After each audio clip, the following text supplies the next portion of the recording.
Ladies and gentlemen, gather round your radios for a journey back in time. Step into the golden age of radio, where captivating stories and unforgettable characters come to life. Welcome to Golden Age Radio, where the magic of vintage audio dramas awaits. That's right. Prepare to be transported to an era when families huddled around the radio, eagerly awaiting their favorite shows. It's a world where imagination runs wild and storytelling reigns supreme. Get ready to experience the nostalgia and charm of old-time radio like never before. Join us as we bring you a curated lineup of 30-minute episodes that will whisk you away to a bygone era. Discover thrilling mysteries that keep you on the edge of your seat, heartwarming dramas that tug at your heartstrings, and side-splitting comedies that leave you in stitches. Picture this: dimmed lights, crackling static, and the sound of a needle dropping on a vinyl record. As the stories unfold, let your imagination paint vivid scenes in your mind's eye. From distant lands to roaring cities, let your senses come alive as you become part of the story. Lose yourself in the adventures of daring detectives, follow the triumphs and tribulations of fascinating characters, and journey through time and space with the power of sound. Each episode is a time capsule, preserving the essence of an era when radio was the heartbeat of entertainment. But it doesn't end there. Golden Age Radio is not just a stroll down memory lane, it's a chance to create new memories too. Share these timeless stories with your loved ones, introducing them to the magic that captivated generations before us.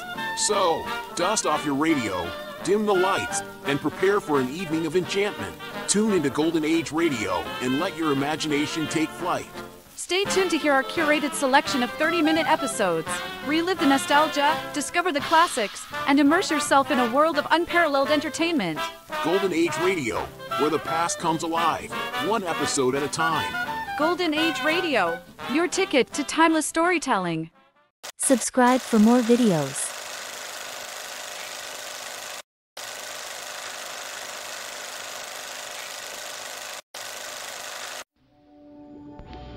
Wheaties presents Dangerous Assignment.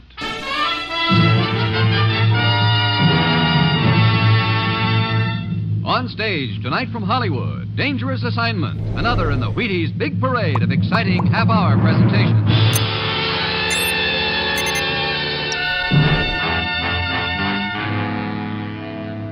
Dangerous Assignment, starring Brian Donlevy as Steve Mitchell.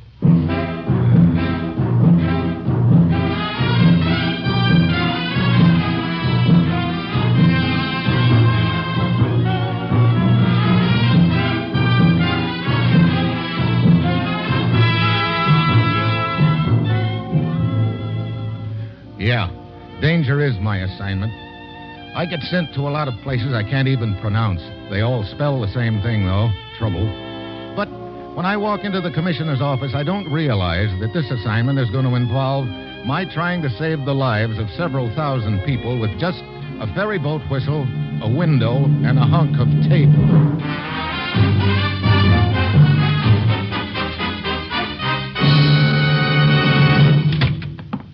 Well, here he is, Commissioner. I found him slaving over a hot swimming pool.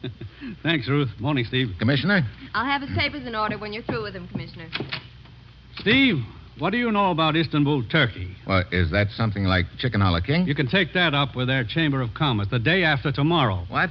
I'm flying to Turkey? You're practically airborne right now. What's the deal? Steve, with the Korean situation, what it is, we're up against a giant conspiracy to discredit us in all parts of the world. And we've got to be on the alert against it, no matter how fantastic these attempts are. Last week, for example, we were accused of dropping potato bugs in eastern Germany to ruin the crops. Yeah, I guess you can call that fantastic, all right. Sure it is. But don't forget that a lot of people in this world have been brought up to believe what they're told. Yeah, but look, how does all this tie in with my flying to Istanbul? There's a radio commentator named George Champlin who's been touring the Near East. This morning, he called his headquarters here in the States to tell him he'd recorded something pretty hot on his tape recorder. Well, what was it? We don't know. He said over the phone that it affects our government directly and that whatever it was going to happen Thursday. Then the connection was broken off and Champlin hasn't been heard from since. He said it was going to happen Thursday. Well, look, it's Tuesday now. I won't even get to Istanbul until Thursday. I know. It's cutting it awful close, but we can't help it. Now, Steve, this could be another of those attempts to discredit us. We've got to find out. Lieutenant Deverick of the Istanbul police is in charge on their end. Get over there. Work with him and find Champlin and his roll of tape. Well, I said, you've got your assignment. Good luck.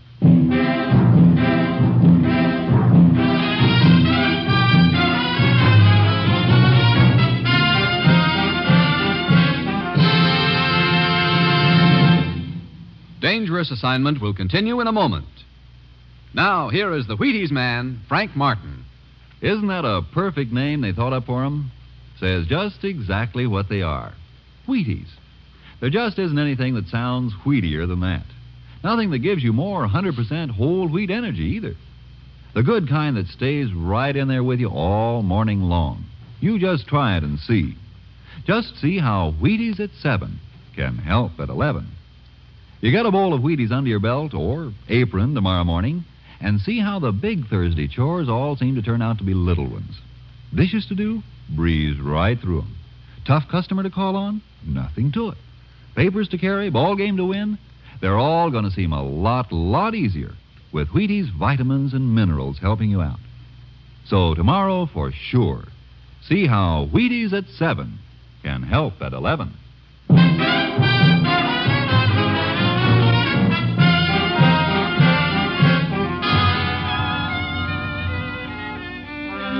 That's the swell thing about my job. I'm always fighting the hour hand. All I have to do is fly 5,000 or 6,000 miles to Turkey and find a guy named George Champlin and his tape recording the day I get there. Well, my plane lands at Istanbul, and I head for the police station. Lieutenant Deverick is roosting behind his desk, staring glumly at two natives who are squirming uneasily in their chairs across from him. I am afraid you are too late, Mitchell. What do you mean, Lieutenant? You are looking for this man, George Champlin. That's right. His body has just been taken to our morgue downstairs. What? Yes. You, what is your name again? I am Kozan, honored lieutenant. Yes. Tell Mr. Mitchell what you have just told me, Kozan. Yes. It was a bad thing. I was leading my horse cart along a narrow road in the hills outside the city.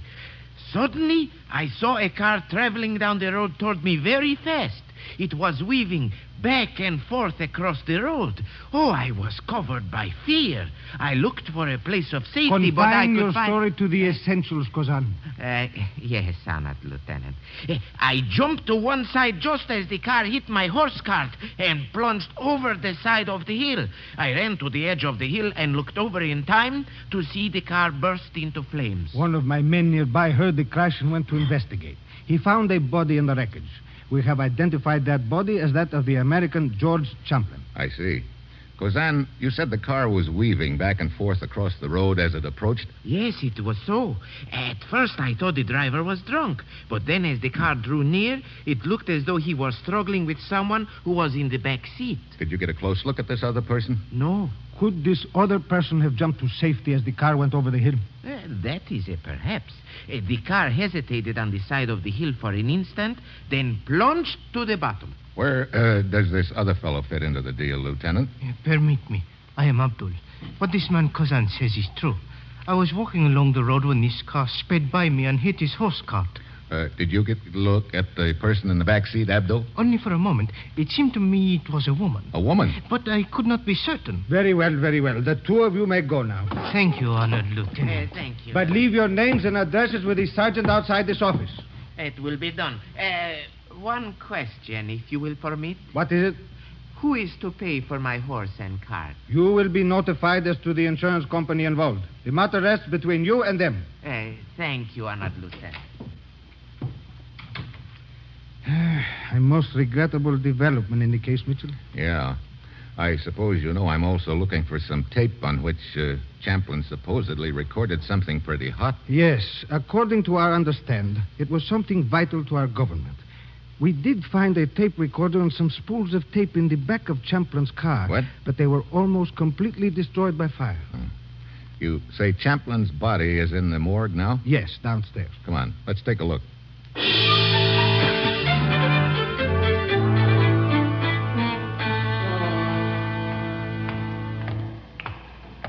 There was nothing in his pockets, huh? No tape, if that is what you mean. Well, I guess we can't find out anything more here. Brother, his clothes sure look like they took a beating. Yes, they are quite scorched. Yeah. You see how the sleeve pulls away in your hand? Deverick. What is it? Look, wrapped around his arm under the sleeve. Ah, a fragment of tape. Yeah, just a fragment, but maybe it's what we're looking for. Come on, let's get a recorder and play it.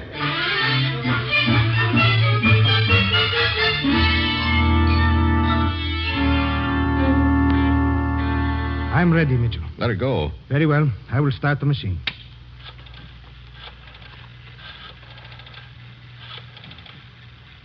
Nasif, you know who this is? Good. Now listen carefully. The meeting will be here on Thursday night at midnight. Just a minute. There is too much noise.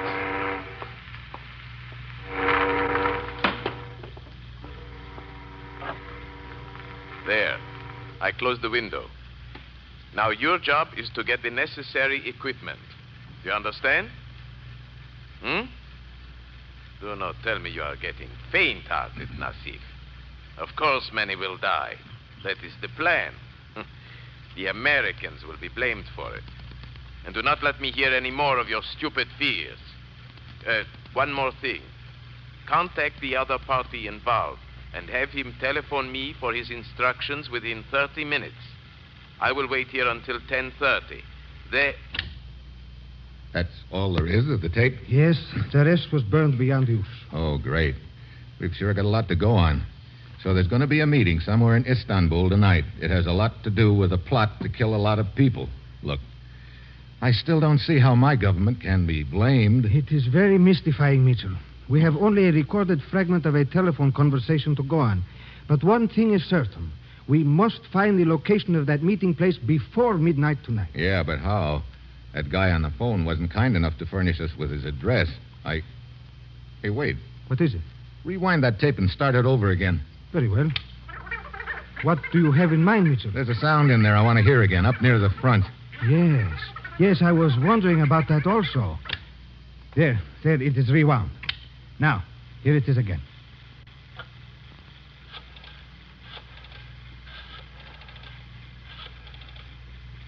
Nasif, you know what this is? Good. Now listen carefully. The meeting will be here on Thursday night at midnight. Just a minute.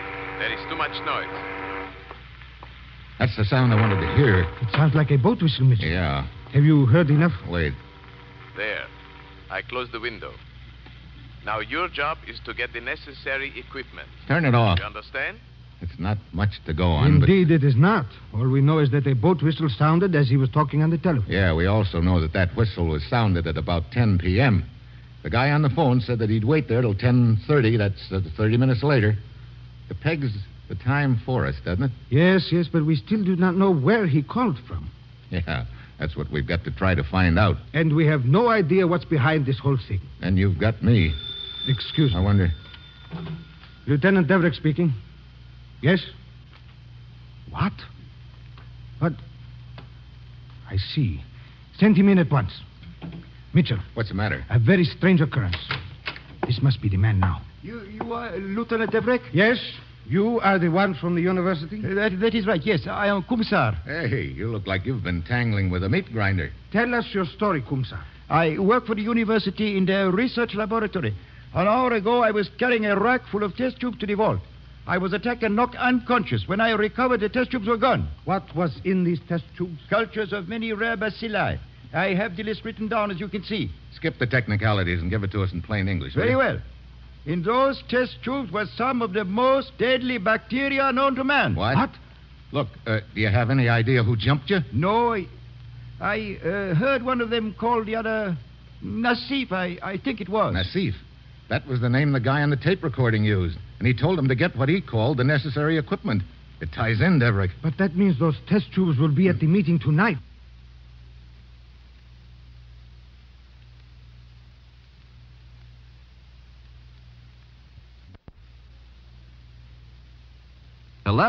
Say, I've got a little story to tell you about that.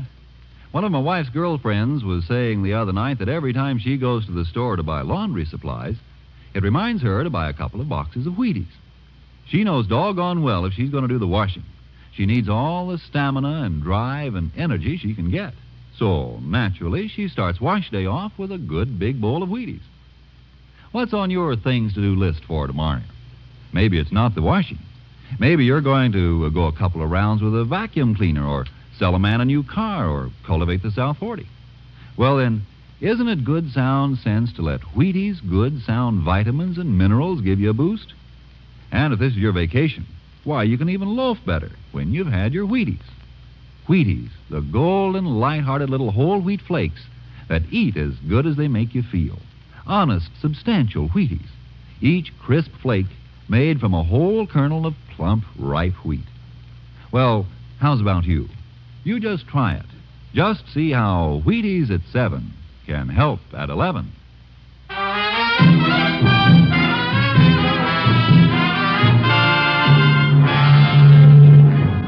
Now, back to Dangerous Assignment and Steve Mitchell.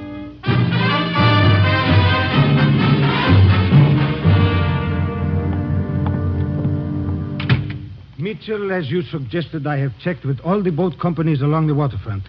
There is a ferry boat which makes a regular trip along the waterfront each night. At 10 o'clock, as it nears its mooring, it sounds the whistle. That could be the boat whistle we heard on the tape recording. But that whistle can be heard over this entire section of the city.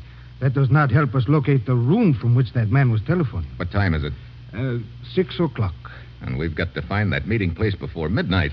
That doesn't leave us much time. Have you been able to think of any reason why you Americans would be blamed for anything that might happen with those deadly bacteria? No. I telephoned my boss, the commissioner back in the States. He's checking on it for me. So far, all he knows is that we've sent quite a few engineers and equipment over here. Yes, I am aware of that, but I still don't see the connection. Look, Deverick, suppose you call the ferry boat company and tell them to have their boat stop its engines at 10 tonight and keep sounding its whistle. Then mount all the tape recorders you can get hold of on Jeeps and trucks. Use the same volume setting that was used on Champlain's recorder. I do not understand what you have in mind. It's a slim chance, but it's our only chance of locating that room. Have your boys meet me at the ferry boat slip at 5 minutes to 10 tonight, and I'll fill them in on the plan then.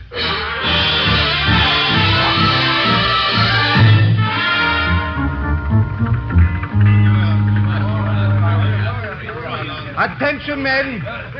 Quiet. This is Steve Mitchell from the United States. You will take your orders from him. I want you men to start up this road which leads away from the waterfront. Station your Jeeps at 4-block intervals.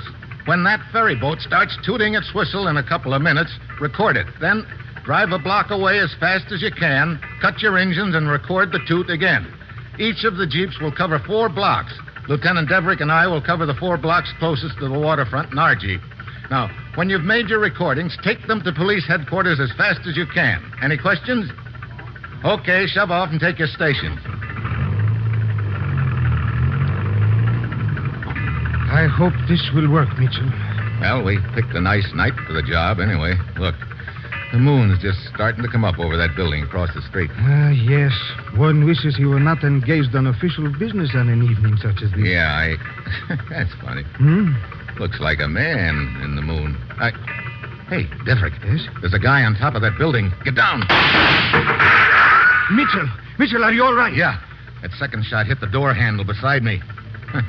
Looks like somebody doesn't like the color of our tape recorder. Come, we may be able to catch him. No, there's not time. It's 10 o'clock right now. There's the boat whistle. Start recording. The recorder's on, Mitchell. Okay, we'll drive to the next block now. Turn the recorder off and label the recording you just got. Yes. We'll take one at each block in our stretch, and then we're going to make a beeline for police headquarters.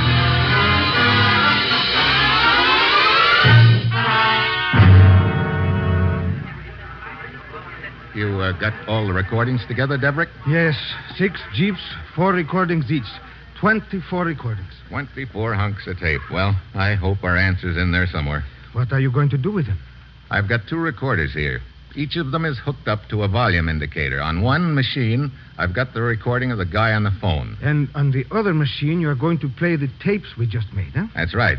We'll be trying to match the volume of that boat whistle. Now, watch those volume indicators. When the 2 needles hit the same spot on the dial, that's it. I am ready. Okay. I'll start the tape we made.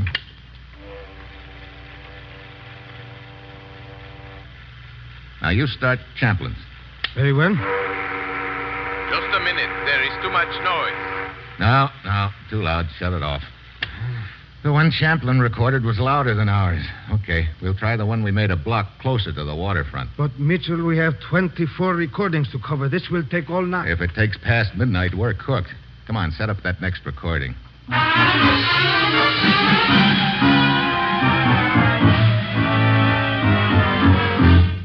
Start ours first and then Champlin's. Very well. Just a minute. There is too much noise. Hey, we're getting closer. What recording was that you just played? Number 8. Okay, try number 9. I'll reset the original. Ready? Yes. Let it go. Just a minute. There is too much noise. Yeah, that's it. Look at the needles on those volume indicators. They're the same level. Okay, turn it off. That was number 9, huh? Yes, it was recorded 9 blocks from the waterfront. Show me on the map of the city here. Very well. Now, let me see. Here, at this spot. Okay. And I've got the ferry boat's location already plotted. Now, I take this compass, I point the point at the ferry boat position, and the pencil on the spot the whistle was recorded from. Then I draw a circle.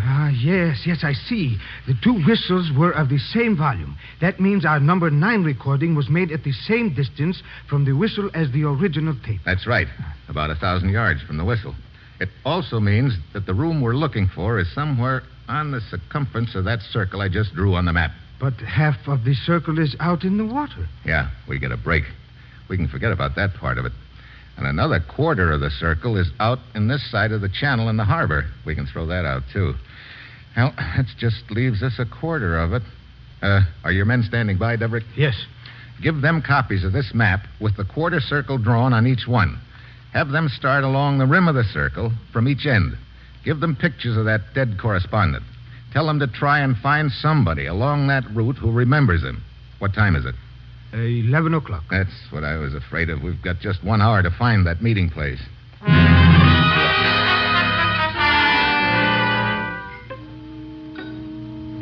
So, we sit and wait and sweat. The minutes tick by. 11:15, 11:30. Then, at 11:40, Deverick's phone jangles. One of his boys has found a small apartment house whose owner remembers the dead radio correspondent, Champlin. Deverick and I beat it out. You say you rented an apartment to this man Champlin several days ago? Yes, Lieutenant, but I have not seen him since. Here is the apartment. Unlock the door. Very well. No sign of Champlin having lived here. Mitchell, it is obvious that he rented this apartment for but one purpose. Yeah, to make that tape recording. And that sort of points to the apartment next door. Who lives there? A man called Groven, but I do not see much of him. He comes and goes mostly by night. I think we're getting pretty warm, Deverick. Come on, out in the hall. What are you going to do, Mr. Mitchell? We're going to crash that party next door, if there is one. Oh, please, I do not want any trouble. You got a key? Yes. Lieutenant Deverick. What do you want, Turhan? This cablegram from Mr. Mitchell arrived at police headquarters right after the 2 of you left. Here you are. Thanks. From the commissioner back in the States. What does he say? It's a list of the projects here in Istanbul that American engineers are working on. Good. Maybe we can get some idea from studying it as to what is behind all this. Look, this is no time to be reading lists. I still want to find out what's going on in this apartment next to Champlin's here. Give me that key. Here you are. Okay, get ready for anything, Deverick. Yes. Okay, come on. It is empty. Oh, great. Look, this has got to be the meeting place.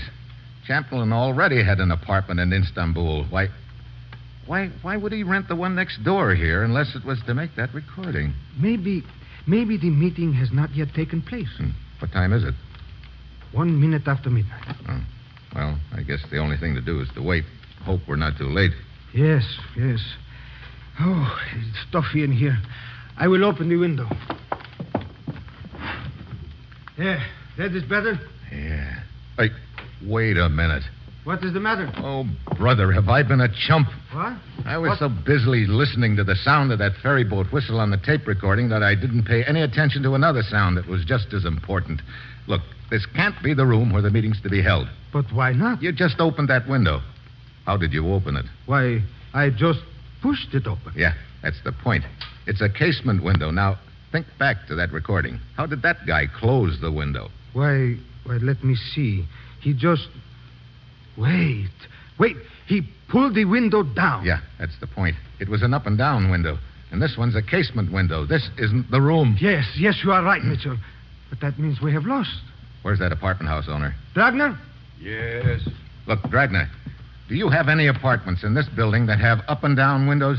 I don't believe so. They all have casement windows, except the little room on the roof. What little room? Oh, just a small place on the roof which is rented to a friend of Groven, the man who has this apartment. Come on, Deverick. You think that is the place, Mitchell? It's got to be the place. I only hope we're not too late. Here. This must be the door that opens out on the roof. Yeah. Mitchell, there is the room over there. Yeah. Sort of a poor man's penthouse. Wait. Someone is coming out. Yeah. One of them's got a little black bag. Abdul, the police, take care of them. I will take the bag. Very well. Stop, or I will shoot. You will not shoot. Out of the way, Buster. Mitchell, the one with the black bag jumped over onto the next roof. You missed. Come on, after him. Careful now. Mitchell, do you realize who those two men are? Sure. Cozen and Abdul, the two innocent peasants who witnessed Champlin's accident. That was quite a little act they put on for us. But now they've changed clothes and voices. Yes. As soon as I heard Kozan's regular voice a second ago, I recognized it as the voice on the tape recording. I gotta hand it to them. That was a pretty neat cover. Hey, look. Cozen went through that door. When we reached the stairway, Cozen is nowhere in sight.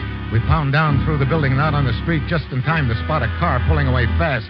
It's Cozen heading out of the city. Deverick throws a couple of shots after him, but they don't take effect.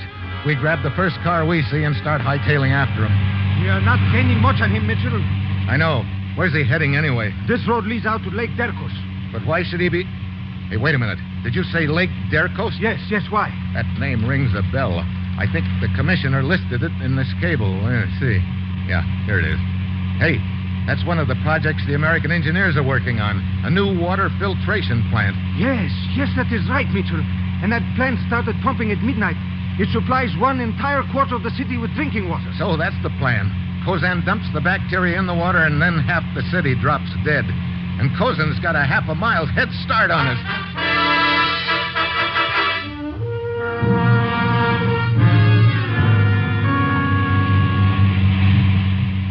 We are almost to Lake Derkos, Mitchell.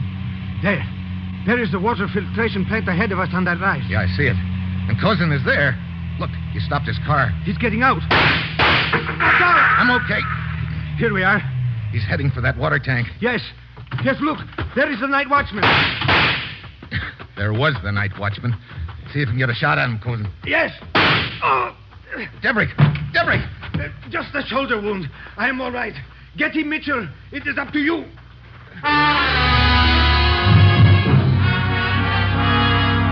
I head for the water tank. And Kozan, if I've counted right, his gun is empty. If not, he's got a slug for me. When I get to the tank, he's halfway up the middle ladder. Then I spot his gun on the ground and know my arithmetic is okay. I start climbing up after him. He's almost to the top by now, but I'm climbing faster than he is because he's holding the little black bag of tubes in one hand. Just as he reaches the top rung, I grab one of his ankles. He kicks at my hand, grinding my knuckles into the ladder. I let go, then grab both of his ankles. He twists his body and pulls me off the ladder. But I'm still hanging onto his legs. He's only hanging on with one hand now. I know if he goes, I go with him. I swing back to the ladder and wrap my legs around it. Then I jerk as hard as I can.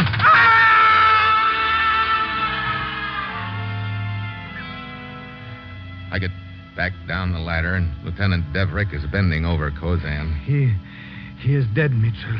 Yeah? I shouldn't wonder. I almost went with him. 1 second more, and we would have... Yeah, 1 second more, and we'd have been too many. Well, it's pretty fitting, I guess. What do you mean? Kozan was out to kill a lot of people with that little black bag, but that bag is the reason he couldn't hold on to the ladder. Yeah. Those bacteria were deadly, all right, to Kozan.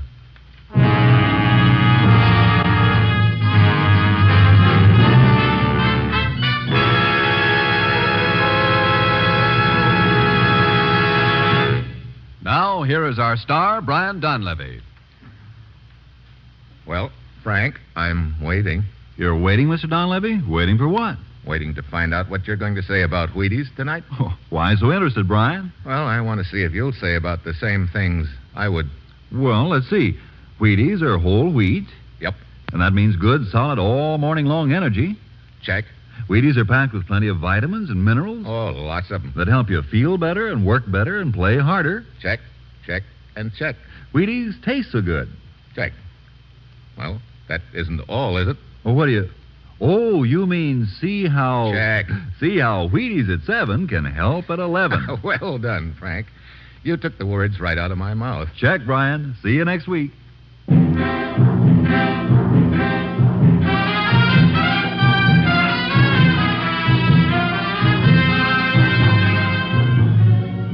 Dangerous Assignment, starring Brian Dunleavy as Steve Mitchell, is written by Bob Wright, with music by Basil Adlam, conducted by Ralph Hollenbeck, and is produced and directed by Bill Karn. Join us again next Wednesday when Brian Dunleavy as Steve Mitchell embarks on another Dangerous Assignment. Now, Brian Dunleavy, I believe you said you had another word for us. Yes. I want to remind everyone that they can help feed Europe's hungry through CARE. $5.50 to CARE, New York, will send a package of food to a hungry family in Europe. Mail your $5.50 tonight. CARE, New York.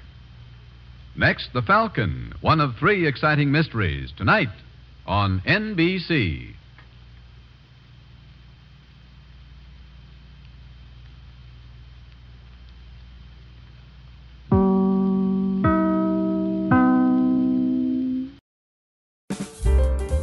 Thanks for watching Golden Age Radio.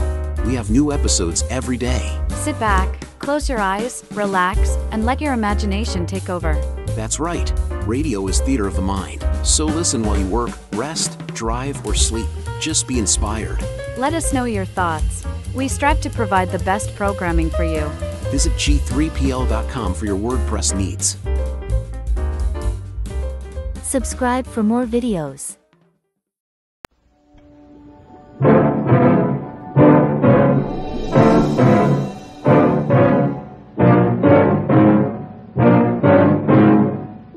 In all my life, I've only seen a dozen real killers.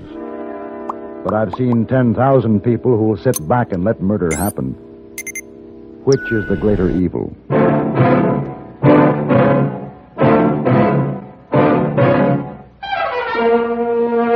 Have Gun Will Travel. Starring Mr. John Dehner as Paladin.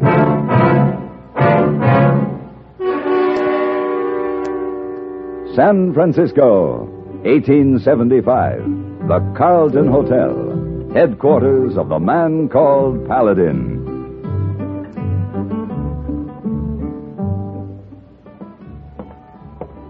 Oh, good afternoon, Mr. Paladin. Good afternoon, Mr. Stanford. Pardon me.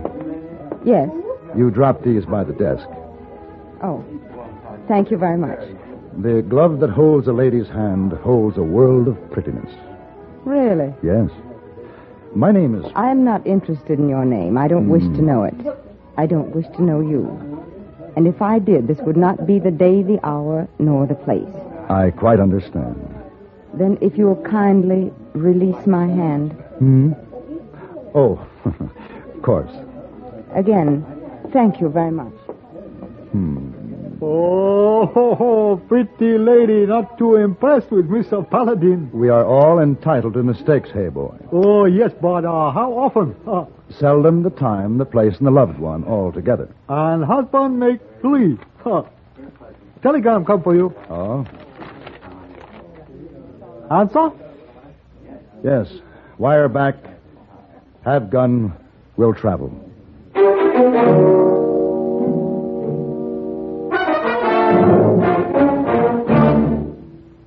Crime, delinquency, threats of war. These are the subjects that dominate our news headlines these days. Not very pleasant subjects, are they? You may say that somebody ought to do something about cutting down on crime and delinquency and in promoting peace among nations, but that there's nothing you personally can do about it.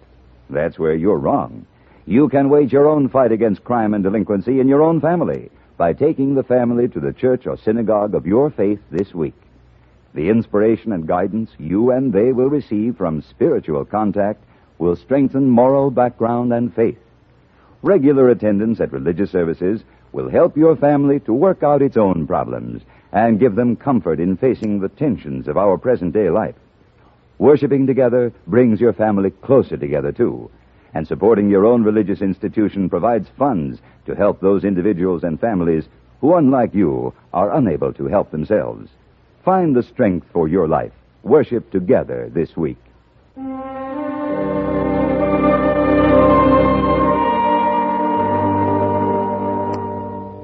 In a way, I was sorry to leave San Francisco just as Christmas was coming on. The shop windows, already frosted, were filled with all those wonderful surprises, which seemed to appear only at the Christmas season.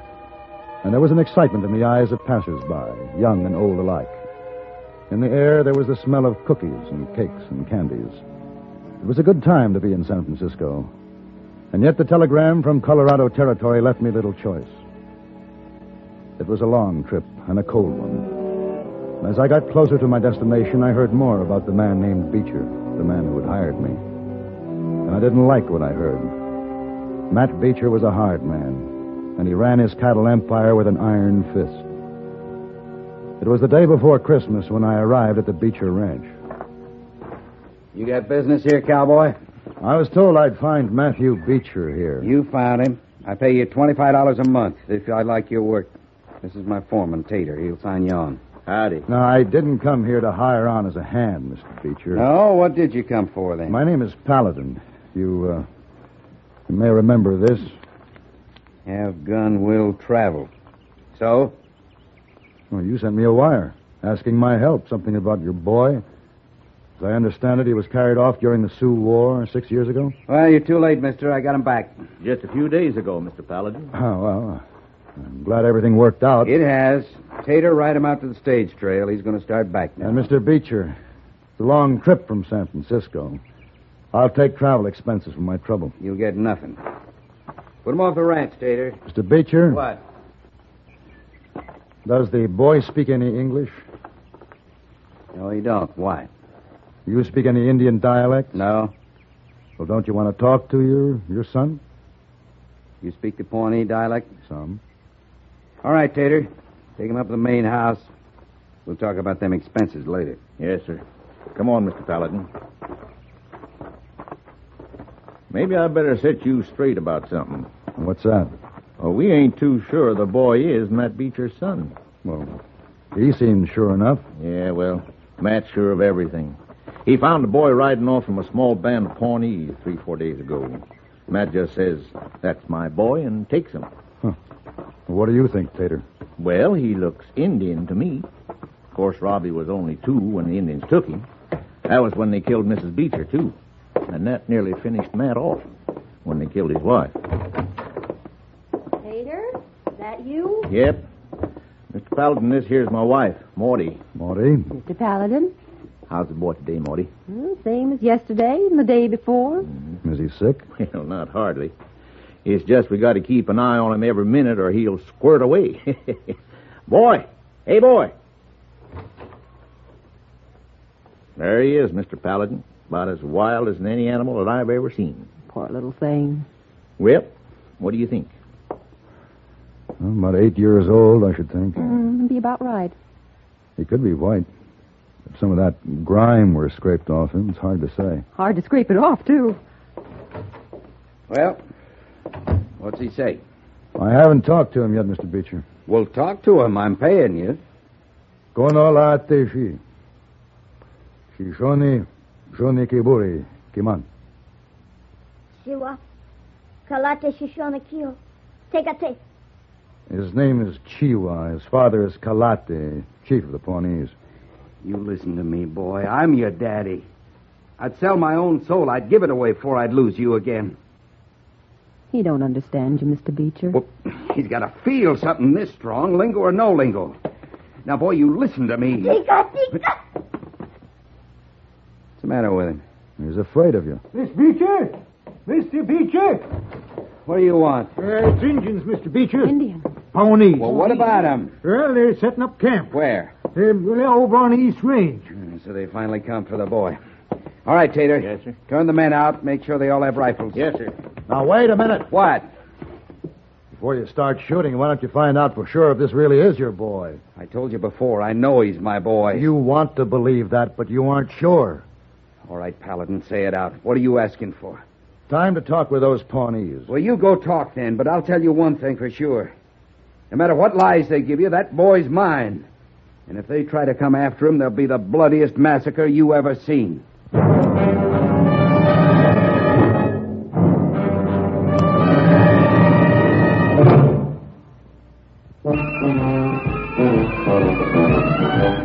Of all leading filtered cigarettes, Kent Filter's best. Kent Filter's best. It makes good sense when you smoke Kent. Kent Filter's best. Of all of the brands of cigarettes, Kent tastes the best.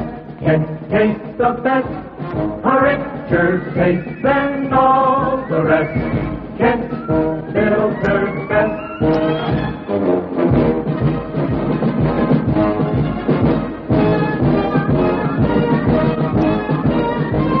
It makes good sense when you smoke Kent.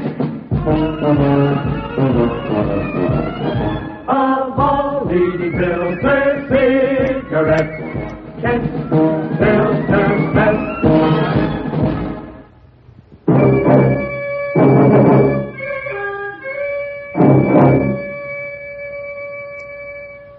I rode out to the Pawnee camp knowing I had little time and less chance to stop a needless killing. There were squaws, braves, sitting, wandering. There were a hungry people and a lost people. At a tattered teepee, I found Kalete, chief of the Pawnees. Kalete was once man who greeted white man like brother. Now he wanders, hungry, forgotten like the gray wolf. I'm sorry. I wondered why Kalate was on this trail. White man steal children. Kalate will agree. A man may claim his own son. She was my son. Is he white? She was my son. I ask again, is he white? Skin is leather bag God made to hold the soul.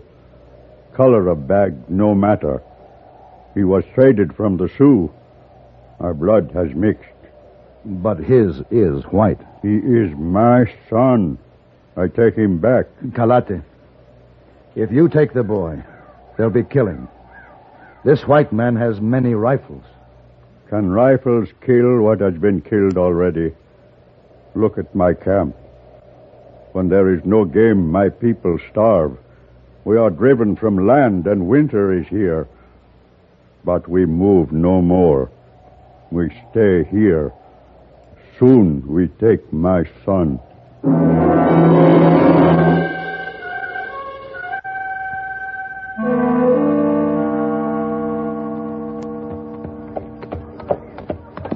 Hello, Marty. Hello, Mr. Paladin. Wow, what's going on inside there? Oh, everyone's shining up clean. We're going to celebrate Christmas, Mr. Beecher, too. Mr. Beecher. Well, I know you won't believe it, but Tater did the trick. Says to Mr. Beecher, maybe the boy will remember Christmas. Now, ain't that a good one? Indian boy bringing us Christmas, first time since Mr. Beecher lost his wife. Oh, gotta find some more mesquite for decorating. We're going to have singing and eating and everything. Sounds fine, Marty.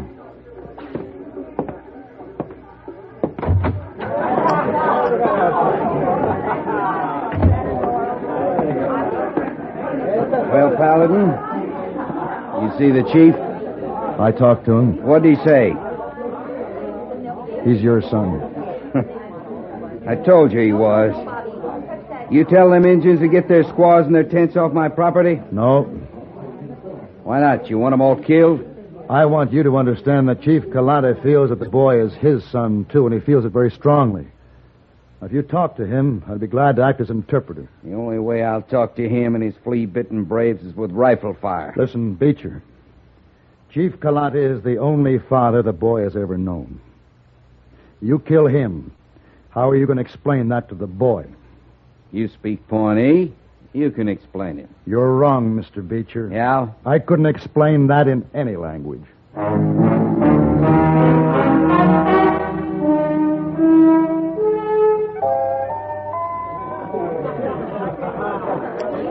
Tater, I said rations, not all these fancy victuals. Well, it's Christmas, Mr. Beecher. Now, look. Listen to me, all of you. Listen. If one calf wanders off tonight, we work double tomorrow, even if it is Christmas Day. All right, boys. The cider's sitting over there just a-waiting. You can't get no stouter, so get to it.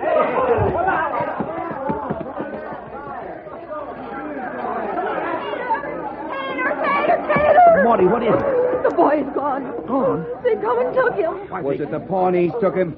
Yes, sir. You knew about this, Paladin. I thought they'd try, but not so soon. Get your rifles. Now, just wait a minute. You're always reaching for a rifle. There's no need for rifles. No hurry.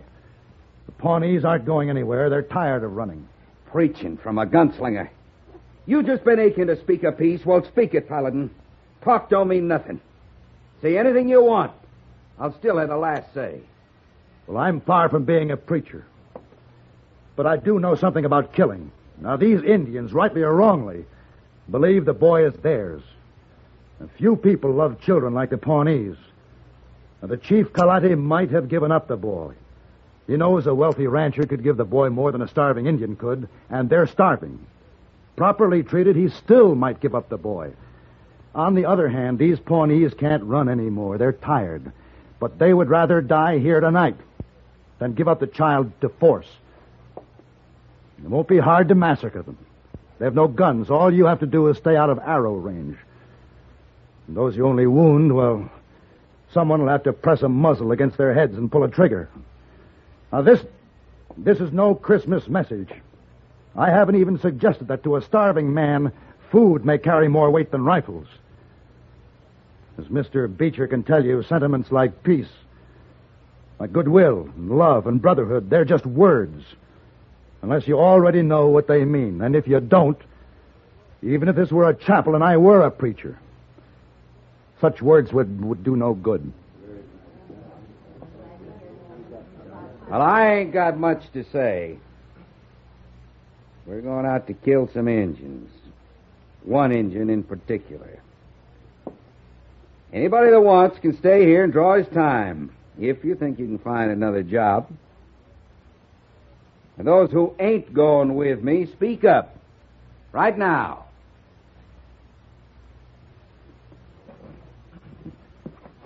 Well, that's the story since the beginning, Mr. Paladin. The belly always wins out.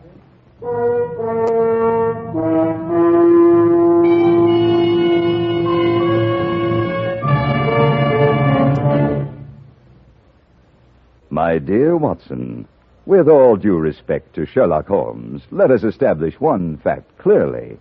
There is nothing elementary about the shrewd deductions Eric Sevareid makes as he analyzes world affairs on CBS Radio.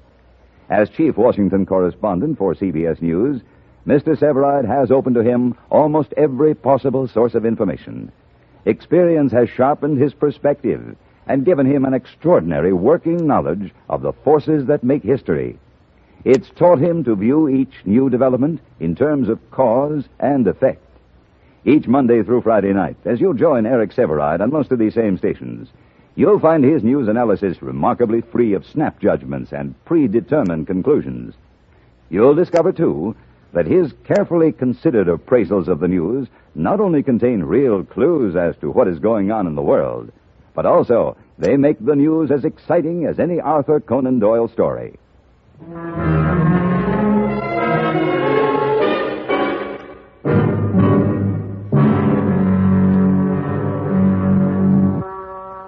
As Beecher's men spilled out of the doorway of the main house to change clothes and get their rifles, I slipped out the back way and, taking the first horse I saw, headed for the Indian camp. Somehow I had to keep Matt Beecher from starting a bloodbath he might not be able to stop. Even as Kalati and I talked, I knew there were horses moving in the darkness beyond the Indians' fires. Beecher's horses. You are a wise man, my son, but we stay. A man without a gun still might run? No place to run. I have forgotten how to kill, but not how to die. But what good does this do the boy? Could he take another father after this? We got the camp surrounded. You want to explain that to the chief, Paladin? He knows it. You going to stand with them instead of with your own people? I asked you a question. I heard you. Tater? Hold up, Tater! Women. Hold your fire, boys. That's Morty. Women, what are they doing here? Mr. Paladin! Over here, Morty. We got food and things for them Indians. There's 15 or 20 of us. Is it all right to come in there? It's the most all right thing in the world, Morty. Come on. All right, ladies. Get your baskets and get it. What is? Call your squaws, Chief. Call your children. Call the boy. They're bringing food and gifts for your people. Shiva, Holonge, Honemo. Well, they don't look very friendly, Mr. Paladin. I guess you don't look very friendly to them. What do we say? Oh. I'd suggest you try Merry Christmas. Merry Christmas? To Christmas. Morty, this is Kalata. He's the chief of the Pawnees. How do you do? Oh. Well, I only got one pair of hands. Here, you take this basket. Hold on there, Morty. I'm with you. Hello, Tater. Hello, Mr. Paladin. I come in too, Mr. Paladin. Well, Pete. Now, what Beecher's doing is wrong, and I don't care if I do get fired. Well, look, Mr. Paladin, all the men are coming in. Why, Morty, you ain't rightly dressed for riding. Well, ladies, now, it's the time to change, but you sure don't have to look.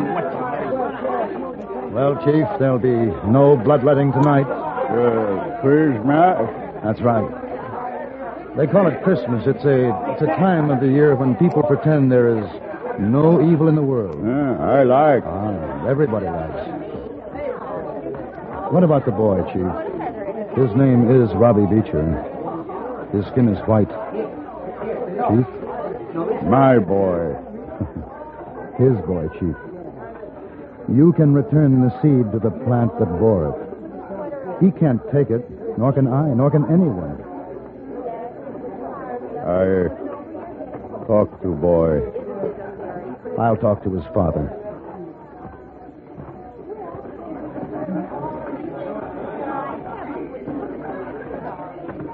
Hold it, Paladin. Right there. He'll give you the boy, Beecher. What? You can take him home tonight. The chief is talking to him now, telling him that you're his father. I'll kill you, Paladin, if this is some kind of way of getting back at me. When do I get my boy? I haven't been paid yet. $1,000 cash. Well, I haven't got it with me. Well, when can you have it? Tomorrow?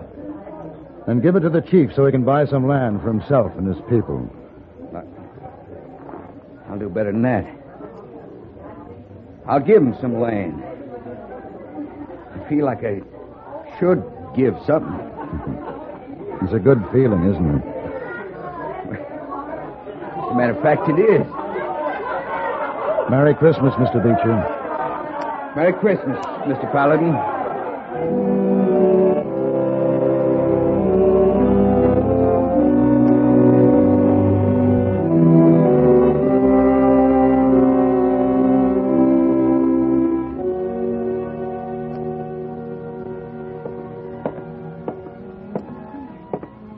Oh, Mr. Paladin. Good afternoon, hey boy. When you come back? Last night, late.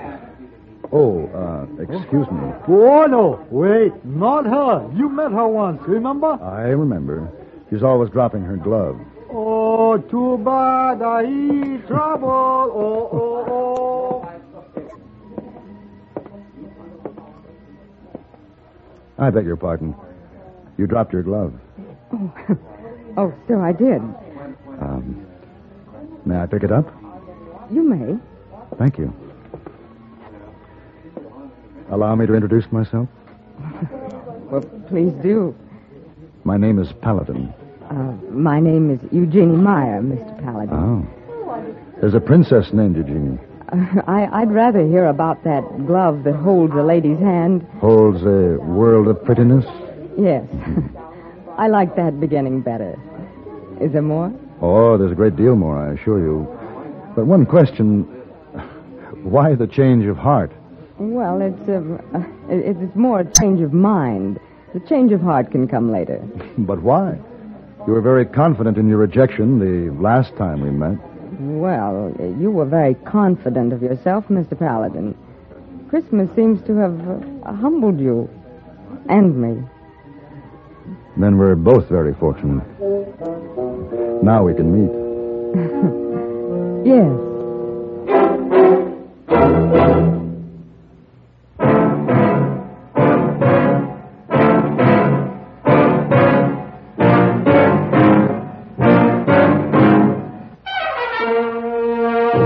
Have Gun, Will Travel.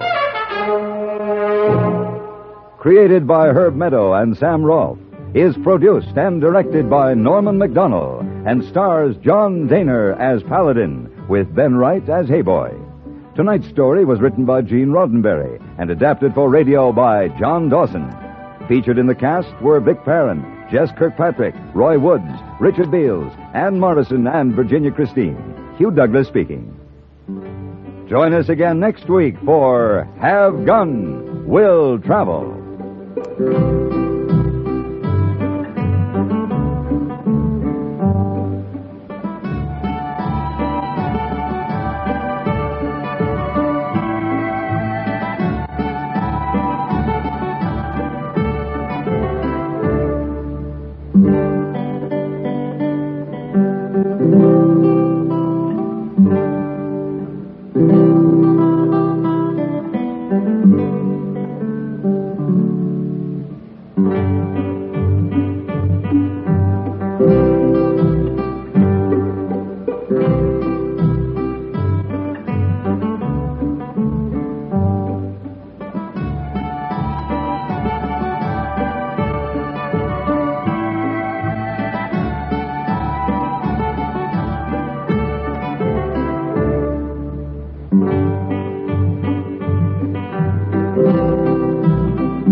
Thank you for joining us for a thrilling episode of Golden Age Radio.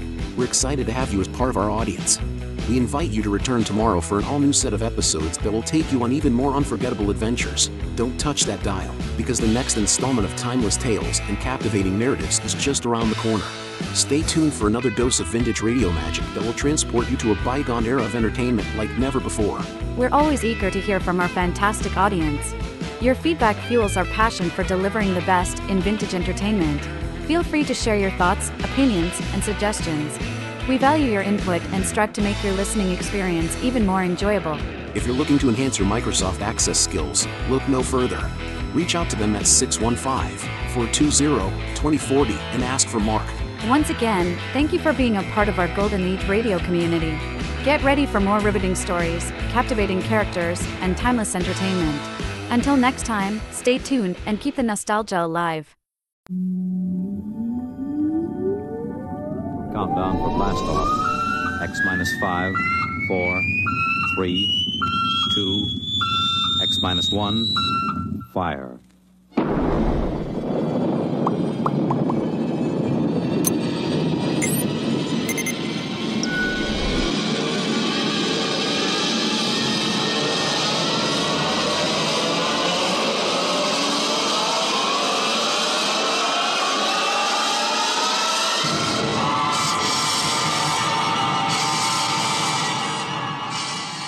From the far horizons of the unknown come transcribed tales of new dimensions in time and space. These are stories of the future, adventures in which you'll live in a million, could be years, on 1,000 maybe worlds. The National Broadcasting Company, in cooperation with Galaxy Science Fiction Magazine, presents X minus 1.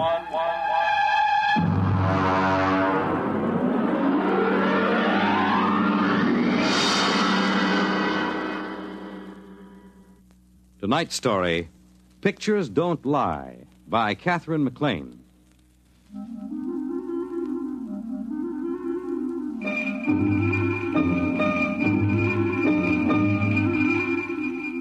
I had been writing science stories for the Times for a few years before the whole business of the aliens came up. I got on to doing science because I wasn't a very good sports writer, and the Guild made it clear to the manager that I had enough seniority to make it tough to fire me. So, when Masters went over to Life magazine, I was shoved into his spot. Now, being the man from the Times on any given story is quite a responsibility. It's not quite as inspiring as the London Times. You remember the butler announcing there were several reporters and a gentleman from the Times? But we're supposed to look as if we didn't specialize in axe murders and picking winners at Jamaica. Of course, it pays off. You find scientists, atomic energy commissioners, even congressmen will open up to the Times man. And that's how I got on the inside of this whole business. I had met Joseph Nathan at a convention in Atlantic City, and when he invited me to look over this work, I accepted. I don't think there's anything classified in this work, Mr. Schwartz, as long as I don't actually supply you the text of messages. I got a department clearance up to most confidential. Well, that should do it. Hello, Max. Hi. You see, my job is radio decoder in the department here. Under the Pentagon directly? Department of Military Intelligence. Uh-huh. I use a directional pickup to tune in on foreign bands, record any scrambled or coded messages I hear. I thought the code department was handled under CIA. Well, I guess there is some duplication. Actually, though, I concentrate on the scrambled messages. I see. Here, I can show you. Come over here. Look out to the table. Yeah. Anybody want coffee? I've got a piece of tape here. This is a typical scrambled broadcast. It's not military, it's a commercial message. Oh. Wait a minute till I thread up the machine. Sure. You know the basic principles. You take a straight voice message, run it through on an electronic scramble circuit. It may come out something like this.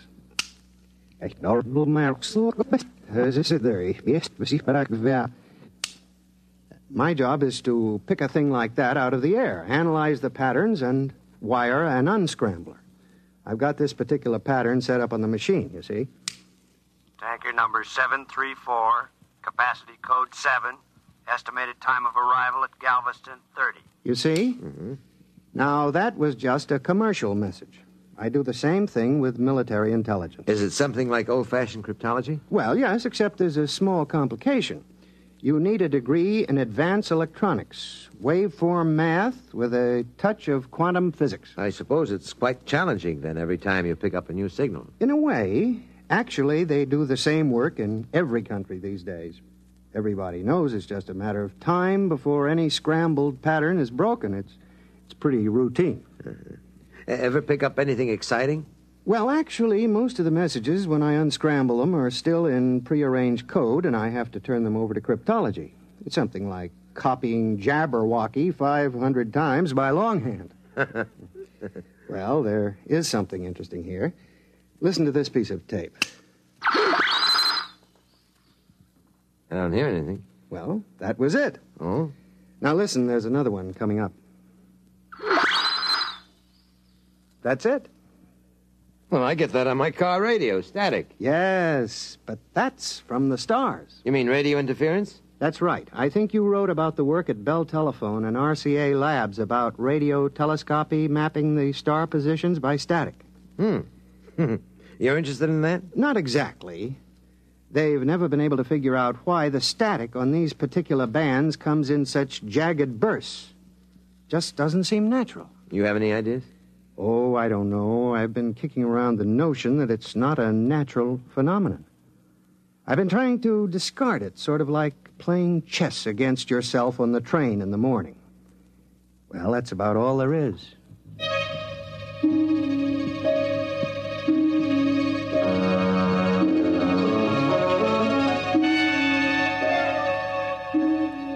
That's all it was then. Joe Nathan swindling a few parts and a little government time to ride a hobby horse of his. I wrote up his job for the Sunday magazine section. It got squeezed out for an article by a famous actress on the 10 leading roles I disliked the most.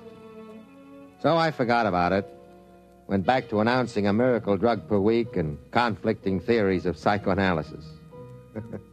I don't know what I'd do without them. They're always good for a piece. I was at the office late one night. I didn't have any work, but I just didn't feel like going home and putting the kids to bed.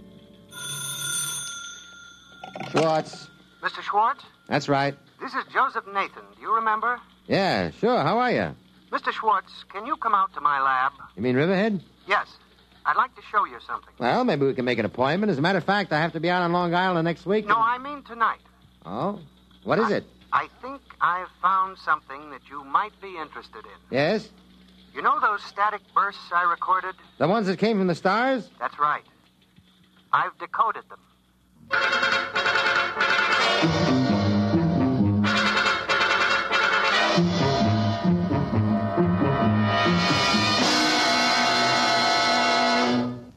When you write science for the Times, you don't often go dashing off on the trail of scoops, as in TV versions of newspaper life. But it was about 11:45 as I drove out along the Montauk Highway, listening to Tex and Jinx on the radio to keep from piling up the car against the tree.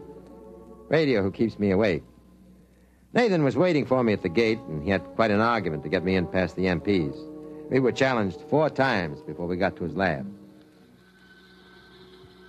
I'm glad you came, Mr. Schwartz. Oh, it's a nice night for a drive. I know, but frankly, I wanted to ask you what I should do.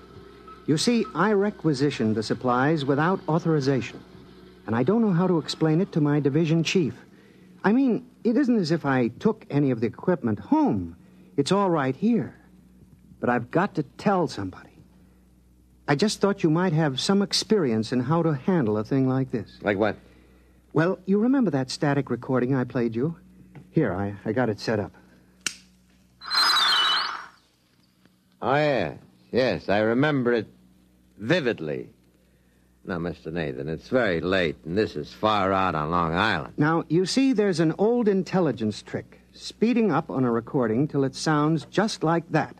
A short squawk of static, and then broadcasting it. Undergrounds use that when they don't want their transmitters located by triangulation. When you receive the broadcast, you slow it down and get your message. Oh, no, wait a minute. You mean that you've decoded those static bursts from the stars? Well, no, not exactly. I mean, they're not in code. You think there's somebody out there broadcasting at us? Well, no, it's not exactly that either. Everything all right in here, Joe? It's all right, Max. Mr. Schwartz has a clearance. Okay, see you in the morning. You see, if a star has planets, inhabited planets, and there was any broadcasting between them, they'd send it on a tight beam to save power. It's the same method we used to aim radio beams at the satellite stations. You don't lose power. But you couldn't aim from planet to planet. You can't expect a beam to stay on target over such distance more than a few seconds at a time. It'd be like trying to keep a flashlight on a bouncing ball from a mile away. Yeah, I see. So they naturally compress each message into a short half-second or half-length package and send it a few hundred times in one long blast to make sure it was picked up during the instant the beam swings across the target. You see? Well, yeah, I suppose so. Is that what those static squawks were? I think so. I've got them analyzed up to a point, and they can't possibly be random. Oh? I recorded a couple of screeches from Sagittarius section, and I concentrated the work on them. It's taken me a couple of months to find the synchronizing signals and set the scanners close enough to the right time to even get a pattern. But I'm getting close to it now. Huh? You mean you've actually picked up messages from some form of alien life out there in the stars? Yes. You see, and this raises a tremendous problem. How am I going to explain to the division chief why I made all those unauthorized parts requisitions?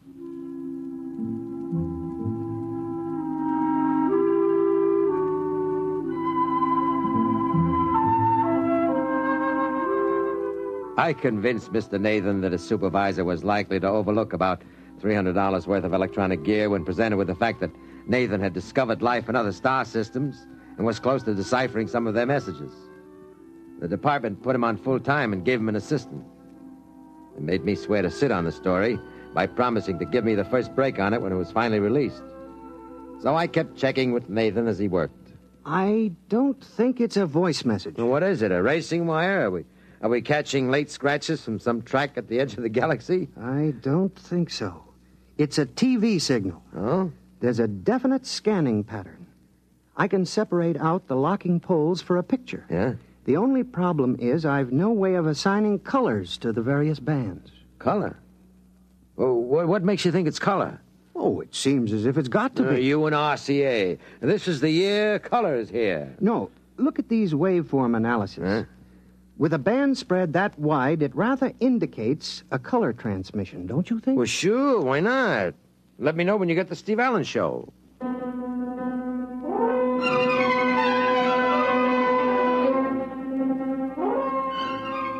And then, of course, he did.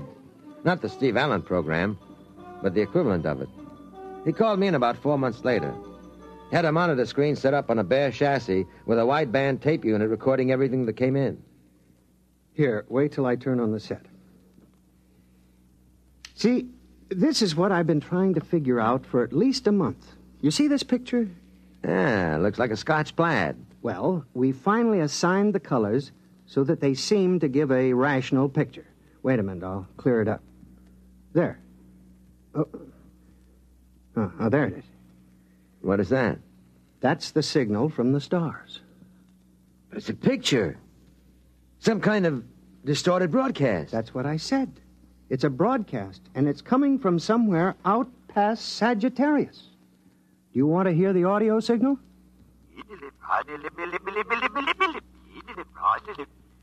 That's their language? That's right. We're sure about that. The colors were assigned arbitrarily, of course. You see that figure there, the tall one? With the green skin? Yes. That skin may be blue or pink or gray or anything. We don't know what their color response is. The only thing we're sure about is the various shadings of intensity and the audio channel. What is it? What's it all about? Well, we haven't decoded the language yet. There's a team from Harvard working on that. We record everything that comes in, but I think it's a lending library. A what? It's all fiction. It's plays. And there are dozens of them, all at the same time. I think they broadcast them continuously, and anybody who wants a particular play can tune it in. With the short burst method of transmission, they've got plenty of room in the spectrum. A lending library? Of course. As soon as we break the language barrier, we'll know for sure. Oh, by the way, I thought you might be interested. I've sent them back a message. Look, Nathan, when are they going to release this? When can I use it? I don't know. In the civil service, you don't ask questions now, like look, that. I'm a newspaper man. This is the hottest story. I thought you were from the Times. I know, but it's still a newspaper. What is the message you sent them? How do you do it? Well, I took a print of a film. Yeah? As a matter of fact, it was Ponchielli's Dance of the Hours from the Disney film. You know, with the dancing hippopotamus and crocodile? I think I remember it. Well, I scanned it with the same combinations and sent it back along the same line we were receiving from. Just testing. What do you think they'll make of dancing hippopotamuses and crocodiles out past Sagittarius? Oh, I recorded a prologue, and I explained what it was. I thought it would please their library to get a new record in. Look, Mr. Nathan, please, will you find out when they'll release this? Well, as a matter of fact, I do have an idea. The project supervisor said there'd be big news when we get an answer back. When? Oh, at the rate of transmission, only about 3 or 4 years.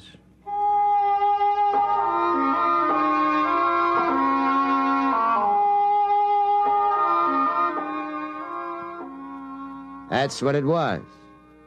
3 or 4 years.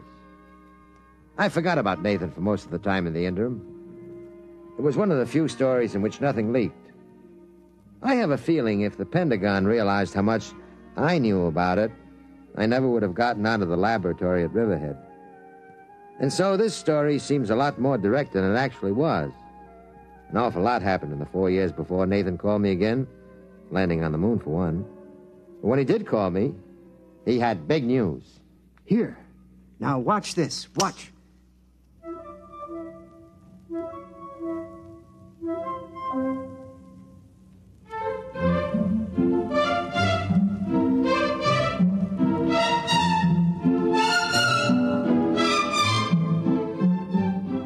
Is that the recording of the message you sent out? I've seen that before. No, it isn't. That's a message we've received. They're playing it back to us. Now, wait, you'll see. Now, look, you see? There's an auditorium. They've been showing our message on a screen. Look at them. What are they doing? Waving their hands in circles? Well, that might be applause. You can't tell, but that isn't the most important thing. Do you realize what the intensity of this message was? On an Omicron scale, 302.8. Yes? Now, you'll see what I mean. Now, watch. Their camera, or whatever they use, pans up from the audience. Look at that wall. Hey, it looks like a ship's hold. It is. It's a spaceship. That accounts for the intensity of the broadcast. We've picked up an alien spaceship, and they've gotten our message. They're approaching the solar system, and we'll be able to contact them. Joe, you know, I just don't care anymore. You've strung me along with this thing for 5 years, and it's no use to me. Absolutely no use. Why, didn't I tell you? The Department of Defense is releasing the story to the press. You have it today, and there'll be a general release tomorrow.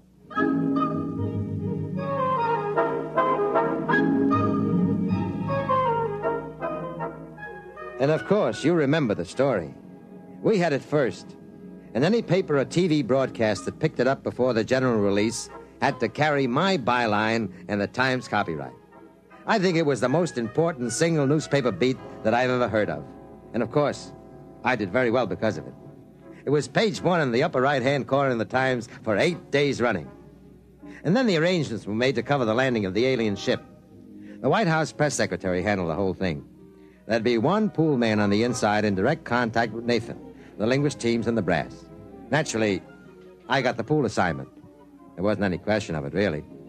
But the rest of the boys were in on the releases, briefings, and press conferences. On arrival day, we were all schlepped out to the apron at White Sands Rocket Base. The concrete is graded to stand the thrust of those 3-stage giants that make the satellite and moon runs. But they'd added a layer of molybdenum mesh sprayed with some kind of plastistel on the theory that the stresses of an interstellar ship might crack White Sands rocket port like a pane of glass. The communications equipment was set up in the old red control blockhouse that hadn't been used since a whack Corporal missile misfired in '58. First, they threw Nathan to the wolves in a press conference. The TV boys with ultra portables were down on their knees in the first row, and the rest of us in the base movie theater. Nathan was up on the stage. Al Sullivan from the news led it off. Mr. Nathan, what do you think of the aliens? Are they friendly? Do they look human? Very human. Exactly where will the alien ship land? Well, that isn't exactly my field, but when you get out to the port, you'll see the strip. It's like a tic-tac-toe diagram. The release describes the precautions that have been taken, except for the grass strip along the runways. The light area has been remodeled. Do you know anything about their home planet? No, nothing directly. You think they're dangerous, then? No, I don't think so. You realize, Mr. Nathan, that the 8th Atomic Artillery Battalion has been drawn up 5 miles north of the port, prepared for action. Well, no, that's not my department. I don't know what precautions the military has taken. But you think they're friendly? Those I know are. I've been in contact with the radio operator of the ship. Bud says, I call him Bud, that he's worked up quite a thirst on this trip. Of course, we don't know what he drinks. We've no common chemical terminology. We haven't been able to exchange spectroscopic standards because we can't change the wavelengths accurately enough on the broadcast.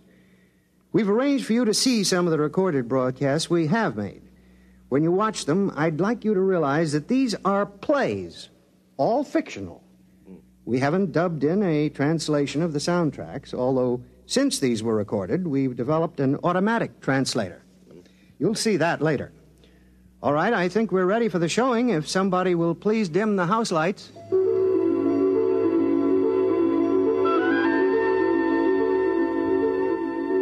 Of course, I'd seen the films before, but I stayed at the back of the hall to watch them again. The almost human forms, half dancing, the colors bright but strange. The sound was a flowing language with many shifts of pitch, and there was that strange, odd motion, not slow, but somehow drifting. It had been bothering me for some time, the films. There was something in the way they walked. They were good actors. Even without knowing what was happening, you were interested. You could tell the hero from the villain sometimes, and you rooted for him. Finally, I went out to the lobby, and I found Nathan pacing up and down. What's on now? That recording that they returned with the Ponchielli. It's funny, you know. They're crazy about Ponchielli and Mozart. Can't stand Gershwin. Strange. Joe, there's something wrong with the films. What do you mean? Well, something wrong with the whole thing. It's a hunch. I felt that way with the vaccine for the common cold. Turned out to be a bust, huh? And there's something about the way they move. Well, that bothers me, too. When I turn the tape faster, they're all rushing, and you begin to wonder why their clothes don't stream behind them, why the doors don't close quickly behind them, why things fall so fast.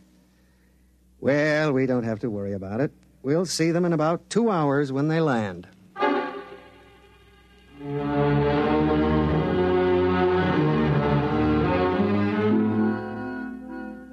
He seemed a little too cheerful. Joe Nathan wasn't like that. He was usually too serious, took things literally. But he seemed to be trying to convince himself that nothing could go wrong. It was as if he smelled a rat but held his nose and went right ahead. At minus 30 minutes, we all took our places in the blockhouse. They had a monitor set up with the automatic translator hooked up on the audio channel, so the alien operator looked as if he was talking English, but the lip movement didn't quite match, like a bad foreign film with English dialogue. There he is. He's broadcasting. Throw in the translator unit. We've decelerated enough to enter the atmosphere. We'll be landing in 3 time periods. Hey, Joe, what is it? A murky-looking planet you live on? What do you mean by that? He's kidding. I've been talking with him for a few weeks. He's got a sense of humor. What does he mean, murky? Can't be raining over much territory on Earth. It rained here this morning, but it's cleared up now. There he is again. See the way he holds his mouth in an O? Uh-huh. That's their laugh. Oh. There, you can see his view screen behind him. He must be just entering the atmosphere. There goes the green light again. What's that? Oh, we're not getting this broadcast direct. That light means they've sent a concentrated squawk broadcast. We record it, slow it down, and then play it back here. Just a minute, and we'll get what he said. Here it comes. Hey, Joe, it's dark. Your atmosphere is thick, really thick. You didn't tell me that. Approaching ground level. I didn't hear any rocket jets. We should hear a landing blast, shouldn't we? I don't know. Another message in. We've landed. We're down. Well, they can't be. They can't be. There's nothing out there. Here he is again. Listen, Joe, we're down. We're landed, but our detection field shows no buildings near. Nothing. The atmosphere registers thick as glue. There's tremendous gas pressure. Our hull won't take it too long. There's no light at all. Joe, you didn't describe it like this. What kind of a trick is this?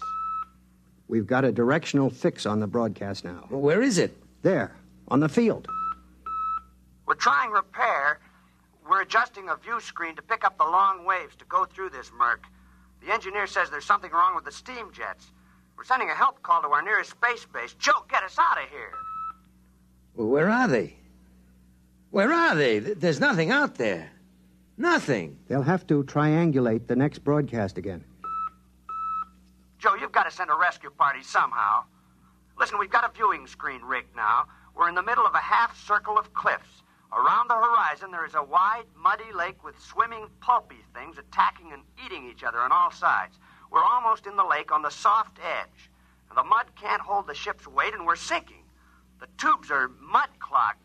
When can you reach us? They're out there, aren't they? They're out there on that airport. On the empty field. Where are you? We're sinking. Where are you? I was wrong. The squawk transmission, by speeding it up for better efficiency, I was wrong. What do you mean? They don't speed up their broadcasts. They live that fast. Over an hour of talk and action in one squawk? Nothing of any size could move that fast against inertia. Joe, get us out. We're sinking. We're sinking into the mud, into the lake. The hull is buckling. Joe, get us out. You can't, can you? How? Get them out. There isn't a lake or a river within hundreds of miles from here. The direction finders. The broadcast came from out there. From the concrete spaceport. Possibly at the edge of the runway where the grass is growing. After all, it rained this morning. Do you think we could ever find them? Maybe. With a strong enough magnifying glass.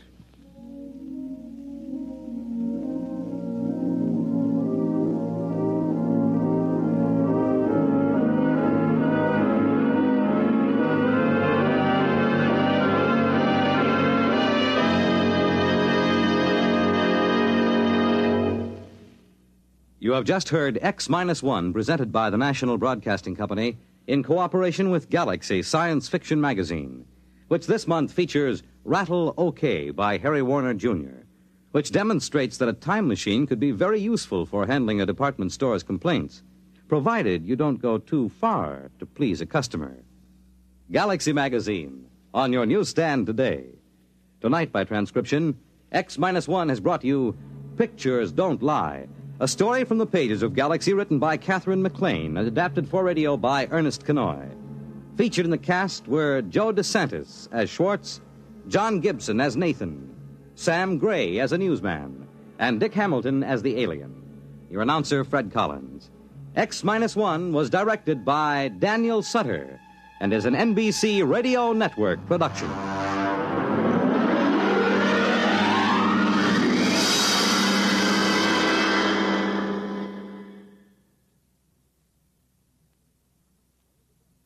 One of the best, one of the most popular programs on radio. That's You Bet Your Life with Groucho Marx. And here's a reminder. Now Groucho can be heard on Saturdays. And he's on at a time when every member of the family, from Junior to Grandpa, can join in the laughter that goes with each question and answer session.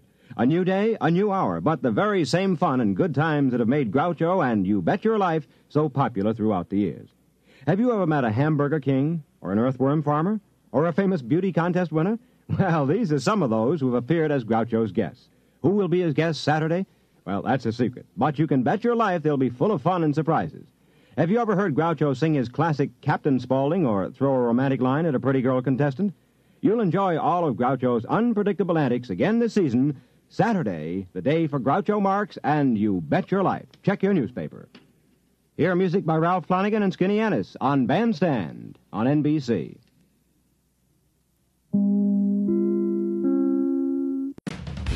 Thank you for joining us for a thrilling episode of Golden Age Radio. We're excited to have you as part of our audience.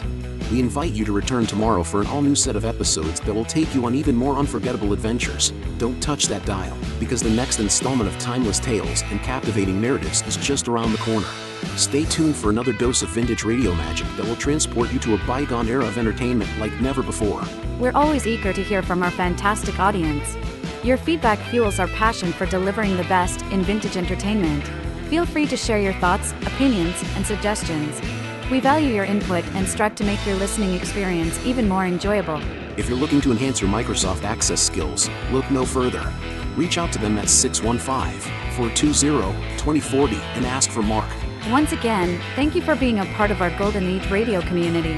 Get ready for more riveting stories, captivating characters, and timeless entertainment.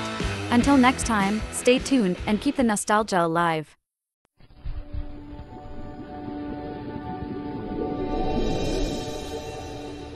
Nestle's Quick for the greatest tasting chocolate milk and those famous Nestle chocolate bars present Space Patrol! High adventure in the wild, vast reaches of space. Missions of daring in the name of interplanetary justice. Travel into the future with Buzz Torrey, Commander-in-Chief of the Space Patrol! In today's transcribed Space Patrol adventure, Buzz and Happy are testing a new spaceship out beyond the Saturn orbit. Suddenly, they find themselves on a collision course with another spaceship. That pilot must be crazy. He suddenly changed vector right toward us. He's not trying evasive action, so it's up to us. Fire starboard rockets. Commander, he's still coming at us. Half that ship is a robot-controlled guided missile. If you don't blow it up, it's going to hit us. Stand by to fire space torpedoes. Standing by, sir. Fire number 1. Commander, the torpedo controls are jammed. We're going to crash. We'll return in just a moment with today's exciting Space Patrol adventure, The Image of Evil.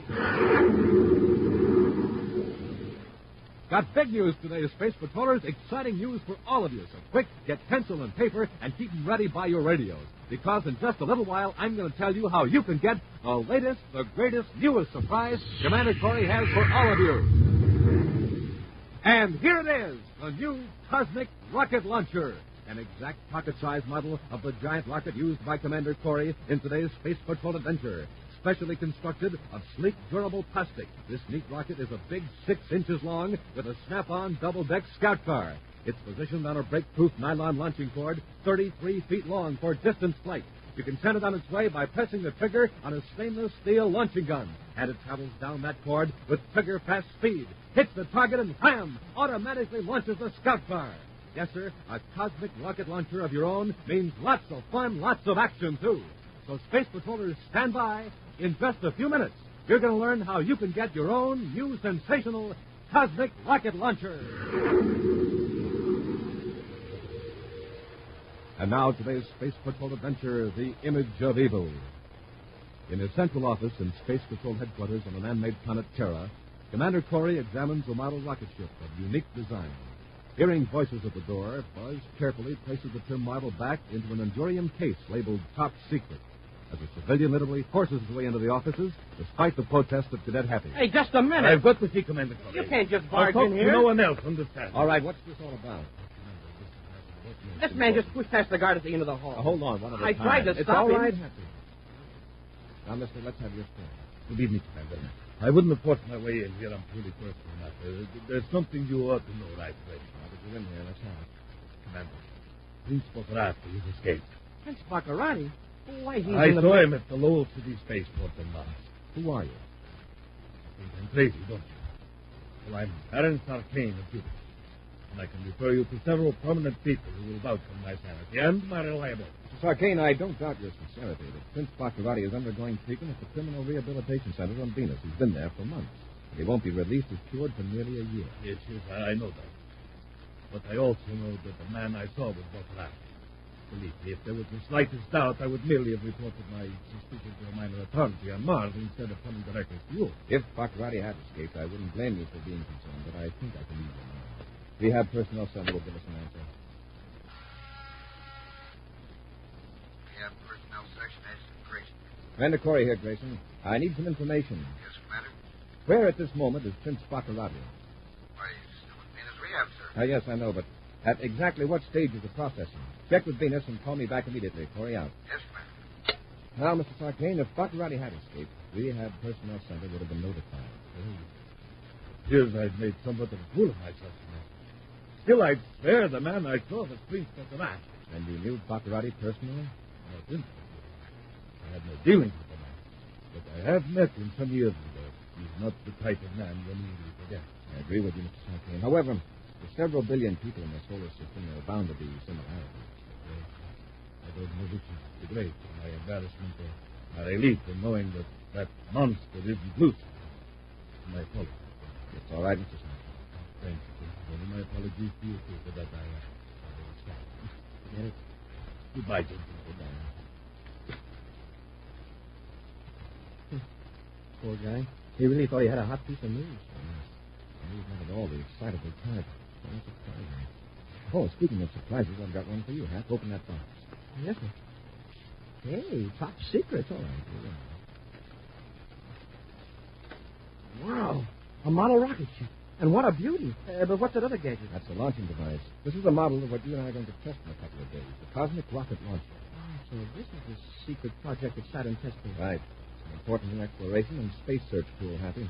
See how the Scout Car attaches to the underpart of the rocket ship? Yes, sir. That Scout Car can be released to make short auxiliary searches or rescue missions. Here, I'll show you what I mean. I'll take that book with the thermoclass cover and hold it out at arm's length. That's on your side, of course. Like this, sir? That's fine. Now I'll put the rocket ship in the launching mechanism. Oh, it works something like a gun. Now, this model does, yes. Now, I'm going to fire the rocket at that book you're holding. Now, watch what happens to the Scout Car.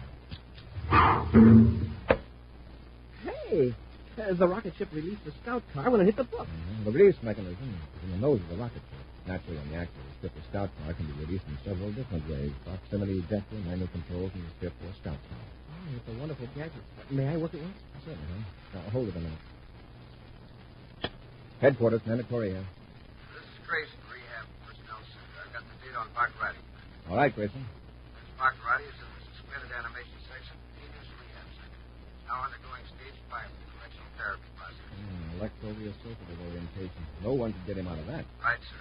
That wasn't why your question surprised me a while ago. We've had 4 reports from various parts of the solar system from people who were certain they'd seen Prince Baccarati. That's so. Over what period, Grayson? Last 8 days. Oddly enough, those people making the reports were to be tracked by category. For all of them to be true, though, Baccarati would have to be on 3 different planets at the same time, not even equal. Well, Right, Jason. Thanks very much. Corey out. Well, that settles that. Arcane sure was imagining things. Just thinking. Pacioretty has been out of circulation for months. Now, within a short period, several people think they see him.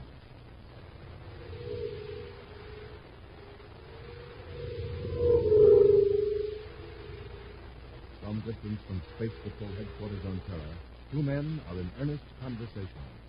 Larger man grins evilly. Aaron Sarkane speaks. Commander, prove to me that I was right. The student of Prince Bocarat. I pretended to be embarrassed enough. Good, Sarkane. Now I can move about openly. Thank you. I'm glad to told you. Believe me, it isn't easy to crash into Space Patrol headquarters and lie to Commander Corey. The bigger the lie, the less the risk. Tyrants through the ages have proved that. And now, with my twin brothers safely in the Venus Rehabilitation Center, I can take over. I, Zoltan Baccarati, can come into my rightful heritage as the true Prince Baccarati. The other Baccarati was an imposter. A usurper. But see if you're twin. You, Sarkane, being a commoner, a peasant, won't understand. Once my family ruled and controlled most of the other planets. Yes, I know history of that. How sweet it is to hear that sound. Although my brother and I were twins, I was born first by about 10 minutes. But my evil twin was ambitious and conniving. He cheated me out of my birthright. Before he was 14, he banished me into obscurity. Still, that's my very right. I lived under another name. And your brother very different. Yes. But now he's in the Venus Rehabilitation Center. Now is my chance. I will become more powerful than he ever dreamed of being. And unlike my brother, I can move freely from planet to planet. Because of your brother? Yes. It took me years to find them. Innocent, law-abiding men who look like me. And my twin brothers. And I have hired men like you to report to the Space Patrol unit that Prince Baccarati has arrested. And now the Space Patrol is so tired of the reports that even the real Prince Baccarati will appear without being known. I am the real Prince Baccarati? Of course, that's what I mean. And my brother's secret behind the Space Patrol pocket. In a code, the Space Patrol hasn't been able to get it. But wasn't your brother doing the telegraph test right after he stepped? No. But the papers weren't discovered until my brother was in the rehabilitation center under processing. Your job, Sarkane, is to get those papers out of the files. Yes. And the authorized agents are permitted. I know that. I have an exact duplicate of the credentials of the Space Patrol career. We will pose as the courier. We will go to the record division of Section 18.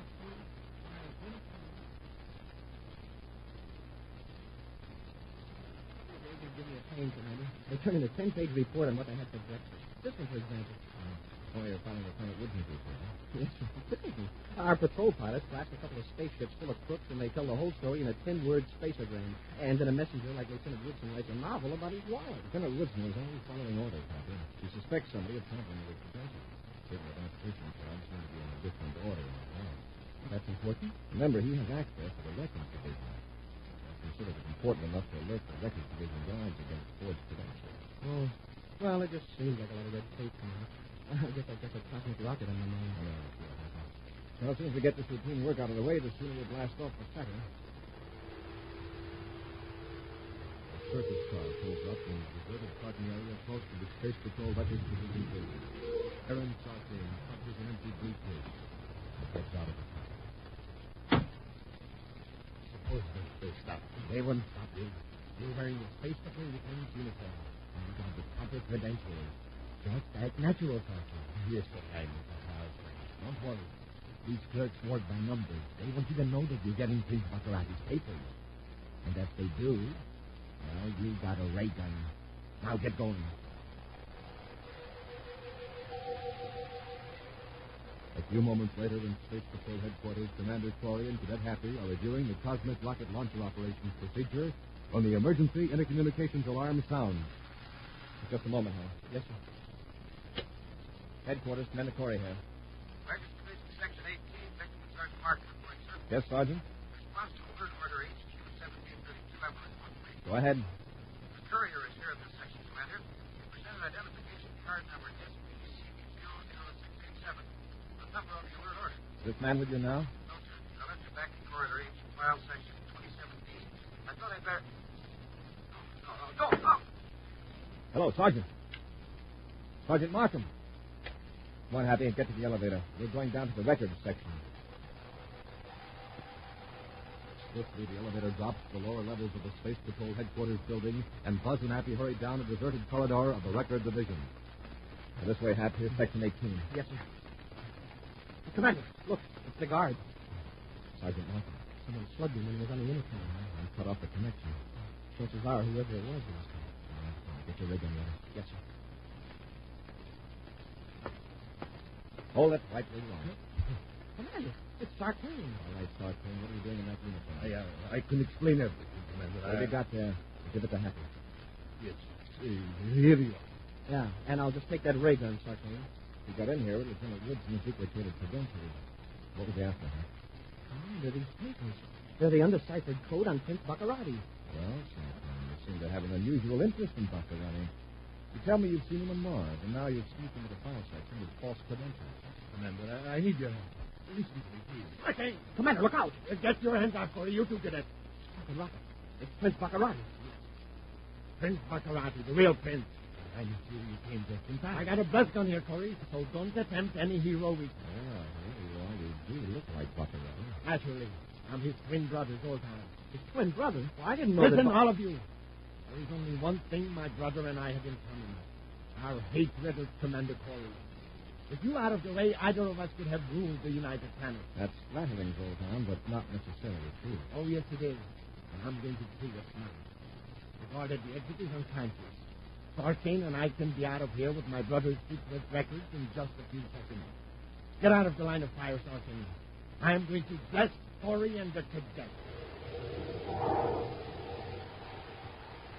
We'll return to Space Patrol in just a moment. You just shoot it, and boom, watch it go. A direct hit every time. Because the cosmic rocket is guided by you from the trigger of its stainless steel launching gun. And that gun's got a special spring, powered for long-distance flights or short hops, up or down its 33-foot nylon cord. Play with a cosmic rocket launcher as often as you like. The rocket and its snap-on double-deck scout car are made of break-proof, shatter-proof plastic in beautiful colors, red and yellow.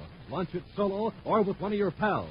Set up your target, rig your sighting line, press the trigger, and away it flies like a shooting star. Hits the target and automatically launches the scout car. Super neat, Senior George. That's the Cosmic Rocket Launcher. Easy to play with, easy to get. Ready with your pencils and papers, Space Patrollers? Here's how. Send a Rice Chex or Wheat Chex box top, or send the special premium panel from the side of a Nestle's Quick Can or the lid, together with your name and address, and 25 cents in coin, to Space Patrol, Box 686, St. Louis, Missouri. This offer good only in the USA and may be withdrawn at any time. Don't forget your 25 cents. That's Space Patrol, Box 686, St. Louis, Missouri. And now back to our Space Patrol adventure, The Image of Evil. In the Records Division of Space Patrol Headquarters, Buzz and Happy cornered Aaron Sartain in the act of stealing a file of secret documents on the arch-criminal Prince Baccarati. Baccarati's twin brother, Zoltan, surprised the Space Patrolman and is now threatening to destroy them with a blast gun. Start toward the exit, Sartain. I'll take care of Corey and the cadet. Yes, Your Highness. Commander, he's a living image of Prince Baccarati. Yes, and just as evil. No, Corey. I'm not evil. I'm only getting what was originally mine. My brother deprived me of my heritage. He misused the power he took from me. But with these records, I can find the fortune he hid. The treasure he concealed on half a dozen planets. You're forgetting those papers are in code. A code that even our top cryptographers couldn't crack. No, I shall have no trouble, Commander. For ages, the Baccarati have had their own family secret. Your Highness, let's get out of here. In a moment, Sartain. Baccarati, why did you send Sartain to my office and tell me he'd seen your brother on Mars? This merely to create a confusion. I reasoned that if Prince Baccarati was being seen everywhere, you Space Patrollers would cease paying attention to any of the reports, and I could travel as I pleased. Otherwise, you'd have to alter your appearance by plastic surgery. Exactly. And that, of course, is unthinkable. Why? Any change would be an improvement. I can't expect a peasant to appreciate the noble countenance of a Baccarati. Look at this face. It has the Baccarati brow. The Baccarati nose, the Baccarati chin. I ask you, where have you seen anything like it? On a pack rat in a Venus warehouse. What's that? The general alarm. And you won't be able to escape. The exit is locked. That's impossible. I knocked the guard out with a ray gun. If he doesn't ring in every 3 minutes, the alarm sounds and the exit's locked automatically. I knew we shouldn't have come in. Shut up, Sarkane. Commander Corey and Maddleby has a master key. Search him. Yes, Your Highness. I've got it. Now, let's get out of here. Corey, I can't finish you with the blast gun. The guards would hear it. This ray gun will have to do for now. Now, Sarkane, let's get out of here. By the time guards reach Buzz and Happy, Baccarati and Sarkane have escaped from the Records Division. An hour passes before the effects of the ray gun wear off, and Buzz is able to issue an all-planets alarm for Baccarati. Now, in his central office, Buzz picks off the spaceophone and turns to Happy. That's all they can do right now, Hap. But inside of an hour, every space patrol in the solar system will be looking for Zoltan Baccarati. It's going to be tough on those doubles of his. And they can easily prove who they are. Well, the original Prince Baccarati was bad enough. But this twin of his, wow. Zoltan may be worse. He feels that his brother gave him a raw deal, so he's out to make up for lost time. I guess the first thing he'll try to do is pick up some of the money his brother stashed all around over the solar system. I mean, after he deciphers those coded papers and sold from the file. He'll probably lie low and have someone else pick up the money. But with the entire space patrol alerted, we'll get it eventually. Well, let's get to the spaceport. Yes, sir. Bring the data on the cosmic rocket launcher. I'll brief you while we're on the flight to Saturn. Between orbits of Jupiter and Saturn, a private space cruiser follows a vector remote from the regular space lanes. Aaron Sarkane carefully watches the viewscope screens while Zoltan Baccarati barks instructions to his henchmen by spaceophone. Take care of that immediately. Remember, I will tolerate no mistakes. Baccarati out. You see, Sarkane, there is nothing to worry about. Soon I will have most of my brother's money. And with that, I can rule the universe. But Corey knows the rest. Corey is my chief obstacle. However, he will not oppose me for long. In a few hours, I will be rid of Corey for good. Thank you, Your Highness. I don't like the idea. Your opinion means nothing to me, Sarkane.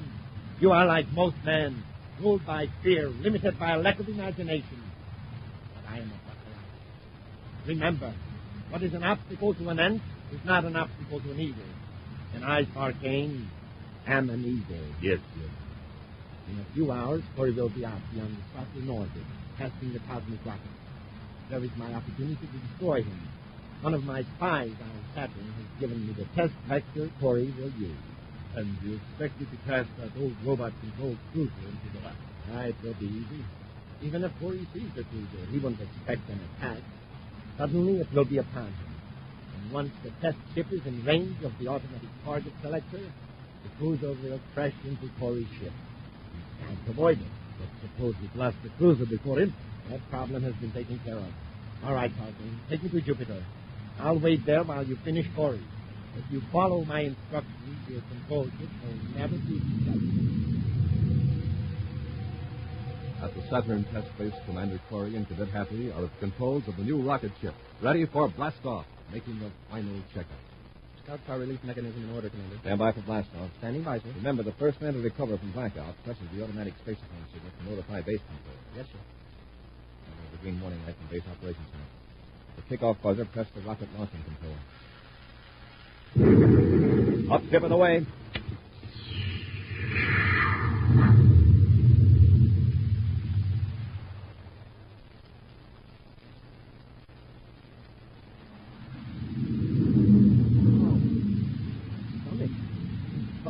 Spaceophone ticket. All right, Hank. I've already taken care of it. Hey, how long have I been out? Take a look at the vector indicator. Yeah, the rockets were nearly to the first test point. Right. We were under 8 G's acceleration for 30 minutes. I came to shortly after the automatic control cut down to 1 G. There's Saturn moon number 8 in the viewscope, sir. That's our first objective, right? Just the proximity release control for the scout car, huh? Yes, sir. 1,000 BUs. You know the procedure? Yeah. I board the scout car.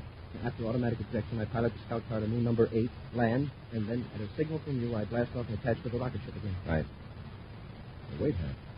There's a ship crossing our test vector. What's he doing out here? Hey, it's a private cruiser. An odd place for a private cruiser to be. Thousands of BUs off the space lane. Hey, that pilot must be crazy. He suddenly changed vector right toward us. He's not trying evasive action, so it's up to us. Fire starboard rocket. Commander, he's still coming at us. He changed direction just when we did. Yeah, that ship is a robot-controlled guided missile. Somebody's deliberately trying to wreck us. What's the rocket? If you don't blow up that cruiser, it's going to hit us. Stand by to fire space torpedoes. Standing by, sir. Fire number 1. Commander, the firing controls are jammed. We're going to crash. We've got one more trick. How can you trick a missile? We'll throw it a bone. A bone? The scout car. We'll release the scout car and then swerve suddenly. The robot seeker may hold on to the scout car. We haven't much time, sir. Release scout car. There it goes, zooming out ahead of us. Right for the robot. I'm going to change course. It worked, Commander. The cruiser didn't swerve. It stayed right on the beam, headed for that scout car. Wow. Well, that takes care of the robot ship. Yeah. Off to the scout car. I'm glad you thought of ejecting your car. I'm surprised the robot ship didn't keep on after that. After all, this ship is so much bigger than the scout car. Yeah, but when we shot the scout car on ahead, it returned stronger impulses to the robot guiding mechanism. So this ship did. Well, somebody certainly doesn't like us. I just know who it is. It must be fairly close. It'd have to be in order to have brought that robot ship exactly across our vector the way they did. I'll cut on the viewscope scanner, sir.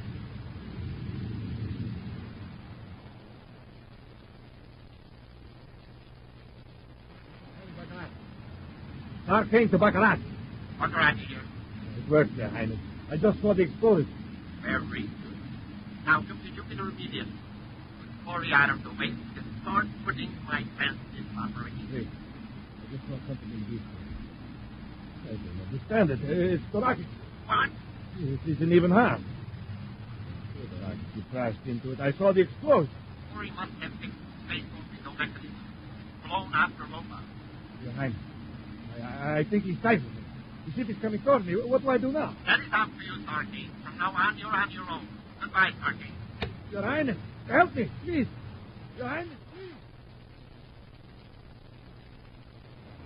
Gaining on him, Commander. Make a race out of it. Torpedo mechanism. Keep working on the tap. I'll try to contact him. Manacori aboard test rocket ship CL-85, calling private cruiser Class C now on 35-degree heading towards Saturn moon number 8. Acknowledge. Manacori calling private cruiser Class C. I'm 5 DUs astern of you. Cut your rockets and prepare to be boarded. You'll never come aboard this ship, Corey. Commander, it's Sarkane. Sarkane, is Baccarati aboard? Answer me. Beg your pardon. I tell you when to fight Baccarati, will you give me a break? I don't make deals with crooks.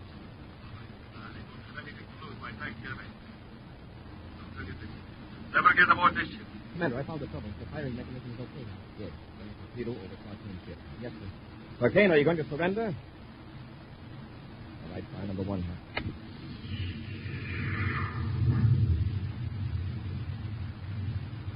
How about it, Sarkane? We can come closer, you know. All right, have fire 2. No, wait, I'll surrender. Hold it. All right, Sarkane, cut your rockets. If you join airlocks, come into this ship. And remember, we'll have ray guns ready, so don't try anything. I won't, Commander. I give you my word. That's a lot of assurance. I won't give you any trouble. I'll tell you where you can find Baccarati. He's hiding out a few miles from Jupiter City. Thanks, Sark. Baccarati? He's been listening. Yes, Commander. I've been eavesdropping. I was disappointed to learn that my plan had failed. But the next time, you won't be so lucky. Your twin brother tried to get me too, Baccarati. You know where he is. In fact, Baccarati, I guarantee that you and your brother will soon have a family reunion. In just a moment, a preview of next week's exciting Space Patrol adventure.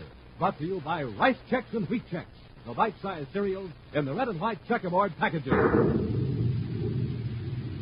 Wind it out, put it in your pocket, take your own cosmic rocket launcher with you wherever you go. You can do it, Space Patrollers, because that slick-looking rocket and neat double-deck scout car are made of real durable plastic. Swell bright colors, red and yellow. And don't forget, all 33 feet of that special nylon thread is breakproof. The launching gun is of sturdy stainless steel with long-distance power built right into it. Right, Captain Twofeldt. Space Patrollers, this is Commander Corey. I want every one of you to have this exact pocket-sized model of my own cosmic rocket launcher. Operates just like mine, too. A big 6-inch rocket whizzes down a nylon launching cord, hits a target, and automatically launches the double-deck Snap-on Scout Car. And there's a space inside the Scout Car for important secret messages. Now, gang, listen while Captain Twofeldt tells you how to get yours.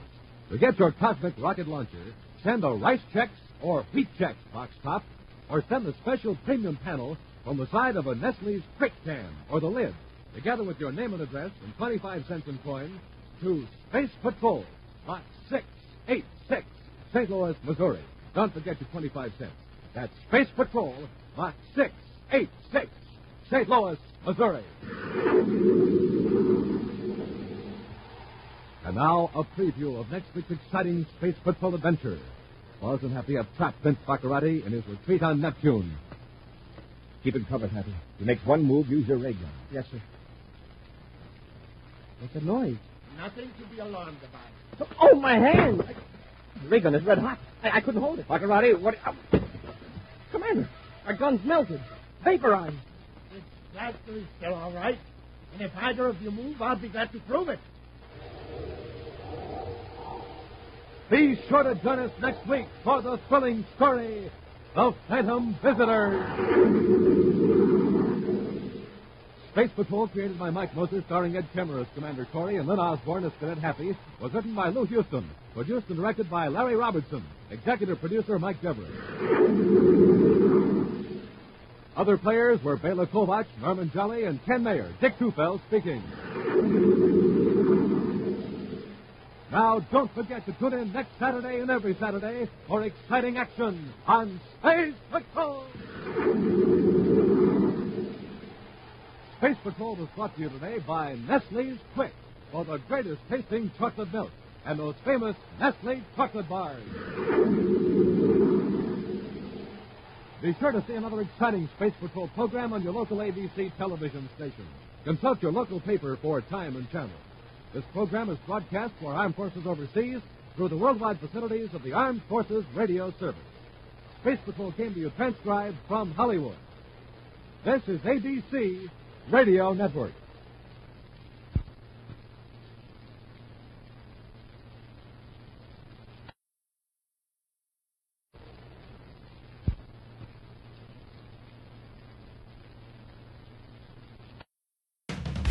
Thank you for joining us for a thrilling episode of Golden Age Radio. We're excited to have you as part of our audience. We invite you to return tomorrow for an all-new set of episodes that will take you on even more unforgettable adventures. Don't touch that dial, because the next installment of timeless tales and captivating narratives is just around the corner. Stay tuned for another dose of vintage radio magic that will transport you to a bygone era of entertainment like never before. We're always eager to hear from our fantastic audience. Your feedback fuels our passion for delivering the best in vintage entertainment. Feel free to share your thoughts, opinions, and suggestions. We value your input and strive to make your listening experience even more enjoyable. If you're looking to enhance your Microsoft Access skills, look no further. Reach out to them at 615-420-2040 and ask for Mark. Once again, thank you for being a part of our Golden Age radio community. Get ready for more riveting stories, captivating characters, and timeless entertainment. Until next time, stay tuned and keep the nostalgia alive.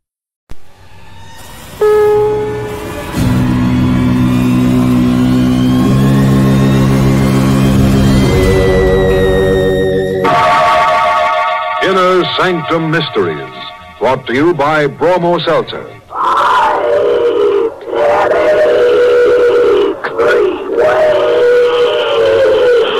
Bromo Seltzer, Bromo Seltzer, Bromo Seltzer, Bromo Seltzer.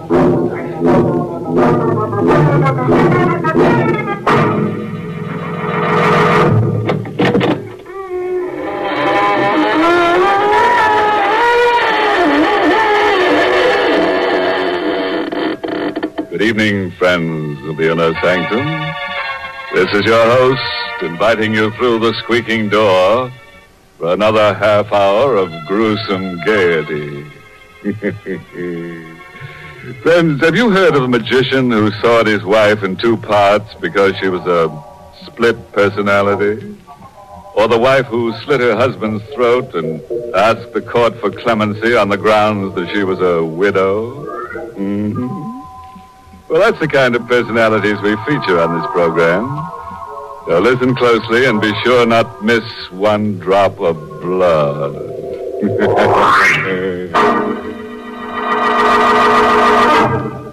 Tonight's Inner Sanctum Mystery, Death Bound, is an original radio drama written by Milton Lewis and stars Richard Widmark in the role of Rocky, and is presented by the Emerson Drug Company of Baltimore, Maryland, whose registered pharmacists compound that speedy, refreshing relief for the pain of headache, Bromo Seltzer. Remember, Bromo Seltzer is the headache help which, in a recent coast-to-coast representative survey among druggists, was reported to be the leading seller at drugstore fountains by 5 times as many druggists as mentioned any other headache product. All right, friends. Curdle up to the fire, turn the lights low, test out your scream, and we'll let the gore flow. You see? We're going in for poetry tonight, but don't worry. Nobody's going to be murdered in free verse. Night. And in a small, scrubby little park buried among the skyscrapers of a large city, a young man sits on a bench, sullenly sucking a cigarette. He's lost in thought and hardly notices it when someone sits down quietly next to him. Excuse me. Have you got a match? Here. Thanks. Keep 'em. You're worried. Who asked you? You're worried about money. Well, who ain't? And it's none of your business, see? Sure. Okay, so shut up. You can't pay for that car. Or the rent. Yeah. Well, how'd you know? You've got a pretty wife. Yeah. She likes fine clothes. You can't pay for them. How do you know so much about me? Doesn't make any difference. Rocky. My name. Who told you about me? Nobody. Cut it out. Getting chilly tonight, isn't it, Rocky? Who are you? Don't try to understand it. Why not? Hey, what are you up to? Nothing. How do you know my name? What do you want with me? Don't be foolish, Rocky. Quit stalling or I'll let you have it on the kisser. Let go of me. Start talking. Go on. You're pretty tough. Aren't you, Rocky? I'm tough and I'm hep and I want to know your angle. Start spilling. What are you afraid of, Rocky? You're smart. You tell me. Maybe I will sometime. You see, I know what's going to happen. About what? About you. What are you talking about? The future. You know what's going to happen to me? Yes. Right to the end of your life. Ah, you're nuts. You can stop worrying about money. Thanks. It's nice of you to say so. Before tonight's over, you'll have $10,000 in cash. You're loony. It's waiting for you at home. Yeah, I bet you think that'll send me running home, huh? Uh-huh. You're afraid your wife will get that money. Yeah. Yeah, you got something there. Babe's too darn good looking to trust. Yeah. Ah, you're kidding me. You think so? Nobody can see into the future. No one but me. Ah, you're too bad even to talk to. I'm going. Good night, Rocky. Good night.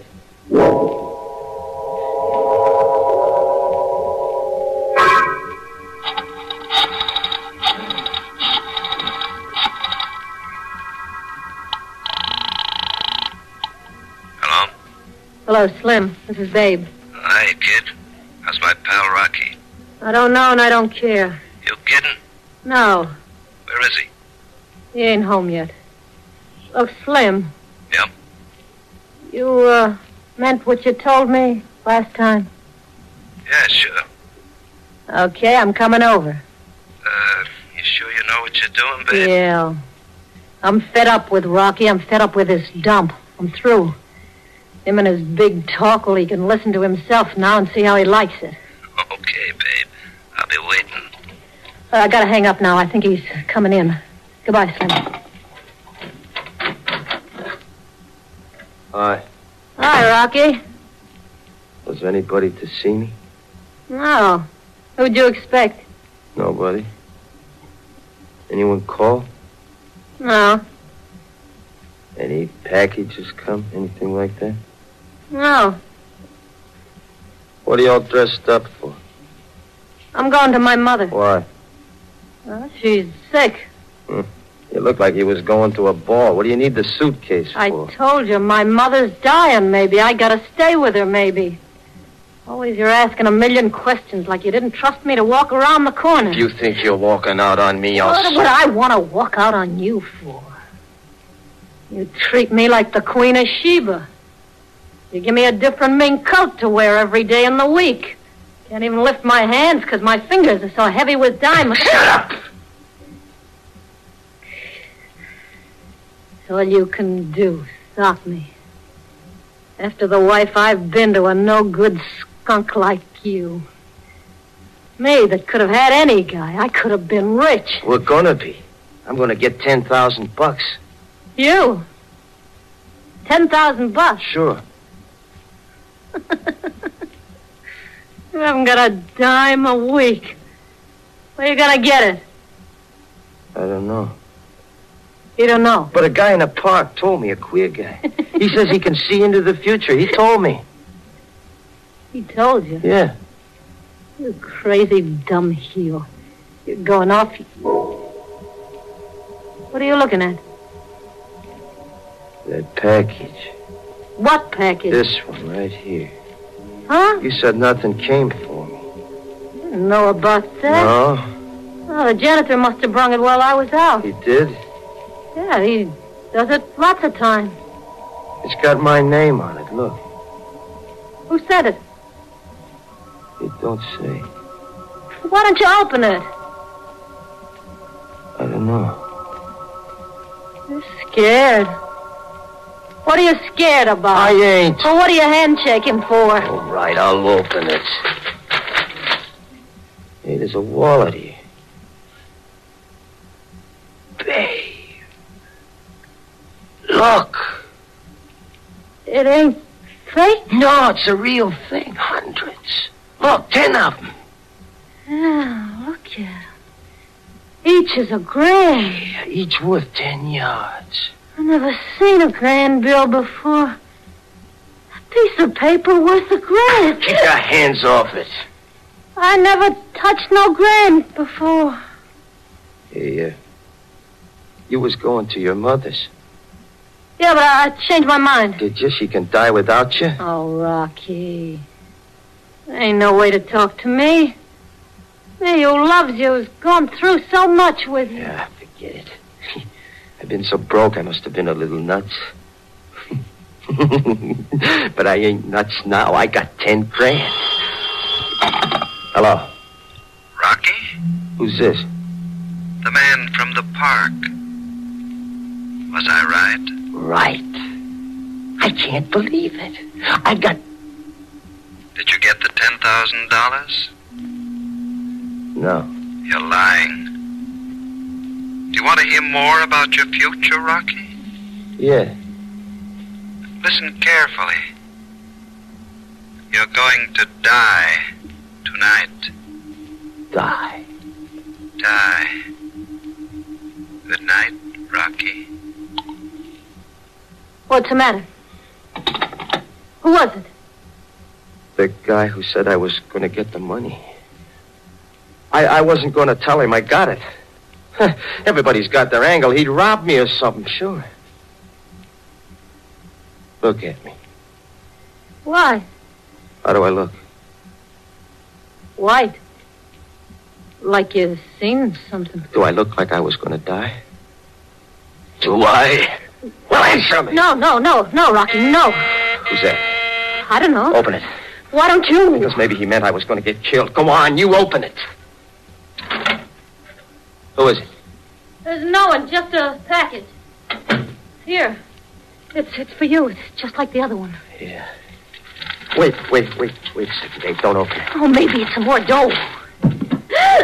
What? Rocky. Look, on the floor.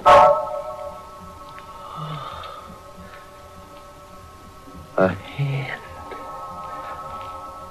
All withered like. Who sent it?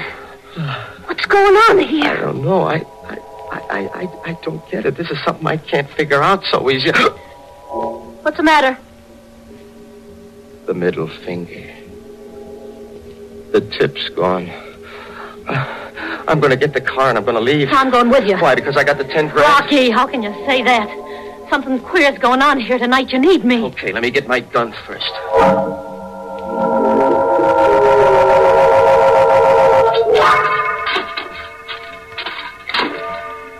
Rocky, why you doing that? Why you digging up that grave? You better not ask so many questions. Look, if you tell me, I could help you more. You close up like a clam. You drive out here to the cemetery, you start digging, you don't shut up. I think I found it. What? I'll let you know in a minute. As soon as I can open this coffin. Rocky! Turn that flashlight down here. Okay. You want to know why I come here? Take a look in there. You see his right hand? It ain't there.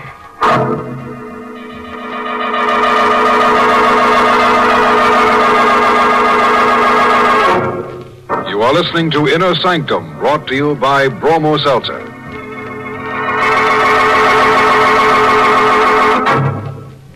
Friends, you know, I get 3 full minutes on a program such as Inner Sanctum to tell you about Bromo Seltzer. But frankly, I don't need 3 minutes. I don't have to go into any great length to tell you what it's like to suffer from a headache. Most everybody knows all too well. And I don't need long to tell you what Bromo Seltzer can do for you either. In fact, Bromo Seltzer's action can be summed up in just 5 words. Relieves pain of headache fast. That's it, friends.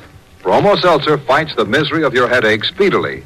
And not only that, Bromo Seltzer helps relieve the jangled nerves and upset stomach, which, as you know, can team up with an ordinary headache. Oh, and Mr. Wiest, I think you should also mention how pleasant Bromo Seltzer is to take. You see, a lot of people are sissies like I am about taking things. And, gee, Bromo Seltzer is really refreshing. There's nothing bulky to chew or dry to swallow. Right, Vivian. Which only leaves me to say, folks, next time a headache strikes you, ask at your druggist, fountain, or counter for speedy, refreshing... Bromo Seltzer, Bromo Seltzer, Bromo Seltzer, Bromo Seltzer, Bromo Seltzer.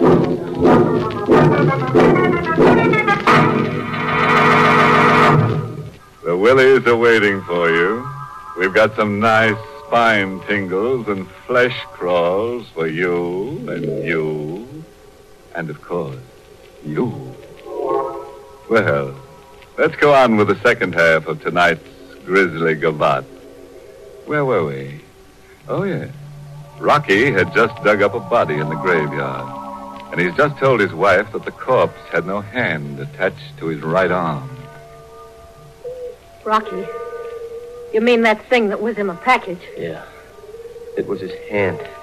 Are you sure? Sure. The tip of the middle finger was cut off. Stephen Dane. What are you doing? I'm reading that name on the tombstone. Rocky, who's Stephen Dane? Why do you want to know? Because maybe I can help you. Nobody can help me. You mustn't say that. Can't you see this ain't something you can fight, babe?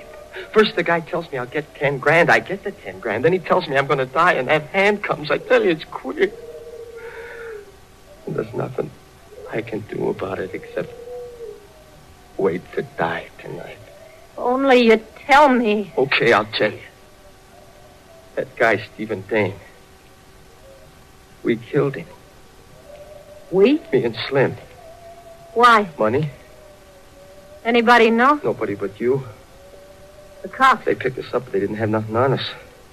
I get it. I'm going to die tonight, babe. No, you're not. This is something too big for me. I'm afraid. Look. Where? Over there. Oh, that's light. It's a queer kind of a light. Yeah, I see it. It's coming here. Yeah, it's coming for me. Rocky, it's closer. You ain't gonna get me. Nobody's gonna get me. I don't care what you are. You ain't gonna kill me. You hear me? I'll let you have it. It's gone now. Yeah, babe. Yeah, maybe I killed it, huh? Whatever it is, maybe I killed it, huh? What do you think, babe, huh? What do you think?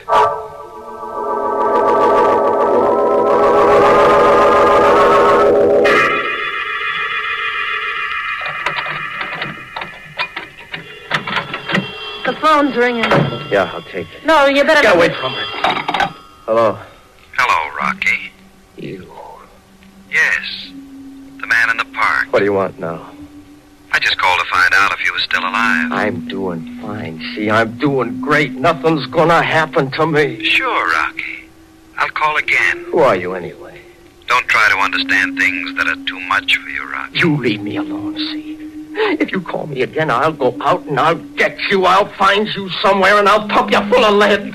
I ain't scared of you or nothing or nobody alive or dead. I'll kill you, I swear I will. Goodbye, Rocky.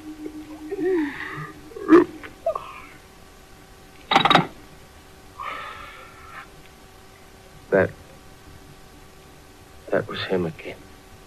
Yeah. And you're letting yourself go to pieces. Don't you worry about me. I'm okay.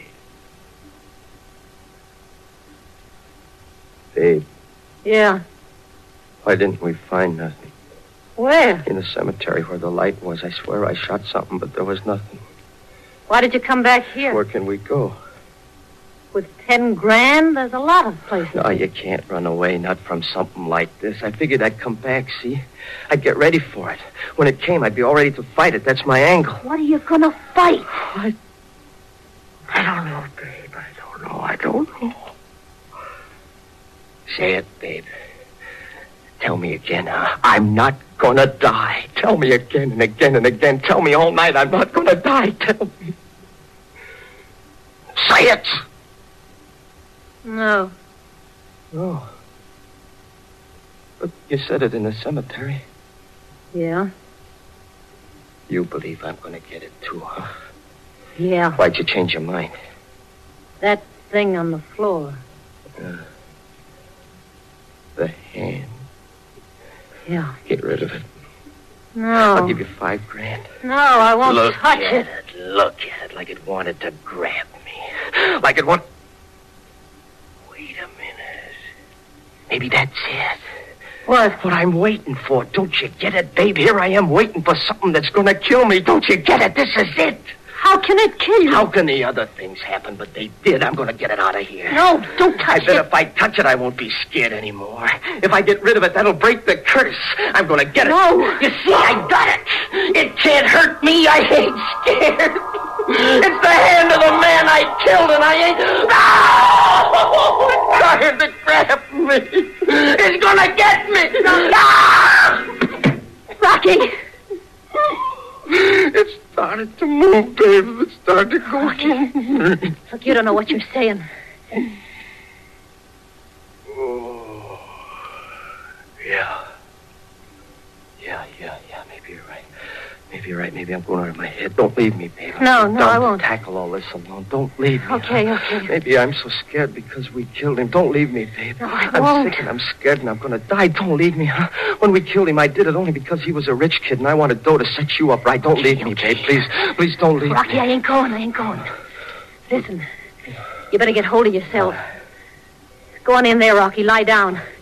Just lie quiet. Go on. Yeah, lie down. That ain't a bad idea. Lie down. Yeah, maybe I can figure it all out.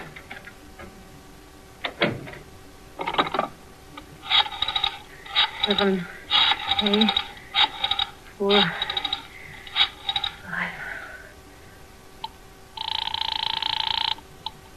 Hello? Slim, this is Babe. I'm still waiting. Listen, Slim, something's come up. What? Rocky's got 10 grand in cash. That's why you didn't come in. Now, look, you don't understand. He's blowing his top. He's gone crazy. So what? So you better get over here. Why? I want that 10 grand. I want you to get it. Get it yourself. No. You'll do it. What makes you think so, babe? Because I know all about Stephen Dane. What? Rocky told me. I'm coming over. Then bring your gun. I want to get rid of Rocky. I'll bring it. Goodbye. Bye. So that's the angle. Rocky! I heard you, babe. You did? Every word. Put the gun away, Rocky. No. You're making a mistake. I don't think so. Look, I had an angle. I was doing it to help you. Sure, Dave, sure. Let me explain why I called You Slim. explain fine, I heard. Rocky, don't. You're behind don't the do it. whole thing. I don't know how you worked it, Dave, but you were after that Rocky. 10 grand. Did Slim help you? Rocky. You're no good. You never was any Rocky, good.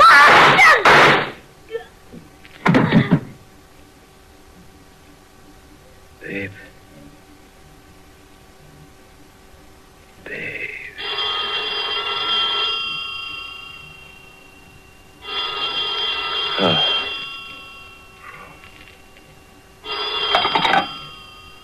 Yeah. Still there, Rocky? You hear me, don't you? Yes.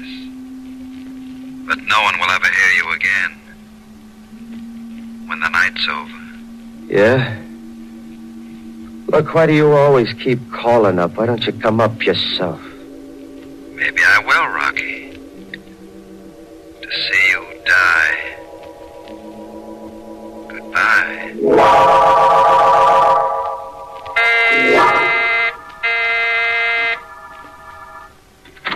What? Rocky. Don't reach, Slim. I got you covered. That's a fine way to greet an old pal. Hell. Where's Babe? There? Huh? Oh. Why'd you do it? It shouldn't be so tough to figure out. I ain't sorry. No? She was cheating on you. She wanted to get you 10 grand. You ought to know. Oh, you got 10 grand? Yeah, keep 'em up, Slim. Why, you must be nuts. I wouldn't do nothing to you. Maybe. Rocky, after what we've been through together. But you remember that Dane business? I didn't rat on you then. Why should I rat on you now? Because I got 10 grand because somebody's going to kill me. Maybe it's you. What are you talking about? I ain't taking any chances, Slim. You got reason to kill me. He said it'd happen. I ain't going to let it happen. I ain't going to die. She was right. Your bet's your race. Shut up! No. Don't reach. I ain't taking any chances. Come on.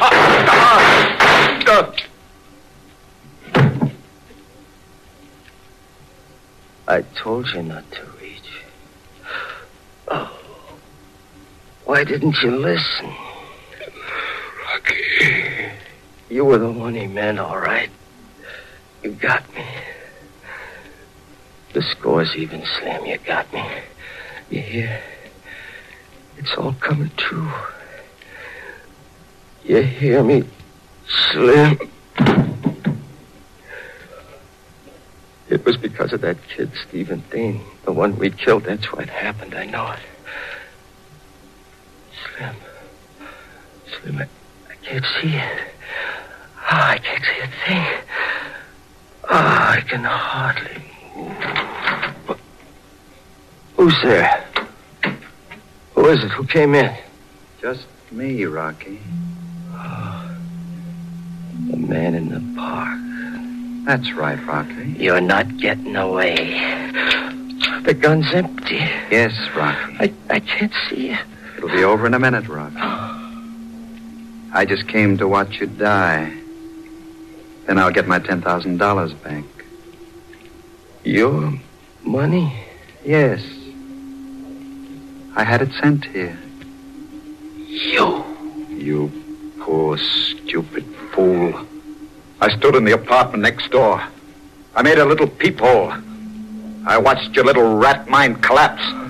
I watched you run to the cemetery. I watched you kill your wife and then him. I knew I'd be right in my plans. Like all criminals, you're cowardly, superstitious, vicious. But mostly stupid. I suppose if you weren't, you wouldn't be a criminal. Who are you? The name is William Dane. The brother of the man you murdered. The police couldn't get you. I did. No, you didn't. I'm still alive. Oh. Rocky? Goodbye, Rocky.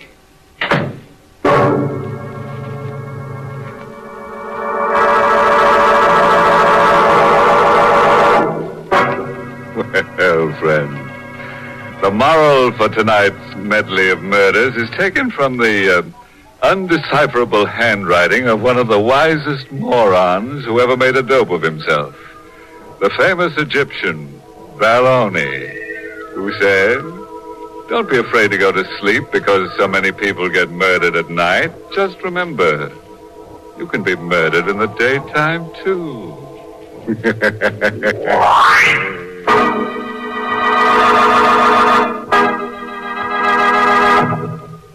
Friends, if you're sniffling and sneezing because of a cold, that can make you miserable enough. But when you have a headache at the same time, you'll feel even more miserable. yes, when a cold and a headache team up, that's the time to reach for the familiar blue bottle of fast-acting Bromo Seltzer.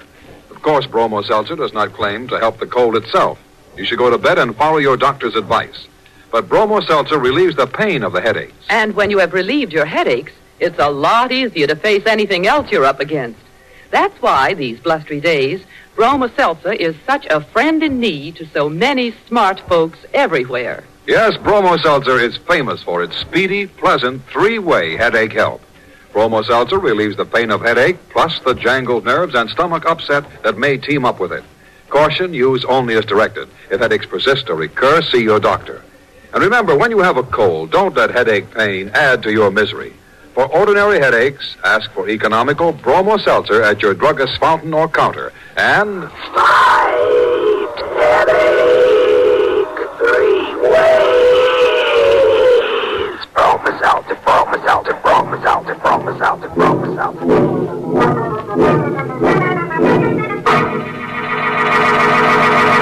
Well, it's time to close that squeaking door for another 7-day rest. Until next week at this same time, when Bromo Seltzer brings you another Inner Sanctum Mystery, directed by Hyman Brown. Oh, by the way, this month's Inner Sanctum Mystery novel is A Halo for Nobody by Henry Kane. Next week's little horror deals with a gal who planted her uncle in the rose bushes and then was terribly surprised at what came up. It's called The Ghost in the Garden. You'll be sure to listen, won't you? Until next Monday, then, good night. Pleasant dreams.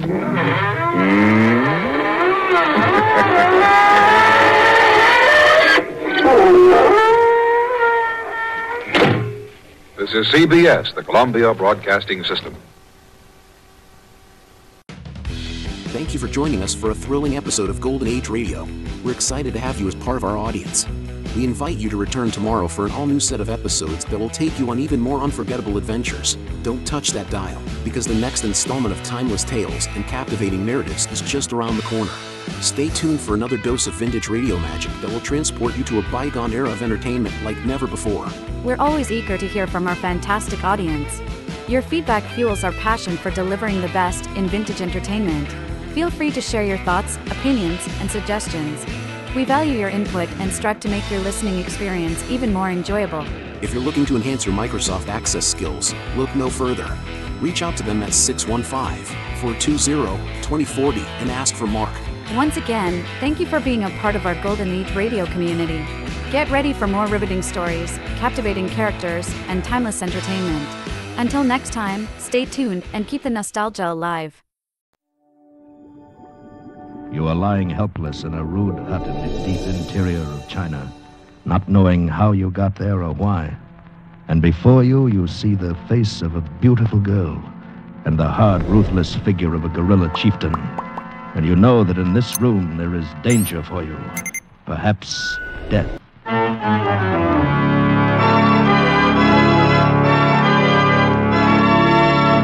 We offer you Escape, transcribed to free you from the four walls of today for a half hour of high adventure. Today we escape to China and the story of a man who lost his memory and almost his life. As James Norman told it in his fascinating story, He Who Rides the Tiger.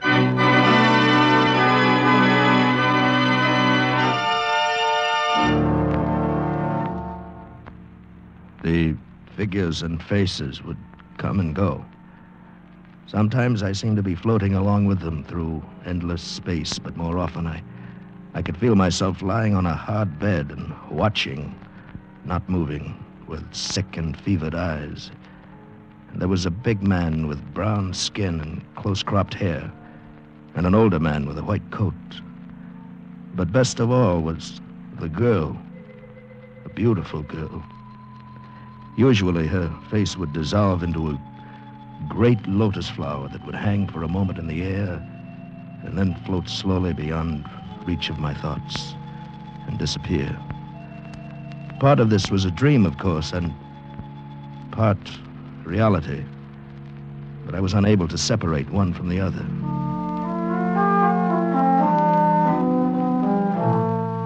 How long it went on, it's impossible for me to say. I had no sense of the passage of time. One morning, though, I opened my eyes and looked at the bare walls of the room. The white-haired man sitting by my cot, the other man sitting a few feet away smoking a cigarette. And then I knew that the dreams had gone away and would not come back. This was reality. Feeling better? Can you hear me? Understand me? Huh? Yes. Yes, of course. Good. Glad you're finally coming out of it. You've been a very sick man, you know. Where am I? Fengyang Mission Hospital. We're about 600 miles south of Peiping. That's impossible. How did I get here? Walked in. Dropped unconscious in the courtyard, burning up with fever and suffering from malnutrition. Malnutrition? But I ate lunch yesterday in Peiping. I'm afraid I'll have to contradict you. You've been here for 2 months. I don't understand. Doctor, I wonder if I could ask your patient a question. Oh, yes, of course. It's simply this. What is your name? It's Armour. David Armour. Ah, yes. So you told us while you were delirious, but we could not be sure. And your business in Peiping, Mr. Armour? I'm a member of the International Committee on Chinese Art Treasures. We've been investigating the policy of the advancing Japanese armies toward protecting and preserving art objects in newly conquered territories. I see. And yesterday, you ate lunch in Peiping? Yes, at the Wagon Li Hotel. I dropped my wife off at the... Adrian, where is she? Where's my wife? Mrs. Armour is in San Francisco at present. San Francisco? Well, why should... What's this all about? Who are you and what am I doing here? Why have I... Mr. Armour, please. Mr. Quinto, I think any further questioning had better be postponed until tomorrow. Mr. Armour is in no condition for it. I quite agree with you, Doctor. Very well, Mr. Armour. Until tomorrow, then. Doctor, I don't understand. Who is this Mr. Quinto? What does he want? Well, he's a powerful man among the Chinese. He's been following your condition very closely. I don't know what he wants. If I could only remember what happened. I've got to send word to my wife, to Adrian, to the American consul. My wallet, my passport and papers. Do you have them? Oh, Mr. Armour, when you arrived here, you were wearing a cast-off uniform of the Japanese army. What? You had no papers or identification. There was nothing in your pockets except this. I haven't told Mr. Quinto about it. Right. It's a little porcelain figurine. A rabbit. Yes, a rabbit. Does it mean anything to you? No, I never saw it before in my life. That's too bad. I was hoping it might help you remember. The last thing I remember is that lunch in Peiping. Seems like yesterday, and yet you told me it was 2 months ago. Oh, no. I said that you came here 2 months ago. What was the date of that luncheon, Mr. Armour? It was September 23rd. Yes. Of what year? 1941, of course. What do you mean? What are you driving at? Mr. Armour, apparently the last thing you remember is a lunch that you had in Peiping nearly 8 years ago.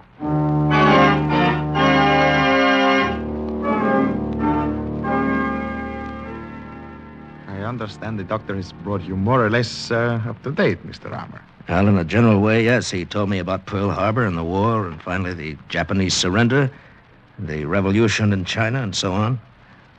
Hasn't helped any as far as my memory is concerned, though. It's too bad. Let me extend that memory by about 20 minutes. What do you mean? On September 23rd, 1941, you ate lunch at the Wagon Li Hotel in Peiping with a Mr. Ficking, the Far East correspondent for an American newspaper. Yes, I know that. You left the hotel with Mr. Ficking and engaged a rickshaw, naturally. 2 blocks away, it was bumped by a Japanese army truck and overturned. You were thrown out and struck your head on the curbing. But I don't understand. Your companion became embroiled in an argument with the truck driver, and a crowd gathered. And when the affair quieted down, you had disappeared. From that time until your appearance here at Fengyang 2 months ago, your whereabouts are unknown. But how did you find out about this? That is unimportant. I am concerned with what you did after that. A war was being fought in China. The whole country was under martial law by one side or the other. Yet, I can find no record of you anywhere. What are you getting at? You were not with the American or Chinese armies, and neither the Japanese army nor the puppet government lists you as a war prisoner. You were not with the Chinese guerrillas. I was one of their leaders. I would have known about that. So, what were you doing, Mr. Armour? Collaborating, perhaps? With the Japanese? There would be no listing of your name in that case. They destroyed all such records before the surrender. And you were wearing a Japanese uniform when you came here. You're out of your minds. Then suppose you tell me what you were doing. I can't tell you. I don't remember. What do you want, anyway? What brought you into this? 2 simple words that mean $1 million. Huh? Even when they are whispered by a man in delirium. Tang bronzes. Tang bronzes? You've heard of them? Yes, of course. The only 2 pieces in existence are in the Buckingham Palace collection in London. But what have they got to do? No, not those, Mr. Armour. I'm referring to the 4 Tang bronzes that are in existence in China. Well, they've been lost for centuries. Oh, no. A few Chinese in every generation have always known where they were. We were forced to move them for safekeeping several times during the war. The last time was a few days before the surrender. My men in charge of the job were ambushed and murdered, and the bronzes were stolen. By whom I've not been able to discover. Are you implying that I learned they were being taken to Shanghai. I traced them past Nanking and lost the trail. But they did not reach Shanghai, of that I'm certain. So? Why do I come in? Well, from things you have said in delirium, I believe you have seen and touched those bronzes. Perhaps even you know where they are, if you could remember. I want them back. You want your memory back. It's not good to lose 8 years with no accounting for one's actions. Just what are you suggesting? I suggest that I settle all suspicion by a public statement that you are a member, incognito, of my guerrilla forces during the entire war. Then the 2 of us will start from Shanghai and work toward Nanking, hoping that some scene or association may serve as a key to unlock your memory. When that happens, we both have what we want. I see. Well, there's only one thing wrong with it. I'm not going to do it. Too bad. What are your plans, then, Mr. Armour? The doctor says I'll be able to travel by the end of the week. I'm going to take a train to Shanghai and hop the first plane out to San Francisco. I'm afraid you're making a serious mistake.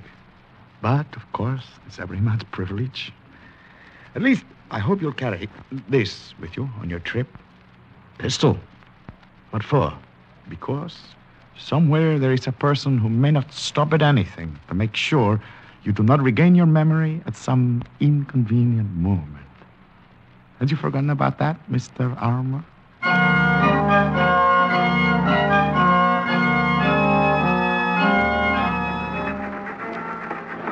Most of the long train trip to Shanghai was uneventful. I still carried the gun, mostly because I didn't know what else to do with it. But I had only one idea in mind, to get home to San Francisco and to Adrian just as soon as possible. At Nanking, the papers that came on board were carrying the story of my wartime association with Kinto's guerrilla forces. Apparently, he'd gone ahead on his own with that part of his plan. And from Nanking on, I could hear the other passengers discussing me amongst themselves. And when some 50 miles out of Shanghai, a fat, smiling little Chinese merchant named Mr. Chen sat down in my compartment, began to chatter away about my heroism. It's most remarkable, Mr. Armour, most amazing, that one who served our country in such a glorious way is not able to remember a single one of illustrious exploits. Well, as I told you, Mr. Chen, I was injured nearly 8 years ago. I've been suffering from amnesia. It was only last week that my memory came back to me. Oh, yes, it's too shame. And nothing, not one single hour of 8 years can be remembered. No? All that I know is what Mr. Kinto tells me. It's true. Whatever Mr. Kinto say is a muchly important man, very great leader, a very powerful fighter. Yes, he is. You know where is Mr. Kinto now? No, he left Gangfang 3 days ago. I think he went to Peiping. Oh, yes. And your honorable intention, Mr. Armour, they are what? To get a plane to San Francisco just as soon as possible. Oh, it's most excellent plan. Shanghai, very troubled city, very unsettled. Would cause great lamentation in land if accident happened to illustrious hero of our country. Accident? Well, who can tell the ways of fate? In city like Shanghai, many accidents can happen, even to brave fighter with loaded pistol in coat pocket. It's much better you go away on plane very quickly, Mr. Armour.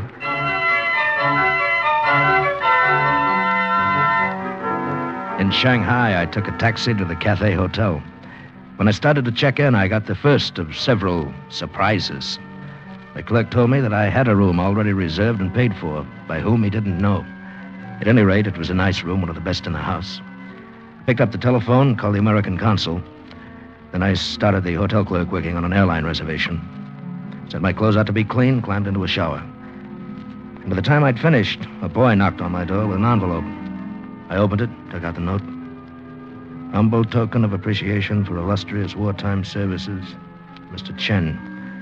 Attached to the note was a plane ticket to San Francisco and a seat reservation for noon the next day. I should have expected the second note delivered 15 minutes later, but I didn't. It read, "Please do me the honor of joining me in the American bar downstairs at your convenience. Signed, Kento." But of course it was I who reserved the room, Mr. Armour. I knew you were planning to stay here at the Cathay, and I was only too happy to assist you with a small favor. It won't do you any good, Mr. Kento. I told you in Fengyang I'm going home right away.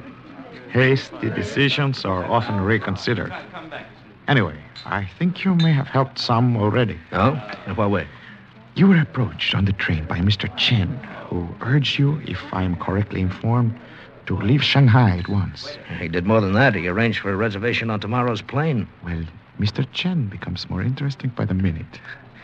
And did you know that he also arranged to have you followed from the railroad station? I don't care. I'm not interested in your game, his game, if he has one, or anybody else's. I'm flying to San Francisco tomorrow. What a pity. And without knowing a thing about a period of your life that covers nearly 8 years. Yeah, whatever it was, it's over and done. What's wrong, Mr. Armour? That girl who just came in. The one who walked past our table. Oh, yes. What about her? Do you know her? I only wish I did. She's beautiful, isn't she? Can you find out who she is? Of course. Although for a man so anxiously hurrying home to his wife, it's... oh, well. Waiter.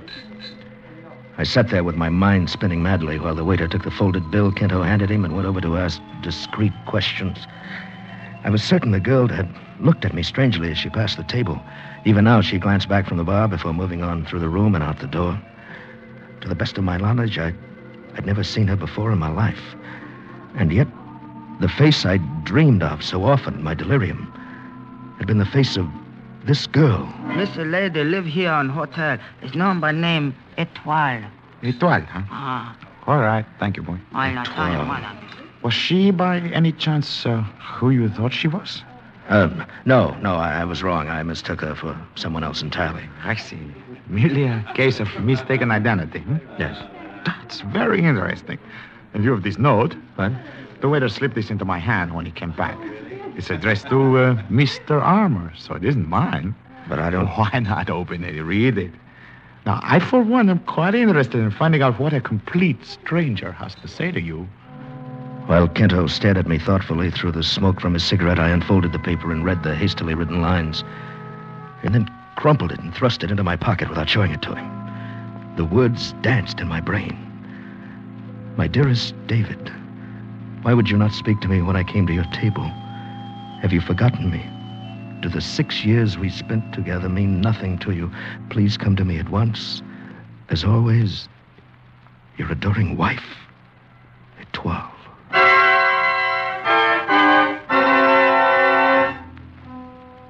Kento probed skillfully, trying to discover the contents of the note Etoile had sent me. But I had no intention of telling him. I left him still sitting there at the table and went to the lobby. Talked briefly with the room clerk and with the antique dealer who kept a shop in the foyer. 10 minutes later, I stepped into an elevator and rode up to the 7th floor. And an hour after I'd seen Etoile in the bar, I was facing her again through the open doorway of her room. Her dark hair lay softly on her shoulders. Her skin was velvet and warm cream. And the subtle scent of an amir perfume hung in the air like a tender challenge. She was lovely. She was supposed to be my wife. And I couldn't remember her. David, my darling, won't you please come in? Thank you. I suppose you're Etoile? Well, of course, David. And you did send me a note downstairs in the bar. But who else, my dear? Oh, it's the old trouble again, isn't it? Trouble? The sickness of forgetfulness, my doctor called it. So often you suffered from it at Suchow, weeks at a time. Suchow? Don't you remember Willow House, the beautiful estate that Uncle Liu gave us when we were... Oh, that's why you did not speak to me in the bar. You've forgotten all of it. Even me. Yes, I'm afraid you'll have to bear with me, Etoile. I don't mean to hurt you, Oh, it but... doesn't matter, my darling. I understand. I've been so terribly worried since you ran away from Suchow 4 months ago. But now we're back together and everything is all right again. Etoile, tell me, when was it we were married? In the month of December 1941. See, I carry the paper with me always. Yes. We were married in the Chinese manner by Uncle Wang. And then Uncle Liu gave us Willow House. And we lived there all through the war? Well, why weren't we bothered? I mean, by the Japanese? Uncle Wang was very important in the puppet government.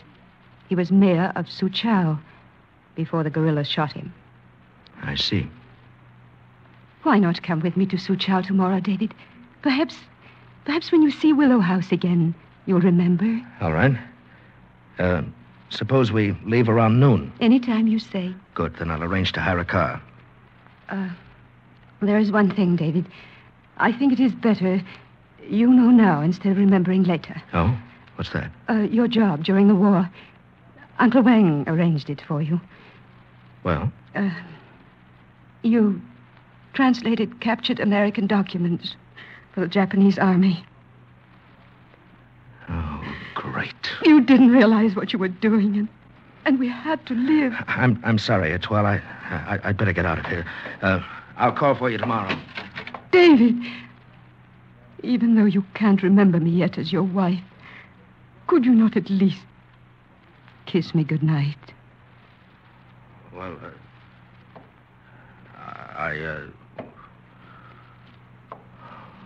of course. David. Until noon tomorrow, darling. Good night.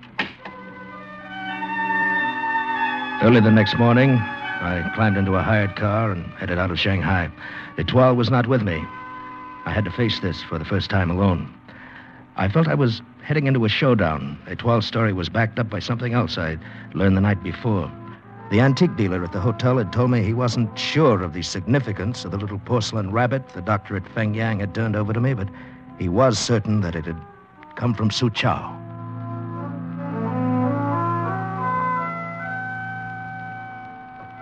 A servant let me into the Willow House, and he left me alone in a large room furnished sparsely in the Chinese manner.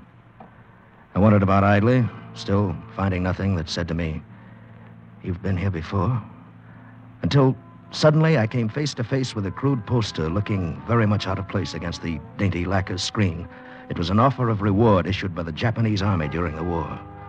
The photograph on the poster was blurred beyond all likeness, but the wording was clear enough. $50,000, dead or alive, for the guerrilla general Jimenez Quinto. It makes rather an interesting souvenir, don't you think so, Mr. Arm? No? Do not draw the gun, you're covered, as they say. Well, welcome to my humble abode, Mr. Quinto, or is it the other way around? Neither, as a matter of fact. Willow House was an undercover guerrilla headquarters in this area during the war. And this whole business of being married and so on was another of your ideas? Is that right? I'm afraid so, Mr. Armour. Etoile is a very capable operator, a guerrilla colonel, as a matter of fact. You were never married to her. Come on in, Louis. All right, you've fooled me into coming up here to Suchow, but what good's it going to do? Can't tell you any more now than I could have in Shanghai. Perhaps not, but my little scheme also involves a certain Mr. Chen. If he has not followed you here already, I believe he will do so soon. Then you're putting your money on Chen as the man who stole the Tang bronzes. Is that it? His insistence that you leave China seems to me suspicious. I intend to question him. Couldn't you have done it in Shanghai? Not with his greater freedom. My questioning is always thorough. Well, that's your business. As far as I'm concerned, I'm heading back to Shanghai right now. I'm afraid that's impossible. Etoile has already taken the liberty of paying off your chauffeurs. Etoile? She rode up here with you under a blanket in the back seat. She's quite resourceful. Now, look here, if you think for 1 minute... Please, Mr. Armour. There is an old Chinese proverb which says, he who rides the tiger finds it easier to get on than to get off. Yui, I think you'd better get the gun from our hot-headed friend. A most excellent suggestion. Is in this pocket, I believe. Ah, yes. Thank you, Mr. Armour. And look, General Quinto.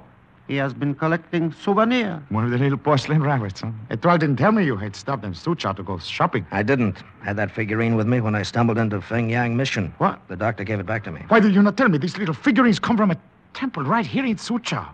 They're given out to pilgrims during the annual festival. Mr. Armour, does the name Mei Ren Pagoda, Temple of the Moon, mean anything to you?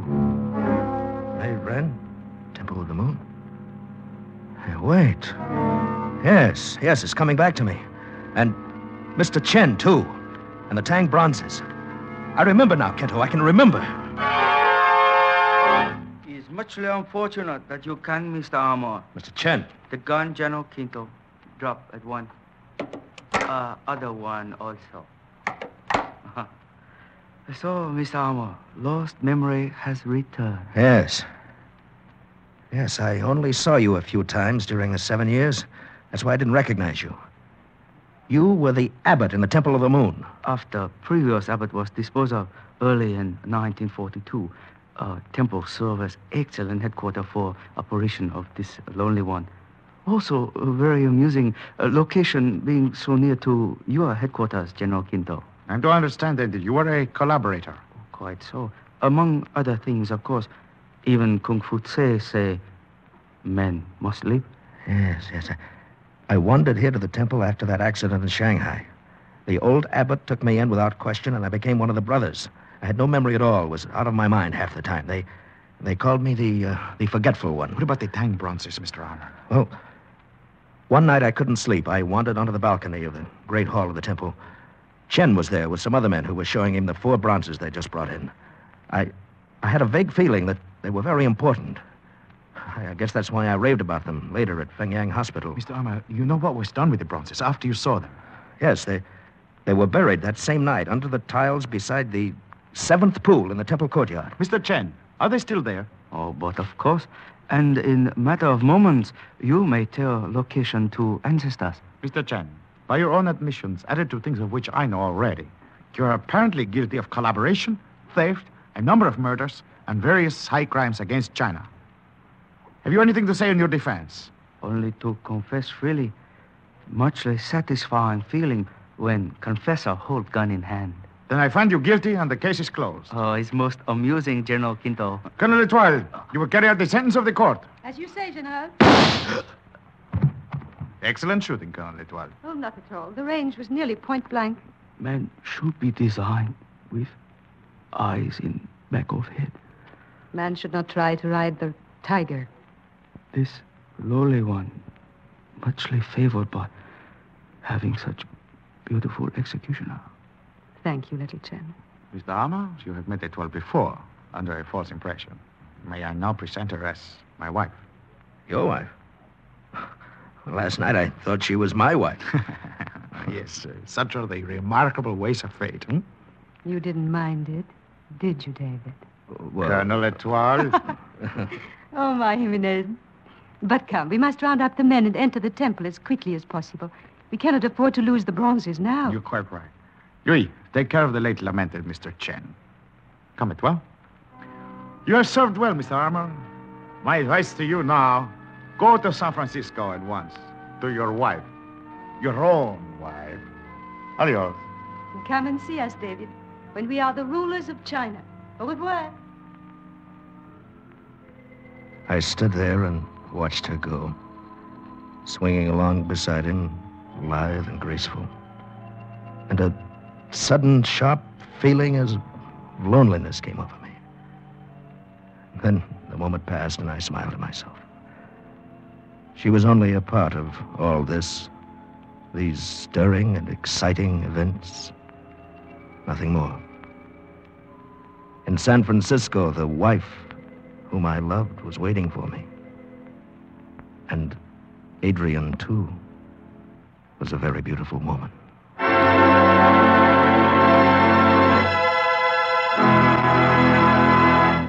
Escape is produced and directed by Norman Macdonald.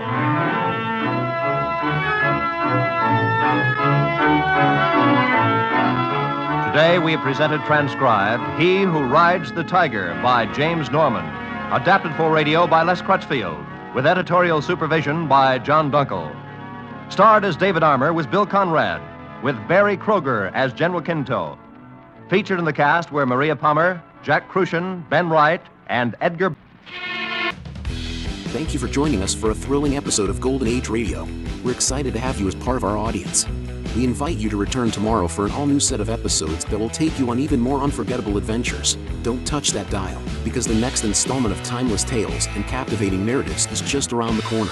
Stay tuned for another dose of vintage radio magic that will transport you to a bygone era of entertainment like never before. We're always eager to hear from our fantastic audience. Your feedback fuels our passion for delivering the best in vintage entertainment. Feel free to share your thoughts, opinions, and suggestions. We value your input and strive to make your listening experience even more enjoyable. If you're looking to enhance your Microsoft Access skills, look no further. Reach out to them at 615-420-2040 and ask for Mark.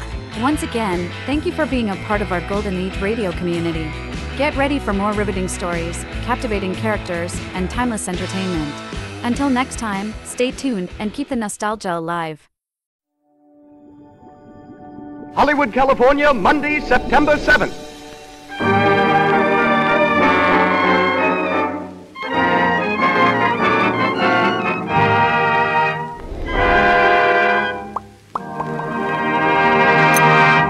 The Lux Radio Theater presents James Cagney in Is That So? With Robert Armstrong and Boots Mallory.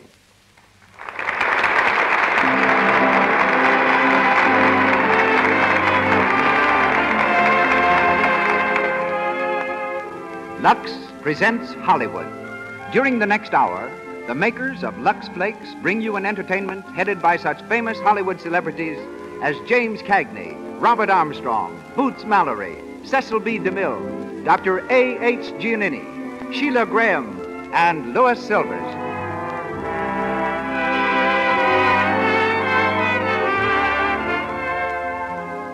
In the motion picture studios are found the greatest collection of costumes in the world.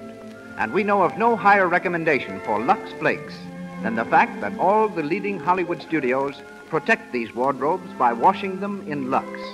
Order some tomorrow. You will find that stockings and all clothes that are washable last longer and look newer when cared for with these pure, gentle flakes. There's no harmful alkali, no cake soap rubbing, with inexpensive, wonderfully effective Lux Flakes. And now, our producer, ladies and gentlemen, Mr. Cecil B. DeMille.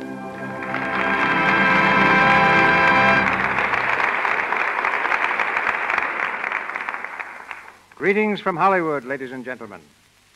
Yorkville, one of the rollicking, frolicking sections of New York City, is famous for its fine German citizens and fine German food, its burgers and its hamburgers.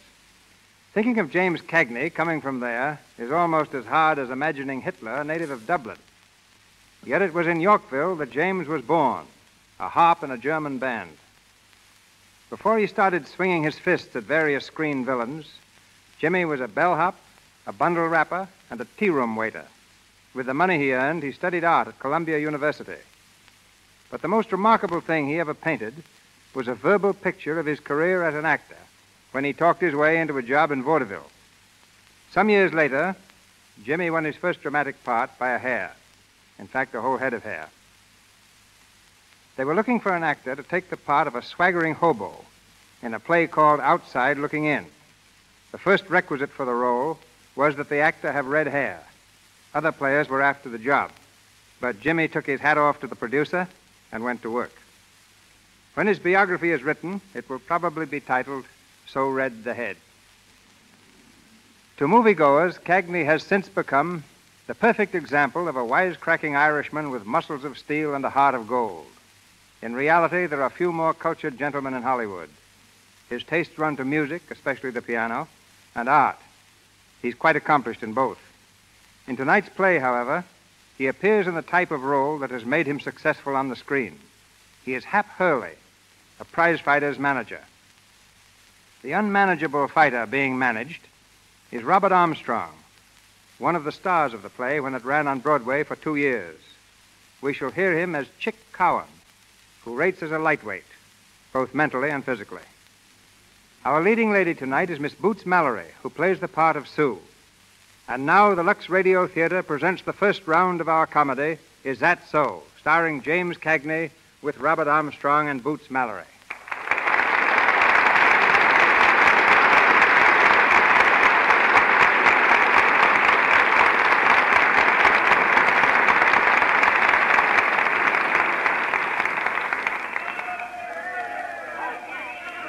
We're in the dimly lighted dressing room of the Bronxdale Fight Club in New York City, where we find Hap Hurley and his fighter, Eddie Chick Cowan, the pride of Brooklyn. Chick, ready for the next bout, has just had his hands bandaged, but there's a dreamy look in his eyes, which seems to cause Hap a great deal of concern.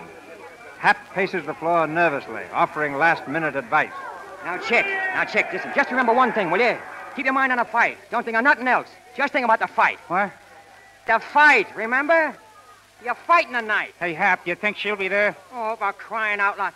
Will you forget James for a minute? I'm talking to you about a fight. Now, this is important. If we don't win, we don't eat. Gee, Hap, she's got such pretty eyes. Oh, now, look, Chick, I'm going to tell you just once more. Every nickel we got, our whole end of the purse, everything's riding on that busted schnozzle of yours. Now, will you please, for my sake, for your mother's sake, will you please forget that dame for a while? Boy, has she got pretty teeth. Just like corn on a cob, no kidding. I wish you'd have broken a leg before you went to that Brooklyn yesterday. I wish you was born a hermit. Okay, you guys, you're on next. Okay, we're coming right up. Now, come on, Chick. Now, look.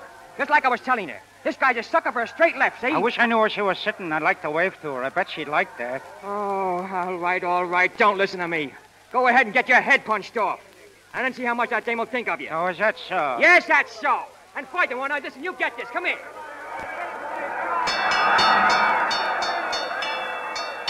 All right, boys. You know the rules. Clean breaks and clean fights.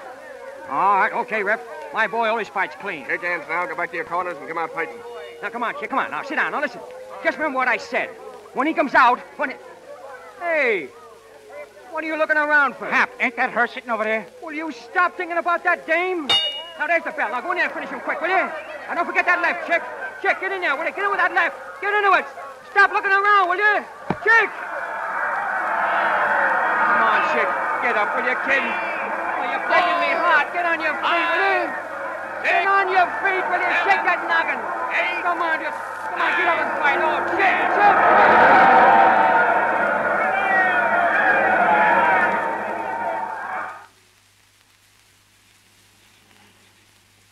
All right, come on, Chick. Get off the grass. Huh? The grass. Get off it. What for? You drag me out to the park and then I can't even sit on the grass. It's wet, you dummy. You want to catch your death of cold?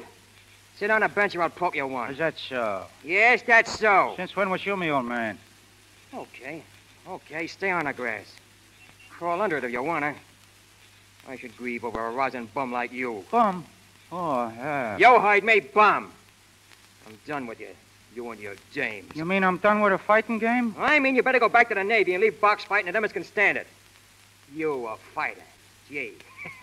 That's a hot one. You a fighter. Oh, Herb. Listen, I get your setup. A guy that couldn't punch a hole through a lace curtain, and what happens? I bet the whole roll on you, the works. And you deliberately get yourself knocked out. Throw the fight in your manager, too, deliberate. Oh, gee. I told you, Hap. I could have swore I saw that dame I met in Brooklyn. Oh, dames. Always looking for dames.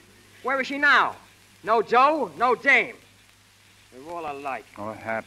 I'm sorry about that go tonight. Honest, I am, Hap. No kidding, Hap. I swear I'll never look at another dame again, so help me. I wouldn't care if you started to hear him. We're washed up, see? Oh, good evening, boys. Hey, mister. You dropped your watch. Oh, that's all right. It's perfectly all right. I meant to drop it. I was going to come back in the morning and get it. Say, you want to fight? Sure, we want to fight. I'm this boy's manager, and he fights anybody, see? All right. Tell him to take off his coat. What? What? Come on and fight, you coward. Hey, take it easy, take it easy. Hey, you know who this is? I don't care who he is. I'm going to knock his block off. And then I'm going home and do the same thing to my sister's fiancé. Oh, now listen, chump. This is Eddie Chick Cowan of Brooklyn. I don't care if he's an admiral in full uniform. Come on, Mr. Chicken Who's I'm going to knock your head off. Oh, now listen, mister. Look, you wouldn't want to take advantage of a poor sick man, would you? Sick? Who's sick, Hap? Who's sick? You are, you sap, you are. Shut up. Yeah, poor Chick as sick as anything. He had kind of a bad fall a night. Oh, is that so? Are you really sick? Yeah. I ain't feeling very good today. Well, now, that's too bad. Look, someday when you're feeling yourself again, you come around and I'll knock your head off. Is that all right? Sure, that's fine. Is that so? Who said it was fine? Listen, mister, he'll get his head knocked off when and where I tell him that. I'm his manager, see? Oh, you are you? Yeah. Well, now, let me tell you, Mr. Hurley, Hap Hurley. Quite so, Mr. Hurley. And this young man is... Eddie Chick Cowan of Brooklyn. Eddie Chick Cowan? Yeah. It seems to me that I've heard that name somewhere. Yeah, Hap just told it to you. Oh, yes. Yes, that's where I heard it. I knew I'd... I beg your pardon, gentlemen. My name is... my card. Oh, thanks. Mr. C. Clinton Blackburn. This is Mr. Blackburn, Chick. Pleased to meet you, Mr. Blackburn. You know, if my head would stop going around for a minute, I could think. Didn't I see you whip young Tierney last month? Oh, and what a lacing he gave that bum. And when I think of what he did tonight, oh, that makes it even worse. Something go wrong? Yeah. He turned around to look for a dame. Oh, lay you off, will you? Look, Hap, I'm awful hungry. How's for getting a couple of hamburgers, huh? Yeah. How about some nice breasted chicken under glass? No, I think I'll get a nice sirloin steak. And what do you think you're going to use for money, slug? Pardon me, but do you boys mean that you're broke? Broke? Listen, mister. Tomorrow we start borrowing from the church mice. Get it? Oh, that's terrible. No, I tell you what. You boys come home with me, and we'll get something to eat. What do you say? Oh, that's awful nice of you, but... No, not a word. We'll take a taxi. I live way over that way. In Brooklyn? No. Park Avenue isn't in Brooklyn. Swell, huh? I'll get a taxi. Taxi! Gee, Hap, do you suppose it's all right? I think this guy is nuts. It's aces, you sap. Didn't I tell you if you're stuck with me, you'll be living on Park Avenue?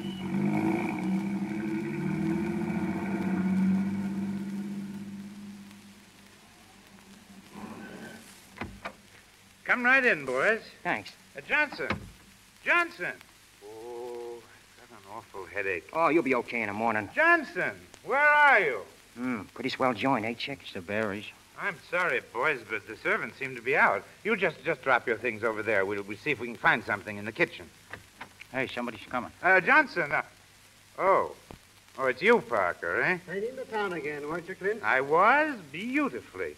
Mr. Hap Hurley, Mr. Eddie Chick Cowan of Brooklyn, my future brother-in-law, Mr. Robert Parker. Pleased to meet you. Well, I wish you'd make a little less noise, Clint.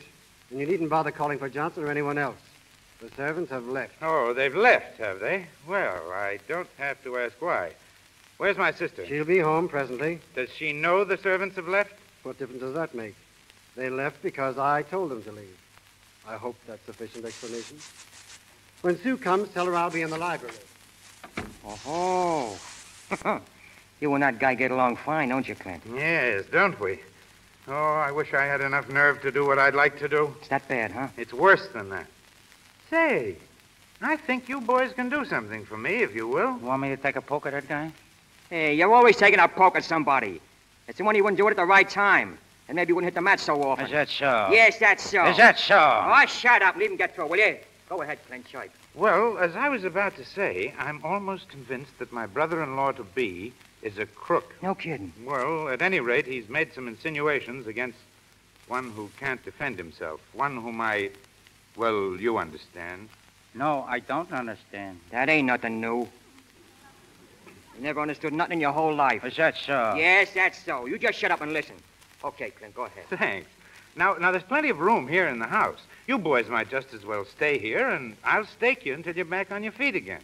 All I want you to do is to get me into some sort of good shape again, physically. Then I can attend to Parker myself. What do you say? Sounds good to me. Hey, Chick? When do we eat? Oh, it's no use. What are you going to do with a guy like that?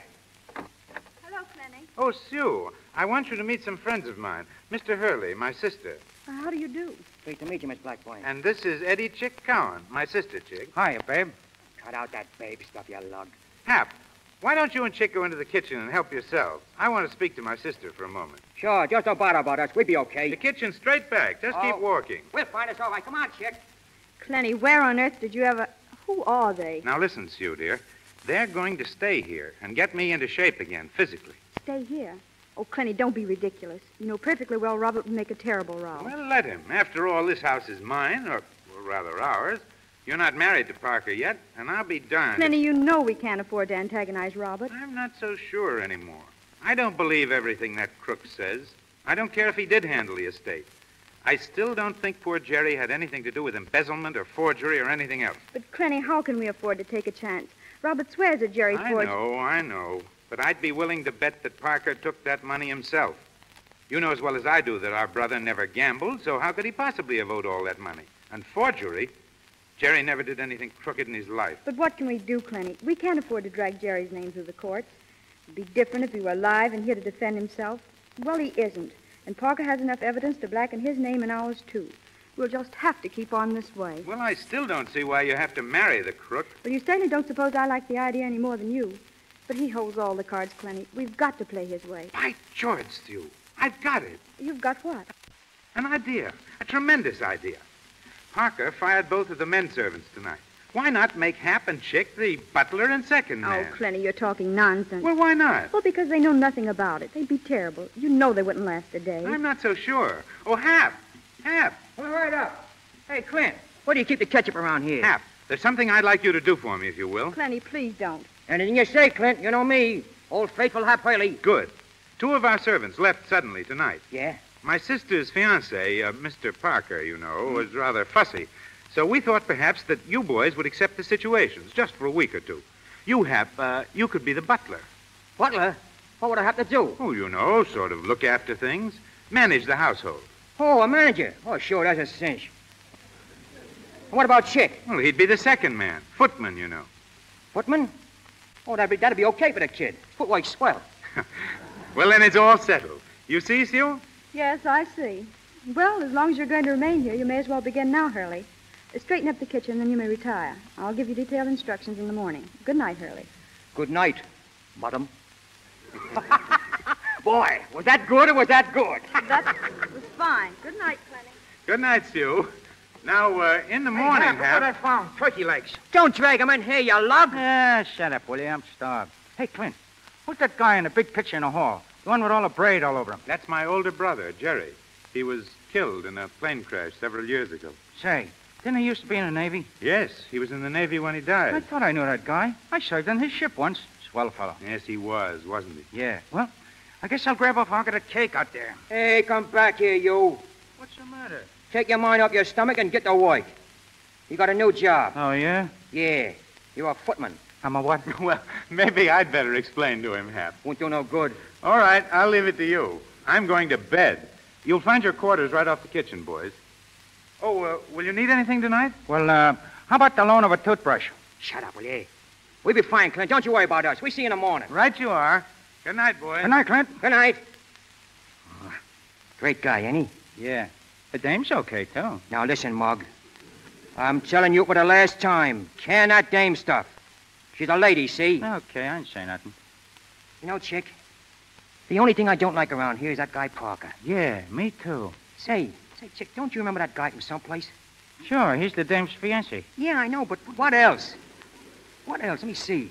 Seems to me I met that guy someplace before. You met him when we come in. Yeah, but before. I mean before. Oh, before, yeah. Seems to me I seen him before, too. Hey, you seen he to live in Brooklyn? Oh, you and your Brooklyn. Brooklyn and James. Brooklyn and James. That's all you can think about. That's so. Yes, that's so. That's so. Yeah, that's so. That's so. Ah, dry up.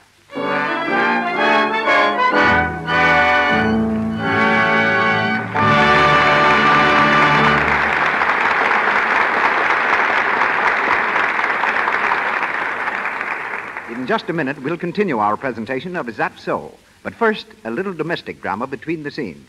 We're in the modern apartment of Jim and Elsie. They are dressing to go out in the evening. Elsie is putting on her stockings and pop, another run. Just listen to Jim. What, again? Oh, say, I'll bet I could cut down on those stocking runs. Oh, yeah? Well, put your mammoth brain to work. Say, it never stops working. I'm full of dope on the question right now. Well, spill it, big boy, but make it snappy. Okay, here's the first tidbit. You know, I heard Sis spilling a mouthful about runs the other day. Oh, I bet she was crabbing. That's where you're balmy, baby. She's got the runs problem licked. Come on, Sis says, I tell a guy how you do it. Elsie's runs are driving me nuts. And she says nothing to it. Hardly a run have I had since I switched to Lux. Say, that's an idea. Well, I'll say so, Cupcake. And here's another. Another what? Another juicy bit. Heard my secretary spill this one on the phone. I suppose her stockings never pop a run. Right the first time. And do you know why? She uses Lux. Lux.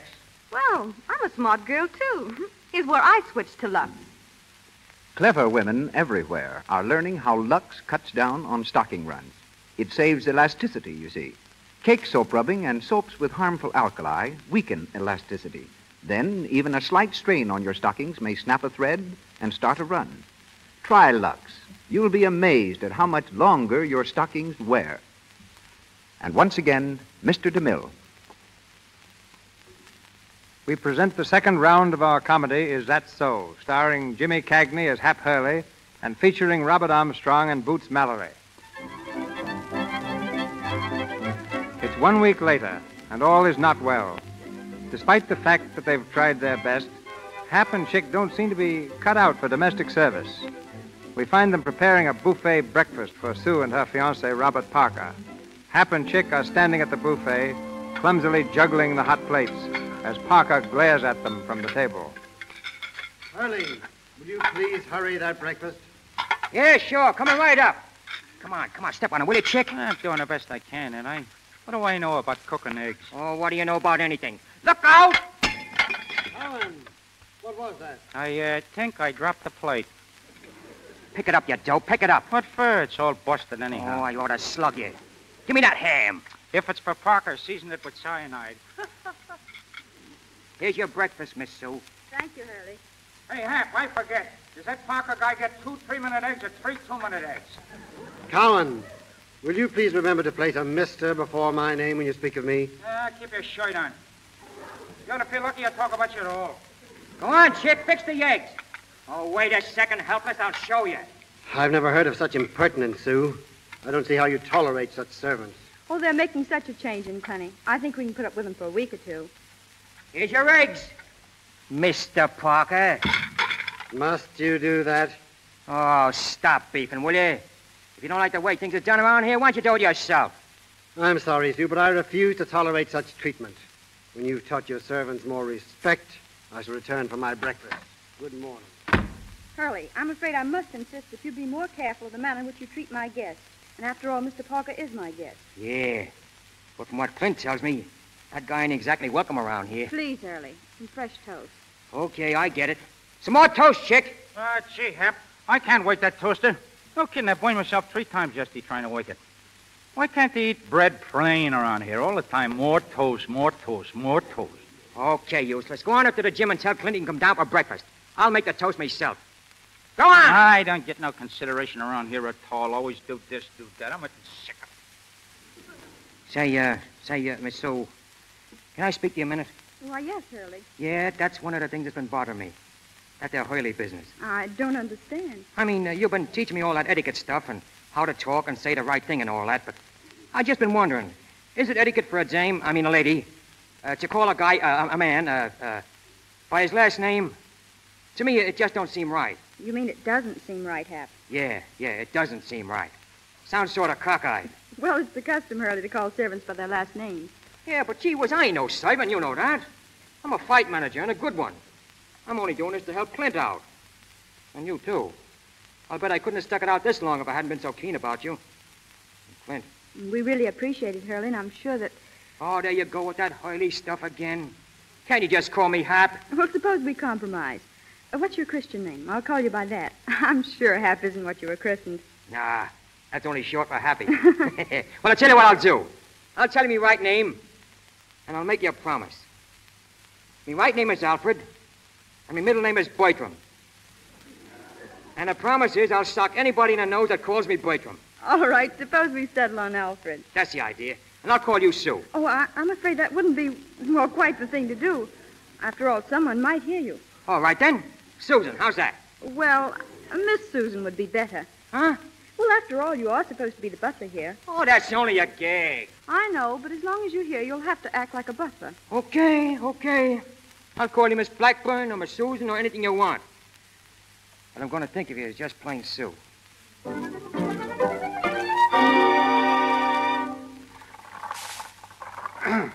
All right, Clint. 3 more. 1, 2, 3. What's that a workout? How do you feel? Great. Yeah. Lifting weights is good for you. I make Chick do it every day. Hand me that towel, will you? Here you are. You know, I didn't tell you. I like to arrange a bout for Chick. That is, if it's okay with you. A fight? Where? Right here in the house. Oh, I get it. You want him to bounce that Parker guy around, huh? No, I'll be able to bounce him around myself soon. No, I'd like to arrange a regular bout for you for a week from Wednesday against a regular fighter. Who is he? Ever hear of Johnny Duffy? Duffy? Yeah, I know him. Well, he's driving a car for Major Fitzstanley, a friend of mine. We got to talking. We thought it might be fun to have a bout right here at the house. Chick versus Duffy. At the house? Yes. We could ring up a ring out in the garden and have some friends over. I thought it would be good training for Chick. Yeah, it'd be kind of a workout for him. But a palooka like Johnny Duffy ain't no match for my boy. I'll have to tell him to take it easy. Chick's coming around all right, eh? Coming around? Right now, he could lick 9 gorillas. Well, of course, this is just sort of a friendly match with Duffy. But, Hap, do you think we could trust Chick with a real bout? What do you mean? Can we trust him? Say, I seen a guy offer him $2,000 to throw one of the Navy championship fights, and Chick nearly threw him off the boat. That isn't what I mean, Hap. I don't doubt his honesty. I'm talking about women. Is he likely to repeat that last fiasco? Oh, I don't know, Clint, but I'm pretty sure if we got him a real important battle, he'd keep his mind on it. You really think he's ready to go? Oh, I just drop my hat. All right. Hand me that phone. What are you going to do? I'll show you. Do you know Pat Kelly? Yeah, sure. He manages Soccer Goodman, light heavyweight champ. Yeah, I know he does. That's why I'm calling him. Hello. Mr. Kelly, please. This is Mr. Blackburn. Just tell him Clint Blackburn. He'll know. Hey, you mean to say you're going to... Hey, Chick! Hey! Chick, come up here! Hello, Pat. How are you? Well, that's fine. Say, Pat, do you know Eddie Chick Cowan? Well, I've acquired an interest in the boy. How about doing business? No. I mean for a bout with soccer, of course, for the championship. Oh, you do, huh? Well, how much? Wait just a second, Pat. Say, Hap.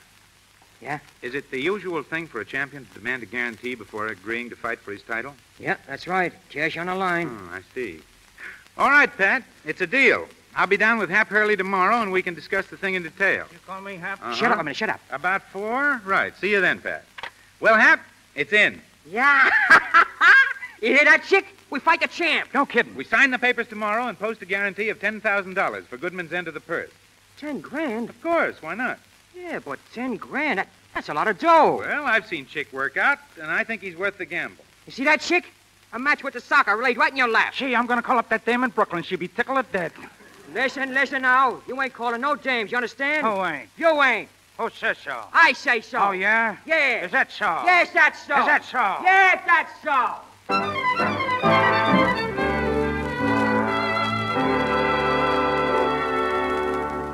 Well, Hap, did you get the ring fixed up? Yeah. It's all set and ready for the slaughter.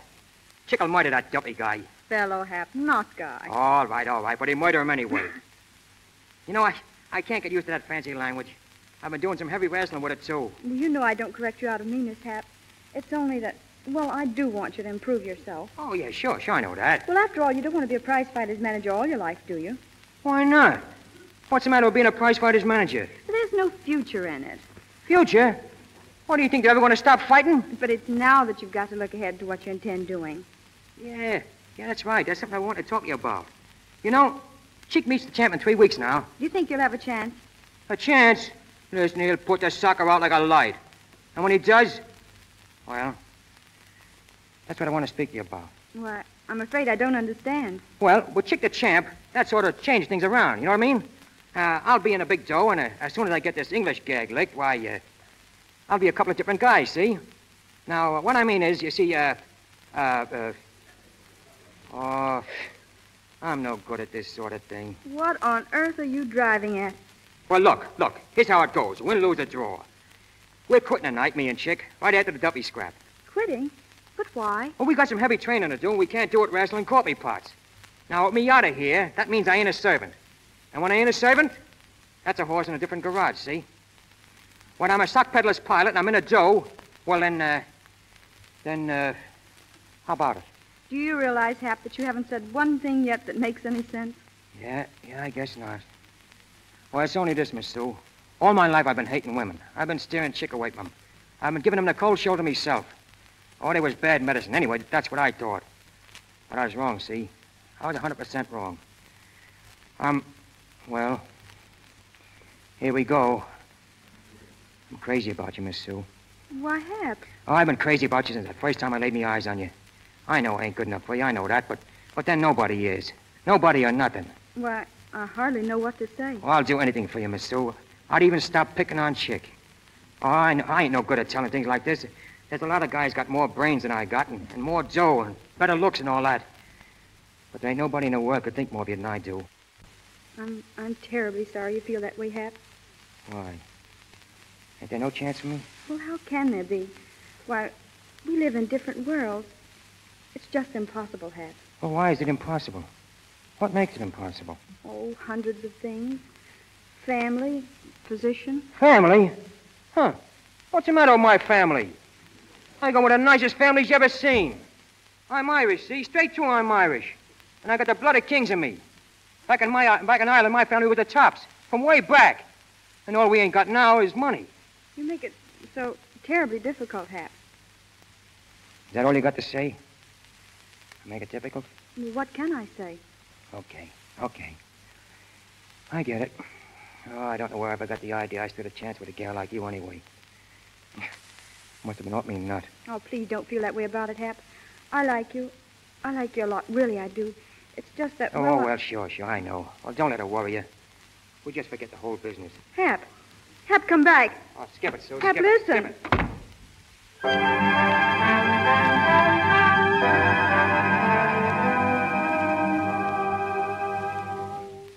Hey, Hap, get a look at the old 1-2. 1-2. 1-2. Boy, when I landed on Duffy tonight. Hey, Hap. What's the matter with you, Hap? Didn't you pay no attention to me? Huh? What? Gee, Hap. I ain't never seen you like this before. What's eating you? Nothing. I mean, nothing. No, I mean nothing. Oh, that Susie dame, huh? You just keep your 2 cents out of this. Go on, lace up your shoes, will you? They'll be waiting for us up downstairs. Okay. I guess she's stuck on that Parker guy all right, huh? In a pig's foot. That crook ain't got her fool for a minute. Say, Hap, are you sure that guy Parker ain't never lived in Brooklyn? I could swear I seen him before. Yeah, me too. But there's one thing I'm telling you. I ain't never going to see him again, or Sue neither. I was never any good at that dame racket, and now it goes double. What does, Hap? I wasn't good enough for her. Just a prize fight manager. Her family wasn't good enough for her. I guess you didn't know that, did you? Well, just let her wait, that's all. Just let her wait. She'll see that... Gee, Hap, I didn't know you felt like that. Oh, stop it, will you? Stop it! Ready, boys? Yeah, in a second, Clint. Fine, we're all set outside. Make it as fast as you can. Clint! I see Clint! It's all set, Fitz. Chick's coming down now. Is your boy ready? Oh, quite. But I see about that little bet of ours. Still on, right? Right. Did I hear you say something about a bet, Fitz? Oh, hello, Parker. Is betting the order of the day, Clint? Well, Fitz and I have a small bet, if that's what you mean. Why? Just that I thought I'd like to place a small wager on the bout myself. What are the odds? I'm giving Fitz 5-1 on Chick for 100. 5-1. Do I get the same odds? If you want them. 5,000 to 1,000, shall we say? Oh, I see, Clinty, that's a bit stiff, don't you think so? Well, of course, if you're not game. All right, Parker. It's a bet. 5-1 for 1,000. Right you are. Well, I'm going in the house for a moment. See you later, Clinty, old boy. Duffy. Yeah? You want to see me, Mr. Parker? Come in the library a moment. Sure. Well? Duffy, I've got odds of 5-1 on you tonight.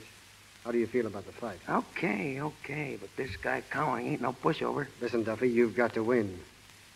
Go into a clinch out there and make Cowan listen to reason. Huh? There's $1,000 in it for each of you if he'll lay down and let you win. $1,000? Why, gee, Mr. Parker, I'll try. But all I can promise you is I'll probably get a sock in the nose for talking out of turn. All right, get out there. Okay. Feeling okay, Chick? Sure, I'm swell. All right, but remember this. There's a lot of dames here tonight. If you turn around to look at one of them, I'll lay you out cold. Remember what happened to you once before for turning around? Don't worry about me. It's in the bag. Ladies and gentlemen. Oh, I say quiet, please. Please, quiet, everybody. Well, here we are gathered here this evening to learn the relative merits of two stalwart pugilists. My chauffeur, Duffy, and Clinny Blackman's footman, Chick Cowan. In that corner, ladies and gentlemen, is Mr. Duffy, who weighs something in the neighborhood of, I think, 175 pounds. Yes, thanks. Thanks very much. And in the other corner, scowling furiously for no earthly reason at all, is the other sportsman, Clinny's footman, Chick Cowan. He weighs roughly the same as Duffy, but you can see he's not nearly as well constructed. Right-ho, let's get on with the old hostilities. Are you ready, boys? Shoot. Right-ho, Clinny.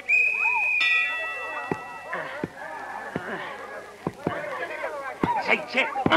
Lay off the chatter and fight, Duffy. Now, listen. Listen a second, will you, Chick? Let me clinch a second, will you? Listen. I ain't gonna do no carrying, see? You're going out just as quick as I can put you out. Now, wait a minute, wise guy, will you? There's a grand in it for you if you let me win a decision, see? Oh, there is, huh?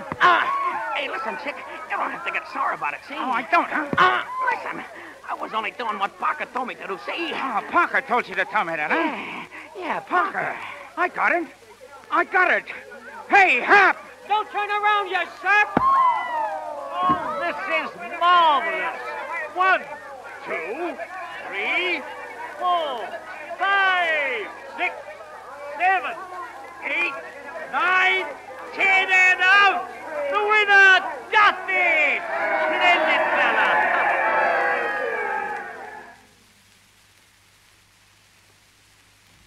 Come on, Chick. Snap out of it. Come on, you dumb egg. Snap out of it so I can take a poke at you myself. What hit me? Duffy hit you, you egg-headed dope. Why, that... Let me at him. Go on, sit down. You always want to fight after it's all over. Well, what were you looking for this time? Christmas? Hey, Hap, I remember him. Oh. His nibs, Parker, I remember him now. That's why I wasn't paying no attention to Duffy. All of a sudden, I remember who this Parker is, and then... Well, now, isn't that just dandy? So you remember him, huh? Well, maybe if I call him in, you'd like to slip him a nice little kiss. Nah, you don't get me, Hap.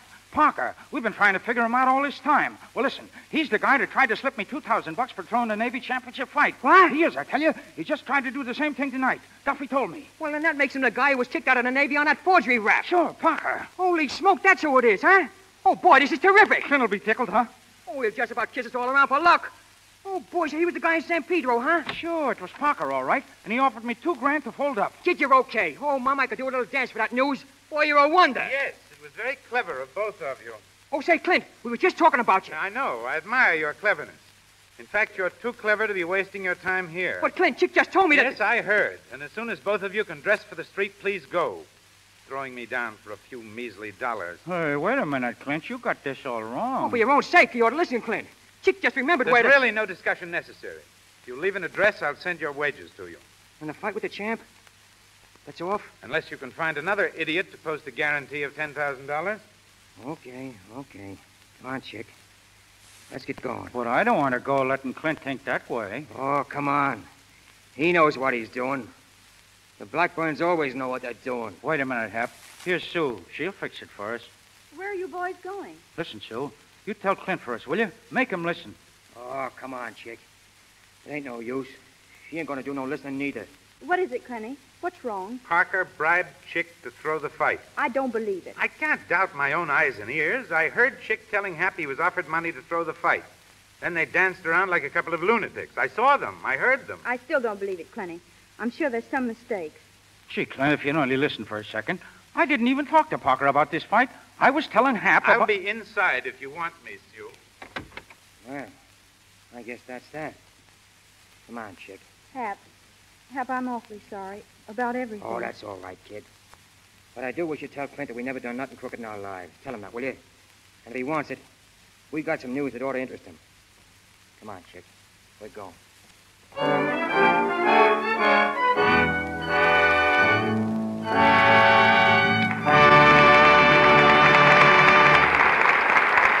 We pause for station identification. This is the Columbia Broadcasting System.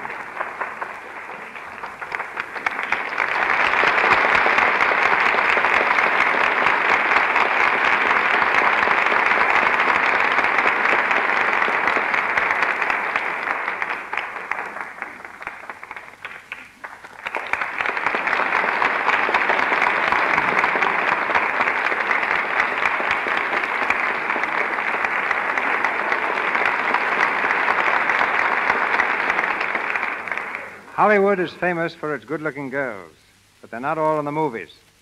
Walter Winchell recently termed tonight's guest the prettiest newspaper woman in America. An English debutante, she was presented at court a few years ago to the King and Queen, but gave up a whirl in society to whirl on the stage. After dancing in the chorus of London musical shows, she became understudy to Jessie Matthews. Then she jumped to fame with a leading part in Noel Coward's play, This Year of Grace. As a dancer, she was noted for her ability to kick. In fact, it was one of her kicks that started her off as a columnist. A newspaper published an article about chorus girls to which she objected, and she's been writing ever since. She came to Hollywood a year ago, and today her gossipy news about picture stars, syndicated by the North American Newspaper Alliance, is read daily by 20 million people in newspapers all over the world. Ladies and gentlemen, Miss Sheila Graham.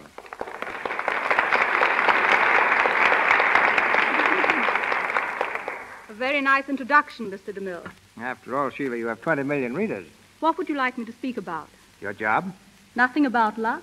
No, luck speaks for itself. I wish more stars spoke for themselves. For example, Jean Arthur, star of your new picture, is extremely shy.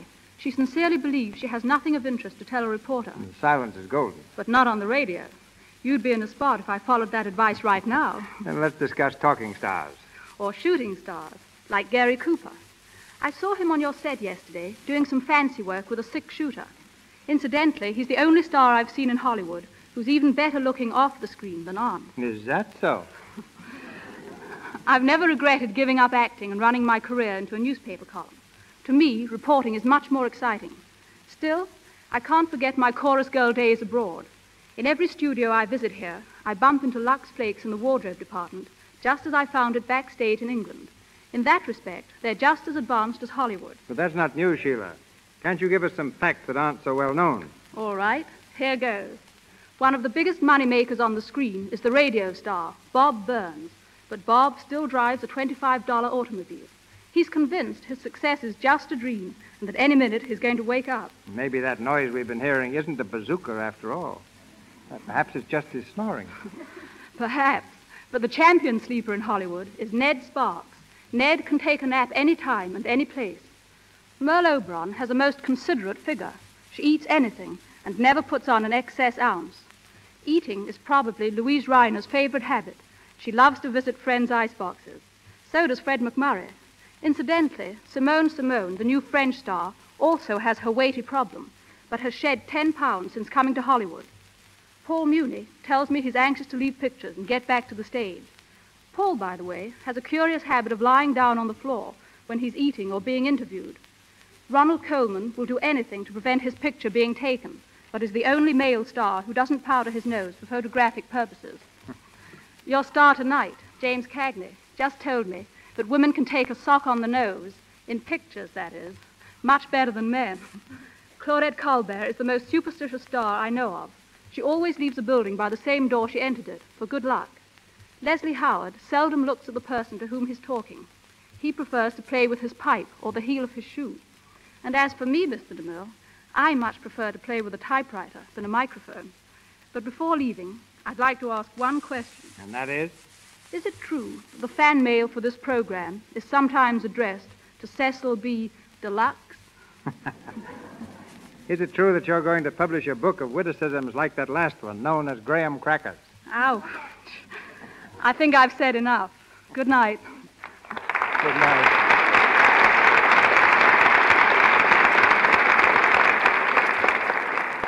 We raise the curtain on the final round of Is That So, starring Jimmy Cagney as the unhappy Hap Hurley and featuring Robert Armstrong and Boots Mallory.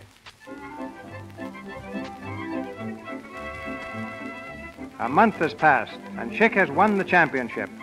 In the library of the Blackburn home, Sue has arranged a meeting with Parker, Clint, Chick, and Hap. The fighter and his manager have still not arrived, and Parker stirs restlessly in his chair. My dear Sue, might I ask exactly why I'm here? Please be patient, Robert. I'm afraid, Sue, my patience is rapidly being exhausted. Wouldn't it be just as well if we postponed this gathering of yours until some more practical time? Oh, I couldn't think of putting this off any longer, Robert. This is something I've dreamed of for years. Clenny, will you answer that? I suppose I'll have to. Hi, Clint, old boy, old Socko pal, old boy. Hiya, Clint. Come in. Oh, thanks. Come on, stupid. Good evening, Hap. Hiya, Sue. Make the new world's champ. Congratulations, Chick. It was nothing at all. Hiya, Parker, old bean. How's tricks? Just what is the meaning of this, Sue? Sit down, Robert. I'll explain everything. Yeah, sure. Pull up a chair, Parky. Well, Sue? Well, first, Robert, I'd like to make a public apology. I've made it privately several times. But I think I'll feel a lot better if I make it again here. Oh, now, Sue, listen, you don't have to. Please, Hap, I want to. I want to apologize to Hap Hurley for having been such a pompous little snob. I'm sorry, Hap, really. There now, I do feel better. You didn't hold this little party for that, did you? Patience, Clenny. We now come to a second vital point. My engagement to Robert Parker is here and now brought definitely to an end. That's telling them, Toots. Shut up, you. Well, that's the first good news I've had in weeks. So the engagement is broken, is it? Definitely. No, that's too bad. I was hoping there'd be no necessity for something ugly. Are you quite sure, Sue? Quite sure. I imagine we shall have to go to the law about a little matter of embezzlement and forgery after all.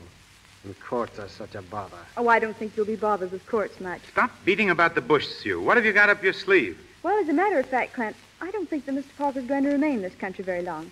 Do you, Hap? Well, personally, I think he's going to find it kind of hot around here. Of course, if he wants to stay, that's up to him. But if he's wise, he'll scram, and scram quick. South America would be nice. Don't you think so, Chick? Yeah, it's all right. But a lot of guys like Canada better. Pardon me, Sue, but aren't you a little premature about my plans? You're forgetting about your brother. He was involved in a little difficulty, as I remember it. I think his memory should be considered. It's being considered, Robert, I assure you. Now comes the third vital point. Robert Parker, it gives me the greatest pleasure possible to inform you that we know you to be a liar and a thief. What? And a double-faced water rat in a bargain. Why, you... Sit down before I slap you to sleep. We got the goods on you, Parker. I took it on myself to do a little investigating for Sue here, and I found out plenty. The way I understand it, you showed Clint and Sue proof that some dough had been lifted out of their estate. Then you showed them notes their brother was supposed to have forged and some records of gambling losses. But you didn't hand over the notes, did you? No. You kept them to hold over their heads. Well, that's called blackmail. Don't be ridiculous. Yes, blackmail. Well, you've known all along that I've hated you, and that Clenny hated you. That you used our love for our brother Jerry just as a means of marrying a portion of the Blackburn money. Well, it didn't work. I'm going to marry Hap Hurley. Huh? Sue, you mean it? Sue, think what you're saying. Well, I have thought.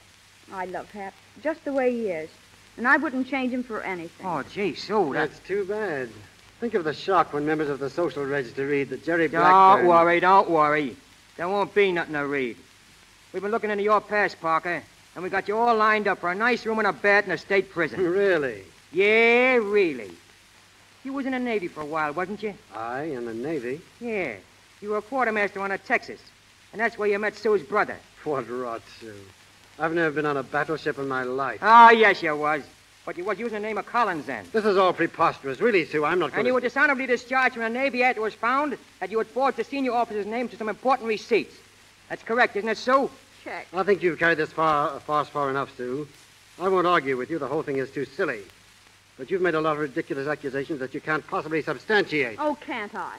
Check, when was the first time you saw Mr. Parker? Well, I'm the favorite to win the Navy championship in the light heavy division, see? And this guy Parker, he was a quartermaster on our ship. He comes up to me and offers me $2,000 to take a dive. Wait a minute.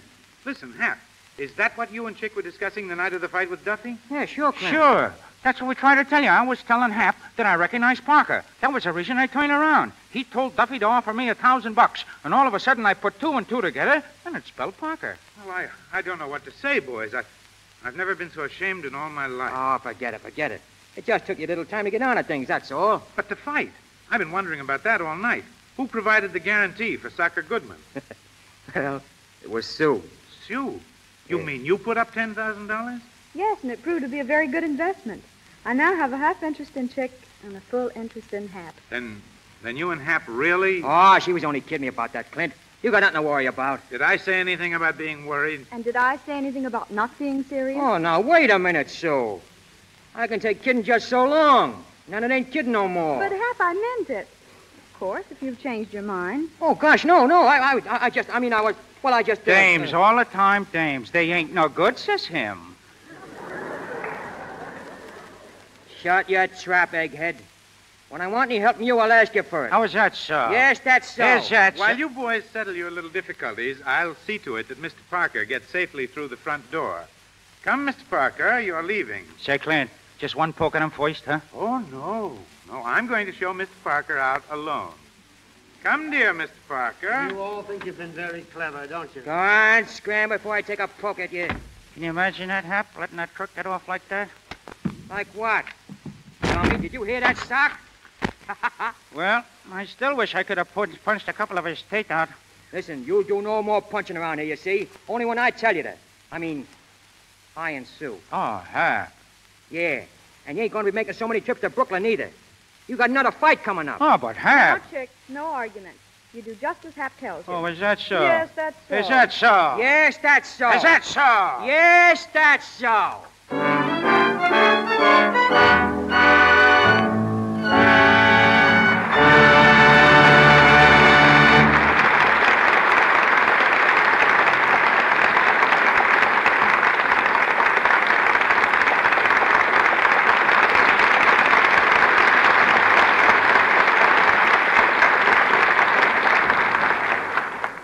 Tonight's star, James Cagney, returns to the microphone shortly. Though you have never seen him on the screen, though he is never credited with a single film, no man exercises more significant influence in Hollywood than Dr. A.H. Giannini, banker to the motion picture industry. Son of Italian immigrants and subject as a boy to all the struggles besetting people in straitened circumstances, this man who loans millions of dollars yearly to the picture studios began his professional life in medicine. As an intern, he once volunteered to treat a man dying of typhus. The victim lay in a pest house in San Francisco, confined with lepers.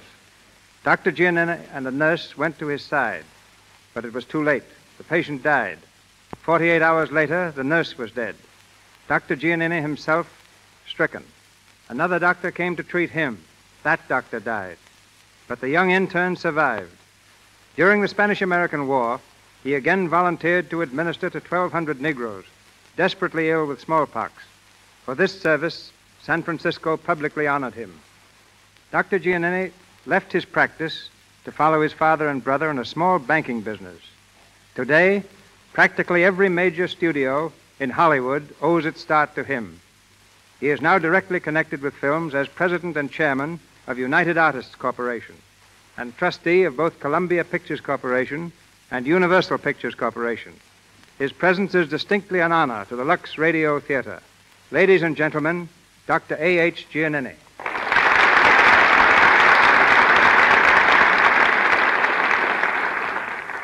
Thank you, Mr. DeMille. It's a pleasure to appear in the Lux Radio Theater. The importance of the motion picture industry in the world today is second to none. Lately, there has been a tremendous interest in films abroad, particularly in England. Its significance cannot be underestimated. Foreign nations realize that if a country acquires a permanent monopoly in this field, that nation will eventually dominate the world. In a sense, Europe today is governed by the slogan, "I care not who makes the laws of the nation, if I can make its motion pictures." Well, trade used to follow the flag. You mean now it follows the films? Exactly. Girls in foreign capitals constantly keep their eyes on Hollywood for new ways of dressing their hair and new styles in clothes. More and more American phrases are found in English publications. Our traditions, culture, language, and social values are gradually Americanizing the globe. The end result is that the profit element in pictures abroad has become a secondary consideration. Their prime consideration right now is to maintain their own tradition and history. 25 years ago, Doctor, banks not only refused to loan a penny to motion pictures, but I know of one bank that said they preferred not to have the account of any motion picture company. You ended all that. But what prompted your participation in pictures? First, I realized that the motion picture was the only commodity in the world for which people were willing to pay sight unseen. Any merchandise that can influence people to that extent must, I concluded, be worthwhile. Second, motion pictures have an almost limitless field. They are made to be enjoyed by everyone. Third, they appeal to children. To me, that was and is yet the best assurance for the future of any business. I've seen what children can mean to banking. Many years ago, I started the first school savings system in California, and later in states all over the nation. These accounts, which began with pennies, have since increased into the millions. Yet, when I entered the motion picture field, I was not entirely alone. A new bank in Hollywood was beginning to give recognition to movies. Mr. DeMille was its first vice president. Not because I had money, but because I knew pictures. But to you, Doctor, goes the distinction of being the first man who definitely made art a respected security for a loan. On one occasion, I was criticized by bank examiners for putting $500,000 in a company distributing Charlie Chaplin's picture, The Kid, instead of investing that money in gilt-edged securities. Several weeks later, my loan was repaid, but the gilt-edged securities tumbled from $100 a share to $80. In 1929, when the country was plagued by depression, Hollywood again limped to Dr. Giannini. Largely through his help, not a single studio closed its doors throughout those trying times. Production, in fact, actually increased. But tell us, Doctor, how do you determine if a picture studio is a good risk? By applying practically the same principle I used years ago in New York City. At that time, Mrs. Giannini and I often had young guests at our home, schoolgirls and boys. They loved to visit us because I always showed them motion pictures. I had a purpose in doing so. I wanted to see what photoplays they applauded the most. It was the studios whose films these youngsters liked best that got the help they needed.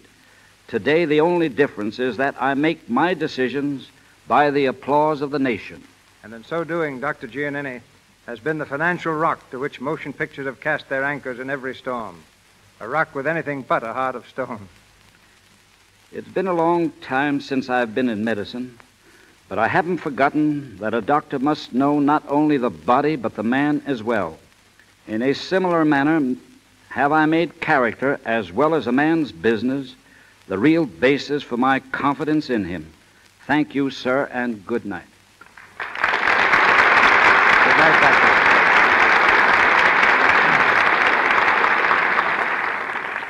This fall, you will see James Cagney in a new film released by a new studio. The picture is titled Great Guy and is being produced now at Grand National Studio. As Jimmy comes to the microphone, I know you all join me in wishing him and Grand National all the success in the world.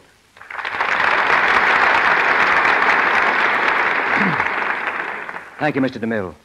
Great Guy is the tentative title of a story of a civil service employee who reforms the city government by exposing political corruption. What I like about it chiefly is that the lead is a grand, honest character. To me, the all-important need in pictures today is for better stories. Stories whose characters are real, honest people. And the same applies to the air. And it's your careful choice of stories for the Lux Radio Theater that keeps me one of your most constant listeners. Congratulations to you, and good night. Good night, Jimmy. Thank you, Mr. Cagney. The Lux Radio Theater has arranged a particularly fine program for next week. Mr. DeMille tells you about it in a moment. Assisting Mr. Cagney, Mr. Armstrong, and Miss Mallory in our cast tonight were Kenneth Thompson, Lionel Pape, Frank Rowan, Lou Merrill, Frank Nelson, James Eagles, and Ross Forrester. Mr. Cagney appeared tonight through courtesy of Grand National Studios, Mr. DeMille, Paramount, and Mr. Silvers, our musical director, 20th Century Fox. Robert Armstrong will be seen shortly in the new MGM picture, All-American Chump. And here's Mr. DeMille. The talents, of one of England's finest dramatists and two of Hollywood's most distinguished performers are combined next week in the Lux Radio Theater when we bring you Sir James Barrie's Quality Street, starring Ruth Chatterton and Brian Aherne. This charming story has been told many times on stages the world over and in motion pictures. The story of a prim little school teacher who waited 10 years for her soldier sweetheart to come back to her.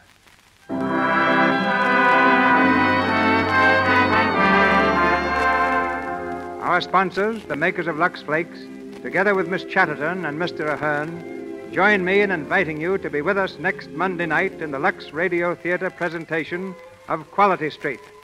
This is Cecil B. DeMille saying good night to you from Hollywood. Your announcer has been Melville Ruick. This is the Columbia Broadcasting System.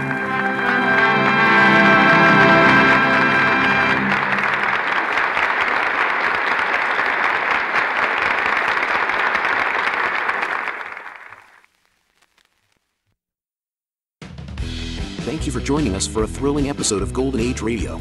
We're excited to have you as part of our audience.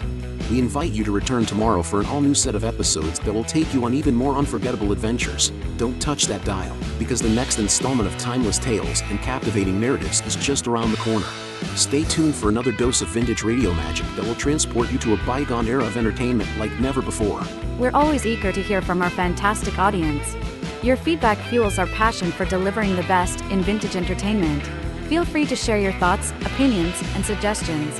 We value your input and strive to make your listening experience even more enjoyable. If you're looking to enhance your Microsoft Access skills, look no further. Reach out to them at 615-420-2040 and ask for Mark. Once again, thank you for being a part of our Golden Age radio community. Get ready for more riveting stories, captivating characters, and timeless entertainment. Until next time, stay tuned and keep the nostalgia alive.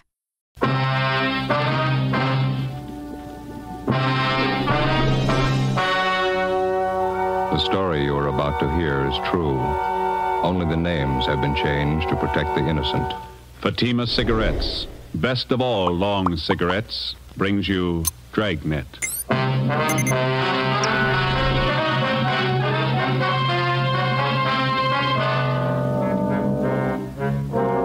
You're a detective sergeant.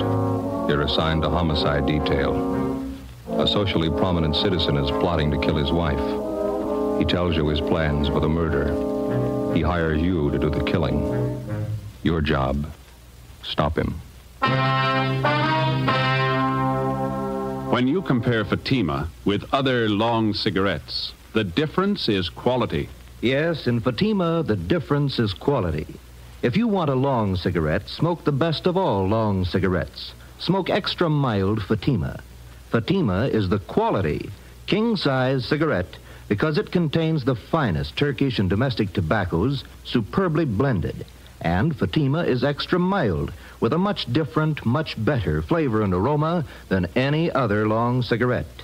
Because of its quality, its extra mildness, its better flavor and aroma, Fatima has more than doubled its smokers coast to coast. So enjoy extra mild Fatima yourself. You'll find king-size Fatima different from other long cigarettes.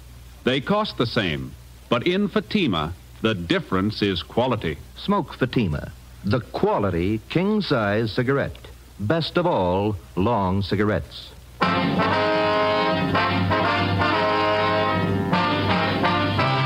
Dragnet, the documented drama of an actual crime. For the next 30 minutes, in cooperation with the Los Angeles Police Department, you will travel step by step on the side of the law through an actual case from official police files. From beginning to end, from crime to punishment, Dragnet is the story of your police force in action. It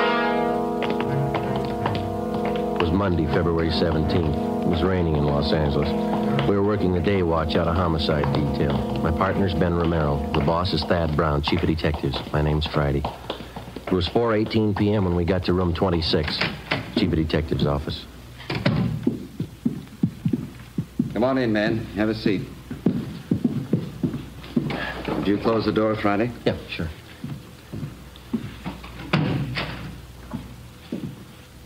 Captain Steed, Sergeant Romero, Sergeant Friday. I'd like to have you meet Special Agent Ray Kimball, Public Utilities Commissioner. Mr. Kimball. Mr. Kimball. And his friend, Mr. Trudeau. How do you do? Mr. Trudeau. Oh, I see.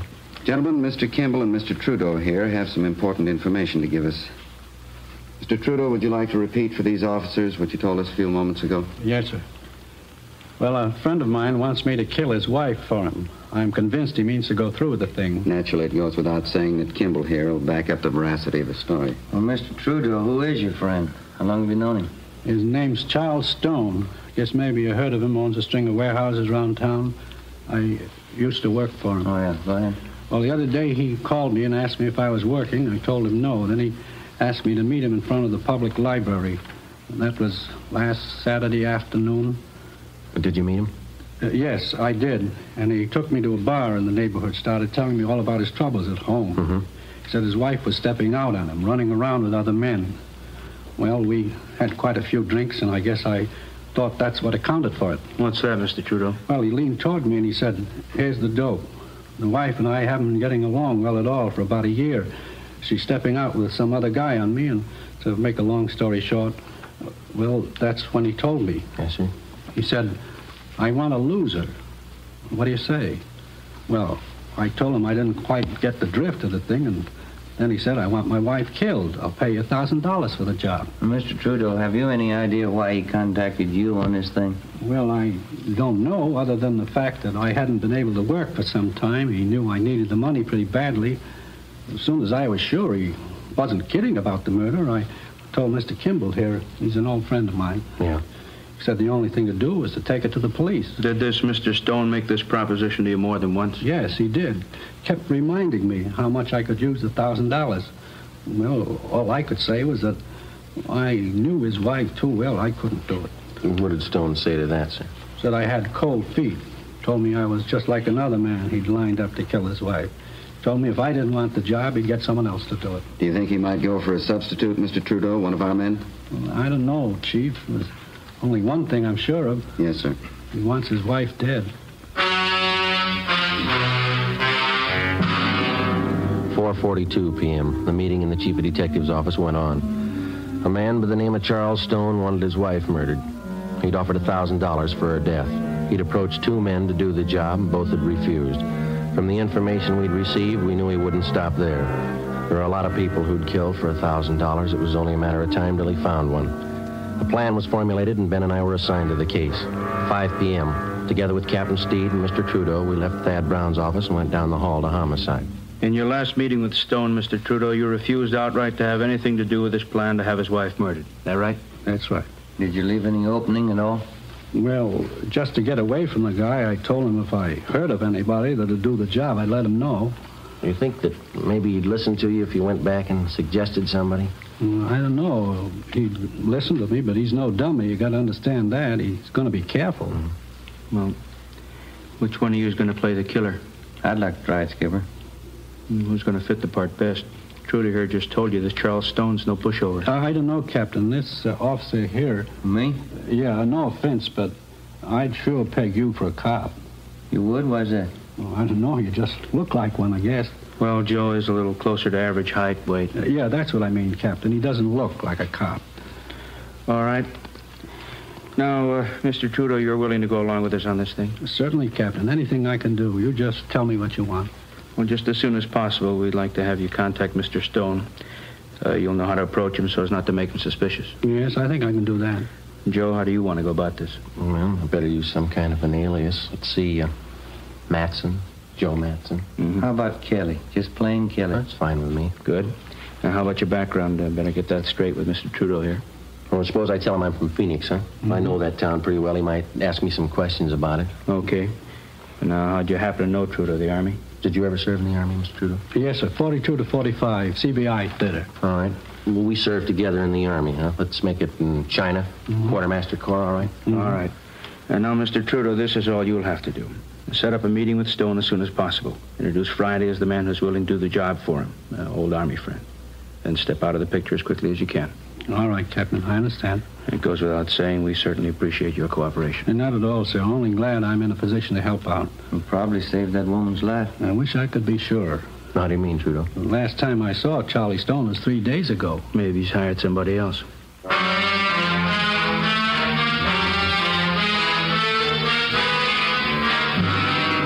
5:30 p.m. Captain Steed ordered 2 teams of men from Homicide to watch Charles Stone's wife, Mildred, until further notice. For her own protection, she'd be kept under 24-hour surveillance without her knowledge. We checked the I Bureau to see what we could find on Charles Stone. He owned a gun, a .32 Smith & Wesson revolver. That's all we found. He had no criminal record. We knew of him only as a social figure from a prominent family, and supposedly he was happily married. He owned and operated a chain of 6 warehouses throughout Los Angeles. His business reputation was good. Captain Steed ordered that Charles Stone also be placed under 24-hour surveillance immediately. He would be kept under watch without his knowledge. Ben Romero and Gil Encinas were one of the teams assigned to tail him. The next morning, I checked in for work at the usual time. At 10:15 a.m., I left Captain Steed's office and went into the squad room. Homicide, Friday. This is Mr. Trudeau, Sergeant. I saw Charlie Stone a few minutes ago. Yes, sir. How'd it go? We talked about 20 minutes. I told him you might be willing to do the job. What'd he say? He wants to meet you. Before he hung up, Trudeau told me that Charles Stone would meet us that night in Section B in the grandstands at the midget auto races out near Santa Monica. I informed Captain Steed of the development, and then I left the office, went home, put away my gun and all my identification, changed into some old clothes. I boarded a bus and rode back downtown to the Skid Row area, where I rented a single room in a cheap hotel. I signed the register J. Kelly, Phoenix, Arizona. 5:30 p.m. I went to Koken's Cafe on the corner of South Main and Satella Streets. Captain Steed was waiting for me in one of the rear booths. Hi. Hi. You look like you're all set. How does the outfit strike you, okay? You're fine. That old leather jacket's a good touch. Oh, I better let your beard grow a little. You all right? I rented a room in one of the hotels down here. I could use a little expense money. Glad you said a little. All right, I'll fix it up for you. Here's the phone number of the hotel in case you want to contact me. Good. There's one thing that's got me a little worried, Skipper. Yeah? The legal angle. You know, you can get pretty close to entrapment in cases like this. Nothing to worry about. You just play it straight down the line. Yeah? The idea for the crime has to originate in the mind of the criminal. It's got to be all his idea. You just go along with him. Okay. Be sure and keep us posted. Yes, I will. Murder of his wife means a lot to Stone. He wouldn't want anybody getting in his way. Yeah. Be careful. That night I had dinner with Trudeau at a cafeteria on South Grand. And then we caught a bus and rode out to the stadium where they held the midget auto races. We found the seats where Charles Stone was to meet us, numbers 4 and 5, row 27, Section B, main grandstand. The auto races started. At 10 minutes past 8 p.m., Charles Stone arrived. He looked like an average, prosperous businessman, well-dressed, medium build, dark hair that showed a few streaks of gray. Trudeau introduced us, and then he left. Where are you from, Kelly? Phoenix. You like midget auto races? That's not why I came out here. Trudeau said something about a job. Sure. Guess he told you what it's about. Yeah? You ever handle anything like this before? I'd be a sucker to answer that one, wouldn't I? I just want to know if you could handle it. Trudeau told me about it. I wouldn't be here if I couldn't handle it. It's a delicate job. Gotta be sure it's done right.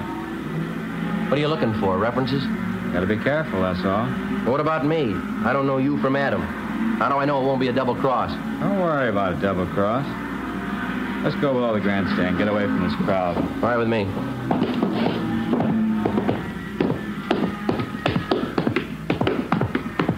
You haven't said anything about money yet. Plenty of time to talk money. I'd like to know. How much you want? Trudeau said 1,000. Yeah. When could you get it? When would you want it? Before. I'd be a dope to do the job without getting paid first. I'd be just as stupid to give it to you first. Say, can I buy you a hot dog, cold drink? Okay.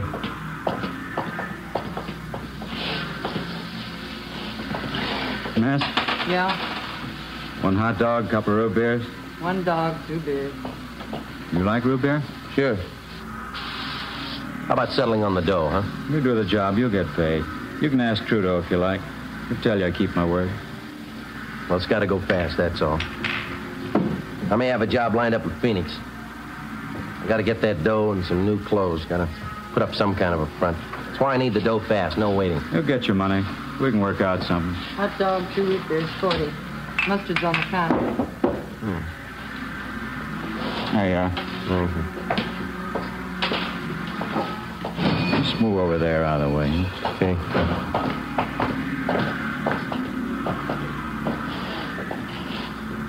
But you haven't told me yet. What?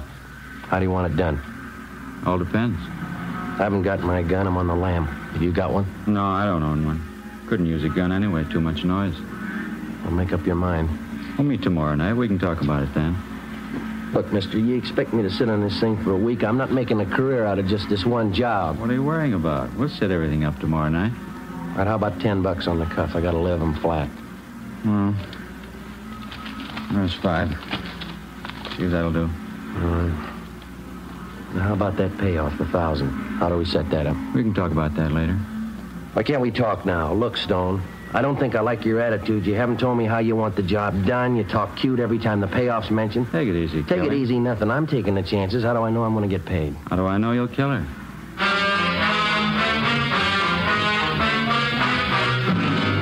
Before I left Charles Stone, we set up a meeting for the following night at 8 o'clock. I caught a bus and went back to the hotel room.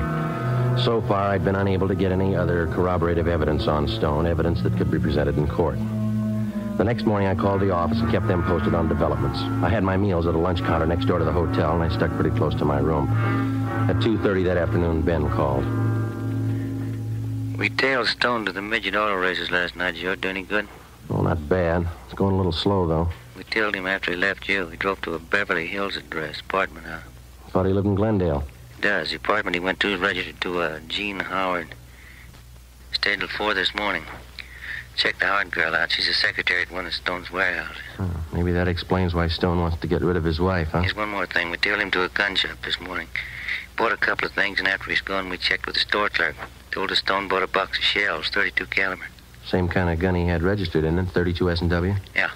That's funny. Stone told me he doesn't own a gun. Doesn't look too good in my book. All right, now let's don't start worrying, huh? Don't trust him a dime's worth, Joe, that's all. All right. You want to check with me later on? I got to keep this line open. Yeah, all right. See you later. Right?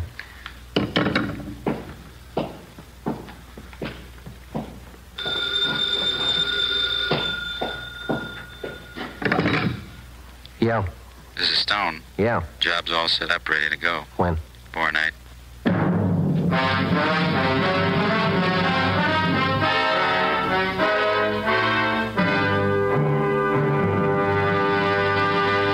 You are listening to Dragnet, the case history of a police investigation presented in the public interest by Fatima Cigarettes. If you smoke a long cigarette, it will be in your interest to listen to a typical case history of a Fatima smoker. It's the case of New York cover girl Rita Daigle. This is her actual signed statement. I find Fatima different from other long cigarettes. They cost the same, but in Fatima, the difference is quality. And they're extra mild. You see, Fatima is the quality king-size cigarette because it contains the finest Turkish and domestic tobaccos superbly blended. And Fatima is extra mild, with a much different, much better flavor and aroma than any other long cigarette. Because of its quality, its extra mildness, its better flavor and aroma, Fatima has more than doubled its smokers coast to coast. So enjoy king-size Fatima yourself. You will find king-size Fatima different from other long cigarettes. They cost the same, but in Fatima, the difference is quality. Yes, in Fatima, the difference is quality. Ask your dealer for Fatima, the quality king-size cigarette. Best of all, long cigarettes. Start enjoying Fatima tomorrow.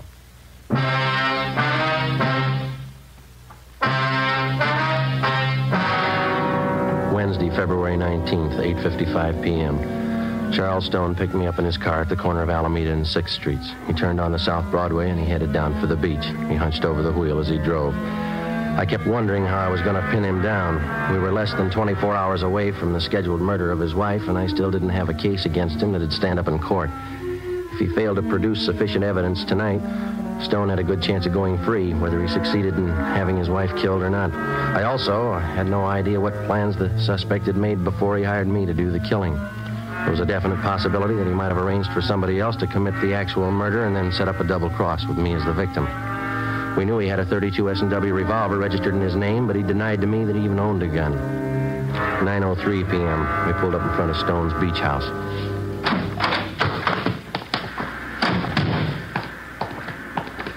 Most of the other homes around here are vacant, summer places.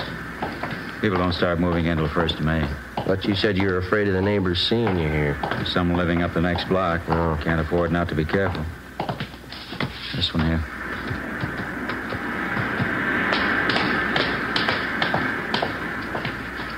Here's the front door key. See if you can work it. I know how it works. You go ahead and open it. All right.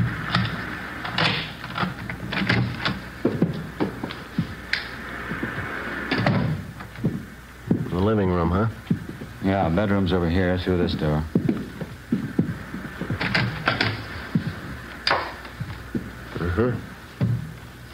All right, what's the story? Where do I start? My wife should be here about 6 o'clock tomorrow night. She'll be coming down alone to get the house ready for a weekend party. When do you want me here? About 4 in the afternoon. Here.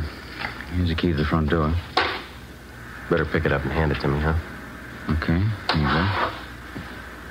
First thing you do when you get here is pull out all the drawers in the bedroom bureau, scatter things around, make it look as much like a burglary as you can. Yeah? Same here in the living room. Desk drawer, table, cupboards. Turn them inside out, throw things around. Leave my fingerprints all over everything? I've taken care of that. Old pair of gloves of mine. You'll find them here in this drawer, remember that. All right. Let's see now, Oh, yeah, sash cord. I'm sure this ought to serve the purpose. Shouldn't have any trouble.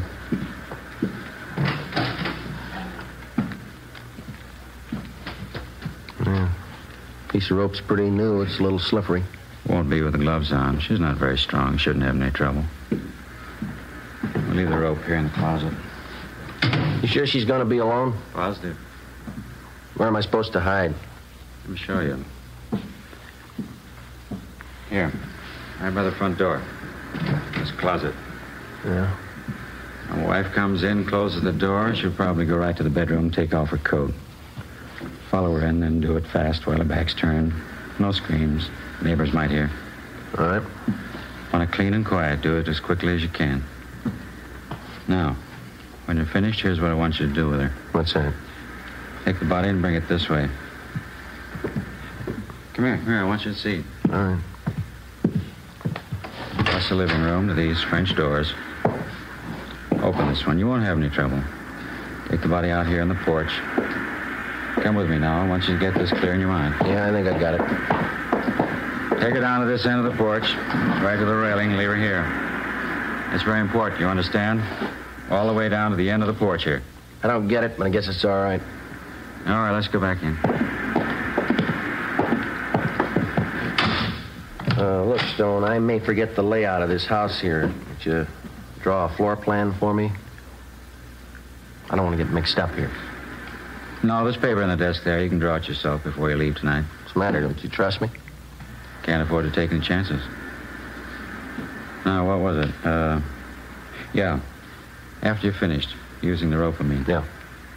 You'll find some rings on my wife's fingers. Take them all off. Big setting especially. There'll be a bracelet on her left wrist. Take that, too. What'll I do with them? Put them in this white vase in the mantel here. The rings and the bracelet. Don't miss any of the rings. They're expensive. Well, how about me bringing them to you? I can pick up my dough at the same time. No, put them in the vase. As soon as that's done, leave here and go back downtown. I'll pick you up where we met tonight, 6 in Alameda, 7:30 sharp. Have the money for you then. Where are you going to be at 6 o'clock? I have to cover myself. I'll stay on at the office. Special conference. I don't know. I don't think I like this. What do you mean you don't like it? Suppose something should happen. I got no protection. I'd feel a lot better with a gun. I told you I don't have a gun to give you. Why would you need one anyway? Just feel a lot better, that's all. Buy one if you want. That's your problem. I'm paying you for the job. I haven't seen your money. I told you, when the job's done, you get your money then. There's just one thing I want to make sure of. No mistakes here. Don't worry, you get your pay. Ask Trudeau if you like. He'll tell you can trust me. You can ask anybody. How about your wife? Before I left Charles Stone, I got one more valuable piece of evidence out of him, a special phone number written in his handwriting on the back of one of his business cards. In case anything went wrong, I was to call him at this number. In his own handwriting, I also got a list of times that I was supposed to remember. When to come to the house, when to leave, when to meet him for the payoff. The next afternoon at 3:30, I left the hotel and drove my car out to Venice to Stone's beach house. Captain Steed and another officer from Homicide followed me out.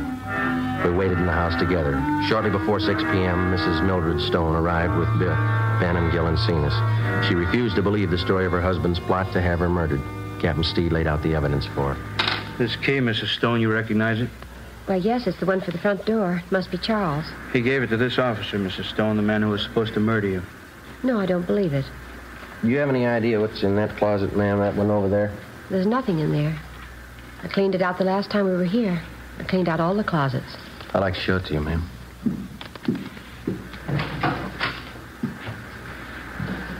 Piece of rope? I never saw that there before.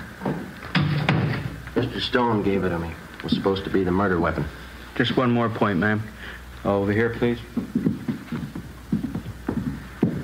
Do you know what's in this drawer here? It's empty. It has to be. We never keep anything in there. Only when we move down for the summer months. Joe? Right. Pair of your husband's old gloves. Is that right, ma'am? Well, why would they be there? What for? I was supposed to wear them while I was in the house so I wouldn't leave fingerprints. Do you mind if I sit down? Here you are. I'm sorry, Mrs. Stone. We know it's a terrible shock for you. I think you realize we had to tell you. It's all right. You've been very kind. You saved my life.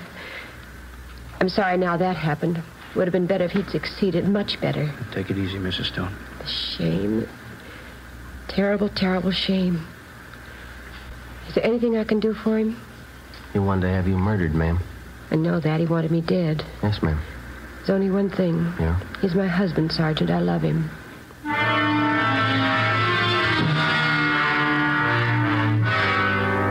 6:45 p.m. I telephoned Charles Stone and told him the job was done. His wife was murdered. He said he'd meet me at 6th and Alameda Streets for the payoff as scheduled. I waited. He failed to show up.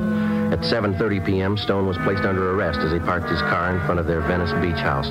A loaded .32 caliber revolver was found in his pocket. He was taken back to the city hall, the chief of detective's office. Ben and I waited outside the open door. We could hear Thad Brown start the interrogation inside. Do you know what we have you down here for, Mr. Stone? No, I haven't the faintest idea. What would you say if I told you your wife had been murdered? I think you're crazy. What would you say if I told you that you're accused of her murder? It's silly. It's ridiculous. I've been at work all day. I can prove it. All right, Friday, come in. Yes, sir. You ever meet this man before? I've seen him on Skid Row. I don't know him. Do you recognize the man you hired to kill your wife?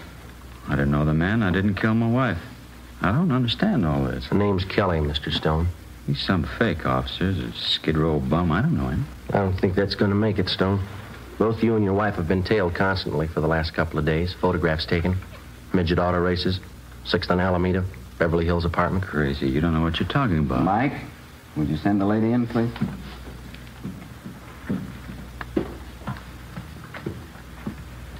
Mildred, you don't believe all these things you're saying about me, do you? Here are the rings, Charles. The bracelet, too. I didn't realize how much you wanted them. Molly, I didn't mean it. I didn't mean it. I don't know what I was thinking of. There, Charles. There, it's all right now. You'll feel better in a few minutes. Yes, ma'am. That's all, Friday. Right.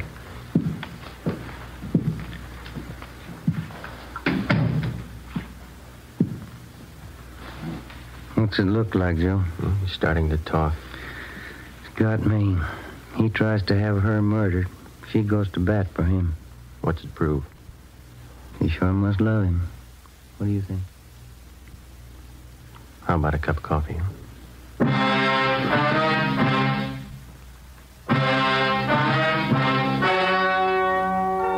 The story you have just heard was true. Only the names were changed to protect the innocent. On May 2nd, trial was held in Superior Court, Department 89, City and County of Los Angeles, State of California. In a moment, the results of that trial. And now, here is our star, Jack Webb. Thank you. To the working detective, the difference between guilt and innocence is proof, in the form of physical evidence, in the form of testimony gathered from reliable witnesses. In determining any suspect's guilt or innocence, the difference is actual proof. Now, when you compare Fatima with other long cigarettes, the difference is quality. And Fatima is extra mild. If you're a long cigarette smoker like I am, smoke Fatima. You'll find Fatima different from other long cigarettes. They cost the same, but in Fatima, the difference is quality. Start enjoying Fatima tomorrow.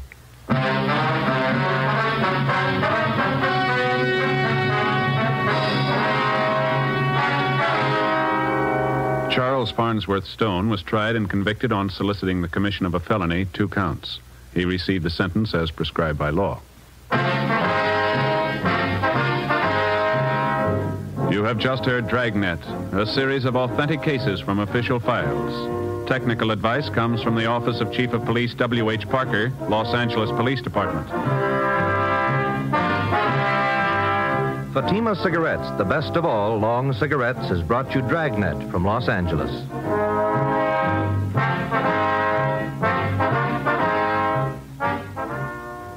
Hi, folks. This is Bob on the air for Chesterfield. Every Tuesday night, consult your local paper for time and station Hope. And Bing, on the air for Chesterfield every Wednesday night, Crosby. I've called this little seminar to teach our new boy the ropes. Say, Sag, I think it's only fair to warn you, with me selling Chesterfields this year, you'll have to limp along lively to keep up.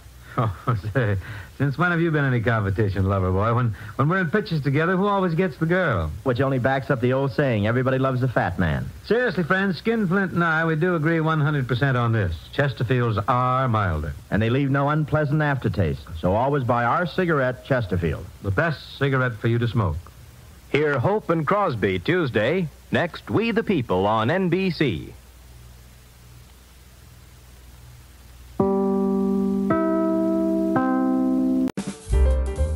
Thanks for watching Golden Age Radio. We have new episodes every day. Sit back, close your eyes, relax, and let your imagination take over. That's right. Radio is theater of the mind. So listen while you work, rest, drive, or sleep. Just be inspired. Let us know your thoughts. We strive to provide the best programming for you. Visit G3PL.com for your WordPress needs. Subscribe for more videos.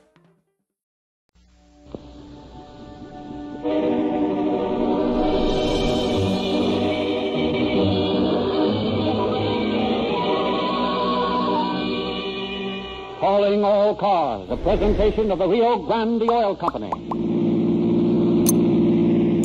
Calling all cars, attention all cars. Attention all Marin County Sheriff's cars. Broadcast 61. 4 convicts just escaped from San Quentin Prison. Using a state car. License Diamond E 6154. Diamond E 6154. The convicts are reported headed north. All cars use discretion and hold 5 if possible, as the escaped convicts have kidnapped 4 members of the prison board and are carrying them as hostages. Stand by for further orders.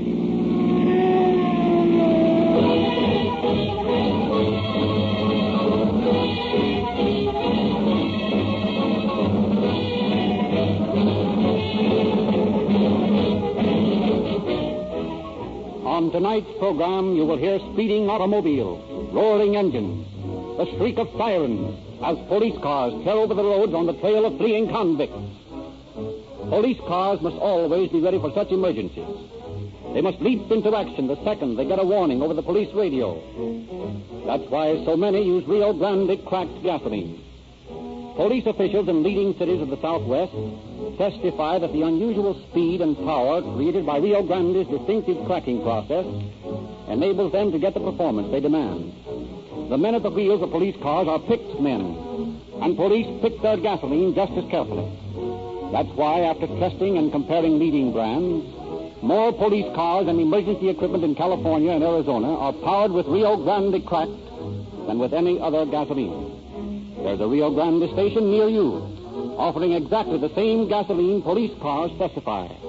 Fill your tank. Thrill to the feel of police car performance in your own car.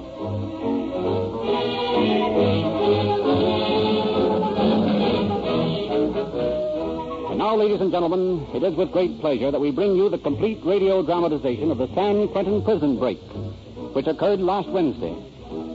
This afternoon in San Francisco, Clyde Stevens, confessed bank robber and accomplice in the prison break, pled guilty to 3 counts of robbery with a gun and was sentenced to a term of from 7 years to life on each count.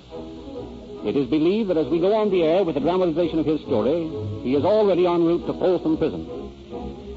It is with pride that we remind you that Calling All Cars has brought you the story of Burma White as she was leaving for Tehachapi Prison. The Mae West Jewel robbery, the day one of the robbers was apprehended in Miami, Florida.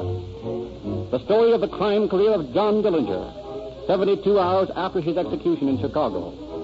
And the Gettle kidnapping case, 48 hours after Mr. Gettle's release. But it is with greater pride that we remind you that William N. Robeson, author and producer of Calling All Cars, dramatized the San Quentin prison break over the Columbia Don Lee network a half hour after the capture of the escaped convicts, scooping every newspaper in the world. 4 hours later, Mr. Robeson wrote and produced another last-minute radio station of the week's biggest story to the entire nation over the Columbia Coast-to-Coast network. This, we believe, marks a milestone in radio broadcasting. And the Rio Grande Oil Company wishes publicly to thank the writer and producer of Calling All Cars, Bill Robeson, who consistently, for over a year, has served the radio public of the West police news while it was still sizzling hot.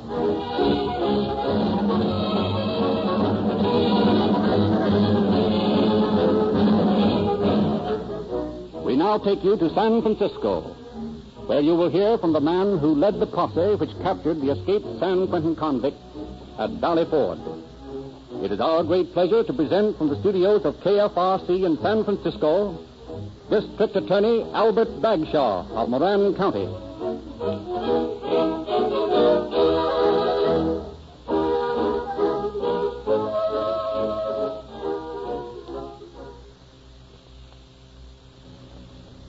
Good evening. Last Wednesday afternoon, I spent the most exciting 2 hours of my life. I've hardly returned to normal yet. I had gone to Tamales with Under Sheriff Plum to prosecute a petty case. We were following the routine of our duties when a telephone call from San Rafael plunged us into a melodrama as wild and exciting as any Nick Carter story you have ever read. That is the story you're about to hear on tonight's Calling All Cars.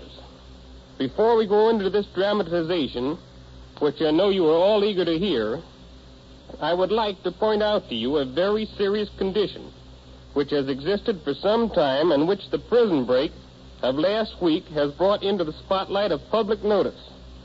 I refer to the overcrowded condition of California prisons.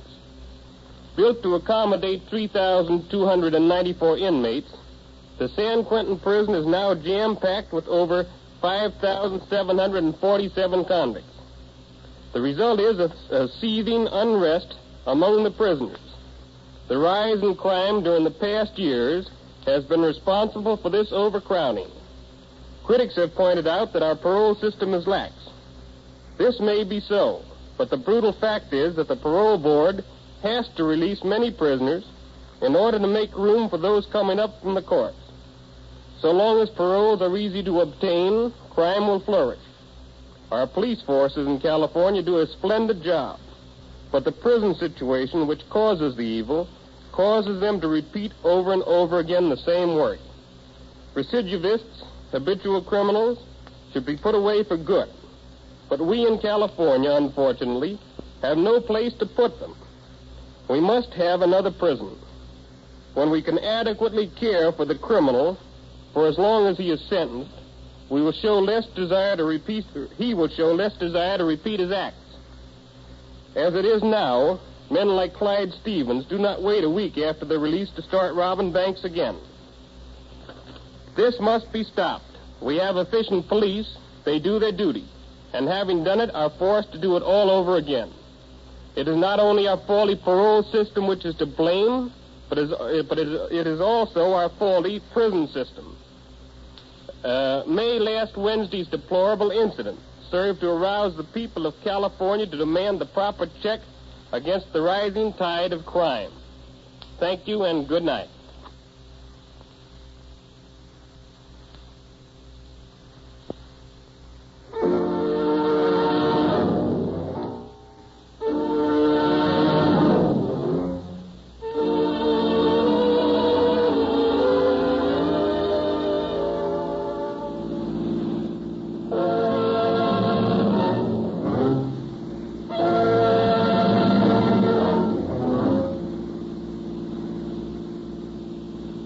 Look here, boys. Can't you listen to reason? You've got my watch, my money, my car. What else do you want? You ain't got enough dough on you. I can't help that. I've given you everything. Won't you let me out? Sure. That's not a bad idea. Sure, we'll let you out, eh, Eddie? Sure thing. And there's a little souvenir to remember us by. Open the door, Eddie. Don't throw me out. Slow down, please. What for? We're in a hurry. Go on, scram guy. There. Gee, I never knew a guy would bounce like that when he hit the road. Such was the crime that in 1931 sent Joe Christie, graduate of 6 prison terms in the Middle West, to San Quentin Penitentiary for from 1 to 25 years. Order. The attorney for the defense has the floor. Your Honor, my client has decided to make a confession and save the court valuable time. Very well. Will the defendant take the stand? When you see, Judge, it was this way. I pulled these jobs, but I wasn't alone. The coppers think they ain't got nothing on Lillian. But she's hot, Judge. She spotted the joints for me. Guess we must have knocked over 25 stores. Lillian's just as guilty as I am. If you send me up, you ought to send her up, too. And you call yourself a man. You get this girl into trouble like this, and then you try to save your skin by turning state's evidence against her. Well, it isn't going to help. You'll serve time, all right. There is no place in society for a skunk and a rat like you.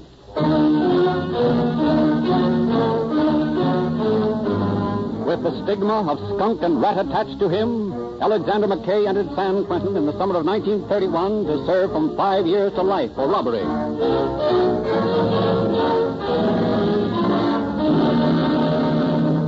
All right, you mugs. Back up against that soda fountain and don't pull any funny stuff. Clean that cash register, Ben. Okay. Where you going, sailor? I was just turning around. Well, stay put. I said stay put. Oh, you plugged him, Fred. I meant to. Come on, scram.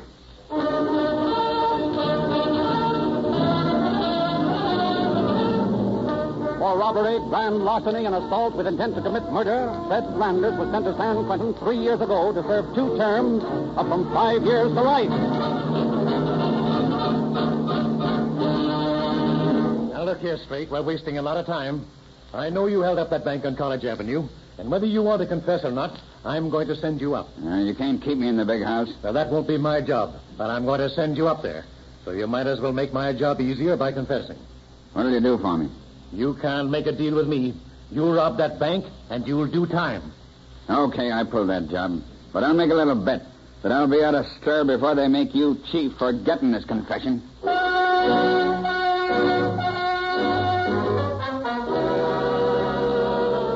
Rudolph Straight, confessed bank robber, and veteran jailbird, tried twice to make good his boast.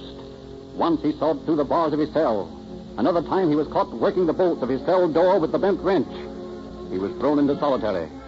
Returned once more to his cell, he strikes up an acquaintance with Clyde Stevens, another bank robber, in the prison yard. Yeah, you look like a tough guy to me, Straight. I am. You want to get out of this joint, huh? Don't you? Sure. I'm getting out, too. How come? I got dragged. The parole board will hand me my walking papers next time it meets. Yeah? Sure.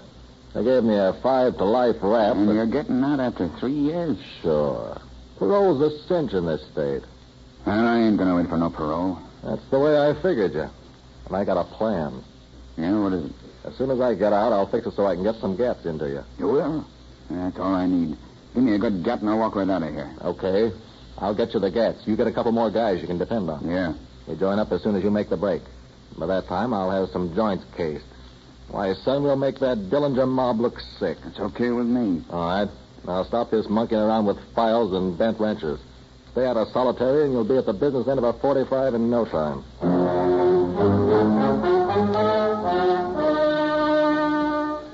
On October 31st last year, Stevens was paroled. And within 2 months, he is wanted by San Francisco authorities for bank robbery.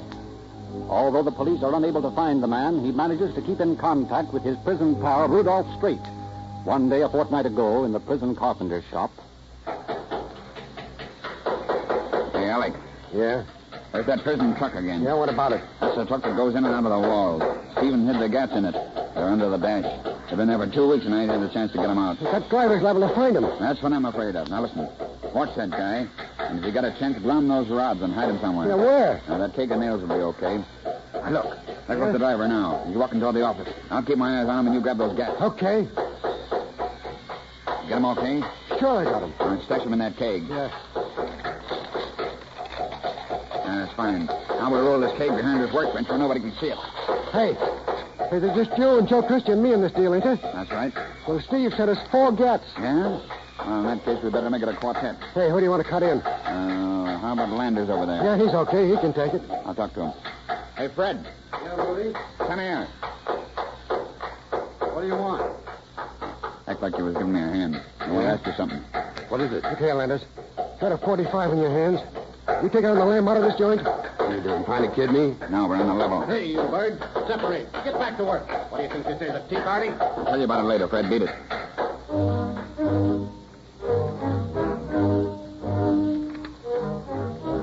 Early last Wednesday morning, the inmates of the prison filed into the washroom. Straight signals to Christie, Landers, and McKay. Cautiously, they move over toward him and engage in guarded conversation. Come on, get your face dry and get over there. What's up, Rudy? I asked you the other day if you'd be willing to blaze out of here with a 45. Yeah. Well, today's the day. I thought you was fooling. I'm on the level. How about you, boys? I'm all set. Anytime you are ready. What makes you set on today? Now, the prison board's meeting with the warden this morning. None of these flat-footed guards want any trouble while the big shots are here. Maybe they'll get some whether they want it or not, Rudy? You know, the way we get so close to it, I've been kind of thinking. See, suppose it don't work. Suppose we get plugged or something. You ain't yellow, are you, McKay? Of course I ain't yellow. You better not be. You're in this too deep now to back out. They want to back out. I was just thinking of it. This ain't no chin fest. We gotta work fast. What do we do for gas? It's all taken care of. You ain't got nothing to do but come along and do what you're told. We got some 45 stashed away. That's swell. Who's that? Oh, one of the cons. Fresh fish, I think. I don't know him. You think you heard anything? No, he wouldn't be making a noise if he was spying on us. You can never tell about stools. Now, look. The board's meeting in the warden's office, see? Yeah, so what? I've been tipped off that they'll go over to the warden's house for lunch, see? No. What's that got to do with us? If I knew how dumb you were, I wouldn't have cut you in. Now, get this. We drive up in the old Ford like we were doing our work. But all the time, we got the 45s in our belt, see? Yeah, then what? So we go in and we snatch the warden and the prison board. What? You're nuts. No, I ain't. We snatch the warden and the prison board. They'll come in handy.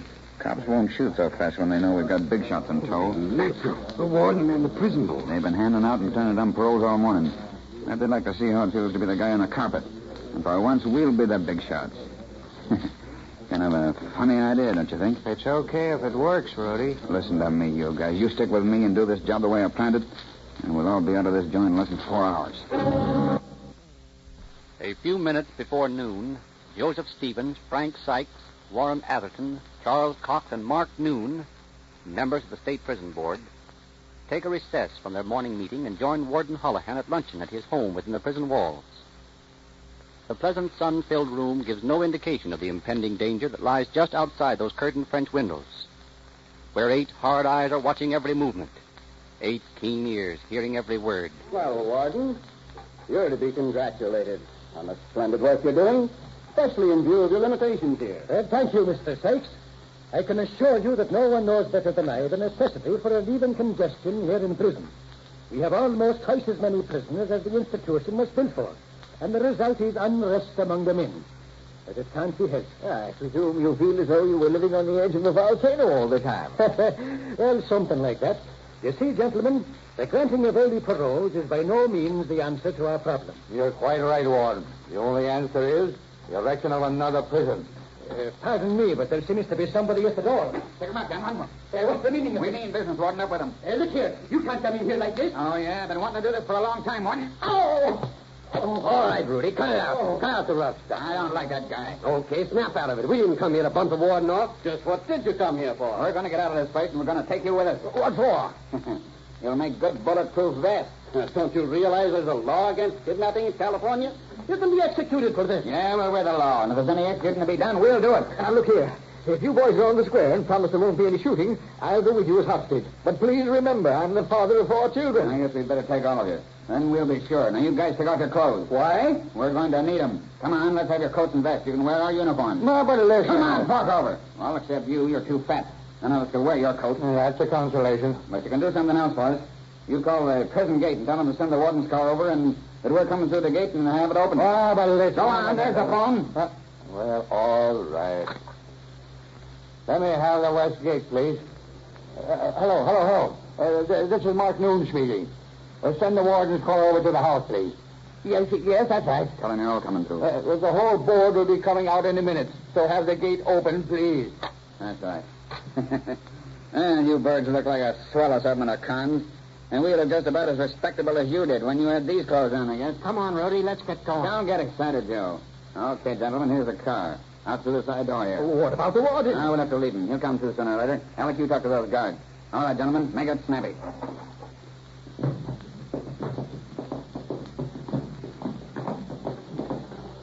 Drop those rifles. What's the devil? Only shoot these men. Okay, gentlemen, pile in the back. You there, stay at the wheel. You're driving it. This other guard, you stand on the running board. Come on, boys, make it snappy. Okay, man, you'll never get away with it. This is my party. That's fine. Okay, boys, let's go. Kick that siren open and drive straight to the west gate.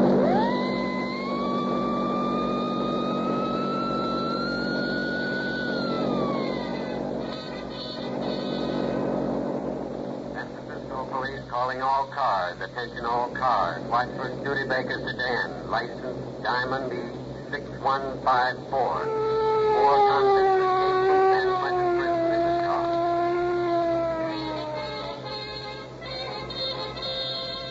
Calling all cars. Oakland Police calling all cars. Special emergency broadcast. 4 convicts escaped from...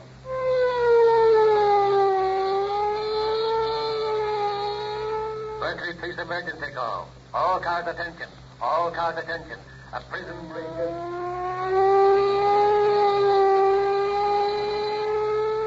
Hamilton Field calling all bombing planes. Calling all bombing planes. Return to your field at once for further orders.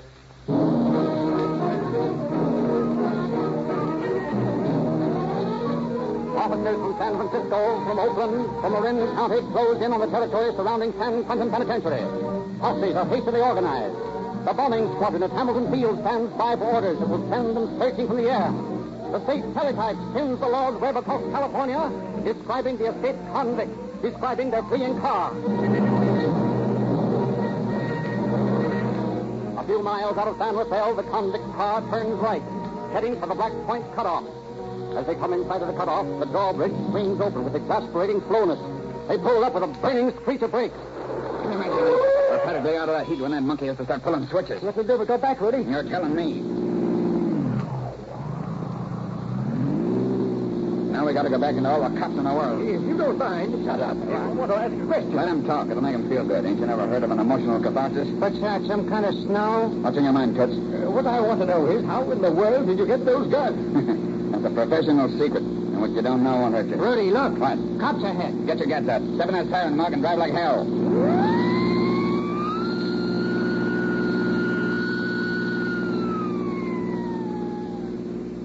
Just as I figured. They're afraid to shoot on account of our passengers. You boys are a great help to us. Now, look here, driver. What's your name, by the way? Jones. Oh, one of the Jones boys, huh? Well, listen, Jonesy. Just pull up a minute. I'm going to let your fat friend out here. What? Yeah. You're going to get out and you're going to tell that posse back there to call up the dogs, or we'll bump off your pals here. Give us a half hour and everything will be okay. Pull up, Jonesy. Get out. And don't forget that message. Get going, Jonesy.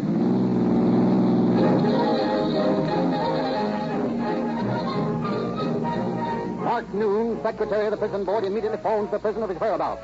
With orders to hold fire as long as possible, the Army of the Law goes into action. From San Francisco, from Oakland, from Berkeley come officers. Quickly the peace forces are organized. And with police radio blaring last-minute flashes, a posse composed of hundreds of men in scores of police cars block every highway and byway in Petaluma and Marin counties. The posse closes in, combing the hilly north coast country. As the convicts' car spooks into Hicks Valley's road, the posse fights them. The chase is on. Deputy sheriffs pull down their shotguns from the roofs of their high-powered police cars. State patrolmen crouch over their white motorcycles, unlimber their guns, fire and scream. 10 miles, 12 miles, 14 miles they roll west to Petaluma. The law holds its guns in readiness. The convicts, still out of range, apprehensively look backward. Then, when they're 18 miles away from Petaluma, the convict's car takes a turn too sharply. The car skids. The law is within range.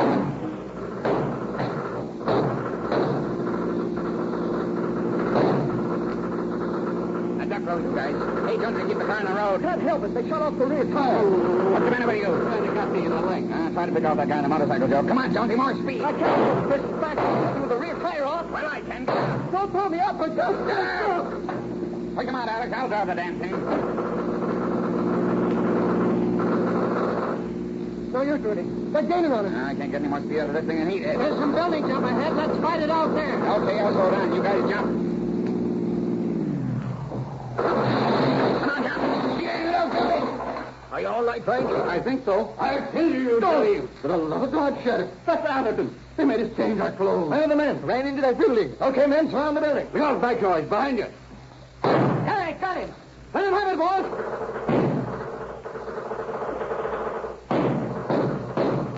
Hold your fire! Please surrender! Then throw your guns out and come out with your hands in the air. Take them down, slap the handcuffs on them, Sheriff. Yep. And boys, have you had a pleasant trip? What you do? Ready, Rudy? No, I got him before he got me. And now, unless there are any objections, suppose we return to San Quentin. There are some questions I'd like to ask you. Some very pertinent questions.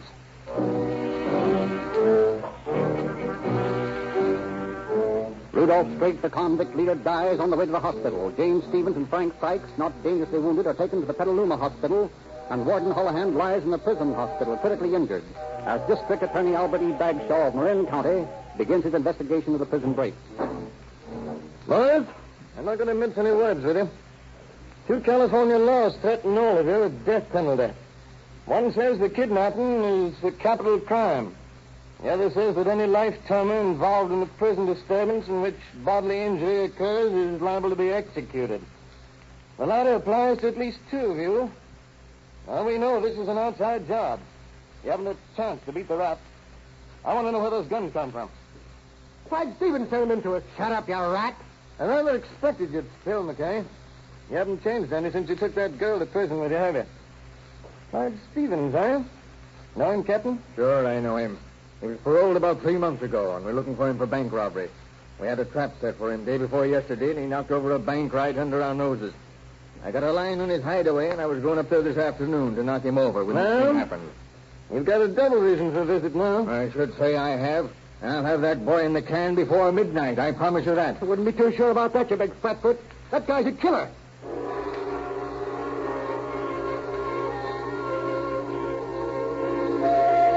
It is close to midnight.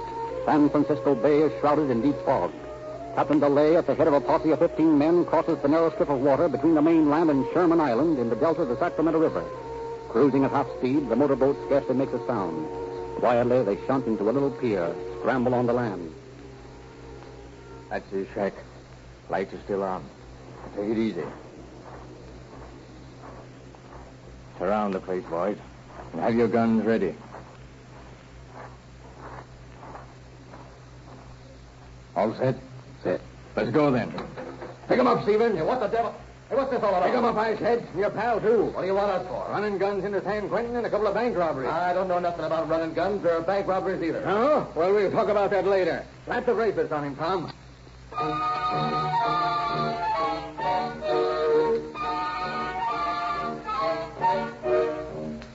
The officers return across the black waters of East Bay with their 2 captives, Clyde Stevens and Albert Kessel. They leave their boat at Antioch and walk through the deserted streets of the little town to their waiting police cars. Suddenly... Look out, boys! Stevens got away! How? Stop for him! That patrol. They're in the corner. I'm gonna fix that guy. What's the big idea, Mug? You dicks are going to take me in. You can bump me off first. Well, I don't think that'll be necessary. But if they don't come quietly, why... I guess we'll have to take you in this way. Come on, boys.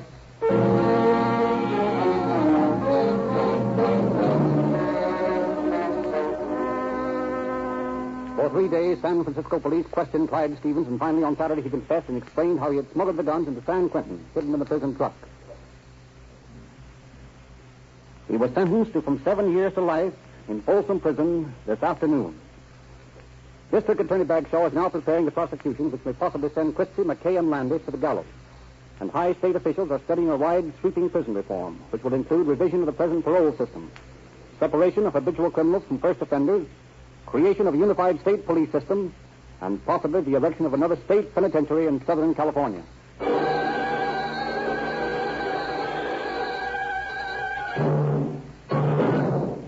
Speeding police cars played an important part in this sensational capture. Nearly every day you hear police sirens and watch police cars roar past. Cars that are powered with Rio Grande crack. And it is from this gasoline that they get their tremendous power and speed. Police use Rio Grande because it saves precious seconds when human life is often at stake. Police know that Rio Grande crack is the fastest starting gasoline, the speediest, and the most powerful. But they also know, because they keep accurate records, that Rio Grande is economical gasoline to buy. Your own car may meet emergencies any second. When you tramp hard on the gas, you want action. If you've got Rio Grande in your tank, you'll get action. You can enjoy police car performance in your own car. Just drive into the independent station near you with a big Rio Grande sign. Ask for Rio Grande crack with tetraethyl. It costs you no more than other gasolines, but you get much more for your money. And if you're interested in true detective stories, ask for your free copy of Calling All Cars News. This unique new publication brings you the truth about crime, police, movies, and the radio. Ask any Rio Grande dealer for a copy. It's absolutely free.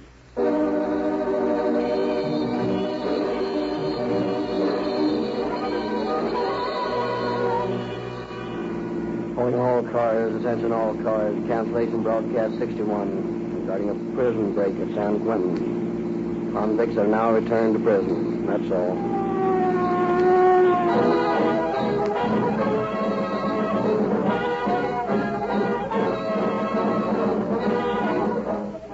Calling All Cars is written and produced by William N. Robeson. This is your narrator, Frederick Lindsley, saying good night for the Rio Grande Oil Company.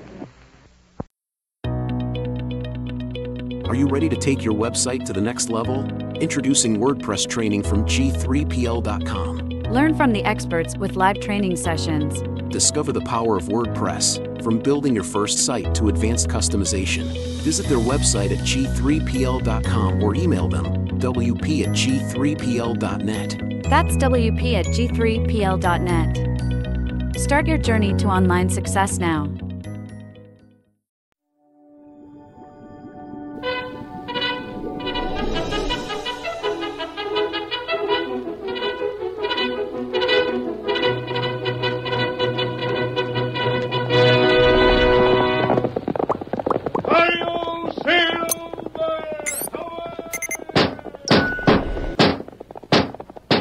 Fiery horse with the speed of light, a cloud of dust, and a hearty Hi-Yo Silver, the Lone Ranger.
The heroic deeds and actions of the famous Masked Rider of Justice live on and on, despite the fact that the history of the United States does not record any of his stirring adventures. Today we thrill to another daring ride with the phantom figure of the plains. Here he comes astride the great horse Silver. The Lone Ranger rides again. Come on, Silver! We must hurry, old fellow! We're the town of Bixby. Hi-yo,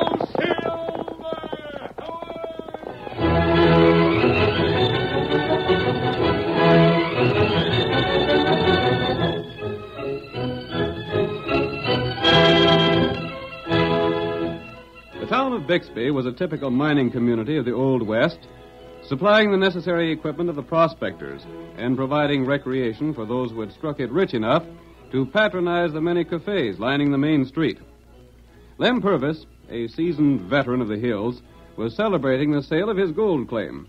And as the action of our story begins, we see him surrounded by a number of his friends. The Lone Ranger, unmasked but wearing a disguise, is also present. Just step right up, boys. The drinks is on me. Come on, boys, step up. Lem Purvis is buying. What's the celebration? Lem sold his mine. Got $200 for it. Come on, join the fun. Lem's luck has changed, sure enough. Won't Tom Gordon be surprised when he hears about it? He ought to be. Told me this here sample of ore wasn't no good. Told me my mine was worthless. First worthless mine I seen to pay $200. Have you had the ore assayed? Yes, stranger. It ain't even worth the effort of digging it out in the ground. What do you mean? I mean it ain't what it looks. It ain't no good. But that Eastern dude, Carter Dodson, bought my mine lock, stock, and barrel when he seen this here sample. How do you know the sample is worthless? How'd I know? That's a good one. I took it to the assay office and had the assay clerk, Tom Gordon, test it for me. That's how. And Gordon, he said the mine weren't worth working. When Carter Dodson offered to buy your mine, did he know about the assay? Course not. Dodson come snooping around with that sneering way of his and thought he was putting something over on me, buying the mine for what he paid. And I just shut up and let him talk himself into buying it.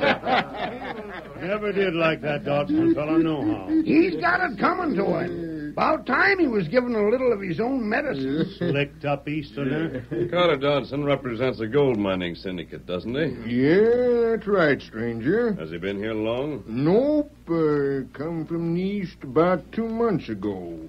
He's been trying all sorts of tricks on the boys here. I'd like to see his face when he finds out the Betsy Ann is worthless. He'd sure be mad. He might come gunning for you, Lem. No chance of that. He's an Easterner, ain't he? May I see that sample of ore? Shucks, stranger. No reason why not. Here it is. Say, I ain't seen you around these parts afore, have I? I don't suppose you have. You seem powerful interested in things, and you sort of talk like an Easterner. You ain't a friend of Carter Dodson, are you? I don't know, Dodson. That's strange. What do you mean? This ore is rich. No, it ain't, stranger. All it is fool's gold. I thought it was gold at first, but it ain't. This is not fool's gold. Oh, I had it tested, I tell you. There's Tom Gordon heading this way. He can prove it. He's in the assay office. Tom, come here. Lem wants you. I'm coming. Hey, Lem. Gosh, he's excited about something. Tom, listen, we've You been listen. talking of... That ore of yours. What about that ore?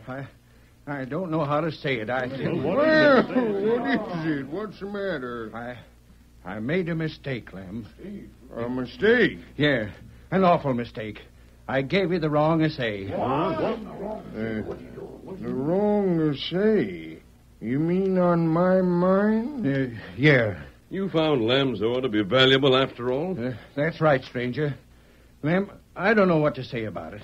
I heard about you selling the Betsy Ann. You mean to tell me the Betsy Ann is worth something? Yeah, that's just it. It's worth a lot, Lem. I can't believe it. It's the truth. I wouldn't have had it happen for nothing. But I tell you... How valuable is the Betsy Ann? I reckon the ore run over $25 a ton. sold the whole claim to Dodson for $200. I wish I'd have found out sooner. I sure do, Lem. You wish?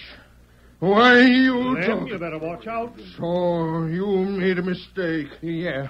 I told you that Seems to me that's a pretty good mistake you made for the Easterner. What do you mean? I'll tell you what I mean.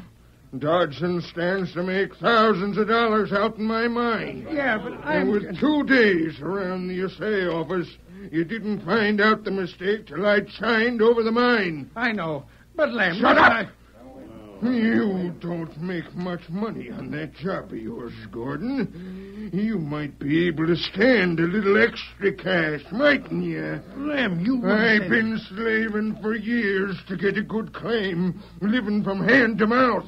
And then you make a mistake. I've been robbed, that's what. You robbed me of my rightful money. Careful, Lem. You keep out of this, stranger. I'm beginning to catch on to things around here. He's got a gun! Lem, don't shoot. You can't do it. I ain't got a gun with me. You can't shoot me down. You change them samples of purpose, and you'll pay for it. You can't rob Lem Purvis and get away with it. Lem, put down your gun. I won't. Gordon, you're gonna pay. No! My hand, you shot me. You're not hurt, Lem. I simply knocked your gun out of your hand. I could have got that crook if you hadn't interfered. If you'd shot Tom Gordon, you'd have hung for murder. But he stole from me. You've no proof of that. It's your word against his. That's right. I swear it was a mistake. A darn convenient one for Dodson. Yeah. Quiet! Gordon, whose report did you confuse with Lem's? Jeff Sawyer's, mister. He'll be powerful disappointed when he finds out his mine ain't worth nothing after all. Disappointed? That's a mild word for what he'll be, Tom. Maybe he can still take that offer Dodson made him. What offer? Dodson offered him $1,000 for his mine, but Jeff laughed at him. If Dodson don't know about the mix-up yet, maybe Jeff can take up that offer. Are you going to tell Jeff about it? You're darn right, mister, and I'm going to do that same now. I just hope I'm in time. It's some ride to his place. $200. I reckon I'll clear out myself. Hold on, Gordon. I got more to say to you. Take it easy, Lem. I'll see you when you cool off, Lem. Trouble with you is you got a low boiling point. Dad read it. I bet he done it a purpose. If only I was sure. You'd never find out by shooting him. Let him go. See what happens next.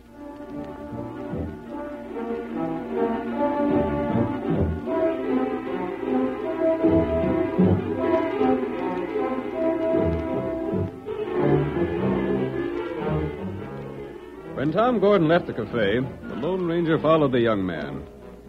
On his way, he met Tonto and told the Indian what he'd overheard in the cafe. Together, they continued after Tom until the young man stopped at a house some distance ahead. He's stopping at the Widow Sims' place, Kemosabe.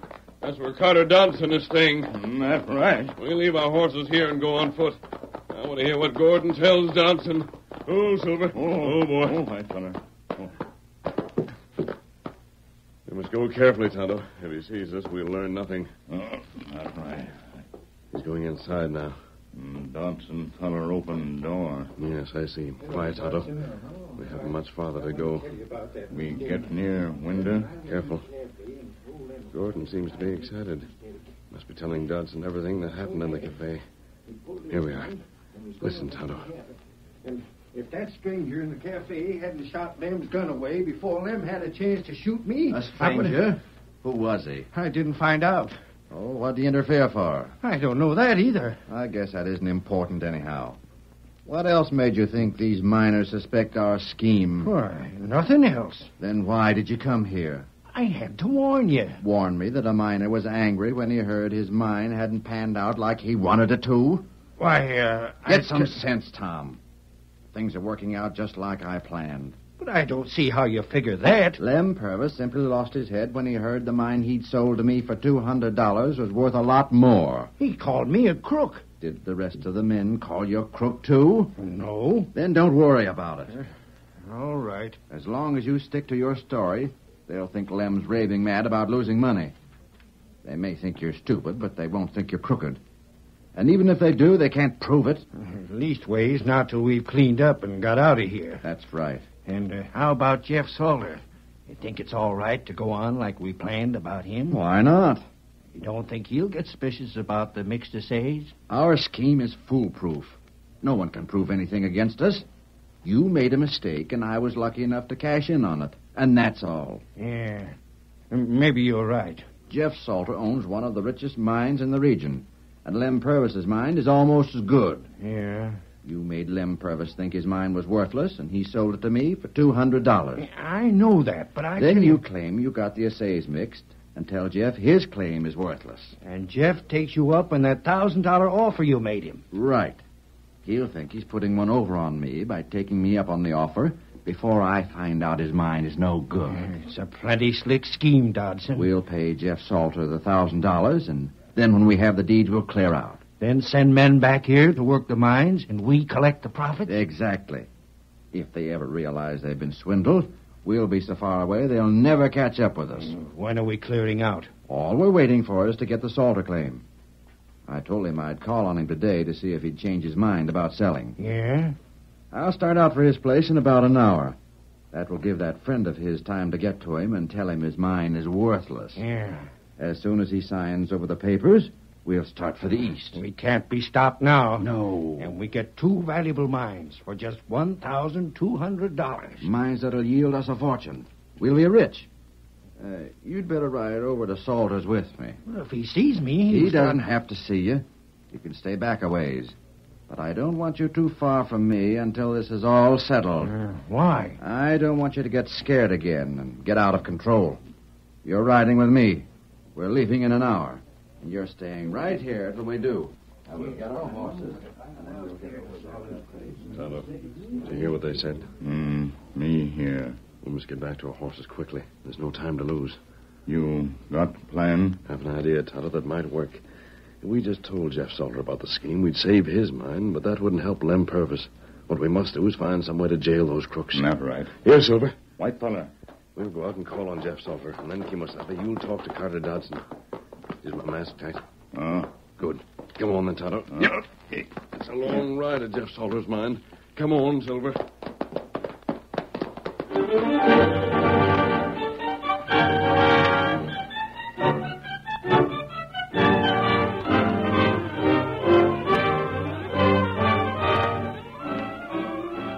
The curtain falls on the first act of our thrilling Lone Ranger drama.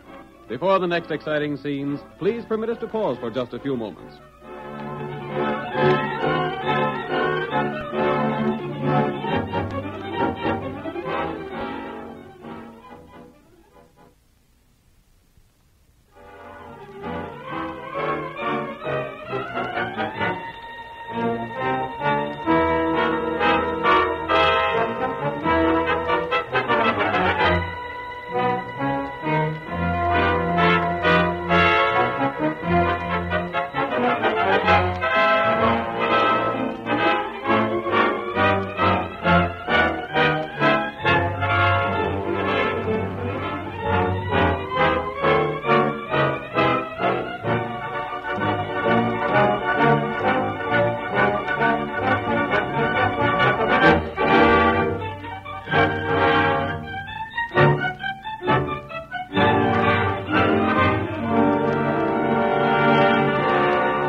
Now to continue our story. Carter Dodson of an Eastern mining syndicate and Tom Gordon, the assay clerk in the town of Bixby, plotted to cheat Lem Purvis and Jeff Salter out of their claims by substituting false reports on the value of their mines. Lem, believing his claim worthless, sold to Dodson. But the Lone Ranger and Tonto overheard the plot to get Salter's mine in a similar manner and decided to do something about it. We hear their horses coming to a stop in front of Salter's mine. Oh, Silver. Oh, boy. Steady. Who's there? Is it Dodson? I want to talk to you, Mr. Salter. A masked man. A mask means nothing. It means just one thing to me, mister. Outlaw. You and that redskin are after my gold, ain't you? No, we're not, Jeff. Then why'd you come here masked? You had an offer to buy your mine, didn't you, Jeff? Yeah, and what about it? Are you planning to accept the offer? What difference does it make to you whether I sell my mine or not? Just this, Salter. You heard that your assay was mixed up and your mine really worthless, didn't you? Yeah, but how? What you heard is not true. What do you mean? I mean that it's a scheme to get your mine for a fraction of its actual worth. You mean it's a put-up job between Dodson and Tom Gordon? Exactly. Why, those dirty... Wait a minute, mister. How do I know you're telling the truth? Where do you come in? You'll have to take my word for it, Jeff. Then all you're doing is warning me? Not quite. Huh. I might have known a masked man... Wait. I told you I wanted to warn you against the thieves, but I also want your help. My help? What can I do? I have a plan to catch those crooks, so they'll not be able to swindle other people. I want you to help me. Darndest thing I ever seen. Masked and not an outlaw. Helping people and wanting nothing for it. I like your style, mister. Tell me what you want me to do, and we'll see about doing it. All right then, Jeff. Listen carefully. Here's the plan I have in mind.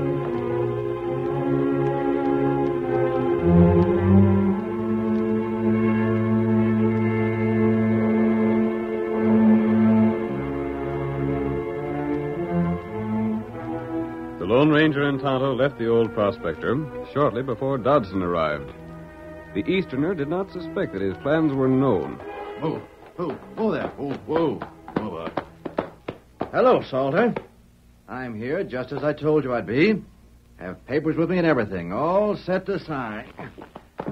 I'm sure you thought this thing over carefully. I have. That's good.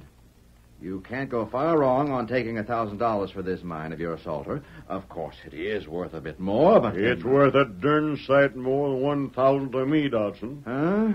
I told you I thought it over. And I still say you ain't buying this here mine. But I thought... Never mind what you thought. I ain't selling. And just to show you how much I'm backing on this here mine, I'll tell you something. What's that? Tom Gordon made a mistake in assaying the mine, and now he says it ain't worth a cent. You mean... In spite of that, I'm still holding on to it. But if it's worthless... You won't get it, worthless or not. But I don't see what... I ain't selling. Now get. Very well, Salter. But you may change your mind before very long. Get up there. Come on, get up.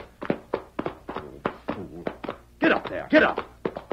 So I won't get it. We'll see about that. Can't afford to let Salter's mind slip through my fingers. And there's Tom coming to meet me. Oh, there. Oh, boy. Steady, boy. Well, Dodson, is everything all set? All set nothing. What do you mean?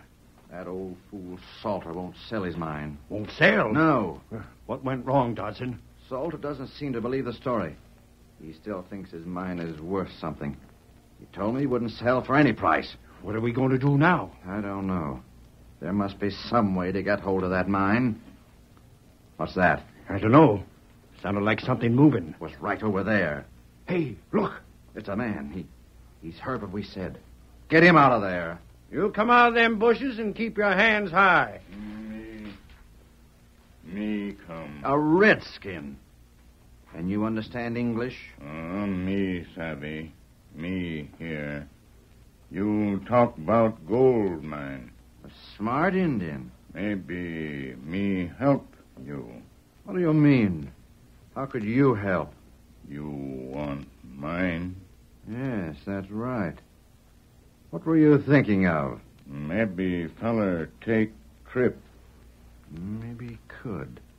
A nice long trip. I was thinking about that myself. You mean that... I mean we can't argue that old coot out of his mind. But there's one way of getting hold of it that's sure. You wouldn't... That mine's worth any risk, Gordon.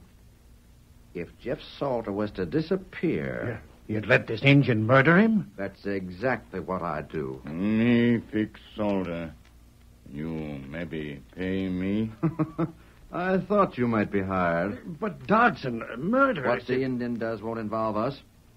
With Salter out of the way, we can get his mine. How?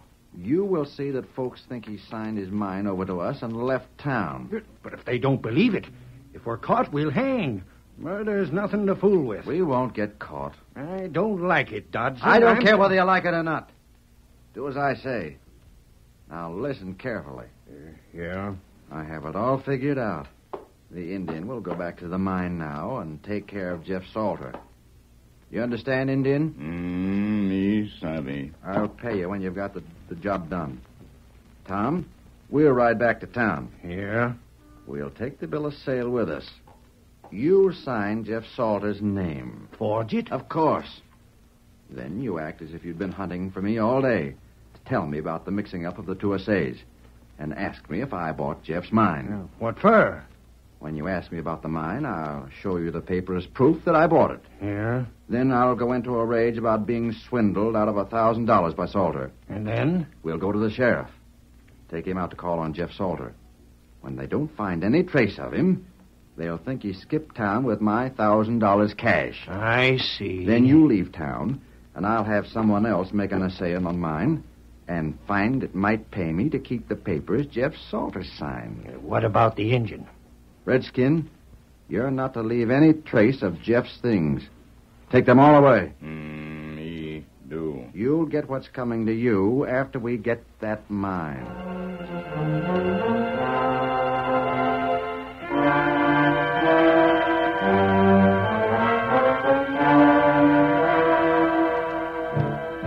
When Dodson returned to town, it was taken for granted he had bought Salter's mine without realizing its worthlessness. Dodson, relying upon this impression, stormed into the sheriff's office. He cheated me, Sheriff. Maybe so, maybe not. He did. He knew that mine was worthless when he sold it to me. Can you prove that, Dodson? I'll prove it, all right. I'll prove it if you'll come out there with me. Well, All of you come. I'm going to have the law on Jeff Salter. He can't swindle me like this. Are you coming or not? All right, Dodson. Reckon I'll have to. That there bill of sale looks binding, though. It won't be if we can prove a swindle. If he confesses. We'll see. Come on, boys. We'll go call on Jeff. Anything to please this gentleman. It wouldn't do for an Eastern dude to be swindled. It's different when the shoe's on the other foot, ain't it, Dodson? Come on, let's go. Get on your horse. I'm a-coming, too. It'll be right enjoyable seeing Dodson face Jeff Salter. I'll prove I'm right. Come on. Tom Gordon has to come, too. He's the one can prove that Jeff Salter knew about that mine. Yeah, I'm coming, Dodson. Get up there. Come on, boy. Get up there, boy. Come on.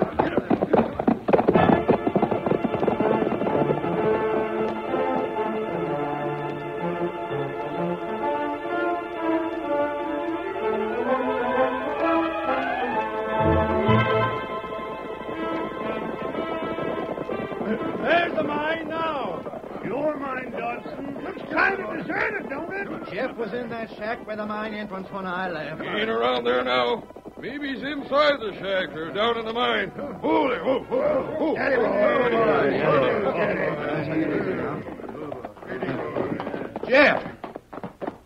Jeff Salter. You don't answer. We'd better look around inside. Yeah, you look in the shack, and I'll take a look in the tunnel. Maybe he's run out with the money. Don't go speculating. We find out for sure where he is. Sheriff. Yeah?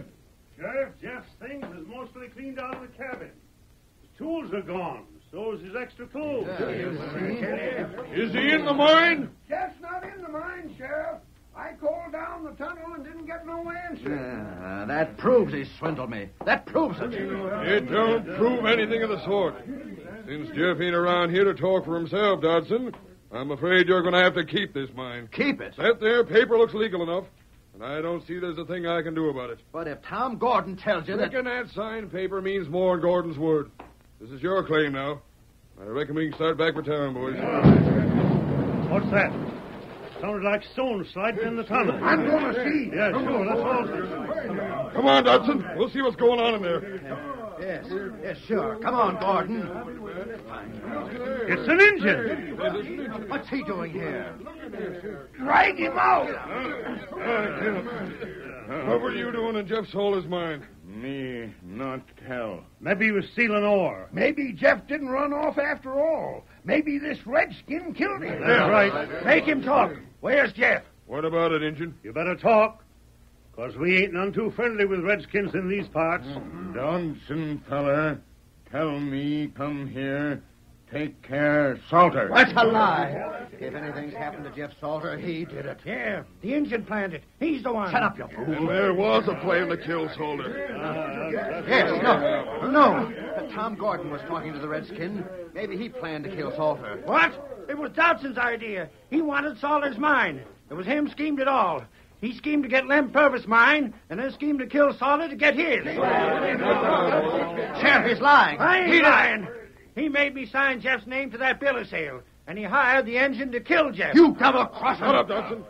So you swindled Lem Purvis out of his mind. I killed Jeff to get his. That's right, Sheriff. He did it all. Tie him up, boys. I got a rope right You gotta prove Jeff's dead. We can jail you for forging his name to the bill of sale. We don't need to find Jeff. Have you evidence enough to convict them without murder, Sheriff? Who are you? If you're one of them, I'm not one of them. I asked you if you could jail them without proving murder. Jail them and hang them. All three of them blame schemers. You can't hold the Indian, Sheriff. Who says I can't? He's done nothing wrong. He's the one suggested that... Jeff! Jeff ain't dead. Here I am, boys. I was in that tunnel, too. What the masked man says is right. What are you doing here? You're supposed to be dead. Well, I ain't. You see, Sheriff, this masked man and his friend got me to helping them show that Dodson and Tom Gordon was crooks. Why, you sakes. And I reckon he done it. He sure did. They won't need no mines where they're going. You and Lem are sure lucky the masked man and that engine showed up. Say, where did they get to? Hey, hold on, you two.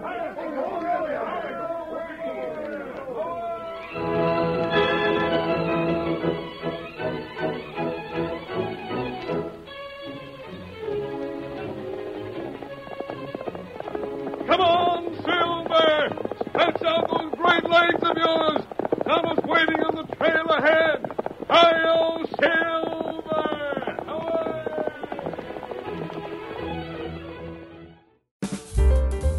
Thanks for watching Golden Age Radio. We have new episodes every day. Sit back, close your eyes, relax, and let your imagination take over. That's right. Radio is theater of the mind. So listen while you work, rest, drive, or sleep. Just be inspired. Let us know your thoughts. We strive to provide the best programming for you. Visit g3pl.com for your WordPress needs. Subscribe for more videos. The National Broadcasting Company presents Joel McCrea in Tales of the Texas Rangers. Tonight, transcribed from Hollywood, another authentic reenactment of a case from the files of the Texas Rangers.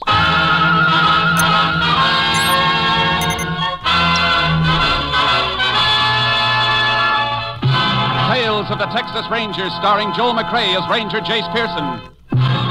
Texas, more than 260,000 square miles, and 50 men who make up the most famous and oldest law enforcement body in North America.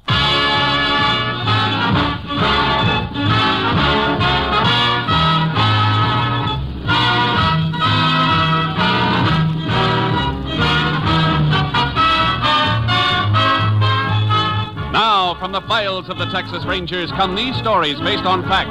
Only names, dates, and places are fictitious for obvious reasons. The events themselves are a matter of record.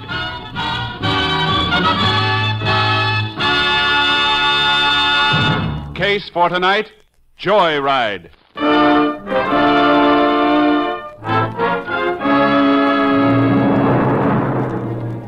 It is 9:40 p.m., December 3rd, 1946.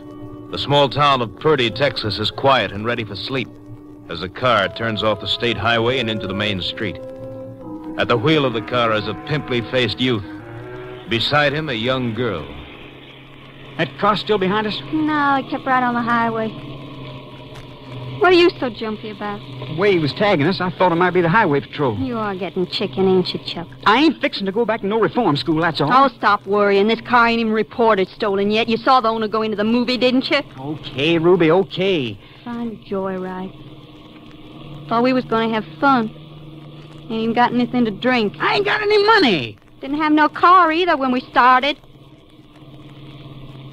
Ain't like you used to be, Chuck. We used to have lots of fun. Till you turn yellow. Don't you go calling me that. I ain't got a gun, that's all. I got one, Chuck, right here in my purse. Where'd you get it? Lifted it from my old man. What difference will it make where I got it, long as I got it? It's a liquor store up ahead, Chuck. See the sign? I see it.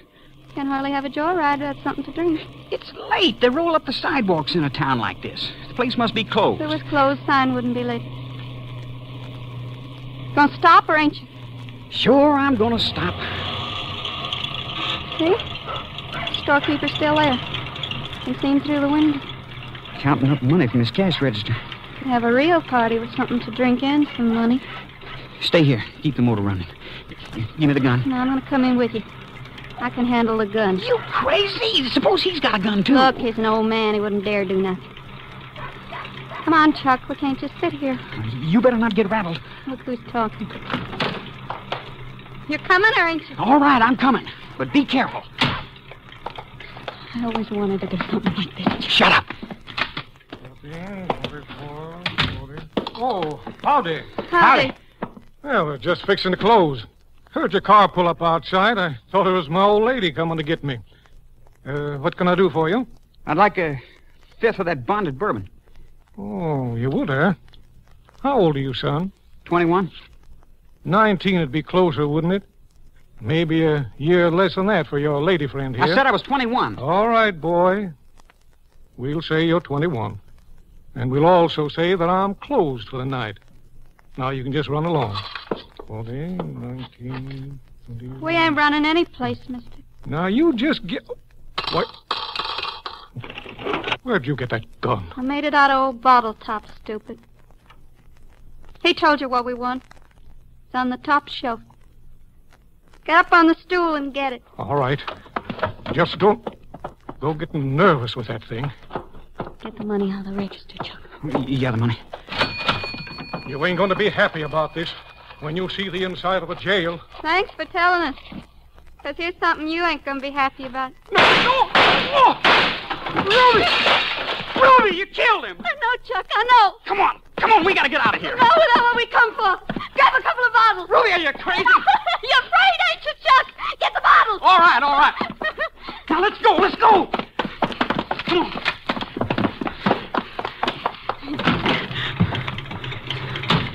I didn't know I'd have the nerve. But I did. I always wondered what it'd feel like, Chuck. I always wondered.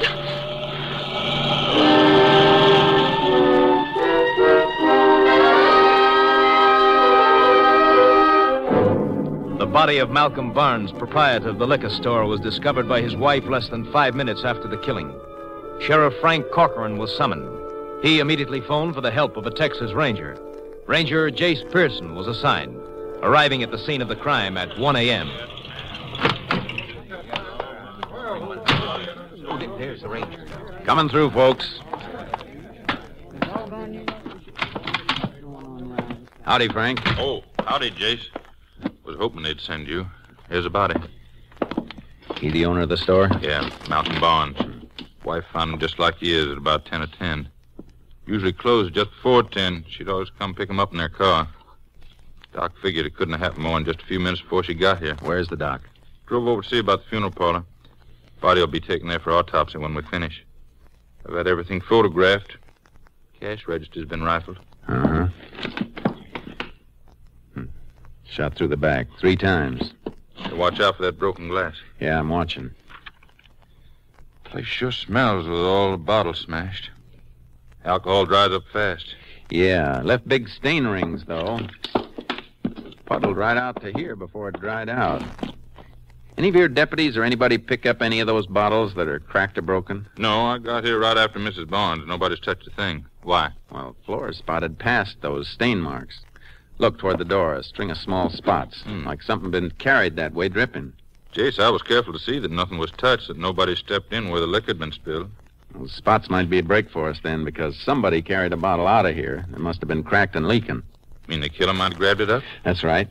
If it marked this floor, it'd mark the walk outside, too. Come on, let's take a look. Spots run right to the door, all right. Lucky I told the deputies to keep everybody off the side of the place. Yeah, careful where you step. I want to run a flashlight along the sidewalk here. It's been mighty dry around here, Jace. Dust surface on the ground. That'll help us.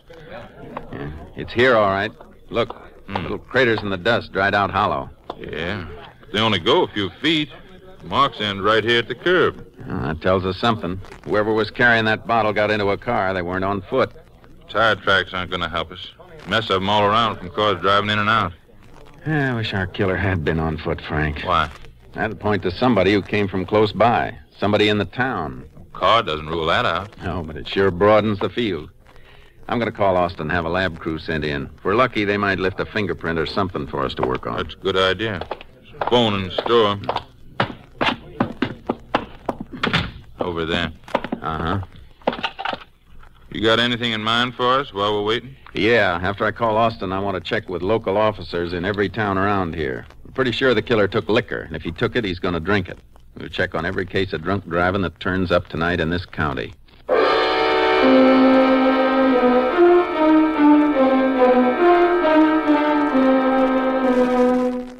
Lights burned in the liquor store all through the night as the lab crew checked. Meanwhile, the sheriff and I covered more than 200 miles by car, investigating drunk driving cases reported by local constables and highway patrolmen.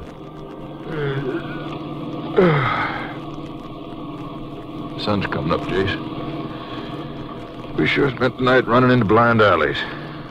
None of those drivers we saw could have been anywhere near Purdy at the time of the killing. Well, our alibi's all checked out. Maybe the lab crew will have a lead for us when we get back to the liquor store. Didn't you get some kind of report on the shortwave before, while I was dozing? I can't remember you talking. Yeah. An order to phone headquarters for a ballistic report. Barnes was killed by a 38 police special. Well, that's our first lead. We need more than that before we can... KTXA to Unit 10. Yeah, that's us. KTXA to Unit 10. Unit 10 to KTXA. Go ahead. Highway Patrol Unit 109 requests Unit 10 to proceed to junction of Ranch Road 23 and State Highway 19 west of Bartonville to examine stolen car recovered at that point. 10-4. Does Unit 109 think stolen vehicle may have connection with this unit's current investigation of murder? Unit 109 reports liquor bottles found in abandoned vehicle. 10-4. Unit 10 heading for rendezvous with 109 immediately. We'll keep you informed. 10-4. Unit 10, clear. KTXA Austin. Hold tight, Frank. Gotta swing around. Let's hope this is a break. Better be. We need one.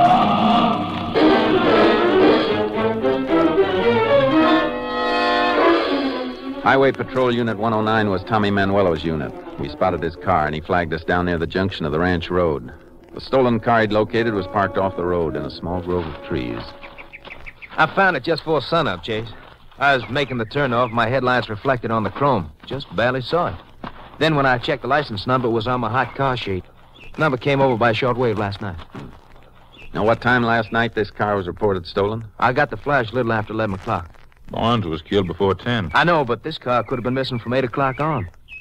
Owner went to a picture show about that, and car was gone when it came out. Where was the car taken from, Tommy? Bartonville. Only 4 miles from here on the state. About 60 miles from here to Purdy, Jason. Yeah, but if the car was taken at 8 o'clock or a little after, the thief had plenty of time to drive to Purdy before 10 o'clock. KTXA said you found some liquor bottles in the car, Tommy. Yeah, that's right. I'll show you. There you are. Empty fifth on the floor in the front seat, and there's one half empty down the back. I'll open the back door. The government tax seal on that bottle isn't even broken. No. I didn't notice it. Oh, how could they empty half of it without breaking the seal and pulling the cork? The bottle must be cracked. Stain around it on the floor mat where it's been leaking. This is what we've been looking for, Jason. Yeah. Pick the bottle up, Frank. Don't touch the glass. Lift it with your fingers pinched around the tax stamp. Right. Drip's all right. Chip out of the bottom. Wonder why it didn't all empty out. Well, would have if the bottle been standing up instead of lying flat. It emptied down until the liquor was even with the place the bottle was cracked. Then it couldn't run anymore until you picked it up. Might get some prints off of it, or maybe the empty bottle in the front seat. We can try. It's a cinch we're not going to get any from the steering wheel. No, I noticed that right away. Not with the cloth cover around the wheel.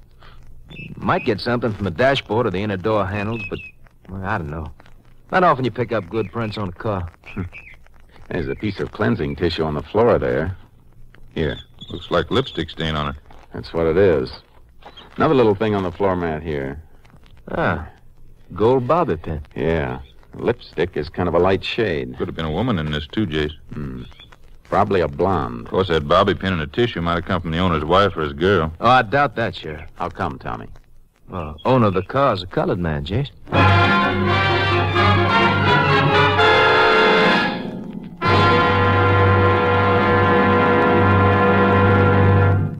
In just a moment, we will continue with Tales of the Texas Rangers, starring Joel McRae as Ranger Jace Pearson. 3 chimes mean good times on NBC.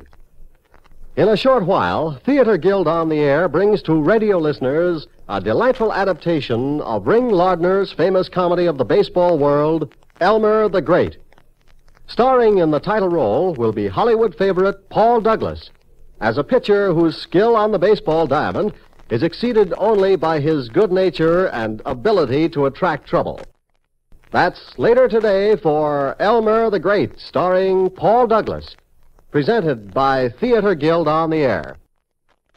We continue now with Tales of the Texas Rangers, and tonight's case, Joyride, an authentic story from the files of the Texas Rangers.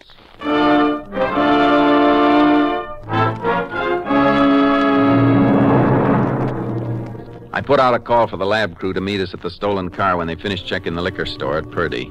They joined us within 2 hours. Nothing had been found at the store that would help us, and it didn't take long to realize that we weren't going to get any evidence from the car or the bottles either. Doesn't look like they're going to find anything, Jace. They don't. Won't be their fault. No point in our hanging around here. Want to drive back to Purdy now? I think we'd do better if we drove into Bartonville. Because the car? It was stolen from Bartonville, then brought back here to a spot only 4 miles away from where it was taken. Figures that whoever stole it must live nearby, or the car would have been left someplace else. Yeah, I'll go along with that. Let's try Bartonville. Good. We're going to leave you, fellas. If you find anything, let us know by shortwave. Right. So long. So long. You going to try to run down that lipstick and bobby pin? Gave Tommy Manuelo the tissue of the lipstick smear. It's been sent through to Austin. They'll establish the lipstick brand by chemical analysis. They'll also check on the manufacturer of the bobby pin. Think it'll take long to get a report? No, not long. Tommy may have it by the time we get into town. He'll be at the courthouse. You got a plan mapped out? Yeah, won't be too many places handling lipstick and bobby pins. We get the brand names, Tommy and I can check the stores and see if salesgirls remember any women who use that shade of lipstick or the pins. What'd I do? Check into the hotel and get some sleep? No. We got one more thing to look for. The gun that killed Barnes. Check with a constable and get a list of anybody he knows who might own a .38 police special. Yeah, that might uncover something. May have some records of people who've had guns like that being picked up on minor charges in the past. It's worth checking. We match the bullet that killed Barnes, and we can make some work for a 12-man jury.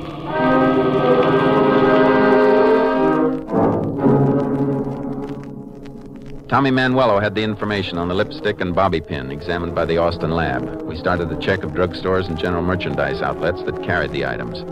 We couldn't get any concrete information from salesgirls or clerks.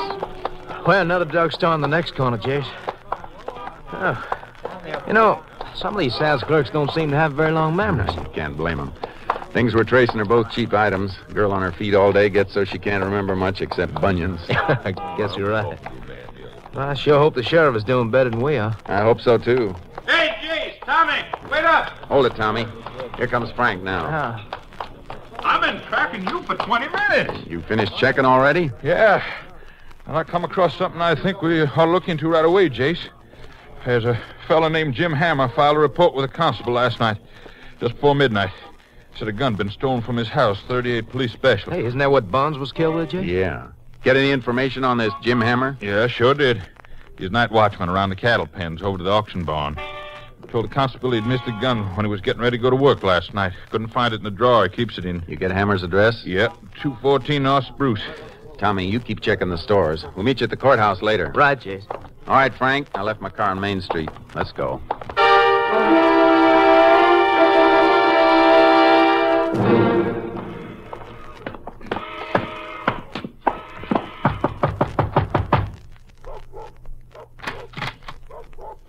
Yeah? I'd like to talk to Jim Hammer. He ain't home. You know where we can find him? Over to the auction barn, maybe. I thought he was the night watchman over there. Yeah, he goes there during the day sometimes when there's a sale. There was auctioning this afternoon. You look kind of young. You're not his wife, are you? No, I'm his daughter, Ruby Hammer. after 5 o'clock, Jace. Auction probably be over by now. Yeah. You expect your father to come home to eat? No, he'll probably spend some time chinning around the barn. And maybe get himself some grub in town and go right to work. I see. I guess we might as well go over at the auction barn, Frank. What'd you want to see my father about? Is it something about some stolen cattle or something like that? Yeah, something like that. Thanks, miss. Bye. Bye, Ruby. Bye. If you miss my father, I'll tell him you was here. Thanks.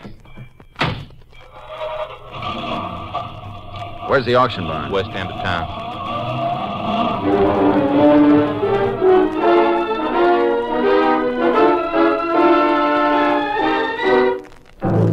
Jim Hammer wasn't hard to find. He was pointed out to us talking to cattlemen who'd bought stock at the auction and were waiting for a chance to load their purchases on their trucks at the end of a chute.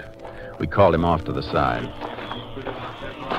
Well, Sheriff, Ranger, what can I do for you? Constable says you had a gun stolen from your home last night. Oh, that gun wasn't stolen at all. Huh? Reckon I just didn't look sharp enough last night. Found it this afternoon, but in a different drawer from where I usually keep it. Is that the gun you're carrying right there in your holster? Yeah. You mean to say you just took a look in one drawer last night before coming to work and reported that gun stolen without being sure? Well, I was sure last night. I reckon I just overlooked it, that's all. It's pretty hard to overlook a 38 police special. You couldn't have looked very hard. Well, I all but emptied the bureau out. I was in a hurry to get to work. I guess I just plain missed it, that's all. Ain't no reason for you to jump on a man. You reported to the constable when you thought the gun was missing. Now, how come you didn't let him know you'd found it? Well, I suppose I should have. I didn't think it was no rush. Besides, what's the harm? It's my gun, ain't it? Let's have it. Well, sure, Don't you pull it. Just turn around. I'll take it myself. Hey, what? He said turn around. Okay. When did you fire this gun last, Hammer? I can't even remember the last time. Ain't had no call to fire it. Haven't, huh? Smell this, Frank. Yeah, it's been used all right not long ago. You're crazy, I tell you. I ain't fired that gun in months. Somebody has. You better come with us.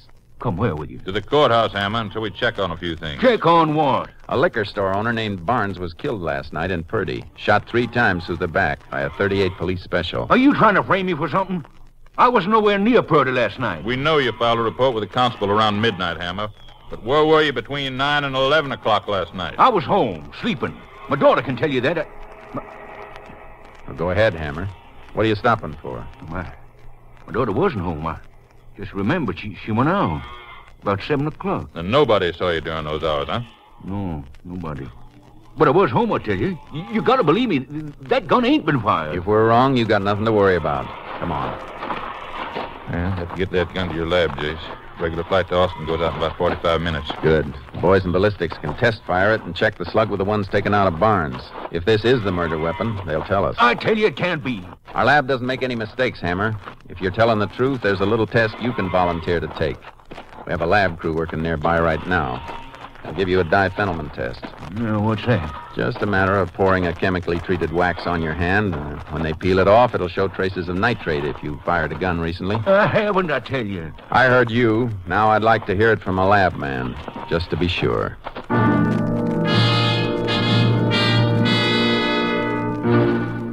We got the gun on the night plane to Austin. The stolen car had been brought into a garage in town. We waited for the lab crew to finish with it and then had one of the men go to work on Hammer's hands. By 10 p.m., we had the answers. 2 answers that didn't fit each other. What are you keeping me here for, Ranger? You heard what the lab man said. My hands are clean. Wasn't no nitrate on them. That doesn't settle everything, Hammer. While he had you in the next room going over your hands, I had a phone report from Austin on your gun. You'd better talk up, Hammer. Your gun's been identified as a murder weapon. That's a lie. You weren't in bed at 10 o'clock last night. You were in Purdy driving a stolen car, and there was a woman with you. That ain't so, I tell you. You run around with any blonde women? The only blonde woman I ever run around with was my wife.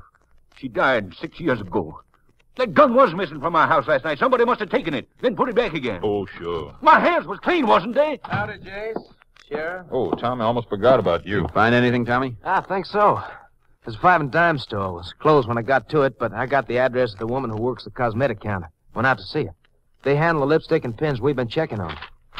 She gave me the names of a few women that she remembers who buy both. Here's a list.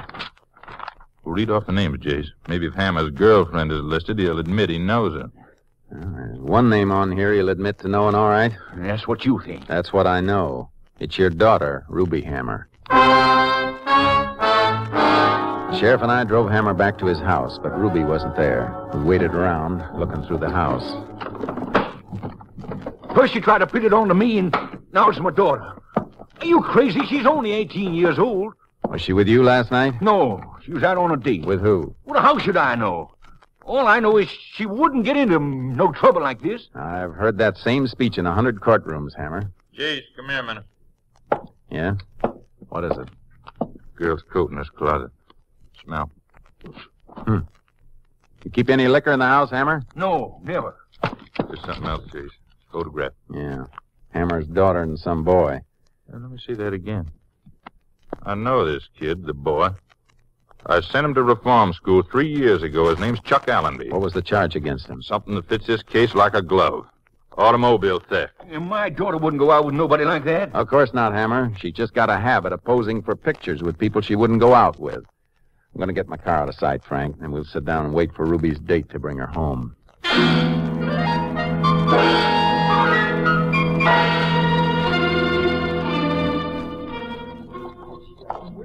Somebody's coming down the street, Jace. Yeah, I hear him. It's after midnight. They'll think you're at work, Hammer. They may come in, so keep quiet, hear me? You hear me? Yeah, I hear you. They're coming. Yeah, quiet. They have to come into the hall. They won't see us in the living room with the lights off. I can't see nothing, Ruby. Switch on the light. I ain't staying long enough to need the light. That's all you are can stand. Now, what's the matter with you? What's the good of having money if you ain't gonna spend any of it? Spend it? But wait a while. I ain't got a job. I start spending money and people are gonna wonder where I got it. All right. While you're waiting, don't expect me to wait. I can go out with somebody else, you know, somebody who's got a car every night, or who ain't afraid to get... Ruby! Ruby, shut up! Don't move anybody. That means you, Chuck. Let go of that door. What are they doing here, Pop? They're after him. The thief. You stay out of this, Hammer. Couldn't stay out of trouble, could you, Chuck? I didn't do nothing, Sheriff. Let me go. Hold still. That's quite a roll of bills you had in your pocket, boy. I found that money. Where? In a cash register over in Purdy? After you killed an old man? So that's why you wanted my father's gun. What do you... Tell him, Ruby. If he had my gun, you tell him. Last night, he wanted to borrow it just for fun, he said. And then he stole a car and made me go with him over to Purdy. He left me parked someplace and walked away. And then after a while, he come back with some whiskey. I didn't drink none of it, but he did. She's lying. You keep quiet. You say he didn't park near the store? No, he walked from where he left me. I don't even know what he done. You're lying, Ruby. When the old man was killed, whoever gunned him ran out of the store with a dripping bottle and got into a car not more than 10 feet from the entrance. And I didn't shoot him. She did. He's lying. Ruby's only a little girl. You can prove he's lying. Give him the same test you give me on his hands. What kind of test? Well, they pour wax on your hands. You can tell if you fired a gun. Ruby, come back here. Hold still, Chuck. Get away from that stove, Ruby. No, Ruby, don't. Come away from there. Oh, Ruby. Ruby, why'd you do it, Ruby? What'd you do it Better for? save that, Hammer. If you got any butter, get it fast. Yeah. No sudden move, Chuck. I won't try nothing. What you do, Jason? Ran into the kitchen here and pulled the lid off the cook stove and jammed her hand into the hot coals. Here's the butter, Ray. Here's the butter. Thanks. Oh, Ruby. I can fix that burn a little with this, Ruby. Doc can fix it for you better later on at the jail.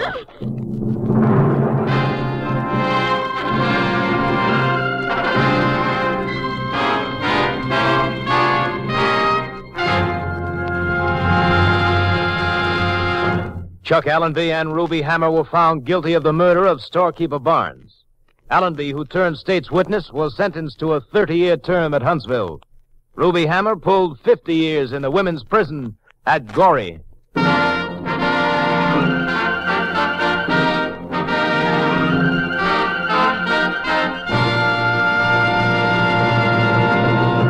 And now, here again is the star of our show, Joel McCrea. Folks, tonight marks the concluding performance, for a while at least, of Tales of the Texas Rangers.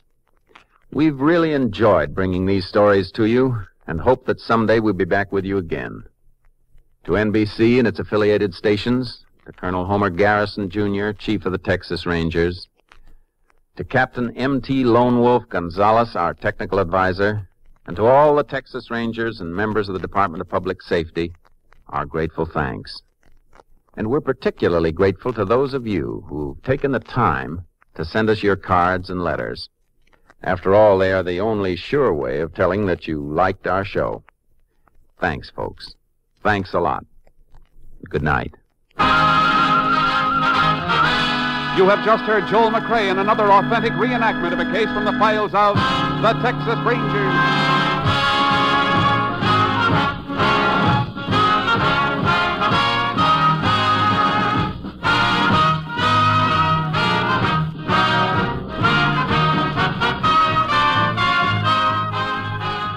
Joel McCrea will soon be seen starring in the Universal International Technicolor production Cattle Drive. Tonight's case included Tony Barrett, Sam Edwards, Peggy Weber, John Frank, Barney Phillips, and Bill Johnstone. This story was transcribed and adapted by Joel Murcott, and the program was produced and directed by Stacy Keach. This is Hal Gibney speaking.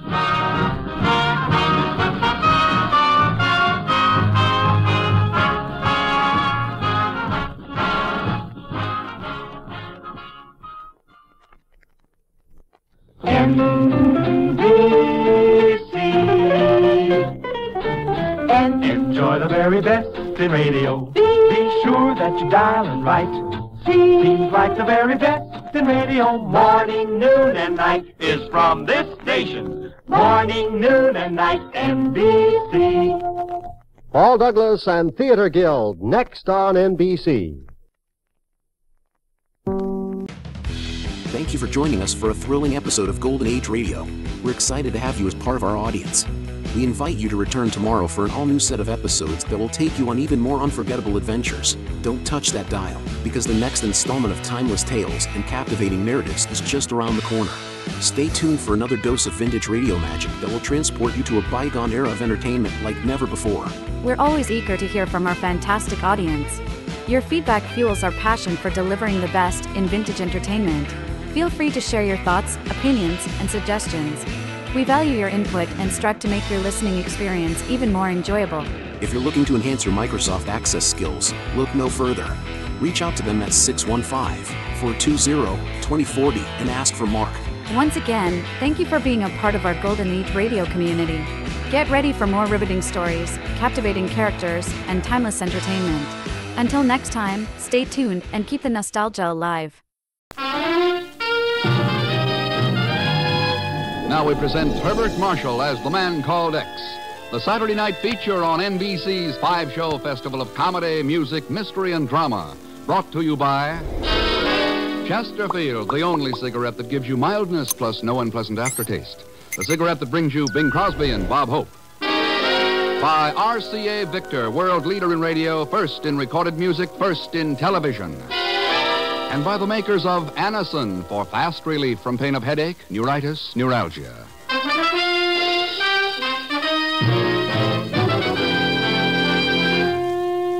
Herbert Marshall as The Man Called X. Wherever there is mystery, intrigue, romance, in all the strange and dangerous places of the world, there you will find The Man Called X.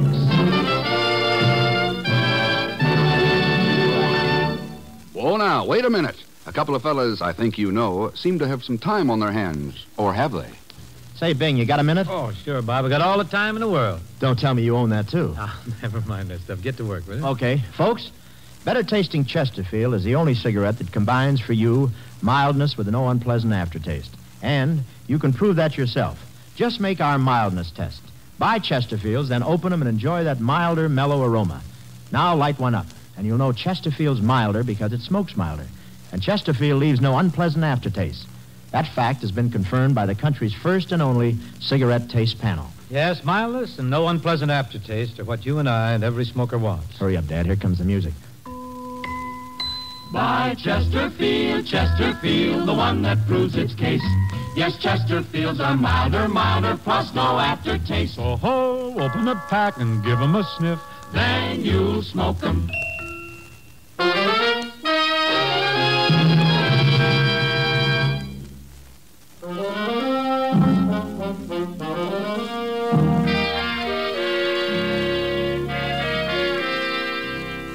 Lisbon, Portugal, capital city of a neutral country, longtime crossroads for international business and finance, and a clearinghouse, too, for espionage.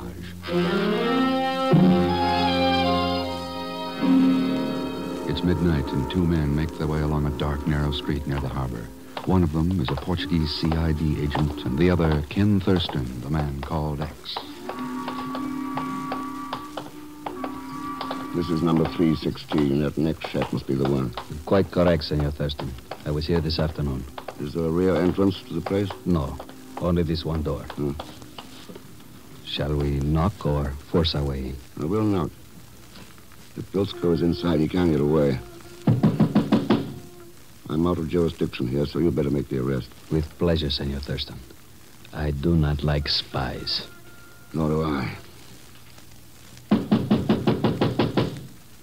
Bilsko, come on out. You don't have a chance. I'll show you the chance. Watch it. Fired through the door. Well, if he wishes a fight... Don't.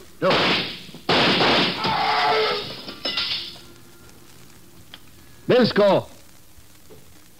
Bilsko! Oh, never mind. He can't hear you. Too bad. Too bad? Yeah.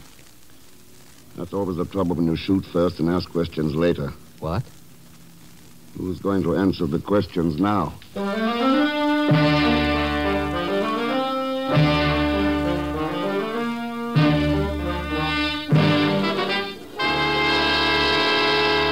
Ken, this stuff is dynamite. Yes, almost literally, Chief.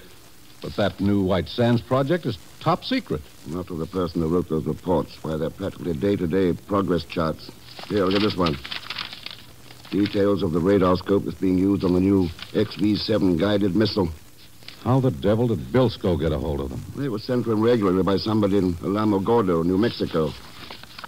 Here are a couple of manila envelopes I found in his room. Typewritten. No name or return address. Postmarked Alamogordo. It's too bad Bilsko was killed. They might have gotten him to talk. How long are the Lisbon police going to keep his death quiet, Ken? 4 days. That's the best they do. Not much time. And there's not much to go on. Well, I can look for the typewriter that found this out. And something else, Chief. I don't think Bilsko's agent is actually connected with the White Sands project. What do you mean? I mean, these reports are worded as though they're second-hand information. I think the spy is somebody who has a good chance to talk with workers from the project. Well, could be. Then there's one other possible angle, Chief. That's the one I'm going to hit first. What one is that? The postmaster in Alamogordo, New Mexico.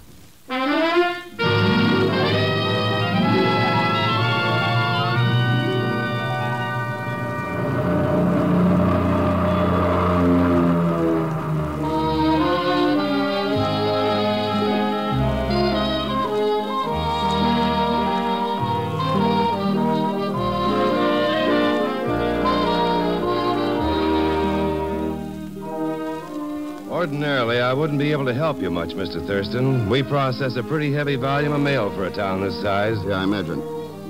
You said ordinarily, Mr. Bartlett. Does that mean you can help in this case? A little, maybe.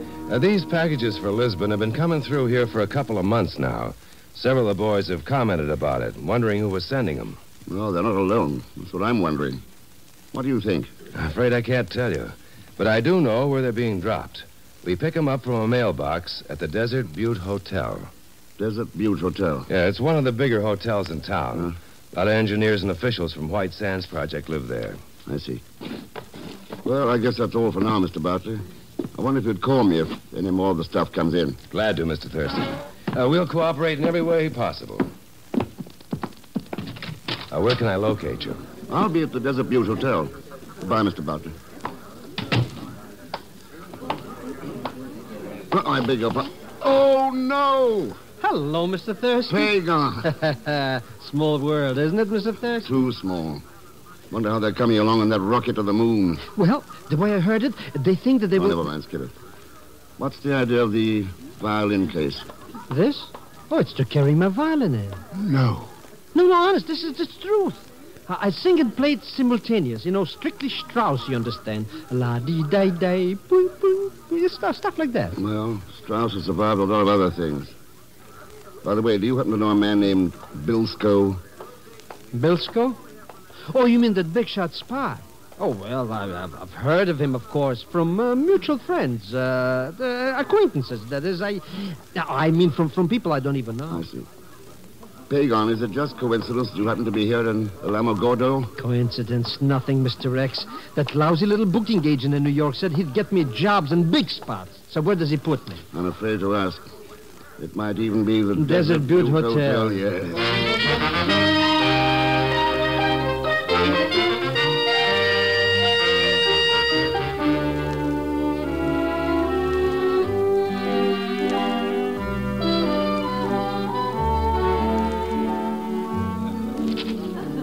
Oh, I do wish I had a more desirable room, Mr. Thurston. A larger one, I mean.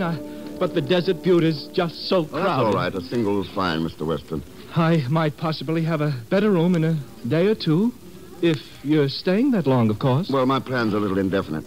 You're here in connection with the project? Just here on business. Oh. What if you'd care to register the name of your firm? There might be someone inquiring for you. No firm. I work more or less on my own. Now, if I get a boy to Oh, take... certainly, I'm sorry. Carl Front.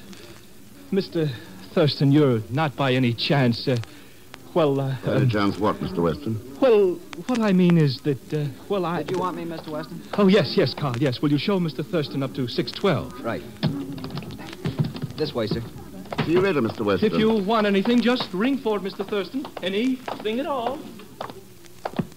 The elevator, sir. Thanks. What's wrong with the manager? Is he always that nervous? Oh, he's kind of a squirrel. Only been here a couple of months or so and scared of losing his job. Are you in town on business, sir? In a way.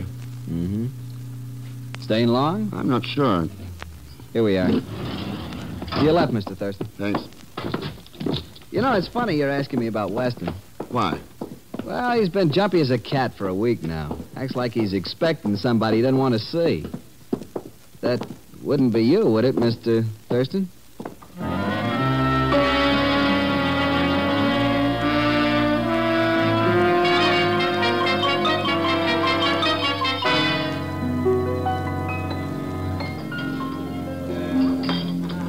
How many in your party, sir? Oh, just me.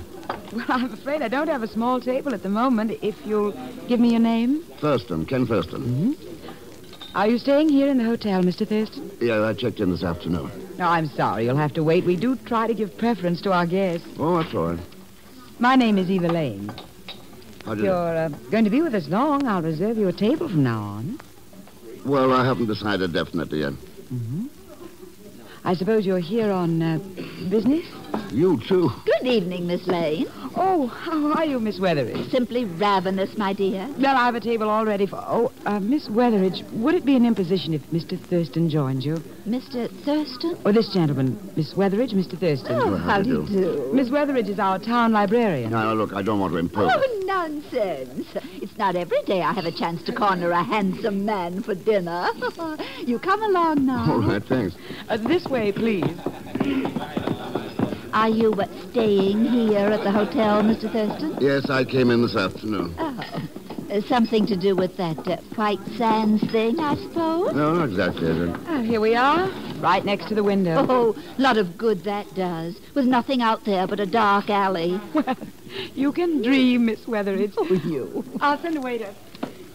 Mr. Thurston, I do hope you can talk about something besides sines and cosines or whatever it is these engineers around here get all excited about. I imagine the town is pretty well overrun with scientists. Overrun? It's crawling with them. Everybody works for the project. Ladies Why, and even... gentlemen, Oh. I shall now render for you a little number.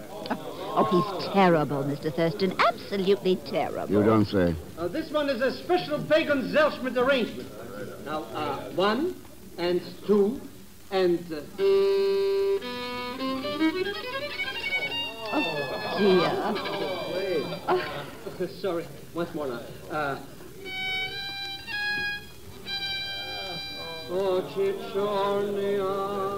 Miss Weatheridge, I see what you mean. I simply cannot understand why they don't get rid of him. Get rid of him. Oh! Here, back away from that window.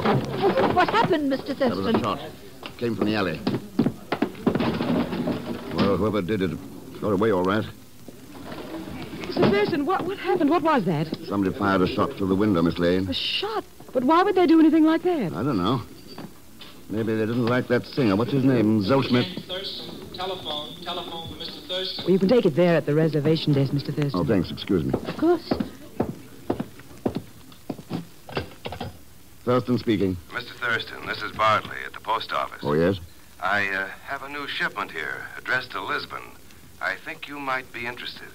Interested enough to be over there right away. Goodbye.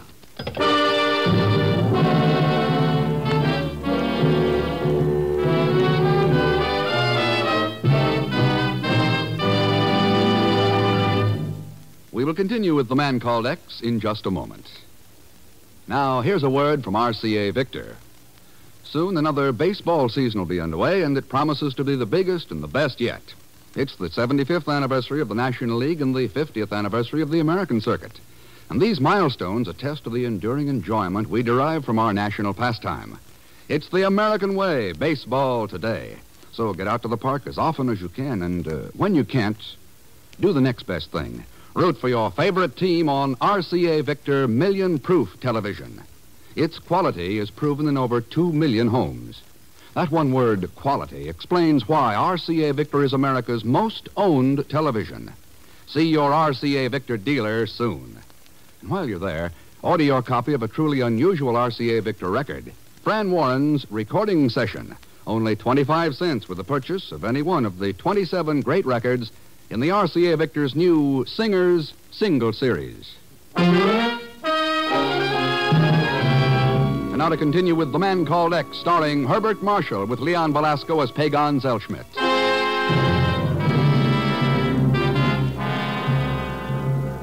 Reports from a spy found in a dead man's room have sent Ken Thurston to Alamogordo, New Mexico, and the highly secret White Sands rocket project. So far, Ken has been shot at, questioned by several people, and has obtained a letter mailed a few hours ago by the unknown spy. At the moment, Ken awaits in his hotel room for a man he sent for earlier. Come here. Mr. X, why are you pointing that gun at me? Not a reason in the world, Pagon, now that I know it's you. Come on in. Ask me some questions. Huh? What for? Well, everybody else in the place does. Not me. I should run every time I see you. All I get around you is a lot of trouble. And a buck or two now and then. Well, like tonight, for instance. All set for my big number, and what happens? You have to go and get shot at. Not necessarily. That shot could have been meant for you. Happens every single time I... Me? You just couldn't resist talking, could you, Pagan? Talking about what? I just picked up a letter over at the post office, mailed from this hotel. I broke a few regulations and opened it. Here, take a look. Why, it's not even signed or anything, just typewritten. Read it. Well, it says, the man called X is here. We'll try to eliminate him and his stupid assistant before sending any more reports. Well, looks like you're in a lot of trouble, Mr. Thurston. Yes. Who could they mean by stupid assistant? Oh, I guess it's somebody I mean somebody who, Oh, no. Come on, Pagan. Who did you talk to? Mr. X, I swear by the father of my father, Mr. Thurston. Hey, somebody's outside the door. Yeah, stay where you are. The door's unlocked, Mr. Weston. You didn't need that key. Well, I didn't know you were in, Mr. Thurston. Obviously. I mean, I simply wanted to check your room and be sure everything was all right, I mean. It is. Good night, Mr. Weston. But Good night, Mr. Thurston. Is that the guy who paid you to tell who I am, Pagan? Mr. Thurston, sir, help me. Well, the only one I just might have mentioned, it was that Eva cookie. The hostess in the dining room, huh? Yeah, I only wanted to impress her, you understand. It's a possibility, all right. In contact with lots of people, she's plenty of opportunity. She's a real frosty tomato. That is, if you know what I mean. No, I don't exactly. But I'll try to find out tomorrow at lunch.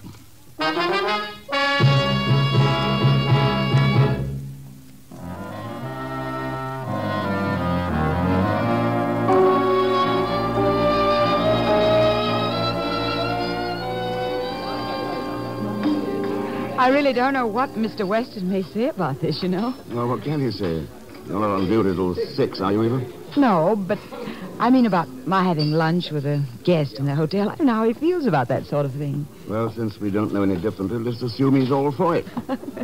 I guess that's one way of solving a problem, Mr. Thurston, by just assuming an answer. Sure. I do a lot of assuming. Ah, that sounds interesting. What do you assume about me? Oh, that you're charming, you're lovely. Well, now. Well, of course, that's not assumption, really. It's self-evident. Better all the time. You know... Yes? I don't think you've been a hostess very long. Amazing. You're right. Only a couple of months, as a matter of fact. What did you do before you came here to the Desert Butte? Office job for the government at Oak Ridge, Tennessee. Seem to have a special fondness for big research projects. Well, there's a kind of excitement, like the old boom towns, and I just... Oh. Hello, Mr. Weston. Oh, good afternoon, Mr. Thurston. Everything's all right here, too, Mr. Weston. Miss Lane.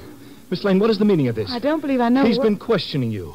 That's what it is. What? Don't tell him a thing. Not one thing. Do you hear me? If you do, I'll find out and I'll... Mr. Weston. Oh, yes. You'll have to excuse me. I'll speak to you later, Miss Lane. I don't understand it. What did he mean? Well, he apparently thought you might tell me something that I might want to know. Of course, that's only an assumption.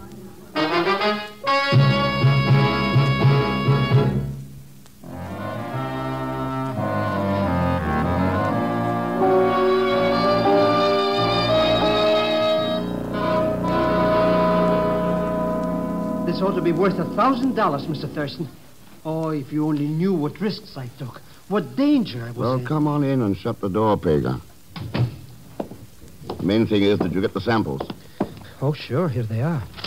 As far as I could find out, there's only 5 typewriters in the whole hotel. I got them all. Well, these two don't match. This one doesn't. Elite type on this sheet. The letter and reports are in pica. And this one's out, too. You don't mean I gotta go and get some more samples? Not now, anyway.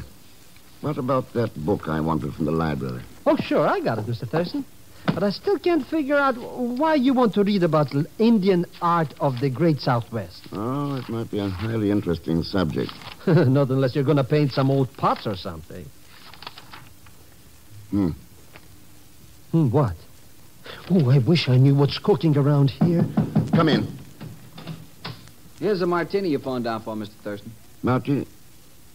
Oh, well, set it there on the dresser, Carl. All right, sir. Anything else, sir? No, thanks. Well, Pager, business is picking up. Not for me, it isn't. And the least you could have done was to order one for me, too. Well, you can have that one if you want it. Oh, well, now, that's... Of course, you'll probably die if you drink it. Die? What do you mean? I didn't phone down for any martini.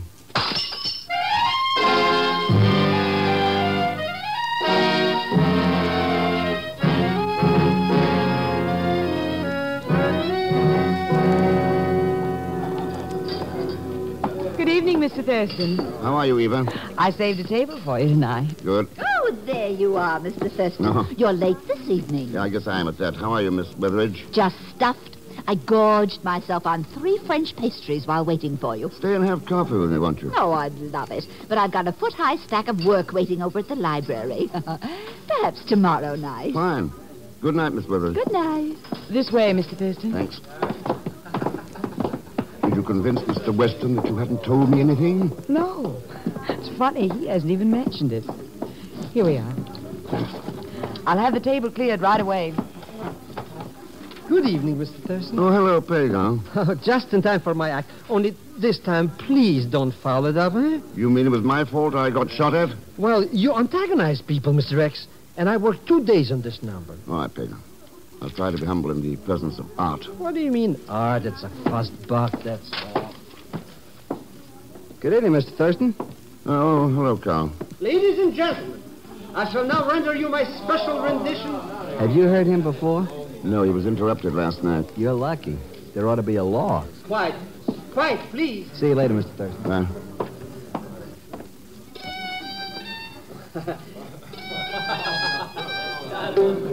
Sorry, folks. My pizzicato slipped. Oh, Cicciornia. Oh, I'm sorry, Mr. Thurston. I almost forgot there's a package for you. Oh, thanks. I'll send a waiter right away. Now, who the devil...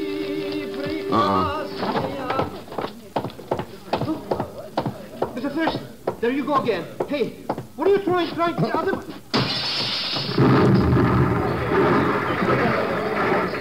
Mr. Thurston, I think you'd do anything to break up my act. Anything. Yeah.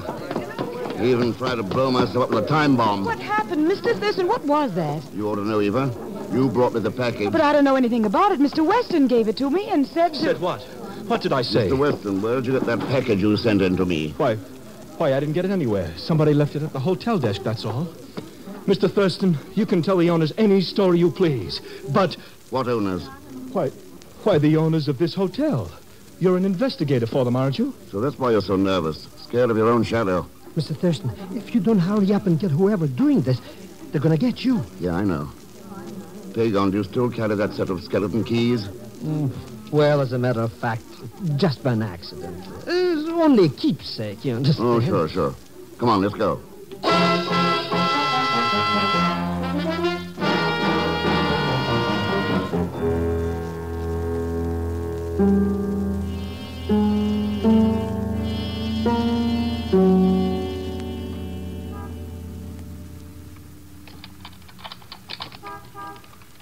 I think this one will do it, Mr. X. There's the last key on the ring. Just a second. I told you so. Quiet, let's go in.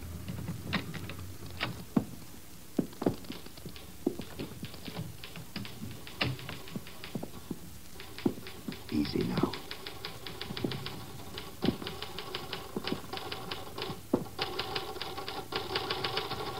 Good evening, Miss Weatheridge. Mr. Thurston, That's an interesting letter you're typing. A man called X has now been eliminated, so we'll resume reports within the next few days. Mr. Thurston, you're making a mistake. The typing itself is even more interesting. It matches some reports I found in Lisbon after Bilsko was killed. Bilsko is dead. It also matches the typing on the library card Pagan took out this afternoon. So that's why you wanted that book? And it matches the typing on the package of dynamite. At least it smelled like dynamite. I don't know what you mean. It's a nice position for a spy, a librarian. Good chance to discuss technical matters with engineers, scientists, so on. Why did you do it, Miss Weatheridge? Money? That's right, Thurston, money. Don't move.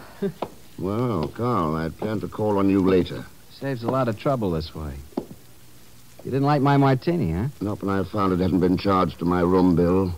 Well, we can't think of everything. I guess I'd better be going now. I just came over here to borrow a book, you understand? Tell Schmidt, come back here. Huh? Why, I never saw these people before in my life. I said come back here. All right, Carl, give me that gun. Can you, Thurston? Let go of it, Carl. Mr. Thurston, it went off. He's killed. No. Yeah. First Bilsko and now Carl. Well, Miss Weatheridge, it looks as though you're left to face it alone. I've thought for a long time it was going to end like this.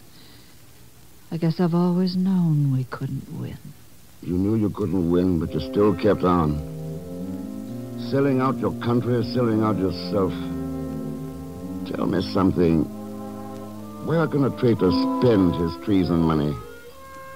What can he buy that's as valuable as what he sells? Is there some bargain I've never heard of that's worth more than a person's soul?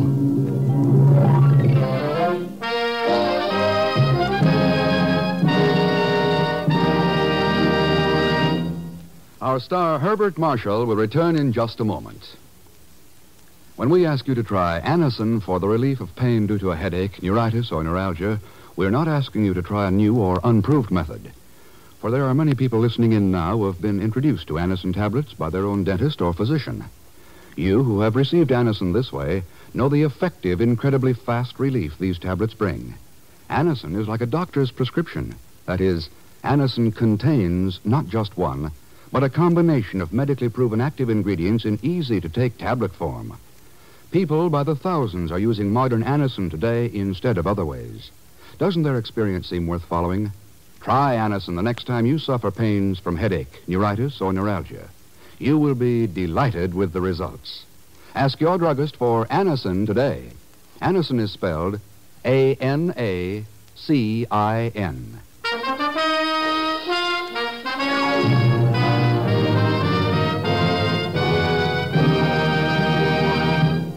Now, here is our star, Mr. Herbert Marshall. Thanks for being with us. The folks you heard in tonight's cast were Betty Lou Gerson, Eleanor Audley, Will Wright, Peter Leeds, Harry Bartell, and Carlton Young. Next week, Puerto Rico, where an innocent fishing trip turns into a race against death. And, of course, there'll be Leon Belasco along as P. Gonzalschmidt. So join us, won't you, when next I return as the man called X. Good night.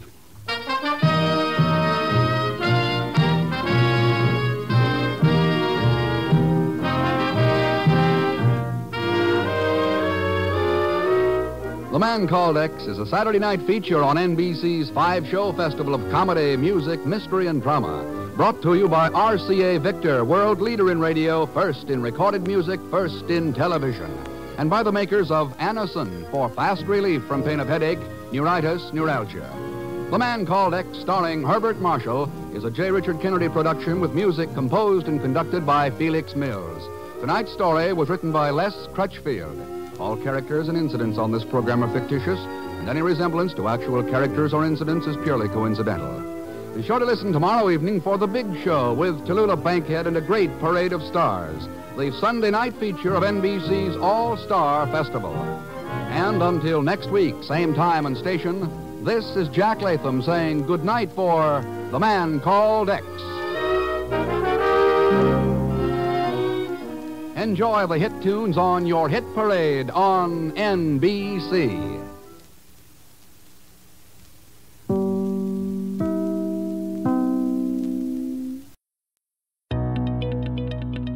Are you ready to take your website to the next level?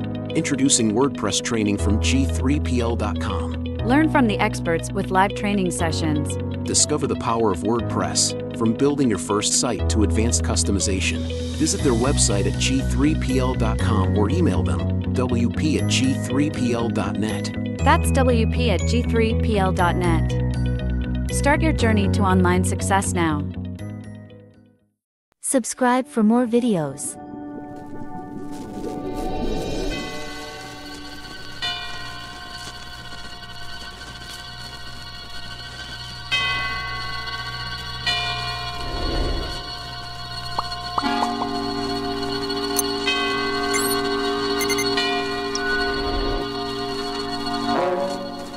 Suspense.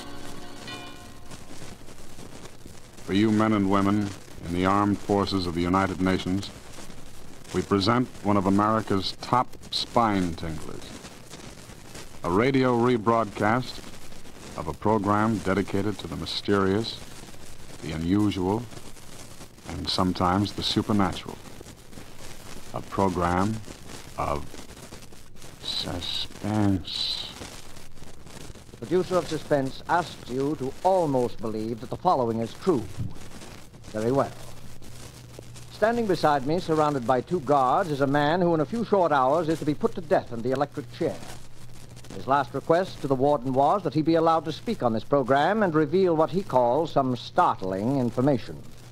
The warden naturally turned to us, and we at once complied, anxious at all times to do anything, however strange, that will hold our listeners in suspense.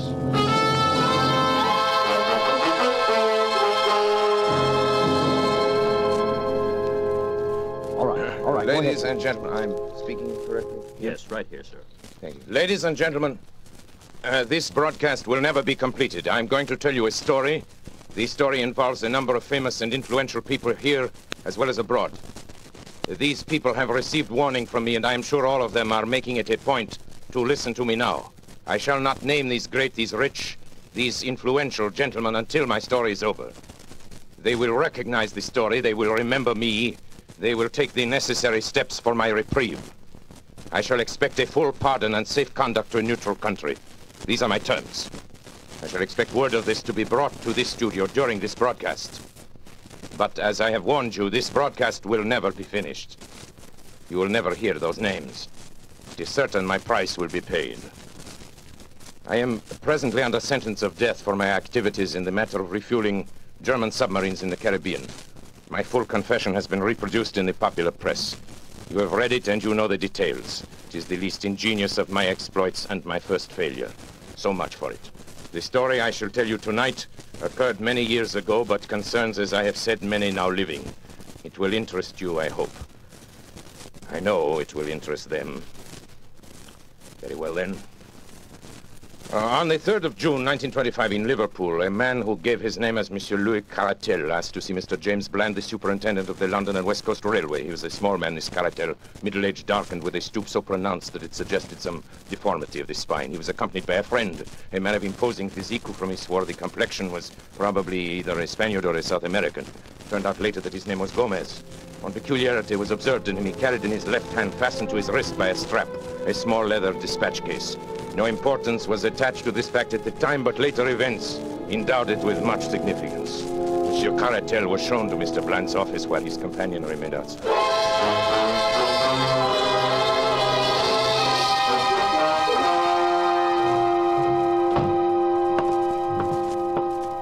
How do you do, monsieur? My name is Louis Caratel. Yes, sir. What can I do for you? I have just arrived from Central America this afternoon. It is extremely urgent that I reach Paris without a moment's delay. Paris, eh? That's too bad. Just missed the London Express. I am not interested in the London Express. Could you provide me with a special train? Yes, I think that could be arranged. Oh, it's quite an expensive proposition. Money is of a small importance, monsieur. Time is everything. If you can arrange a special for me in a hurry, you may make your own terms. Very well. Mr. Hood, will you step over here a moment, please? Yes, Mr. Bland. Mr. Hood, here's our traffic manager, Mr. Caratel. Hood, I want you to arrange a special for him. He's going to Paris. How's the line? Can you fix him up in a hurry? Why, yes, I believe so, Mr. Bland.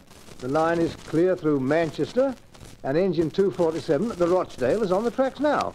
It could be ready, say, in 15 minutes. Good. Who's available for the trip? Engineer Smith, sir. And I can put James McPherson on as conductor. Well, there you are, Mr. Caratel. Simple as that. Attend to everything right away, will you, Hood? Yes, sir. These men, Monsieur Smith and, McPherson? McPherson. Are they trustworthy? Oh, yes. Of course. McPherson's been with the company for years, and I'm sure Smith, although new, is an expert engineer. Bien. Thank you, monsieur. I am deeply indebted. You have been most considerate.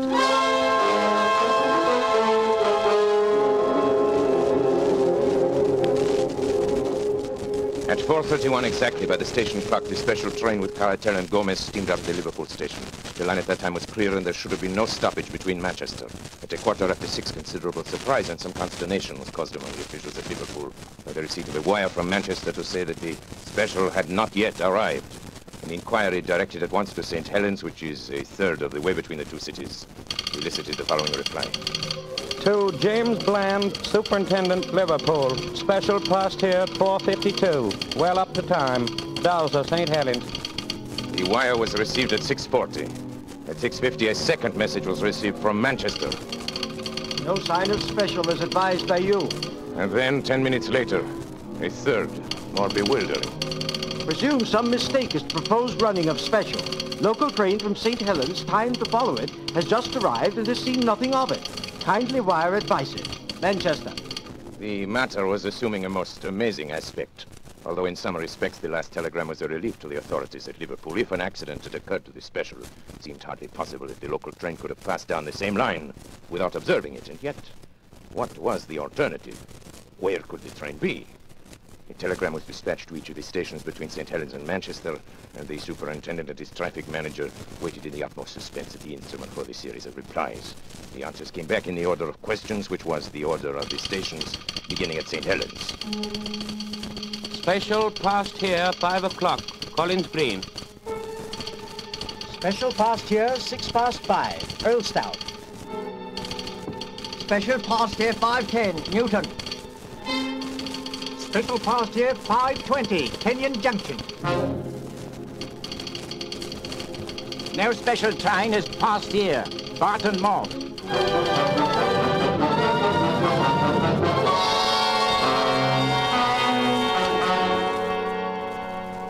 Hood, this is unique in my 30 years of experience. I can't understand it, Mr. Bland.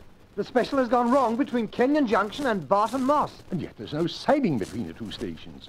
Special must have run off the rails, jumped the track. But how could the 450 Parliamentary pass over the same line without seeing it? There's no alternative, Hood. Absolutely must be so. Possibly the local may have observed something which may throw some light on the matter. We'll wire to Manchester for more information, and to Kenyon Junction with instructions that the line be examined intently as far as Barton Moss.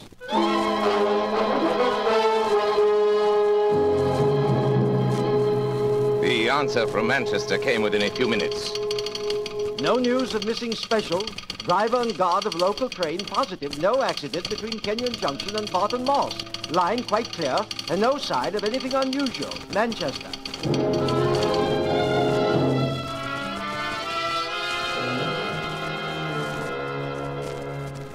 This is lunacy, Hood. Does a train vanish into thin air in England in broad daylight? The thing's preposterous. An engine, a tender, car, 5 human beings, and all lost on a straight line of railway. It's impossible.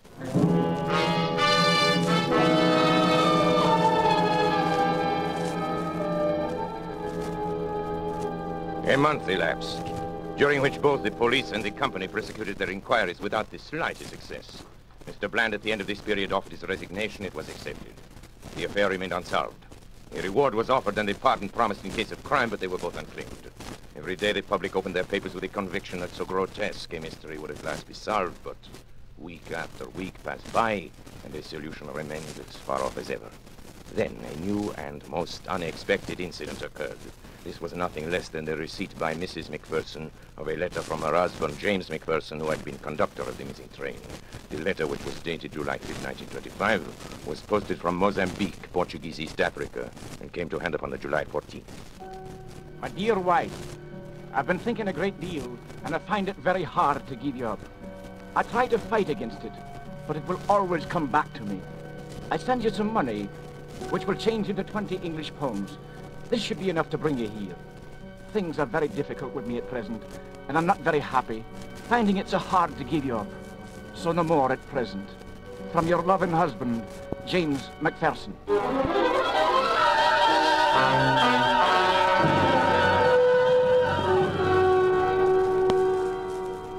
For a time, it was confidently anticipated that the letter would lead to the clearing up of the whole incident. As directed, Mrs. McPherson sailed to Portuguese East Africa. She stayed in Mozambique for some time, but heard nothing from the missing man. Finally, she returned to Liverpool, and so the matter stood. And has continued to stand right up to the present moment. Incredible as it may seem, nothing has transpired during those 18 years which has shed the least light upon the extraordinary disappearance of the special train which contained Monsieur Caratel and his companion, Mr. Gomez. And McPherson, the conductor, Smith, the engineer, the fireman named Slater. And now, after all this time, I shall clear up the entire affair.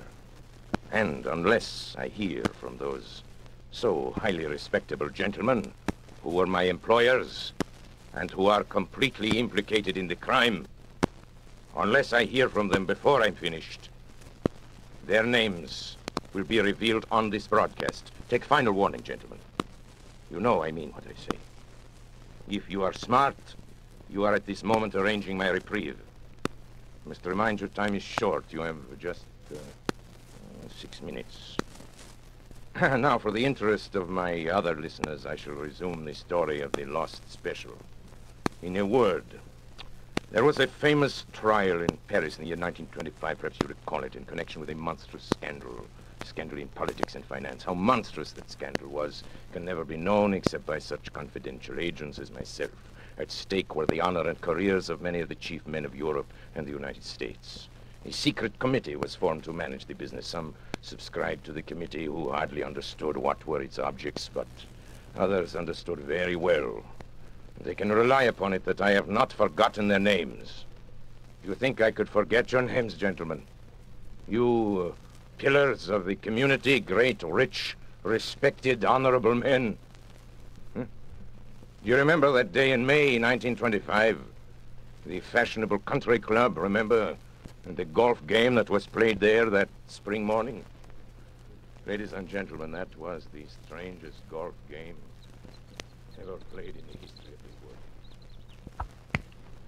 Rat, look at that drive. I've been playing badly all morning. You topped it, Senator.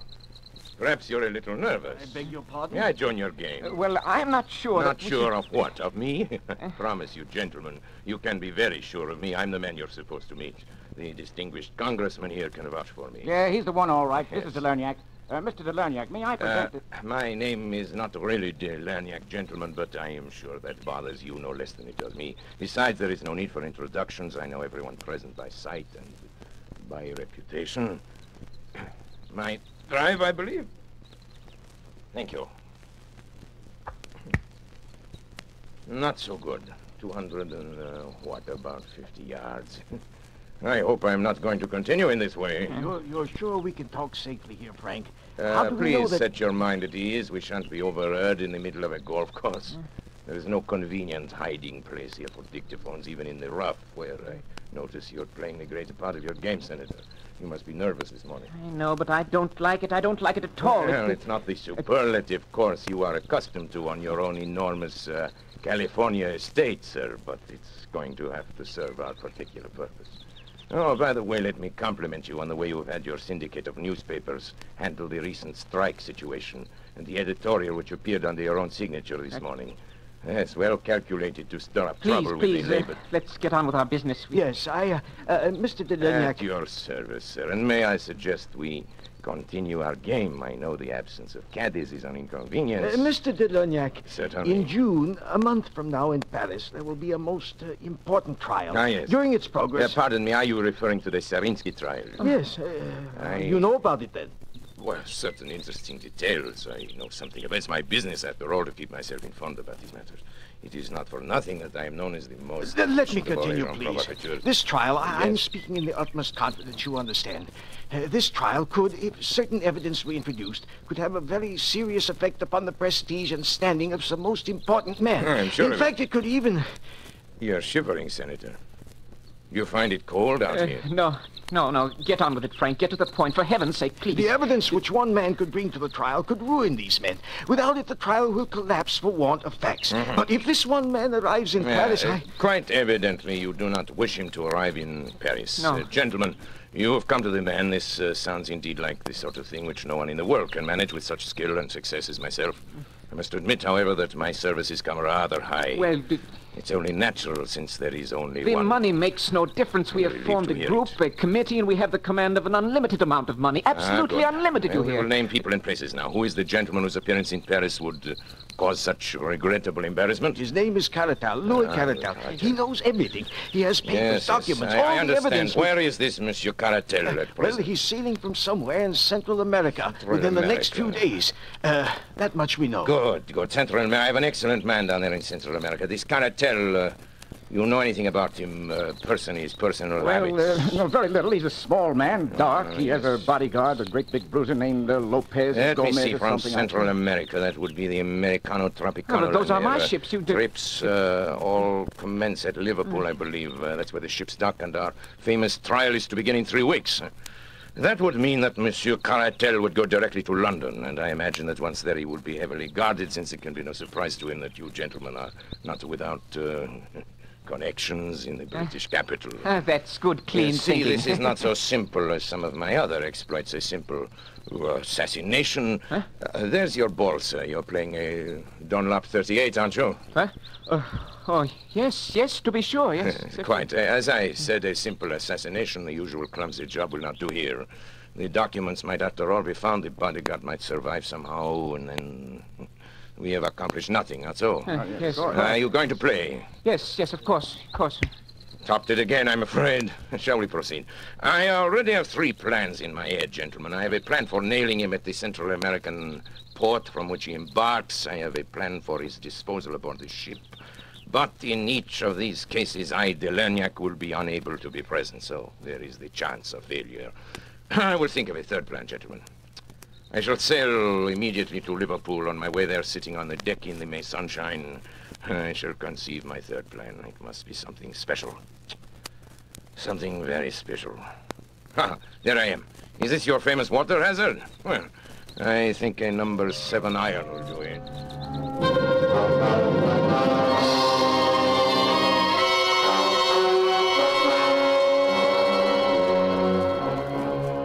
And thus I undertook to bring about the complete destruction of Monsieur Caratelli's bodyguard companion, Gomez, and his documents. Plan 1 was already out the window, as I found out the next day. Belerniak, White Sulphur Springs, Virginia. Baby Lou, unable to sleep last few nights, have sent him to visit Aunt Henriette. Will rejoin him on 21st. Love, Jenny. This telegram from Matagalpa conveyed to me the information that Caratel, possibly sensing danger, had moved from his hotel and gone to stay with friends until his ship sailed. So it was impossible to carry out the idea of the fire in the hotel. His ship leaving on the 21st was the Henriette. On my 4th day at sea, I heard from her. To Larnac, Barrancaria. Ship-to-ship communication from Henriette Tropicana Line. Presented Grace your box of chocolates. Louise has given up candy for Lent. Grace still wants us all together for 29th birthday party. Will be really special. Ralph. This meant that poison had been given to Gomez, the bodyguard, in an effort to get him at least out of the way. He had been unable to succumb to it. He'd thrown off the effects, and is evidenced by the report that we would all be together on the 29th. Now, Caratel had refused to eat the food containing the poison. So much for Plan 2, which was not worthy of me anyway, since there was always the possibility of the bodies being found in the ocean. The man Gomez was carrying the documents in a dispatch case strapped to his wrist, and I must tell you something now. I was glad, mind you, that we had failed so far, for the plan I had conceived on the night I arrived in Liverpool was so magnificent. So absolutely unprecedented in the annals of crime that I owed it to myself, to my employers, and to history to carry it through. The inspiration came from the words in the code telegram which indicated that Caratel would arrive in London and hire a special train there to convey him from Liverpool. My British agent, Mr. Moore, and I contrived to buy over several officials of the railway. Now, here begins the story. First, the division head, who helped us employ James McPherson, whom we contrived to be the conductor of any special train we designated. Then further, at a sum that would make them independent for life, we bought over an engine driver named Oswald Smith and the fireman John Slater. These men, we arranged with the division head, would be assigned to whatever special train was hired by Caratel. On the afternoon of June 3rd, as I was sitting in my room at the inn at Barton Moss, the call I had been awaiting came through. It was McPherson reporting. Hello, Mr. Delenyak. We shall be leaving in a few minutes. Hmm. He's hired their special. Good. Smith will be engine driver and Slater fireman. And of course, I'll be in charge. What about Moore? Will he be aboard? Afraid not, sir. He gave them quite a story about having to reach his sick wife and all. But Caratal would have none of it. You said, though, sir, that it didn't matter. It does not matter. What time will you pass Kenyon Junction? Let me see, sir. If we leave the next few minutes, we should be there at 5:10. 5:10. It's a 49-minute run, sir. 45 minutes. I can make it, but delay all you can before you start. Yes, sir. I guess it's all up to you from now on. Best of luck, sir. Oh, here they come, sir. Goodbye.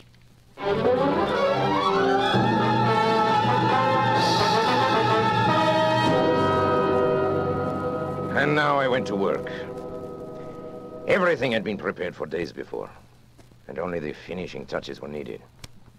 The sidetrack, just before Barton Moss, leading to the abandoned Heartsease mine, had once joined the main line, but it had been disconnected when the mine had been worked out some years before. We had only to replace a few rails to connect it once more. With my small but competent band of workers, we had everything ready well before the special arrived. When it did arrive, it ran off upon the small sideline so easily that the jolting of the switch points appears to have been entirely unnoticed by the two travelers. So, now I had our special train upon the small line which leads, or rather used to lead, to the abandoned mine. You will ask how it is that no one saw the train upon this unused line. I answer that along its entire length it runs through a deep cutting, and that unless someone had been on the edge of that cutting, he could not have seen it. There was someone on the edge of that cutting. I was there. And now I will tell you what I saw. The moment the train was fairly on the sideline, Smith slowed down the engine, and then having turned it on full speed ahead, he and McPherson with Slater the fireman sprang off before it was too late. It may be that it was this slowing down which first attracted the attention of the travelers, but the train was running at top speed before their heads appeared at the open window. It makes me smile to think how bewildered they must have been. What a catch must have come to their breath as it flashed upon them, that it was not Manchester that was awaiting them, but death. The train was now running at frantic speed, rolling and rocking over the rotten, rusty line, while the wheels made a frightful screaming sound on the corroded surface. I was close to them and could see their faces. Caratel was praying, I think. There was something like a rosary dangling out of his hand. The other, Gomez, roared like a bull, but was drowned out by the incredible noise of the train. He saw me standing on the bank, and when he realized he couldn't be heard, he beckoned to me like a madman, tearing at his wrist and hurling the dispatch box out of the window in my direction. Of course, his meaning was obvious. Here was the evidence that they would promise to be silent if their lives were spared. Would have been very agreeable if it could have been done so, but business is business. Besides, the train was now so much beyond our control as it was theirs. He ceased his howling and gesturing when the train rattled around the curve, and they saw the black mouth of the mine yawning before them. They were struck silent by what they saw, and yet they could not withdraw their heads. The sight seemed to have paralyzed them. I had wondered how the train running at a great speed would take the pit, and I was much interested in watching it. One of my colleagues who had joined me there thought it actually would jump it, and indeed it was not very far from doing so. It leaped into the air and seemed to hang suspended for a moment. The funnel flew off into the air, and then the van, the car, and the engine were all smashed up into one jumble, which choked the mouth of the Great Britain. Something gave way in the middle, and the whole mass of iron, coal fittings, wheels, woodwork, and cushions crumbled together and crashed into the mine.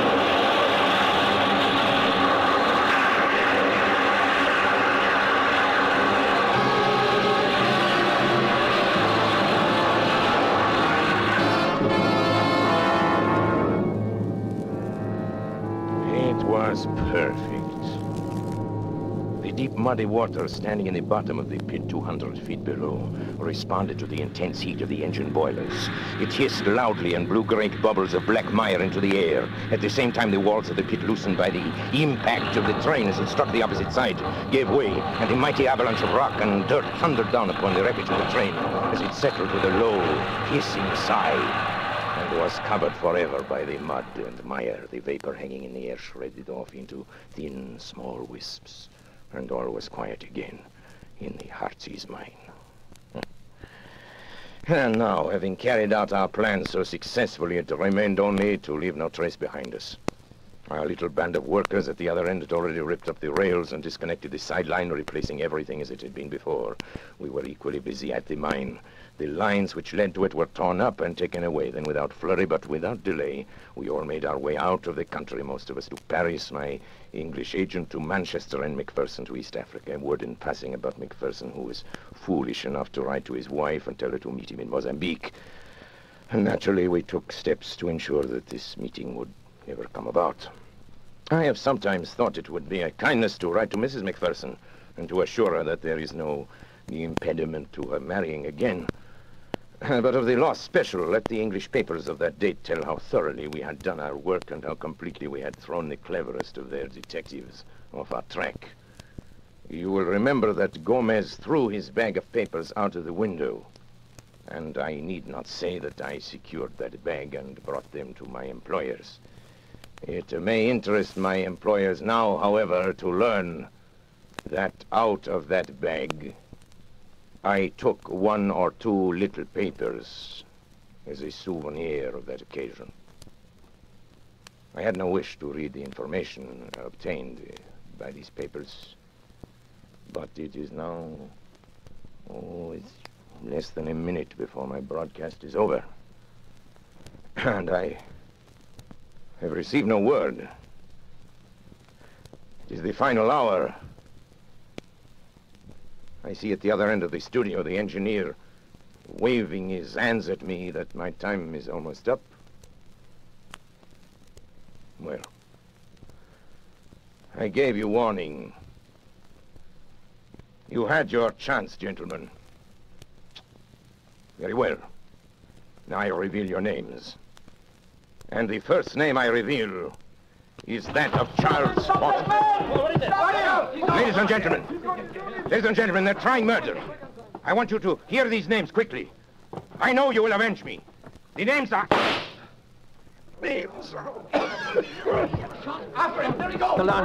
Delania, can you hear me? Are you all right? Hey, Bill, play something quick, will you? Theme, curtain music, anything.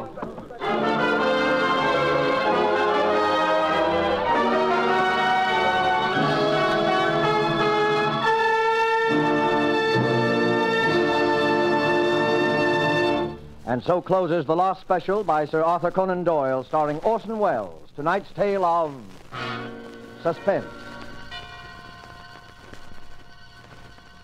This rebroadcast of Suspense was produced in the United States of America.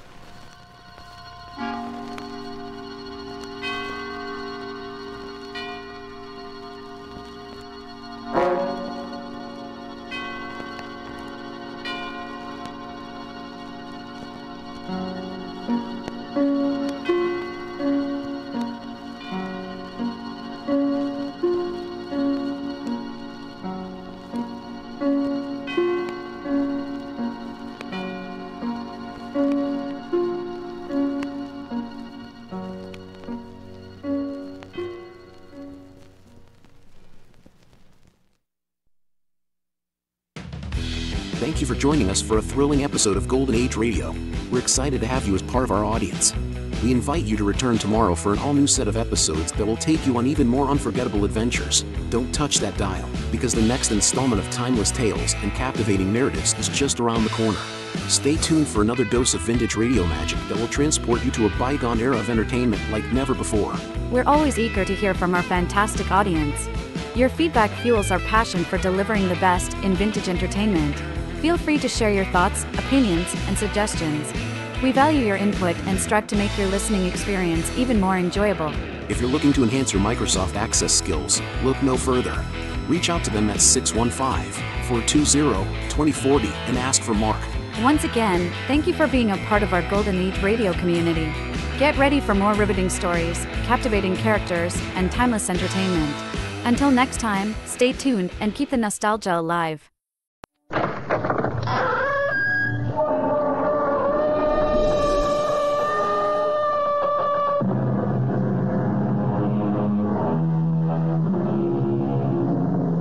Come in. Welcome. I'm E.G. Marshall. Welcome to the sound of suspense. Welcome to the fear you can hear. But mostly to the world of terrifying imagination. In the next 52 minutes, you'll hear a story about truth. Everyone is in favor of truth, of course. It's a word which produces immediate reverence and respect. But sometimes the truth can be a terrible thing, even a shattering thing. Oh, my God! Mark, you hit a woman! Oh, I told you not to run so fast! I didn't see her. I didn't see her crossing the road. Is she alive? Oh, Mark, look at the way she's lying there! Lorna, she must be dead. Lorna, you mustn't tell anyone. Please, you mustn't tell anyone. Our mystery drama, The Ring of Truth, was written especially for the Mystery Theater by Henry Slessor and stars Agnes Moorehead. It is sponsored in part by Anheuser-Busch Incorporated, brewers of Budweiser, and by the Kellogg Company, makers of Kellogg's Special K cereal. I'll be back shortly with Act One. Some beer drinkers have funny ideas about beer. They think beer improves with age, like wine. Well, find a brewmaster, though. You'll find a beer drinker who knows better. The Budweiser brewmaster says it all depends on how beer is aged. Just letting beer sit in lagering tanks makes it older, not necessarily better. That even goes for keeping a case around the house for a couple of months. But there is one kind of aging that's good for beer, the Budweiser kind, Beechwood aging. In this kind of aging, something happens. It lets all the flavor of the choicest hops and best barley malt that go into Budweiser get through to you. Sure, it takes more time and trouble to brew Budweiser that way, but brewing beer right does make a difference. Anheuser-Busch, St. Louis. Hey, Ma, what's for dinner? ShopRite has a beautiful buy to help you serve dinner. Fine imported porcelain china. The beautifully crafted Lovelace pattern by Crown Victoria. An elegant white-on-white platinum banded pattern to complement any table. Now available only at ShopRite. The basic place-setting pieces, dinner plate, cup and saucer, dessert plate, and bread and butter plate, are just 39 cents. 39 cents each with every $3 purchase. A different place-setting piece is featured each week at this special price. You'll want to collect all the magnificent completer pieces and matching ovenware available every week at low prices, too. Visit ShopRite and start your set of lovely porcelain china today. It's a beautiful buy. Hey, Ma, what's for dinner? ShopRite has the answer. Offer not available in Westchester, Ulster, Orange, Dutchess, and Columbia counties.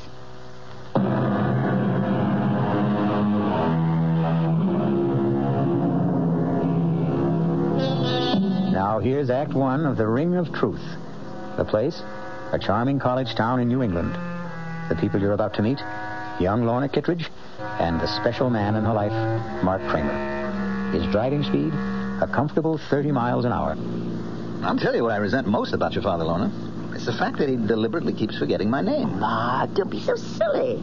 Daddy has a genuine problem about names. No, I'm sorry, darling. I just can't buy this absent-minded professor stuff. It's too corny. Corny or not, that's exactly what my father is sometimes. Absent-minded.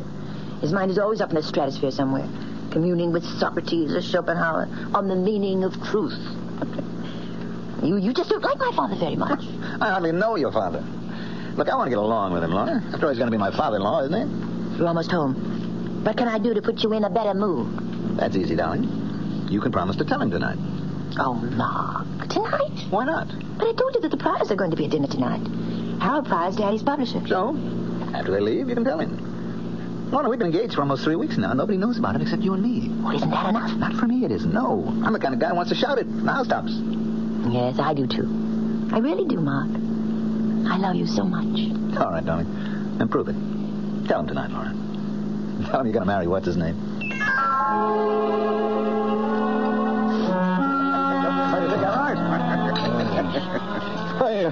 You're quite right, Harold.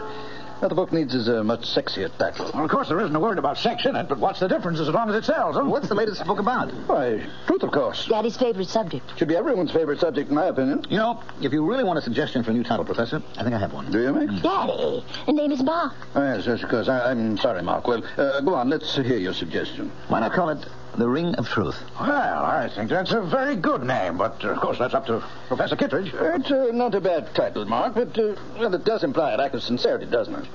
The Ring of Truth is only the surface appearance of it.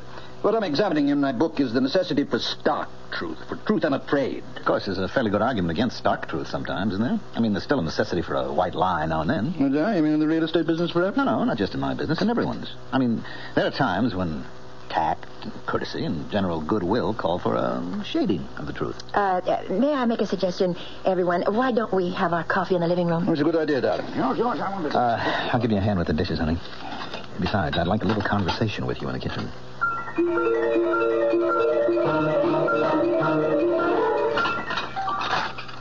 All right, Mark. I know what you're going to say. Daddy was impossible tonight. Now, your father's a great scholar, man of ideals, the Albert Schweitzer of New England. I'm only a poor schnook of a real estate man, but I'm perfectly willing to put up with him for your sake. Put up with him? Won't be easy. A crass, materialistic guy like me marrying into all that saintliness. What can I do? I'm crazy about his daughter. You idiot. Oh, Mark, my hands are wet. Will you tell him tonight? Yes, the minute everyone leaves. He's not going to be happy about it, you know that. He won't be happy about losing you. Well, he knew it had to happen someday. All right, then tell him that day has come. Tell him the truth. I always tell Daddy the truth. Daddy, can I come in? Yes, darling, of course. I didn't want to interrupt your reading. I can't really read this book. I don't understand the language. Have you seen it, by the way? Still another edition, German, of the 7 Secrets of Shakespeare. It's lovely. What a beautiful binding. Yes, I'm pleased with it. I suppose an author never loses his affection for the first book he writes. Well, it's more than just that. This book made you famous. In very limited circles, yes. Well, I hope you've enjoyed the evening and that your friend did too. The only thing Mark didn't like was being called Max. Oh, I'm sorry about that, Precious. I hope he wasn't offended. But you have to admit that you do bring home a lot of young men. Daddy, that may have been true once, but Mark Kramer is the only man I've seen for the last 6 months. That long? And the reason I've seen him so much is that, well, I'm in love with him. Well, that isn't an entirely new phenomenon either, is it? Daddy, Mark asked me to marry him. I said yes. Marriage? You know that word, don't you? It's English, not German. Yes, I know the word, but, well, it's just that I never supposed you'd want to marry now. I mean, before your doctorate, before you've done all those things we plan to do together? Marriage wouldn't put an end to our plans. And as for your lecture tour, but you don't really need me along. I don't know if I'd want to go without you. I'm getting a little old gallivanting around Europe by myself. It's the first time I've heard you complain about being old. For some reason, the last 10 seconds, I began to feel old. Of course, Mark and I could go with you to Europe as a sort of honeymoon. No, Lorna, he's not going to want that, I'm sure. In fact, my guess is that your young man is going to want to see as little of me as he possibly can. No, Daddy, that isn't so. He knows that I won't just abandon you. I couldn't be that heartless. That's the last word I'd use about you, Precious. I know your heart only too well. I know what a tender, beating little thing it is. I've always been afraid of the man who would trap it someday. I just wish you knew Mark better. He's not I'm not saying anything against Mark. I'd feel this way about any man. I'm like the tired old king of the fairy tale, darling. Forced by the condition of kingdom to give the hand of his princess to a commoner. Oh, Daddy.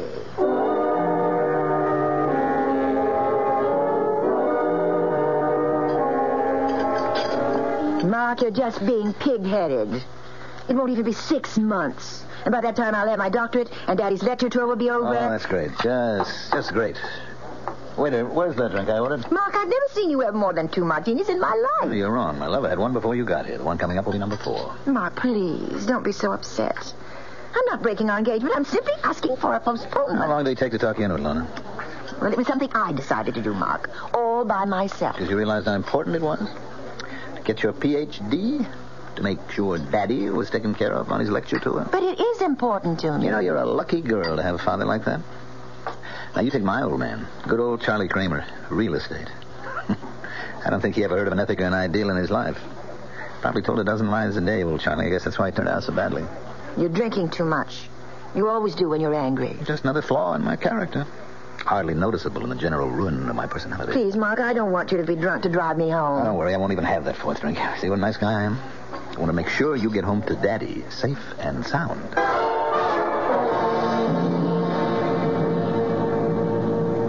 Mark, are you sure you don't want me to drive? No, you just leave the driving to us. It's starting to rain. I think you should turn your wipers on. That isn't rain, Precious. Those are tears in front of your eyes. Please, Mark. All right. You have to drive so fast. I know there isn't any traffic, but these roads are so dark. That's what the headlights are for. How far these little candles throw their beams, so shines a good deed in a naughty world. Hey, see, your father isn't the only one who can quote you. What? Look out! That woman! Where? Oh! You hit her! Oh, Lord! I didn't see her. I didn't see her crossing the road, so help me. Is she dead? Oh, Lord, look at the way she's lying there. She's dead, Lorna. Oh. The woman's dead. Oh, no. Oh, horrible. I told you not to drive so fast.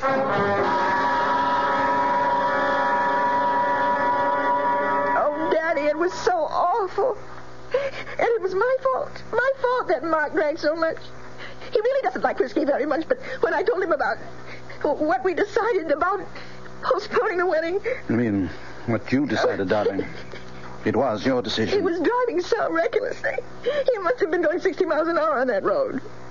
The speed limit there was only about 30. You haven't arrested him, have they? No. But the police were called, weren't they? Yes. They know Mark, of course. He's lived here all his life. Didn't they give Mark a sobriety test? No, nobody even suggested it. I mean, Mark didn't seem to be drunk at all. Not after it. And of course, he didn't say he'd been drinking. Didn't mention the speed he was traveling at. Well, they asked him. Mark said he was going 35, and that the woman just stepped out in front of him. I see. He had to say it, Daddy. I mean, otherwise it would have been a crime, wouldn't it? I think it's called vehicular homicide. Well, he could go to prison for that, couldn't he? Perhaps. Oh, Daddy. Lorna, what did you say? What? What did you tell them when the police talked to you about the accident? They didn't. They didn't ask me anything. They said there would be an inquest to determine the facts. I suppose I'd have to answer questions then. And what will you say then? Well, I don't know. I mean, I have to corroborate Mark's story, of course. Is that what you're going to do? Oh, well, if you could have seen his face, Daddy, he was like a child. Like a little boy, afraid to be punished. He said, "You'll stand by me, Lorna, won't you?" And so you're going to stand by him. You're going to forget all you ever learned about truth. You're going to lie. But, Daddy, what else can I do? I can't advise you, my darling. All I can do is remind you that you and I have always loved truth as much as we've loved each other. Are you going to change now? And so Lorna finds herself in the corner of a triangle. The man she loves on one side, the father she loves on the other. But the invisible corner of the triangle is that mysterious thing called truth. We'll find out what Lorna Kittredge does when I return shortly with Act 2. And now another tale of the ball and chain. At Kellogg's Special K presents Overweight on an overnight trip. Is the seat taken? Please, sit down. You have exceptional legs. But why is one of them attached to a ball and chain? This ball and chain? It's a symbol. Funny, I would have sworn it was a ball and chain. I mean symbolic. Because carrying around a few extra pounds can be just like lugging around this ball and chain. I see. May I suggest something? Try a bowl of Special K, skim milk, orange juice, and coffee. It's the Special K breakfast. Will it make me lose weight? No. You must also exercise and eat smart at every meal. I see. Do you know the Special K breakfast is less than 240 calories, 99% fat-free, and delicious? No, but if you hum a few bars... And that's another tale of the ball and chain. Your happy ending could begin with the Kellogg's Special K breakfast. That's Kellogg's Special K. Good night. This is WOR New York, your Mystery Theater station. No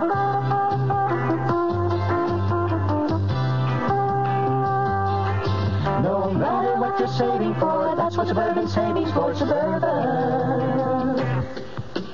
Suburban Savings offers you a regular savings account with flexibility. You can add any amount to your account whenever you wish. Withdraw whenever you want. Suburban Savings pays a 5.25% annual interest rate on regular savings paid quarterly, which earns an annual effective yield of 5.47%. Interest is compounded continuously from day of deposit to day of withdrawal, as long as $50 is maintained in the account to the end of the quarter. Come into Suburban Savings and open an account with flexibility. Our regular savings account in New Jersey at Bayonne, Edgewater, Elmwood Park, Emerson, Hackettstown, Morris Plains, Nutley, Paramus, and Sparta.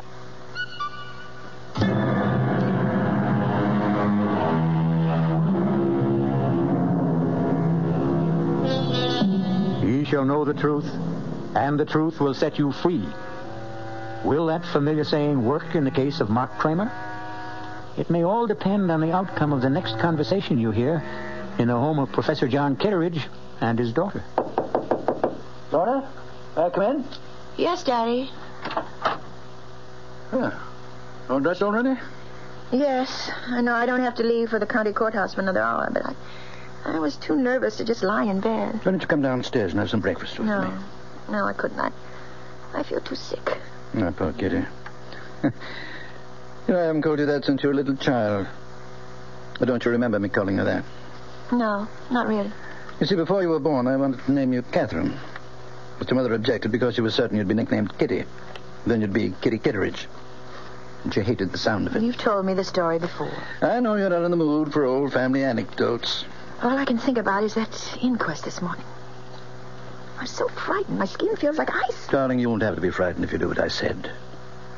It's only lying that makes us afraid. Please don't talk about it. I have to lie for Mark. I love him. I'm going to marry him. Do you think the others will lie? The bartender at that restaurant? What was that? What was the name of that again? Bruno's? Yes. He'll defend Mark. I'm sure he will. They don't like trouble. They had some license problem last year. They won't want to admit that they served Mark so many drinks that he was hardly able to walk. To say nothing of drive. Sure. So you're the only one who has to lie. Daddy, the woman is dead. Nothing will bring her back. Lies, truth, nothing. Who does it help if Mark goes to prison? Yes. You're right, Precious. There's no profit in truth. None at all. Then you agree with me? No profit, Lorna. Only loss, maybe. But that's something you'll have to judge for yourself. You know my feeling about truth. You know what I've always taught you about it. Yes. Dare to be true. Nothing can need a lie. A fault which needs it most grows too thereby. You used to like that poem. Now you're quoting it with contempt. Oh, Daddy, why can't you understand? Why do you have to be so demanding? Let me forget truth just this once. Your mind is your own, Lorna. Well, I want to do what's right. Then do what you want to do. You're an adult now, independent of me. Lie if you want to. But don't look for my approval. And above all, don't ask for my blessing. Daddy!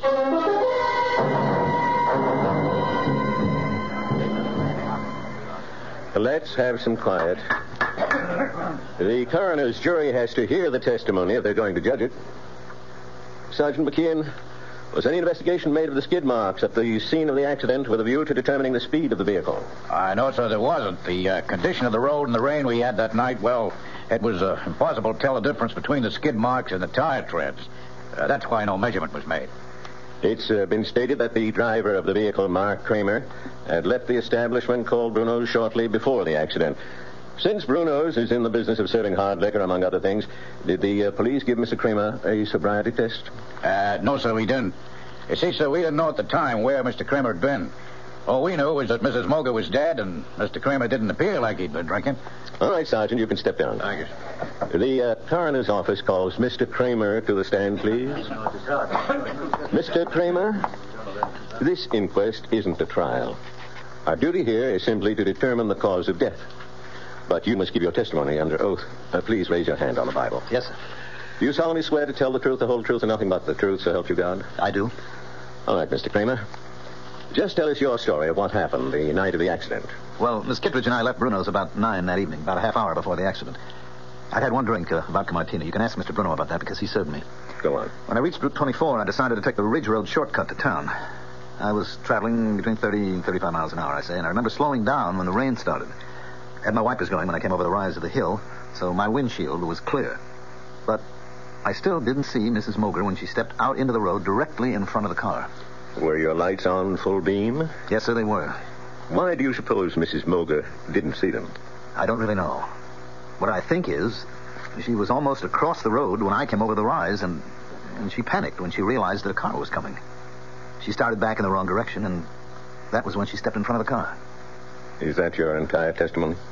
Yes, sir, it is. Very well, Mr. Kramer. You can return to your seat. Will Miss Lorna Kittredge take the chair, please? Place your hand on the Bible, Miss Kittredge. Yes. Do you solemnly swear to tell the truth, the whole truth, and nothing but the truth, so help you God? Yes, I do. Please speak up, Miss Kittredge. I do. Miss Kittredge, you were with Mr. Kramer on the night of the accident. Yes. You went with him to the place called Bruno's. Yes, I did. And did you have a drink that night? Yes, I had a martini. The same as Mr. Kramer? Yes. When Mr. Kramer's car approached Mrs. Moger's driveway, did you see the lady before the automobile struck her? I'm not sure. I think I saw her for just a split second. And then the car hit her. It was all terribly unreal. Were you aware of the speed you were traveling at? Miss Kittredge? I'm not sure of the exact speed. Mr. Kramer thinks it was between 30 and 35. Do you agree with that? No. What was that? It couldn't have been that. It was more like 55 or 60. Did you say 60, Miss Kittredge? About that, yes. Lorna, for God's sake. I hope you've considered this reply, Miss Kittredge. Yes, I've considered it. We were traveling at least that. I'd been looking at the speedometer only a few minutes before. I was complaining to Mark about his speed, but he wouldn't listen to me. He wasn't in any mood to listen. He was angry, and he was drunk. Please, everybody, quiet now. Mr. Kramer, please take your seat. It's the truth. The truth. I can't help myself. He was drinking. He had too many martinis, and he was drunk. Are you telling us he had more than one drink? He had 4. I know he did. And he drove like a madman. No matter how I tried to stop him, he never thought that woman would be on the road at that time of night. He wouldn't listen. I couldn't believe it was really happening. It was like hearing someone else say the words. Please don't cry, Kitty. I tried not to look at his face. I tried so hard not to see him, but I couldn't stop myself. How can you blame yourself for telling the simple truth? How can you think it's wrong? Don't you realize what will happen to him, Daddy? He's going to be indicted. He may go to prison. I'm sure Mr. Kramer will hire himself a very smart attorney. Who's that? I have no idea. Oh, I can't see anyone now. I just can't. Yes, of course. You go to your room and I'll answer it. Go on, darling. Go lie down. Yes. Oh, it's you. I want to see Lorna. Mark, please listen to me. I know exactly how you're feeling at the moment. Thanks for remembering my name, Professor. That must be the very first time. I'm sure you realize that what Lorna did this morning was extremely difficult and painful for her. That it was an agonizing decision. Only who made it? Lorna's lying down right now. I suggest you try telephoning her later. I'm not leaving until I see her. I had hoped we wouldn't get violent about all this, Mark. Frankly, I don't think they're in a good position to commit any other rash actions. Daddy, it's all right. Lorna, I thought you were in your room. I'll talk to Mark. Very well. But don't ask me to leave, because I won't. You don't have to leave, Professor. I'd like you to know this, too. Know what? What the town gossips are saying. Lorna, they're saying that we had some kind of fight. A lover's quarrel, and that you wanted to get back at me. Oh, you know that's not so. Yes, I know it. But the other explanation makes even less sense. That you just had to tell the truth. Well, it wasn't easy for me. Lies would have been easier. One small lie, Lorna. That was all you had to say. You're so afraid of hell that you wouldn't lie for me? I can't expect you to understand. But I do understand. Better than you do, maybe. It was your father's idea. Just a moment, Kramer. Well, you remember my last name, too. I think I made more of an impression on you than you were willing to admit. There's no need to be nasty. Lorna, you're so stuck on the truth. Tell it now. He told you what to do in that courtroom. Professor Kittredge's little girl always listens to Daddy, and she never lies. Please, Mark. He insisted that you tell the truth, didn't he? He gave your life high-flown ethical reasons for telling the truth. Nothing but the truth. Every reason but the real one. You're wrong. I made up my own mind. Your father knew what would happen. It would split us apart, and that's what he really wanted, Lorna. That's the truth that he didn't mention. I think that's quite enough. If you don't leave right now, I'm calling the police. Don't bother, Professor. You've done a very good job. On Lorna and on me.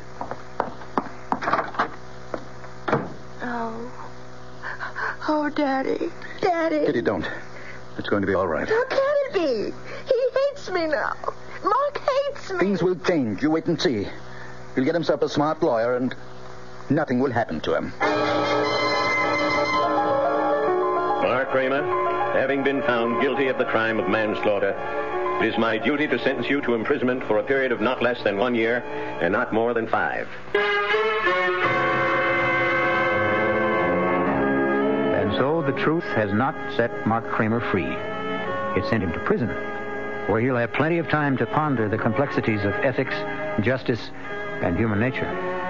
Or perhaps he'll ponder something else, like revenge.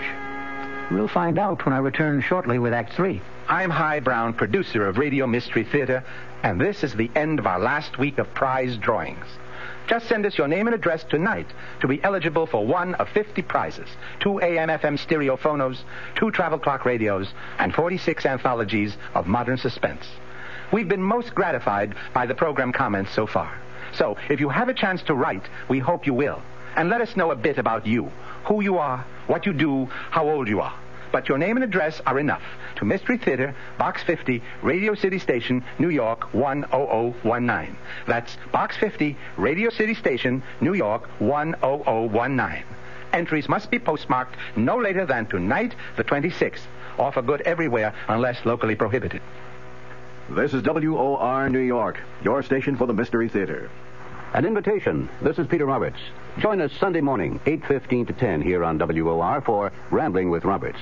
2 hours of music, specially selected for Sunday morning listening pleasure, along with, bits of weather information, news headlines, bits of trivia, such as the fact that a man from Onowa, Iowa, received a patent for what he called Eskimo pie, which was ice cream coated with chocolate. It all happened in 1922. It may not seem like very much in the way of history, but it does take place, these little bits of trivia and information, on Rambling with Roberts. So, of a Sunday morning, make a note.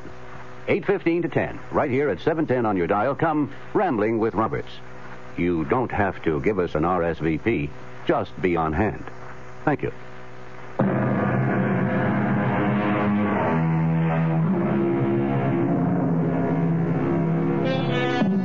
It's now 1 year later. Sad to say, Mark Kramer is still wearing prison gray. As for Professor Kitteridge, he's had problems too. A bad case of the gout caused cancellation of his European lecture tour. Even more disappointing, his daughter Lorna lost interest in working on her thesis and abandoned the idea of obtaining her doctorate. In fact, Lorna Kitteridge seems to have lost interest in life itself. Lorna, you awake? Yes, Daddy.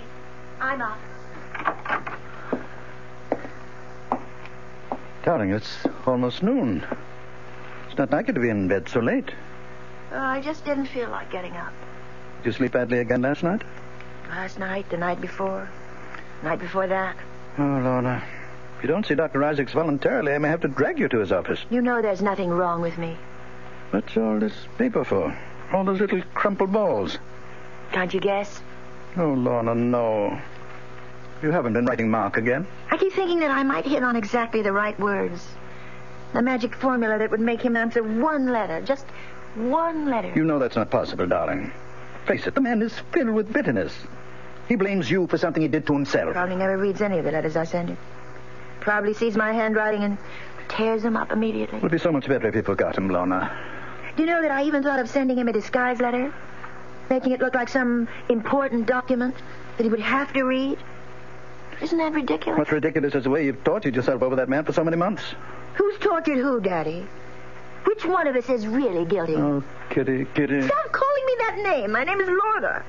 Can't you remember my name? Darling, you're just not yourself. Oh, is that why you can't remember me? Because I'm somebody else?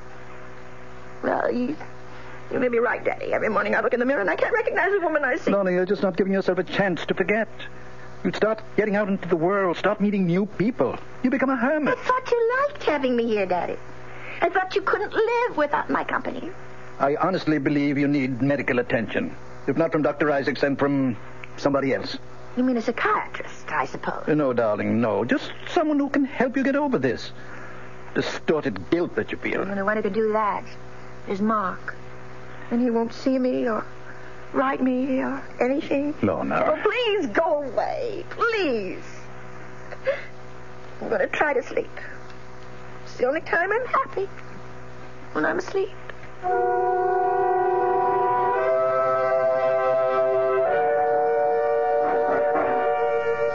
All right. Step right over here, Kramer.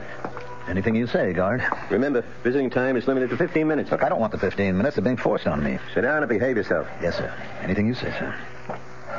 Well, go, Mark. Make it fast, Professor. I've got important matters to take care of back in the shop. I'm making a very special license plate. Mark, I know you resent the fact that I've forced this encounter. Took some doing, believe me. Uh-huh. Why did you go to all the trouble?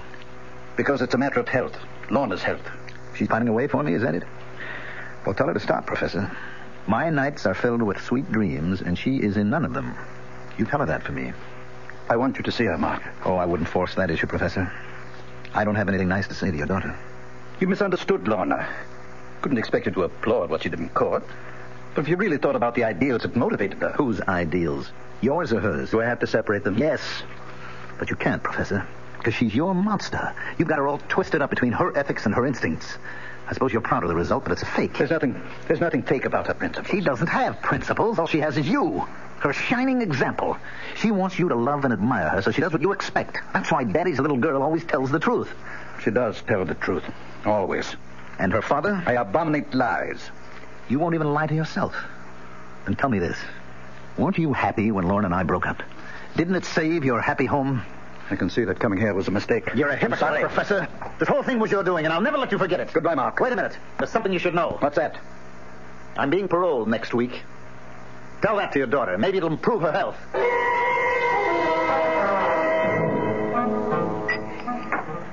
Of course I'm pleased, Harold. It's just that I'd much rather see a new book of mine published than a new edition of an old book. Well, you can't argue with success. People never seem to tire of the 7 Secrets of Shakespeare. I suppose I shouldn't complain. Just buy the groceries. Just cash the royalty checks and be happy, hmm? Now, tell me how Lorna's doing. Feeling any better? Oh, still a bit run down, I guess. Well, that's too bad. I suppose you know that young man Kramer, that he's out of prison? For about 2 months now, I gather. He, hasn't been in touch with Lorna? No, and I don't think he will be. Funny thing is, he's been in touch with us. With you? What's that before? Well, actually, it seems he went to Merritt Bob's first. My first publishers? Yes, talked to everyone who would talk to him. Then he approached members of my own staff. He even tried to get an appointment with me, but I put him off. What do you suppose he wants? He's an embittered young man, you know. And I spoke to George Merritt. He didn't know about Lorna and this fellow Kramer. He thought Kramer was an article writer looking for biographical material. George said that he seemed to know an awful lot about you already. I don't much like the idea of someone like that snooping into my life. Why do you suppose he's doing it? Hard to say. Rancor, I suppose. Hopes he can find something unpleasant in my past.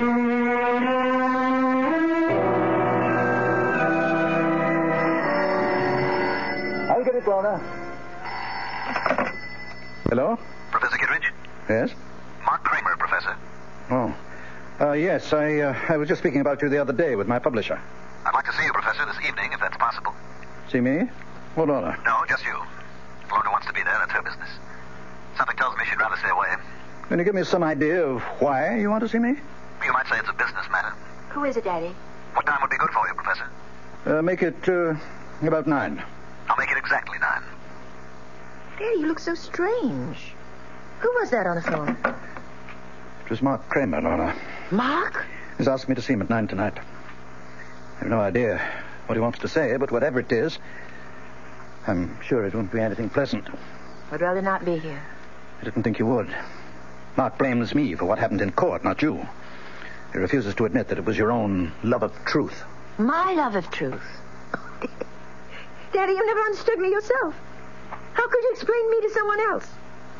I didn't love truth. I loved Mark. You did what you had to do. What your conscience told you to do. My conscience? Is that what I was satisfying? That small little voice inside me? It can be a loud voice, darling. A very compelling voice. But I still hear it. It's still talking to me. And you know what it's saying? You fool. You fool, you fool. Lorna. I think I'll go out now, Daddy. Right now.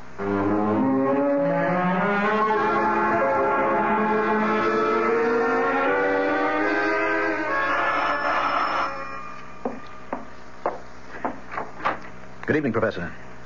Hello, Mark. Come in. Thank you. Nice of you to see me. I wasn't sure my reception after the last time. I see you're using a cane these days, Professor. Yes, touch of gout. Mark, I hope you weren't expecting to see Lorna. She's not here. No, I didn't expect to see her. Would you care to come to the point of this visit? Yes, Professor. I'll come to the point. I've come to see you about truth. Oh, must we, Mark? Really? I mean, these philosophical discussions are meat and drink to old campus fogies like me, but I'm rather tired of the subject right now. Very tired of it. Frankly, I'm a little exhausted by it myself. I've just spent 2 months in search of it, and I didn't even know what I was looking for. You've been digging up things about me, haven't you? I hope you enjoyed yourself. No, I didn't. You see, I made the mistake of talking to your enemies. The publishers you dropped, the friends you no longer see, the scholars you had disputes with. And what did you get out of that? Nothing. Your enemies didn't have the truth about you, Professor. Only your friends did. Like Avery Hayes. Avery Hayes? Oh, I'm glad to see you remember the name. Strange how few people do. Even though you dedicated your 4th, or was it your 5th book to him? George Merritt knew him, of course. Mr. Merritt called you Avery's benefactor. Said that Hayes was an alcoholic that you took care of for many years. He was my friend. Yes, he was a good friend, and you were good to him. That was one chapter of your past that you had every reason to be proud of. Avery's been dead for 10 years. What did you want from him? Nothing, Professor. I just thought a man like that deserved a little recognition, if only for his past association with you. So I talked to people who knew him, his old pals, his family. He still has a brother alive, you know, a crotchety old fellow in the terminal ward at the county hospital. His name's Ezra. Perfect name for the old boy. And you know what? He still has the junk Hayes left when he died. That pitiful collection of books and papers. You don't expect me to believe that? About Avery's papers? Avery never kept anything, not a thing. He was a foolish, drunken old... He was also brilliant, wasn't he? Went to the university on a scholarship. You only beat him out for top honors because of his drinking. You're talking about 40 years He was drunk and he was dishonest, too, wasn't he, Professor? That was how he sustained that wild life of his, by selling his scholastic services to anybody who could pay for them. It's not different today. Yes. That's what Avery said in his letter. The one he wrote to a woman named Jean. I didn't know who Jean was or why Avery never mailed the letter, but there it was. Avery said he was cleaning up $100, $200 a month and would surely be able to pay back all he owed before the end of the semester. And then he mentioned the thesis. The big job he was doing, that he expected $300 for that job alone. You know which thesis I mean, Professor? Please go. Get out of here. I've had enough of this lying filth. The 7 Secrets of Shakespeare. Sounds like a mystery story, doesn't it? But it was quite a piece of work. And it became more than just a college thesis. It became a world-famous book. It made your reputation, Professor. You're a liar. A liar. You know nothing about it. You paid Avery for his work and put your name on it. You might have done as well yourself, but you were young and lazy, and you had the money to pay for it. Then you discovered how good it really was, and it was too late for both of you to change the course of history. Get out of this house now. Get out. I'm going, Professor. I just wanted you to hear this little story about truth. And also to tell you that I have Avery Hayes' letter. What did you say? I have his letter, Professor. It tells the whole story. Good night. Back! You told me to go, and I'm going. You filthy animal! Get it! Kill you monster! I'll kill you! Kill you, you animal! Daddy! Kill you! Daddy! Like a wild beast! Oh, my God! What have you done? Lorna! Daddy! Lorna! Oh, thank heaven you're here. Oh, Thank heaven. look at his head. Oh, dear Lord. You saw what happened. Oh. What the crazy fool did, he attacked me. You killed him with your cane. He attacked me, Lorna. You know how much he hated me? I had to defend myself. No, I saw what happened. I saw you strike him from behind. No, Kitty, no. He tried to kill me. That's why I hit him. Daddy, I saw everything. You killed Mark. You did it deliberately. That's the truth. You always taught me to tell the truth. It's the only important thing. The truth.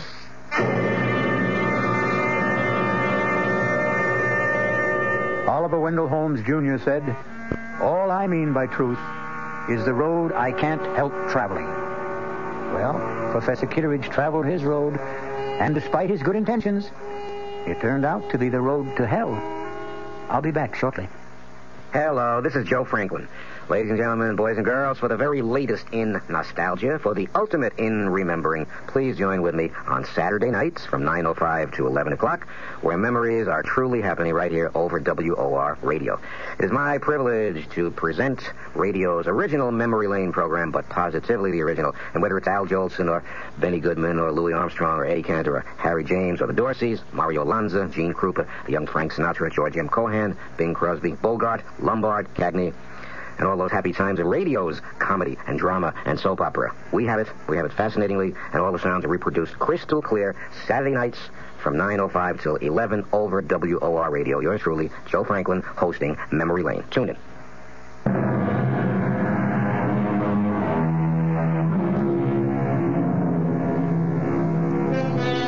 If there is a moral to the story you've just heard, it's not that truth is so bad.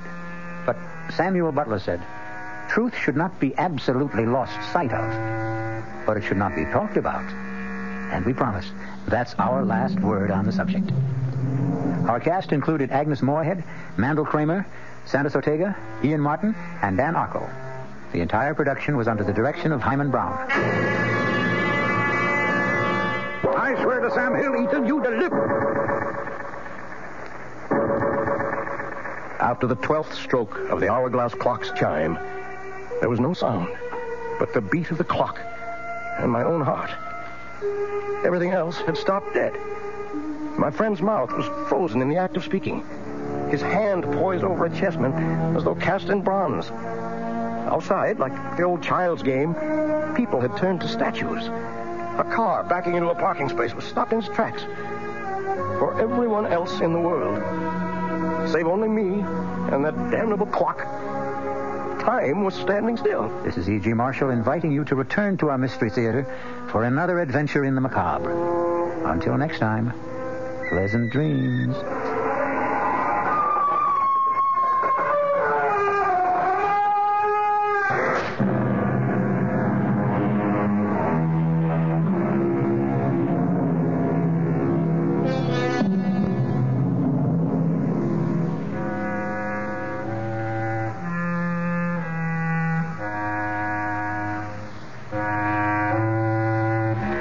WOR Mystery Theater was brought to you by ShopRite Supermarkets, where you get a lot more for a little less, and by Suburban Savings, with offices throughout North Jersey. The preceding Mystery Theater program was furnished by the CBS Radio Network. The late news is next at 9, followed by Joe Franklin and Memory Lane here on WOR New York, an RKO General station. Good evening, news at 9 from the WOR newsroom. This is Bill Maher reporting. The fast-paced Secretary of State is in New York for the weekend. He'll be meeting tomorrow with UN Secretary General Kurt Waldheim to fill him in on the diplomatic goings-on that brought about a settlement between Israel and Egypt. Just what the Secretary's plans for today and this evening are, nobody's saying. One of the Secretary's favorite companions, Nancy McGinnis, lives in New York, but all aides will say about Kissinger's plans is he has personal business. President Nixon can be impeached for abuses of political power, even though he may not have violated criminal law. This, according to a study just released by the New York Bar Association. The U.S. Constitution says the president can be impeached for, quote, high crimes and misdemeanors. According to the Bar Association's report, this phrase comes from English law and refers to acts which undermine the integrity of the government, as well as purely criminal acts. Among those activities designated by the report as impeachable were corruption or flagrant abuse of power, acts which undermine the public trust, and acts performed by presidential appointees that constitute high crimes and misdemeanors if unchecked by the president. The upcoming trial of two former cabinet members has prompted the Senate Watergate Committee to postpone its public hearing scheduled to begin Tuesday. Committee Chairman Sam Ervin says the panel is putting off the hearings to avoid possibly prejudicing the trial of former Attorney General John Mitchell and former Commerce Secretary Maurice Stans. No new date for the hearing has been set.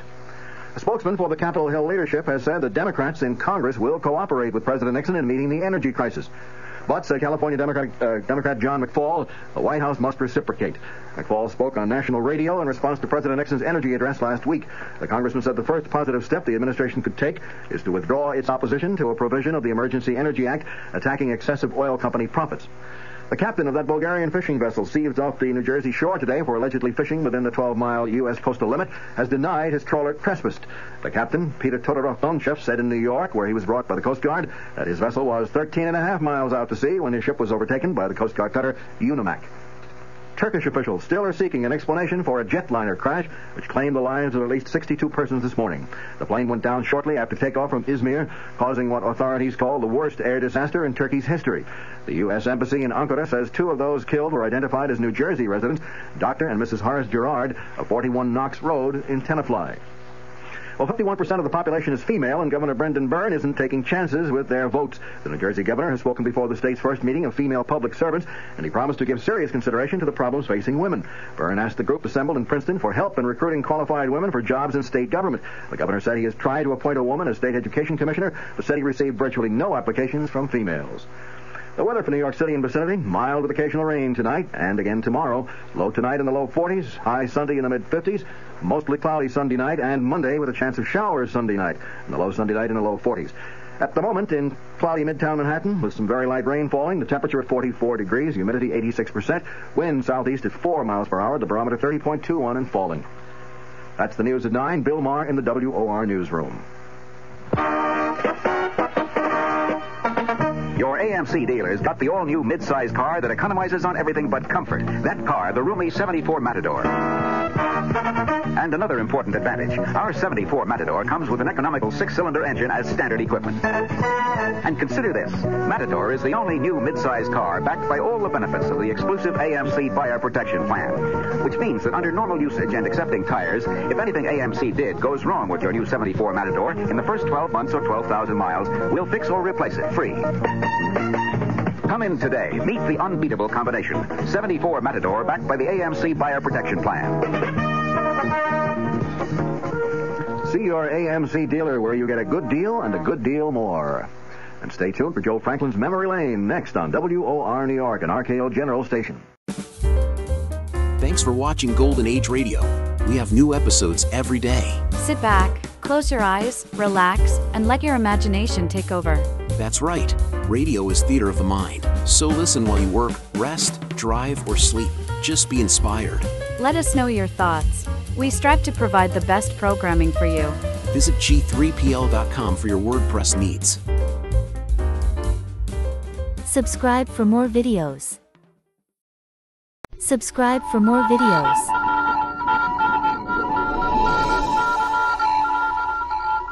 Secret Agent K7 returns.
America's #1 adventurer, K7, former United States secret agent who operated in 22 countries, on land, on sea, and in the air, brings you a story of today. We take you to Secret Agent K7's headquarters. This is K7 speaking. Send in Special Agent B9 for assignment. At once, K7.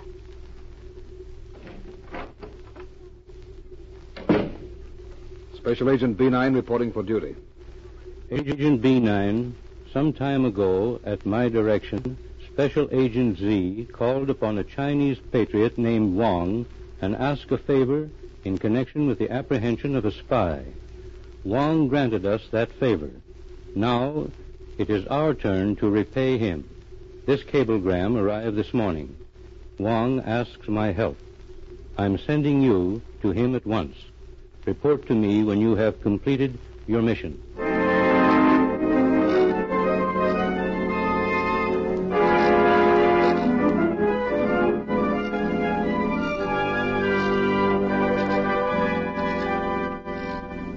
Gratitude is the mother of virtues.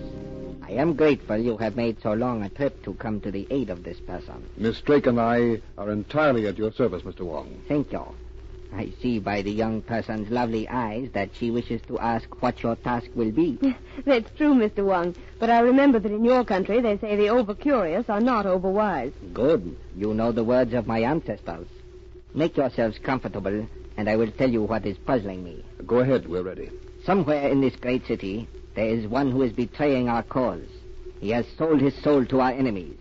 His name must be made known to me. You want us to find a traitor? Yes, Miss Drake. You are sure he is here in this city? Yes, of that there is no doubt.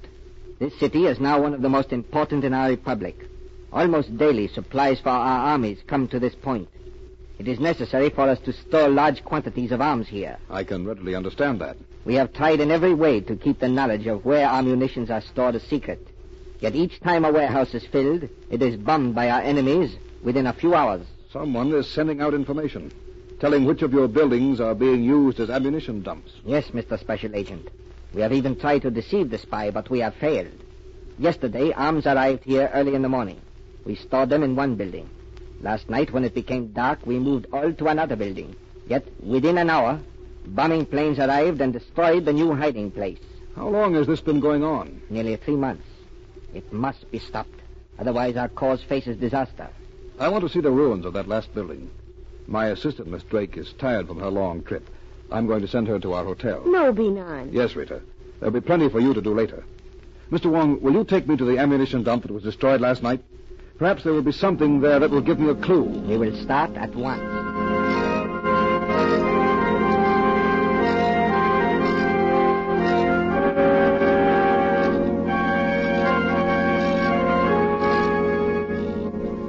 A few minutes later, Agent B9 viewed the ruins of what had been a great warehouse. Its destruction was complete. 4 powerful aerial bombs had made direct hits on the building. It's amazing.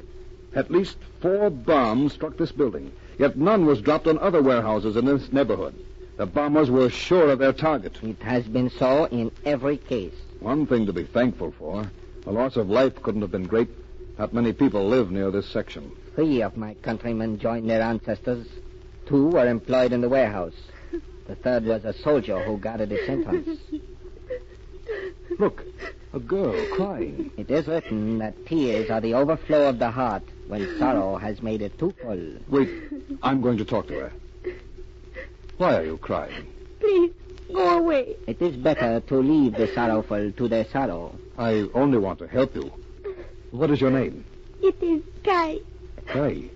And you are here because someone you loved was here last night when the bombers came? He was my husband. I see. You were not here with him. No. I tried to come. I heard the air raid sirens. I ran for here. I saw the red glow, and I knew the bombs would drop. Red glow? Did you see a red glow before the bombs started falling? Yes. There was a red glow on the roof. I saw it because I was coming to my husband. No one else was on the street. A red glow before the bombs fell. Thank you, Kai. Perhaps you have served your country.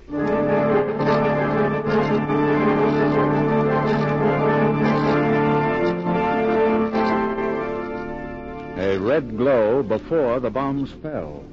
Agent B9 questioned many people during the day. That night, when the air raid siren sounded, he and Rita were the only ones who did not seek shelter. Instead, they watched as another warehouse filled with munitions was destroyed. After the raid, they talked with Mr. Wong. You come with news? Yes, Mr. Wong. Another of your great warehouses was destroyed tonight during the raid. It was the one in which the munitions were stored this afternoon. That does not surprise me. I heard the sirens. I can tell you how the enemy bombers know which of your buildings to destroy. A small torch of red fire, the kind your people use during funerals, is lighted on the roof of the building to be destroyed. The enemy bombers need only to fly over and bomb the building where they see the red fire burning. You are sure of what you say? Each of the warehouses is guarded. How could the red fire be lighted? One man has been at each of the warehouses before each fire. You know him? Yes, and so do you. Mr. Wong, you are one of the patriots who arranges for the purchase of war supplies from the outside world. It is true. You work with two others, an army officer and a banker. You have gathered much knowledge. The banker buys the munitions. Naturally, it would not arouse suspicion if he entered the warehouses where they are stored. It would be dangerous if you are in error, Mr. Special Agent. I am not wrong. Tonight I saw him. Think a minute. The money the banker pays out to buy war supplies is given to him by your nationals. It comes from your people in every city in the world. It's not his money. He makes no profit in handling it. No more do I make profit for the work I do. But if the banker was also working with your enemies, he would be paid well for information. The money he received would make him poor, not rich. Perhaps by your standards, Mr. Wong. You are a patriot. Tonight, Miss Drake and I saw a red flare go on the roof of the warehouse that was destroyed. A moment later, the banker who works with you ran from the building. The streets were deserted. No one saw him but us. That's true, Mr. Wong. I followed him to his home while B9 stayed at the warehouse. Mr. Special Agent, tomorrow new munitions arrive. I shall be ready. You and your charming companion will meet me here, and we will dine. After dinner, I will show you the justice of the East.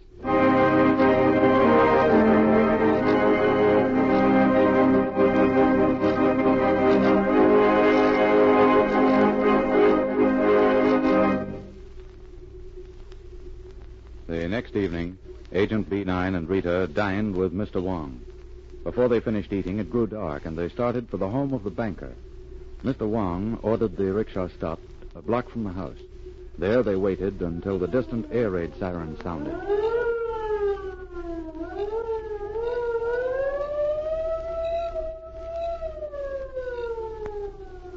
The air raid signals.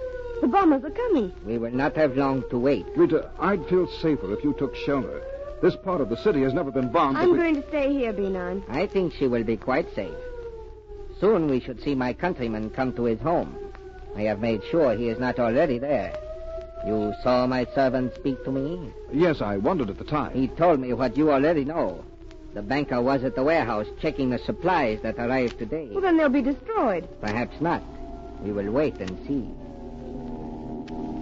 We won't have long to wait. They're coming. So also is my countryman, the banker. See, his car has turned into his garden.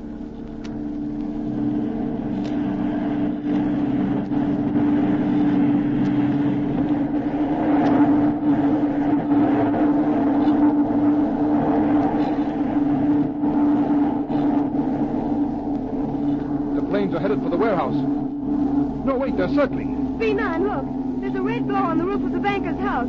It just started. Look, Mr. Wong, someone's lighted a flare on the roof. Yes, my servant has performed his task well. The red flare on the warehouse no longer burns. Instead, a red flare burns here, at the home of the man who betrayed friendship and country. The bombers are circling overhead. But they're dropping bombs.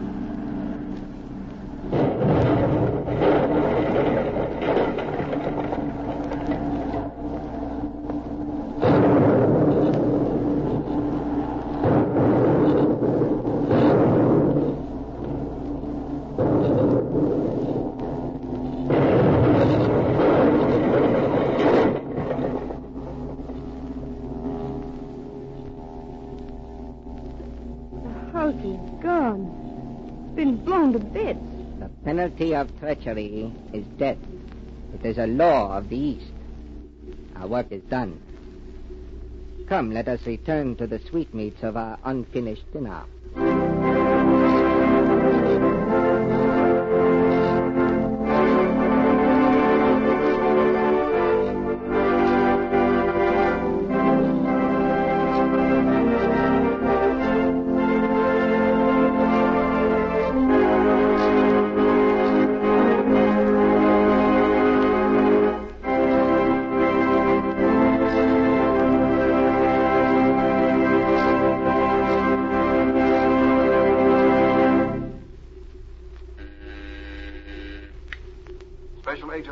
B9 reporting K7.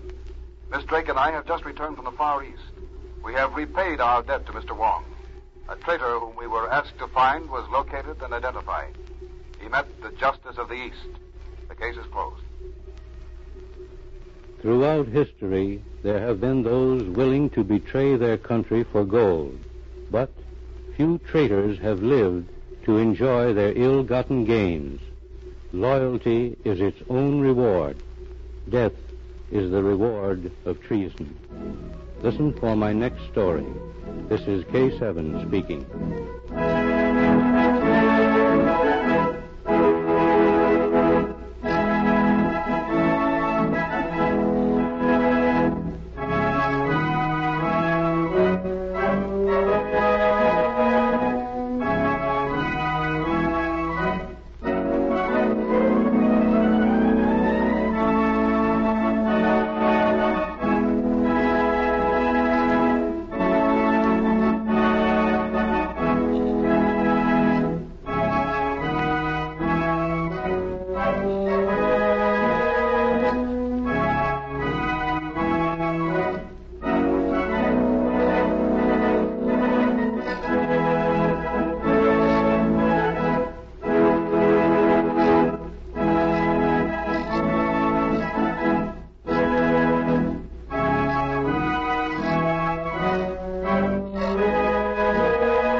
Dodge City and in the territory on west, there's just one way to handle the killers and the spoilers, and that's with the U.S. Marshal and the smell of gun smoke.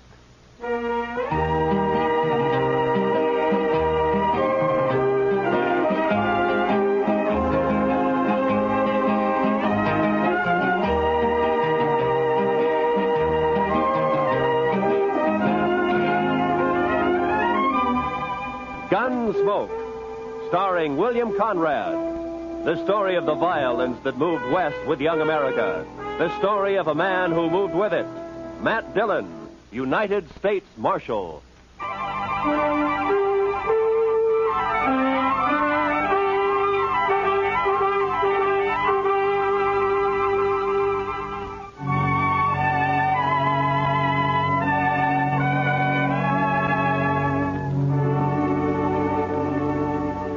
They told us a man we'd been looking for, a murderer, was in a cow camp on the North Fork of the Canadian River, about 100 miles south of Dodge. So Chester and I rode down to take a look. We found a fella there with a right name but the wrong face. So we started back. First night we camped in a dry, buffalo-rutted depression. The next morning I woke shortly after daybreak to find Chester already cooking breakfast. Morning, Mr. Dillon. Meat'll be done soon. The coffee made, Chester? That's what I need. It's boiling. I didn't make much, though. I thought I'd better save our water. You know, Chester, I'll bet right now the doc's back there in St. Louis, holed up in some fancy hotel and still asleep. That's quite a thought, sir. Yeah. Him right in the middle of St. Louis and us way out here on the prairie. I'll bet he's even got sheets on his bed. I wouldn't be surprised, Mr. Dillon. Doc said this was one vacation he was going to splurge on. He's riding the Santa Fe both ways. Huh? Well, meat's done. I cleaned off this rock here to cut it on. Oh, good. Good.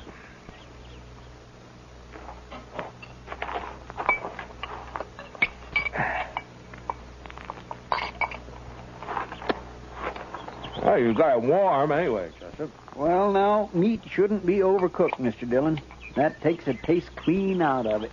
Now, then we ought to be able to taste everything about this steer. Eggman's disappointment. How's that, Mr. Dillon? Never mind, Chester. Now, how come you woke up so early this morning? Oh, I always do. Seems as soon as it gets daylight, my feet start to sweat, and then I just got to get up. Well, that's as good a reason as any, I guess. Wow. Looks like we got company, Chester. What? Oh. Where? Right out there, heading straight for us. Oh, yeah. Some cowboy, probably. I don't know. He doesn't ride quite like a cowboy. Why, it's just a kid, Mr. Dillon. Yeah, it sure is. Sure needs a haircut. What? Say, Mr. Dillon, it's a girl. What could she be doing out here? I'm carrying a rifle, too. Well, get on, miss, and have some coffee. Who are you, mister? Hi, this is Chester Proudfoot, and I'm Matt Dillon. How do you do?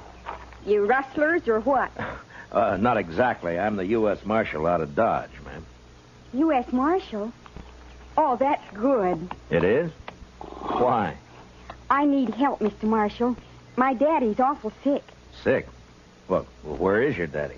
We got a homestead about a mile over that rise back there. Oh, what's he sick with? It's his leg, Mr. Marshal. A horse threw him and his saddle both in the corral, and then it stepped on his foot. And now his whole leg's all funny. He's got a fever, too. Mr. Dillon, that sounds like... Yeah, I know, Chester. Tell me, miss, when the horse stepped on him, did it cut his foot, break the skin anywhere? Just a scratch. Tore his boot off, though. Oh. Please, Mr. Marshal, please come see him. I'm scared, the way his leg is and everything. Well, sure we'll come. Your mother with him now? I don't have a mother, Mr. Marshal. Oh.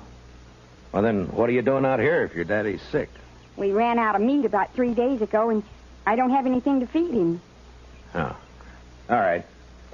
Chester, I'll ride back with... what is your name, anyway? Tara Hantry. Oh. I'll be 16 next January. Well, that's fine. We'll go back to the Hantry place, Chester. You scout around for some meat. All right, sir. And if you don't find any antelope, shoot the first calf you see. Anybody's calf. I'll do it, Mr. Dillon.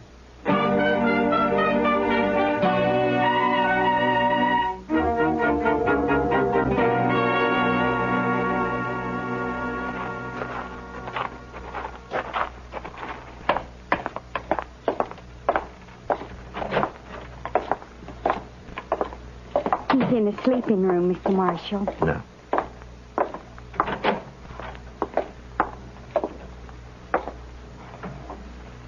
Daddy.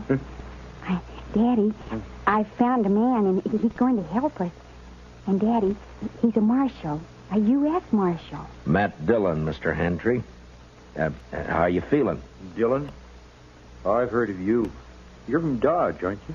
That's right. Well, Marshal, I ain't feeling so good. My foot don't hurt no more, but my leg is all sort of, well, it ain't pretty. I don't know much about these things, but maybe I better take a look at it anyway, huh? Sure, Marshal. There she is. All right, you can cover it up. I was in the war, Marshal. I know what gangrene is. Guess you do, too, huh? Yeah. Well, the first thing, a friend of mine is out getting you some meat, and then we'll load you in your wagon. Well, Ben took the wagon. What? Ben Warling. He took the wagon when Daddy got hurt. Said he'd find a doctor and bring him back. Who's Ben Walling? Oh, he's been sort of working here, Mr. Marshall. I should have run him off long ago. That's what. Well, where is he? What'd he take the wagon for? Where's he going to find a doctor around here anyway? Closest doctor's in Dodge I know of. Yeah, and he's in St. Louis, and he won't be back for a couple of weeks. I couldn't get to him anyway. Well, tell me, when did this happen? About 6 days ago, Mr. Marshall. Uh-huh. Ben left the day after. Well, you think he's coming back? Did he steal the wagon or what? He comes back here and me not able to get around. I don't know what I'll do. I ought to take a bullwhip to him. Now, take it easy, Just a Mr. Hand. bullwhip. Take it. He won't cause any trouble, so don't you get all worked up. Tara, we'll let him get some rest, huh? All right. We'll have some food for you soon, Mr. Handtree. I ain't very hungry. Tara, what's he so riled up about this Ben Walling for? What's between them? Oh, it's nothing, Mr. Marshall. Daddy's sick and... that's all. Look, Tara, you asked me to help you, didn't you? Yes, but... You trust me, don't you? All right, Mr. Marshall. Daddy hates Ben because Ben... well, Ben likes me. Oh, I see. He even wanted to marry me. Said he would. How do you feel about Ben, Tara? You like him? No. Of course, it's time I had a man and all that, but I'm afraid of Ben, Mr. Marshall. It's like there's something wrong with him. He's always sneaking around when you don't expect him. Makes me uneasy, like. Well, we won't worry about Ben now. You stay here in case your daddy wants anything. I'll go outside and wait for Chester. Mr. Marshall, I'm awful glad you're here. We'll see it through, Tara. Don't you worry. I won't. Now.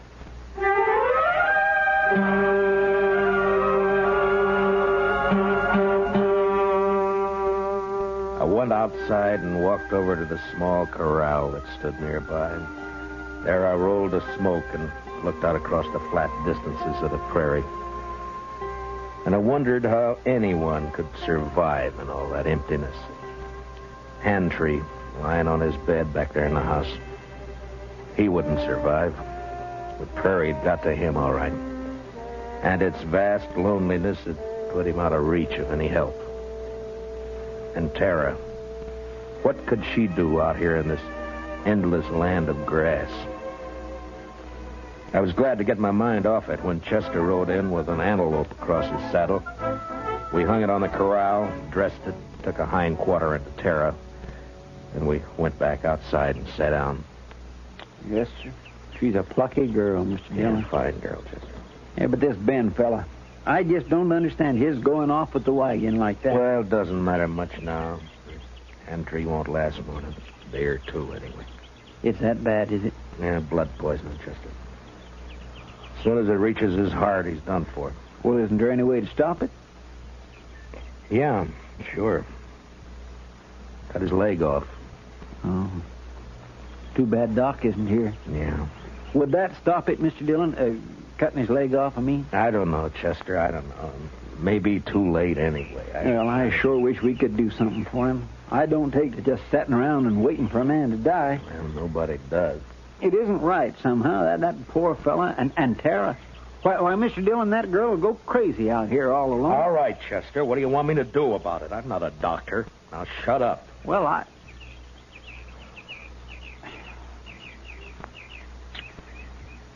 Mr. Dillon, you could do it. I know you could. Do what? Be a doctor. Long enough to save Mr. Handtree's life. Are you out of your head? No, sir. Then what are you talking like that for? The most I ever did was doctor a horse for the colic. That's fine training for this, isn't it? I know. I couldn't do it. I just plain don't have the spirit. But you do. Oh, why didn't I leave you back in Dodge? It wouldn't have mattered anyway, Mr. Dillon, because you would never just stand by and let a man die. Let's go talk to him, Chester. Yes, sir, Mr. Dillon.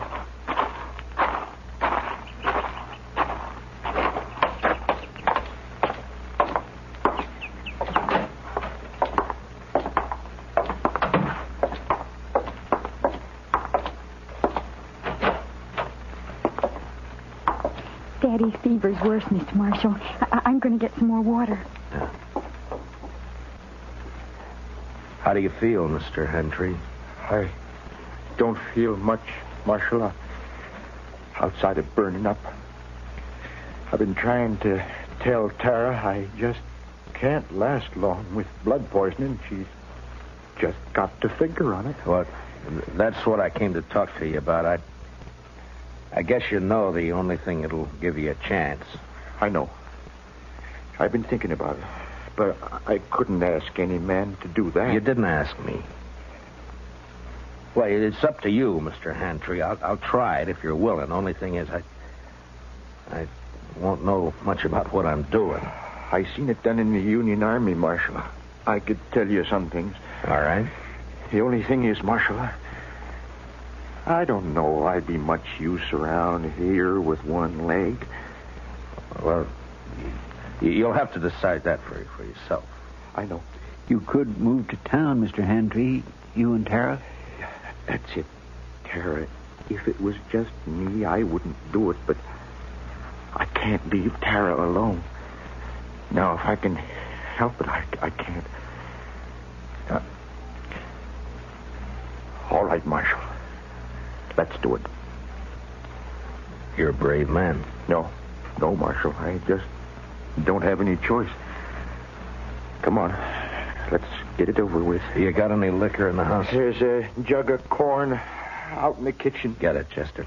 You can start drinking it while we're getting everything else ready. Tell Tara to start boiling a lot of water. Yeah.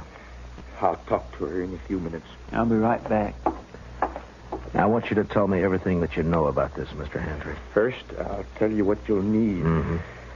There's a straight iron out by the corral somewhere. Yeah.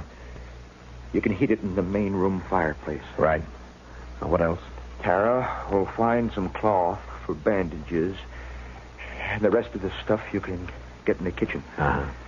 The only thing worrying me is what'll we use to tie off the arteries with? Plain thread won't hold. Well, maybe some thin strips of rawhide. No, they'd soak through. You got to have something. I know. At least I think it'll work. What about horsehair? Oh, that's it, Marshal. Pull it off the tail. It'll work fine. Here's the jug, Mr. Hantry, and I brought you a cup, too. Pour me some. I want to get good and drunk. Here you are, Mr. Hantry.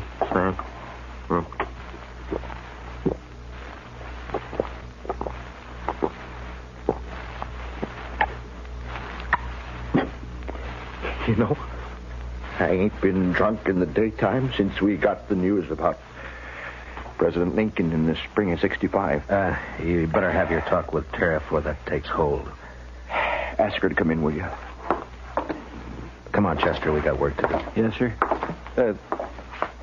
Good luck, Mr. Hantry. Thanks. Well, Marshal? Yeah? Marshal? I'll try to make it easy for you. Yeah, sure.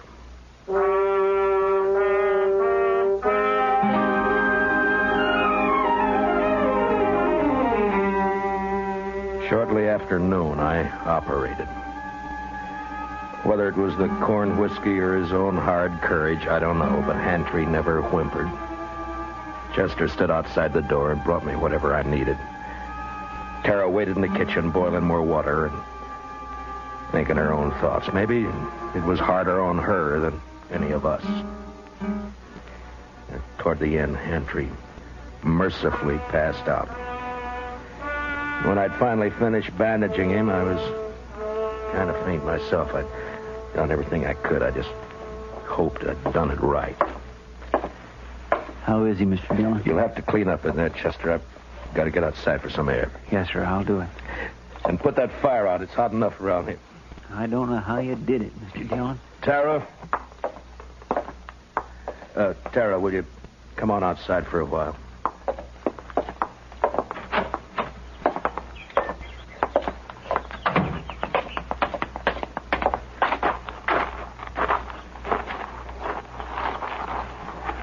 Is Daddy all right? Is he all right, Mr. Marshall? It's all over, Tara. We'll just have to wait and see now.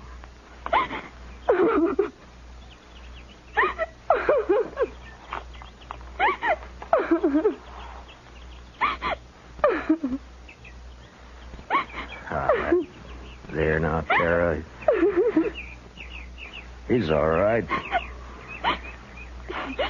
I'm sorry, but it took so long. I thought you'd never finish. He didn't feel much, Tara. The corn liquor worked fine. Fine. Will he get well now? Well, I hope so, Tara. I hope so. Mr. Marshall, are you going to wait and see?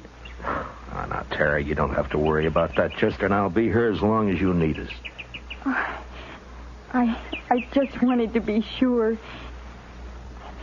Can I go see Daddy now? Well, as soon as Chester comes out, Tara, then you can. All right. I'll wait, Mr. Marshall.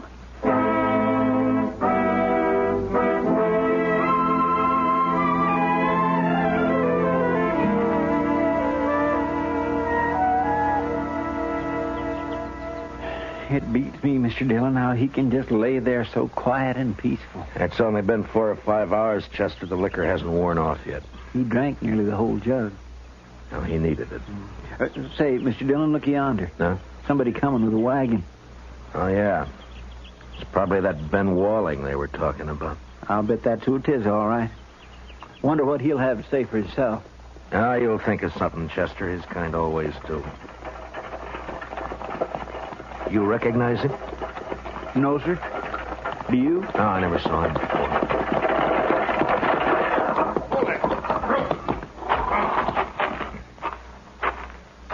Hello. What are you doing here? You Ben Walling? How'd you know? The Hantrees, they've been wondering about you. Oh, yeah, sure. How's old Hantry, anyway? He's all right. He is, huh? You've been gone a long time, Ben. Where were you? I don't know you, mister, but you sure ask a lot of questions. You can answer them one at a time. Now, where were you? Who are you anyway, mister? I'm a U.S. Marshal. Ain't no U.S. Marshals around here. There is now. Generally, I'm in Dodge. Your name Dillon? It is. Well, what are you doing here, Marshal? Tara ran into us, asked us to help. Seems the only able-bodied man around here took off in a wagon. I went to fetch a doctor. Anything wrong in that? Not at all. Where is he? Well, first night the horses ran away, and I've been chasing them ever since. I didn't catch him till this morning. And then I've been gone so long, I thought I'd better get back to you right away. I was worried about Tara and old Hantry, of course. I see. Well, you better get your horses unhitched, Ben. You can see Tara later. She's in with her father now. Gonna be all right, huh? I was kind of worried about that foot. Looked to me like it might have poison in it. It did. What do you mean it did?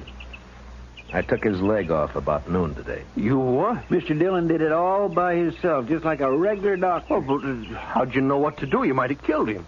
Somebody had to do it, Ben. It's a sure thing Tara couldn't. You're blaming me, ain't you? Well, I did everything I could. Didn't my fault those blasted horses run off. Hantry's pretty sick, Ben. I wouldn't bother him for a day or two if I were you. Oh, I won't bother you. Oh, now look, Marshal. You can leave now. I'll handle everything here. We'll leave. As soon as Hantry's able to take care of himself again. All right, stay as long as you like. I don't care. Mr. Dillon? Yeah. I think that Ben is a no-good liar. You're right on both counts, Chester. And I'll tell you something else. You see that saddle over there? Well, that belongs to Mr. Hantry. Yeah, I know. I looked at it this noon. Somebody cut the cinch strap on it. Cut the cinch strap? Mm-hmm. No wonder that bronc bucked him in the saddle off both. Well, do you think Tara did it? Oh, my goodness gracious. No, Mr. Dillon. Tara'd never do a thing like that to her own. It was Ben, wasn't it? That'd be my guess. He figured the old man would get hurt, maybe killed. Why, sir? So he'd have a free hand with Tara. Why, that low down... Mr. Dillon, let me arrest him. Not yet, Chester. There's plenty of time. All right, sir. I'll wait.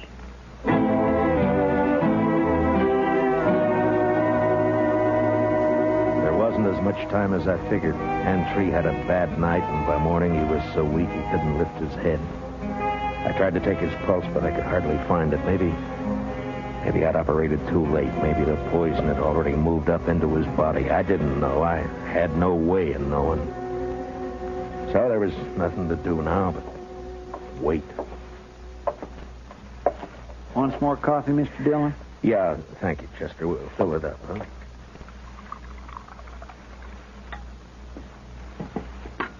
Tara won't eat anything at all, sir. She just sits there by his bed, hasn't slept a wink I know of. Well, it's her father, Chester. He's all she's got. I never thought much about it before, Mr. Dillon, but seeing Tara, I kind of wish I had a daughter. You'd have to change your profession if you were going to take care of a daughter, Chester. Why, I don't have any profession, Mr. Dillon. Oh, Mr. Marshall. Yeah, what is it, Tara? Please come. Daddy wants you. I think he's... You better come too, Chester. Yes, sir.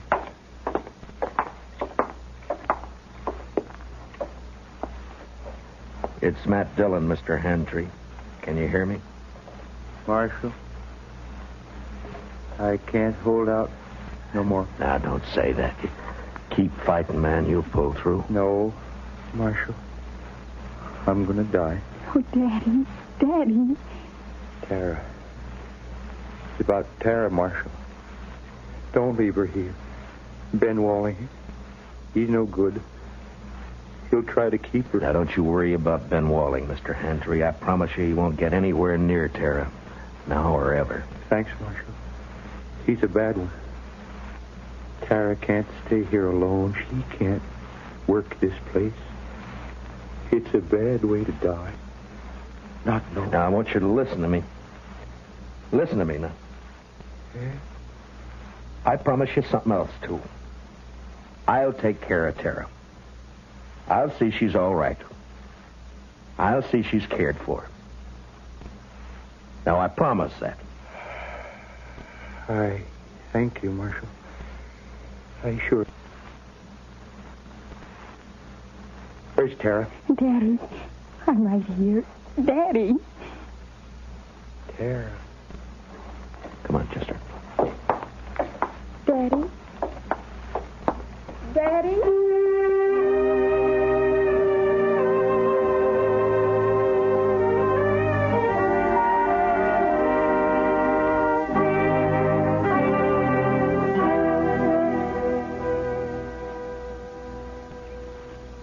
I don't know, Mr. Dillon. I don't think they'd have made out on this place anyway. Why not, Chester? Well, there just isn't enough water. That one little old spring is all I've got. Well, if they had a lake, it'd still be too much for Tara. What are we going to do with her, Mr. Dillon? I don't know, Chester. We'll have to think of something, though. My, I wish she'd come out of that house.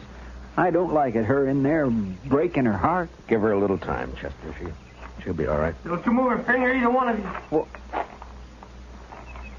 well, you're mighty careless with that rifle, Ben. Don't get smart with me, Marshal. I know what I'm doing. And what would that be? I heard you in there. Heard you promise to take Tara away. I was right by the window. I heard it all. You got a curious way of courting a girl, Ben, trying to kill her father. Yeah, and I saw you yesterday looking at that saddle, but I didn't kill him, Marshal. You did. That's a lie, Ben Walling, and you know it. shut up. I won't shut up. If we'd have just got here sooner, Mr. Dillon would have saved him, that's all. It was too bad you got here at all. Because you're going to die for it. Both of you. Put the gun down, Ben. You're under arrest for attempted murder. You stay right where you are, Marshal. You know, I have an idea you've smelled powder before, Ben, and that you're afraid of it. Marshal? I have an idea that's why you tried to get Handtree like you did instead of facing it. Stop her. And right now you wish you didn't have that rifle at all, don't you, Ben? Because I might have to shoot you for it, huh? No, don't, Marshal. Give me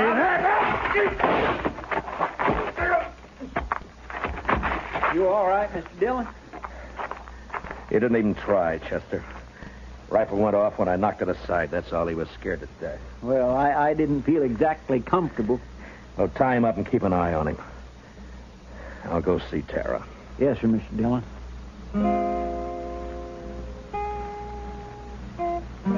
Late that evening, we buried Handtree out on the prairie, out in back of the little homestead.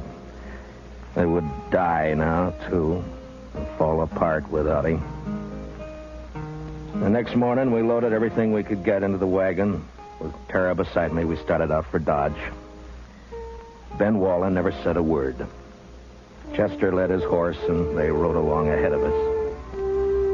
I had plenty of time to tell Tara all about Dodge and how there were some good people there and how we'd find her a home and family.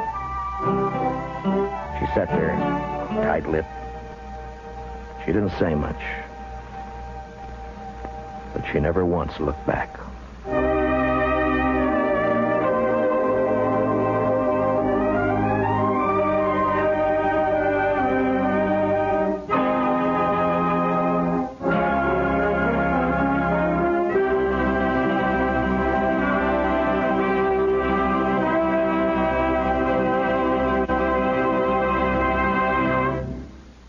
Gunsmoke, transcribed under the direction of Norman Macdonald, stars William Conrad as Matt Dillon, U.S. Marshal. Tonight's story was specially written for Gunsmoke by John Meston, with music composed and conducted by Rex Corey. Featured in the cast were John Daner, Sammy Hill, and Larry Dobkin. Parley Bear is Chester. Join us again next week as Matt Dillon, U.S. Marshal, fights to bring law and order out of the wild violence of the West in Gunsmoke. In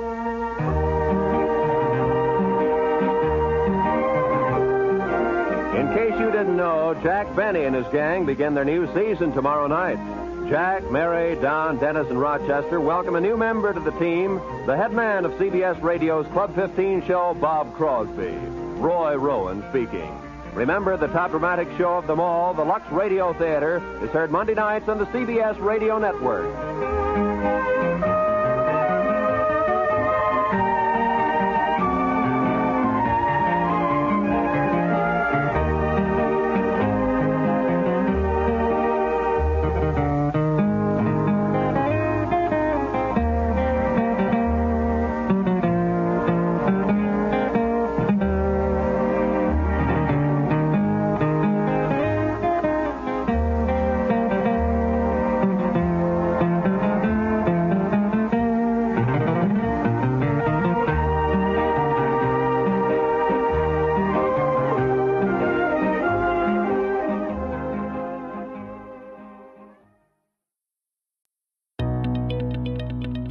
Are you ready to take your website to the next level?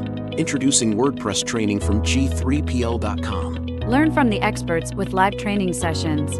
Discover the power of WordPress, from building your first site to advanced customization. Visit their website at G3PL.com or email them wp@g3pl.net. That's wp@g3pl.net. Start your journey to online success now.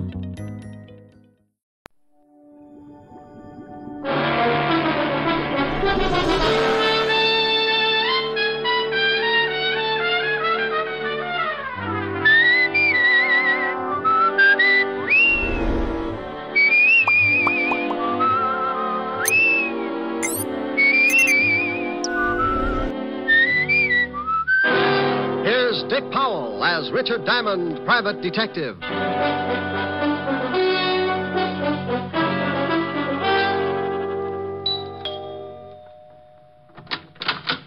Oh, good evening, Mr. Diamond. Evening, Francis. You look like you're going out. Yes, sir. Miss Asher wants me to go down to the delicatessen for some cold cuts. Oh, where is Miss Asher? In the study, sir. Well, I'll see you later, Francis. Why don't you bring back some roll mop? Roll mop, sir? Herring with the bends. Very toothy. Yes, sir. Ollie oxen free. Rick. Hi. Hi. Well, get the silk thing there. Lounging pajamas. Yeah. I guess we're going to stay in, huh? Uh-huh. I just sent Francis out for some food. I met him at the door. Look, I've got to do a few things in the kitchen. Why don't you stretch out on the couch and take it easy until dinner's ready? Okay, I'm pretty tired. Might rock out. No, a little sleep might do you some good. Here, read a magazine if you want to stay awake. Oh, swell. Gory detective. Who sends you these things? The Corpse of the Month? Pretty bad. I won't be long. Okay. Oh, no.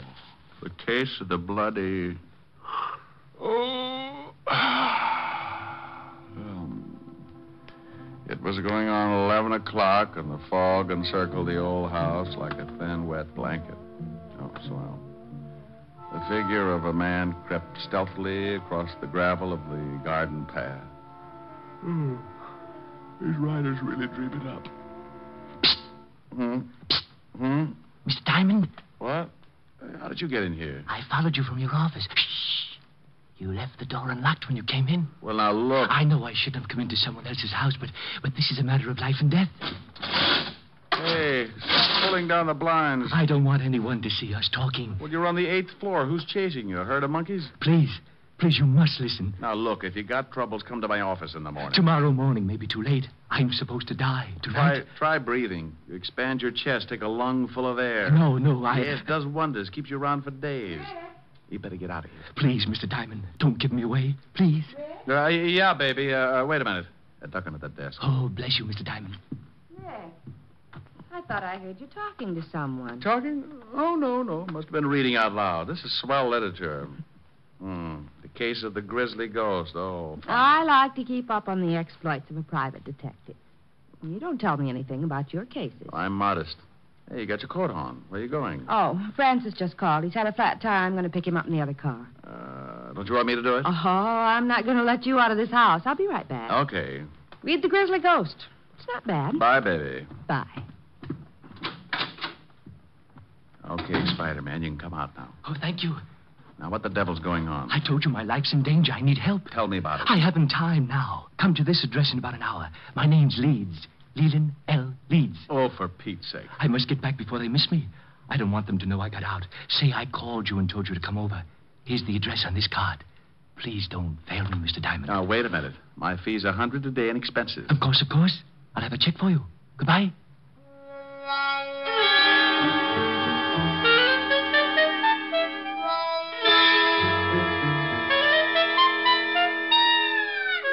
He went out like an undertaker stealing a can of embalming fluid, and I poured myself something just about as strong.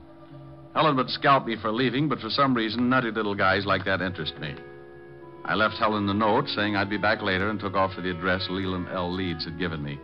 It was out of town about 10 miles, but after hunting around for a while and running up a good-sized taxi fare, I finally found the house.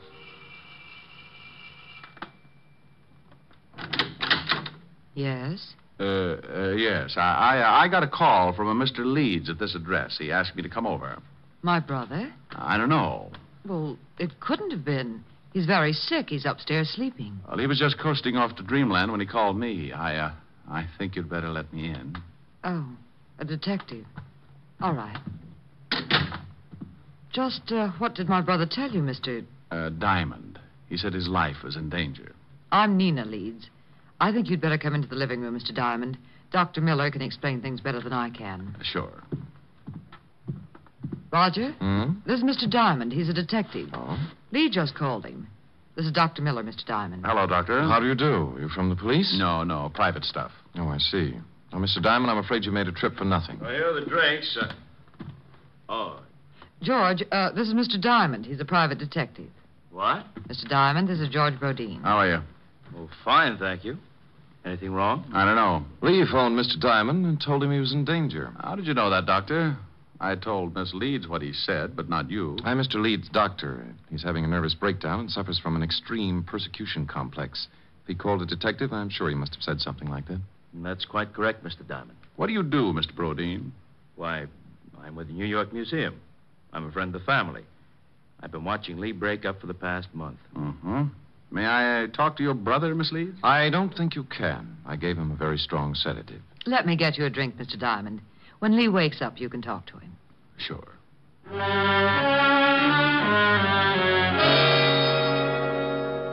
We went into the bar, and she got out a big bottle and 2 glasses.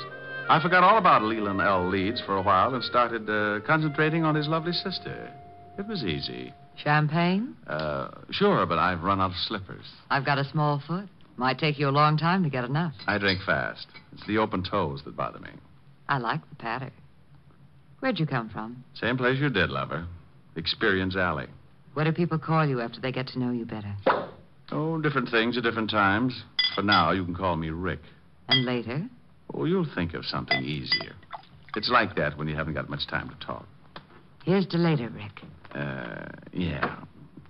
What does the doctor specialize in? Roger's a brain specialist. Mental disorders mostly. It's Lee. He's off again. Maybe he's been listening to Sam Spade. Come on. You You'd better stay down here, Nina. I'll take care of it. I'm going up. Lee needs me. George, get my bag. It's in the hall. Right. You'd better not come in, Mr. Diamond. I think I'd better. Nina. Lee, what is it? I saw the blood again. Oh, Mr. Diamond, I'm glad you came. Now, calm down, Lee. Everything's going to be all right. Get away from me.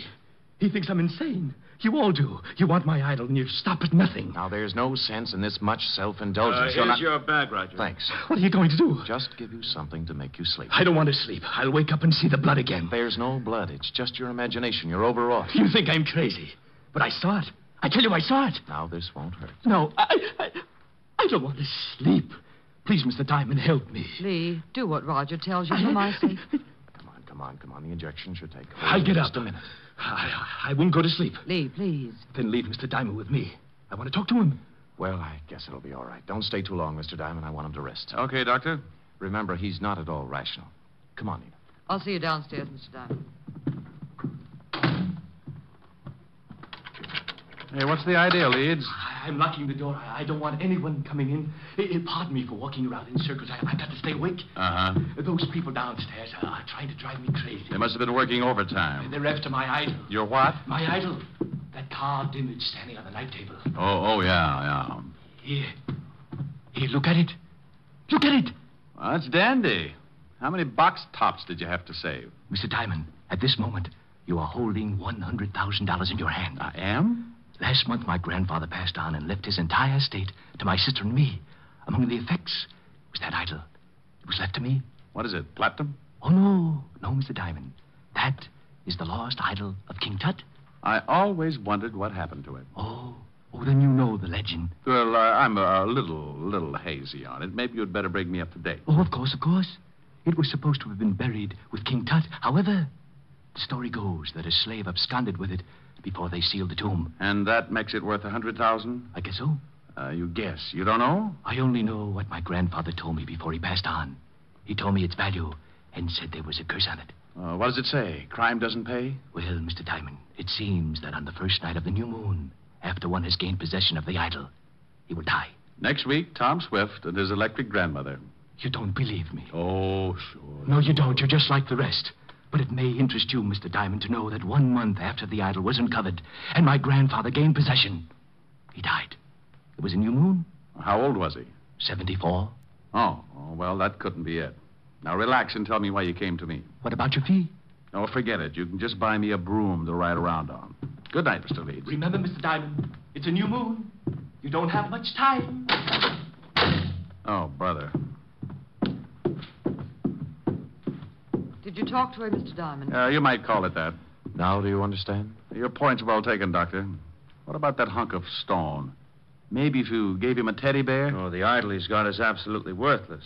His grandfather had the same unusual ideas about it. Is there such an idol? Well, there's a legend, but no one has ever found even the slightest clue that it's a fact. Now, I've examined Lee's idol, and it's certainly not worth any more than the granite it's carved from. Well, I'll be saying good night. I hope he gets better. Can't I get you another drink, Mr. Diamond? You certainly deserve something for your trouble. No, thanks. Goodbye, Doctor, Mr. Rodin. Thanks, Miss Leeds. I wish I could make this up to you. I'll take a rain check. It'll be raining a lot this month. Yeah.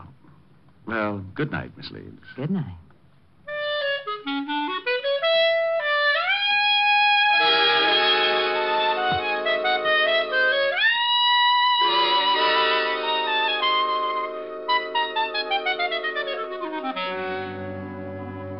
I went out and got a cab. As far as I was concerned, the frightened little man in the nightshirt was going to end up modeling straitjackets, and the private detective would only add to the confusion.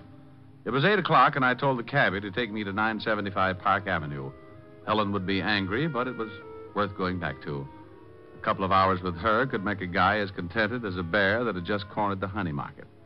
We pulled up in front of Helen's apartment, and I paid the cabbie. I was just going in when a small convertible skidded to a stop in front of the building. Mr. Diamond! Mr. Diamond! It was Leland L. Leeds again, and you could still see part of the nightshirt under his topcoat. He leaned out of the car window and called. Over here, Mr. Diamond. Please, I must talk with you again. I'd had enough of the jumpy little man with the idol, so I started into the apartment without answering. He called again, climbed out of the car, and started to cross the street toward me. I looked back just in time to see the other car swing in toward me. Look out, Leeds! I ran back into the street and looked after the disappearing car. The lights were off, and I couldn't get the license number. It was too far away. I leaned down by the little man in the nightshirt. He was pretty far away, too. He was dying in a hurry. Mr. Diamond? Yes, Leeds? Take the idol. When you left, I found out why it was worth all that money. They didn't want me to tell you, so they followed me and ran me down. It's in my coat pocket.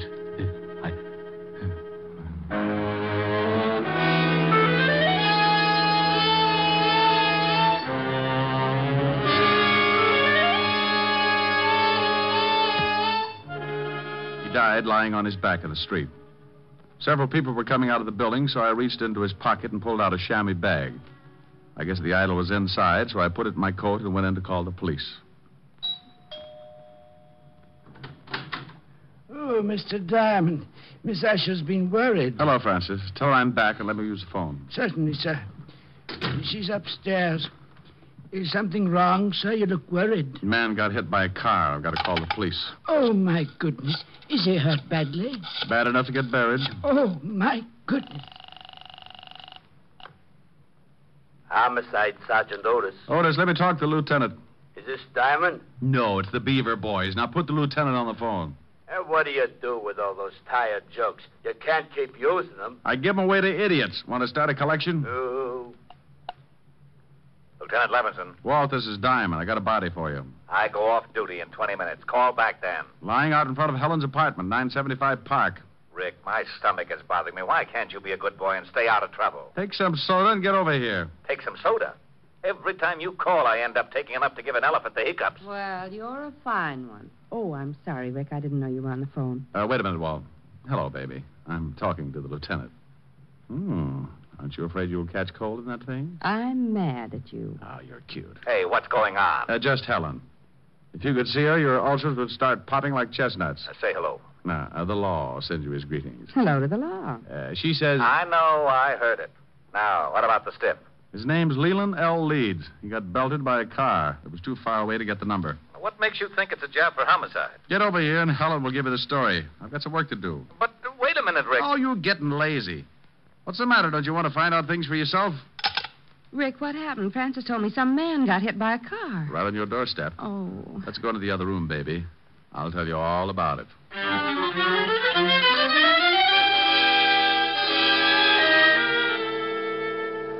We went into the warm study, and Helen poured me a tall drink. I briefed her on what had happened earlier in the evening, and she sat down next to me. There's something about red hair that does things to me. It smelled fresh and clean, and with her that close, I could have been sitting in the middle of the Arctic and still kept my temperature above 102. Rick, do you have to go back out there? Well, somebody's got to tell his sister, and in a way, I feel a little responsible. Are you going to give her the idol? Hmm? The idol. The thing you took from poor Mr. Leeds' coat. You could at least show me what I'm playing second fiddle to. Oh, that's right. Yeah, I nearly forgot about it. Oh, here it is in this chamois bag. Oh, what an ugly little thing. And that's supposed to be worth all that money? Well, that was what Leeds, Hey, something's missing. Yeah, one of the eyes. Must have come loose when the car hit him. Probably in the bag. Yeah, there it is. Rick! Yeah. It was painted over. You'd never guess it unless you pried it loose. That's as big as a marble. Is it real? Well, you've got enough of them around, you tell me. It is. Rick, I think it's the pigeon blood. Why, it's worth a fortune. What are you doing? I'm scratching the other one. Well, Mr. Leeds wasn't so squirrely after all. This is ridiculous. You only read about things like this. 2 pigeon blood rubies. No wonder he thought it was worth $100,000. He said he found out tonight. He must have been scratching at them. Oh, then it wasn't just a hit and run. I don't know. Baby, I don't want to get hung up with a lot of explanation to Walt. Rick, what are you doing? Taking the other eye out. There. Now here. Hang on to these and don't let them get out of your little hot hand. When Walt gets up here, tell him what I've told you. Well, will you be back? An hour ago, I laughed at a little guy when he told me he was going to die. He said it was a full moon and he had a curse on him. I'm still a skeptic, but I'm a new boy when it comes to voodoo. I've got to hurry over there before the whole bunch of them turn into bats.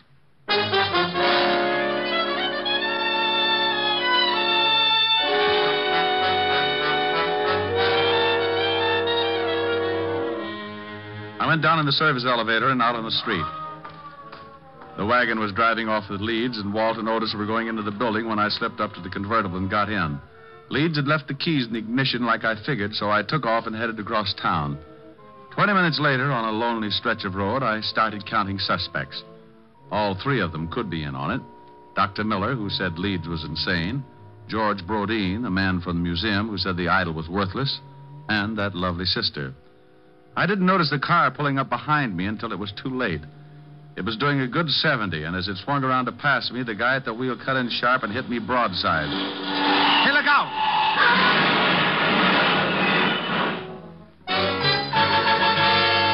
I went through a white fence and over an embankment. The car rolled, and somebody dropped the knife on my head. I went to sleep. I don't know how long it was before I started coming around, but when I tried to shake myself back, it was like pulling my head out of a barrel of molasses. It stuck to my eyes and plugged up my ears. I tried to claw the stickiness away, but my hands were like two baseballs. I moved my shoulders and felt the stiffness in my back. It spread out to my hands and down to my feet. I opened my mouth and took in a lot of air. I finally made it.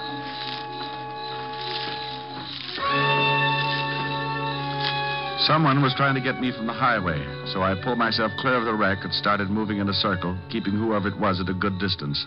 I was too pushed around to put up a fight, so I made it back to the highway and walked along until I found a little gas station on the road. The joint ain't open. And then your lock's busted. No, it ain't. Then I floated through the wall. Where's your phone? It ain't for public use. Try isn't. Okay, wise guy. The joint isn't open. The phone isn't for public use, and you isn't so big you can't get tossed out on your face. And you isn't so wealthy, $5 won't make a difference. Oh, why didn't you say so? Phone's on the wall. Thanks. You know the Leeds family? Yeah, they get gas here sometimes. Hello. Evergreen 34369, operator.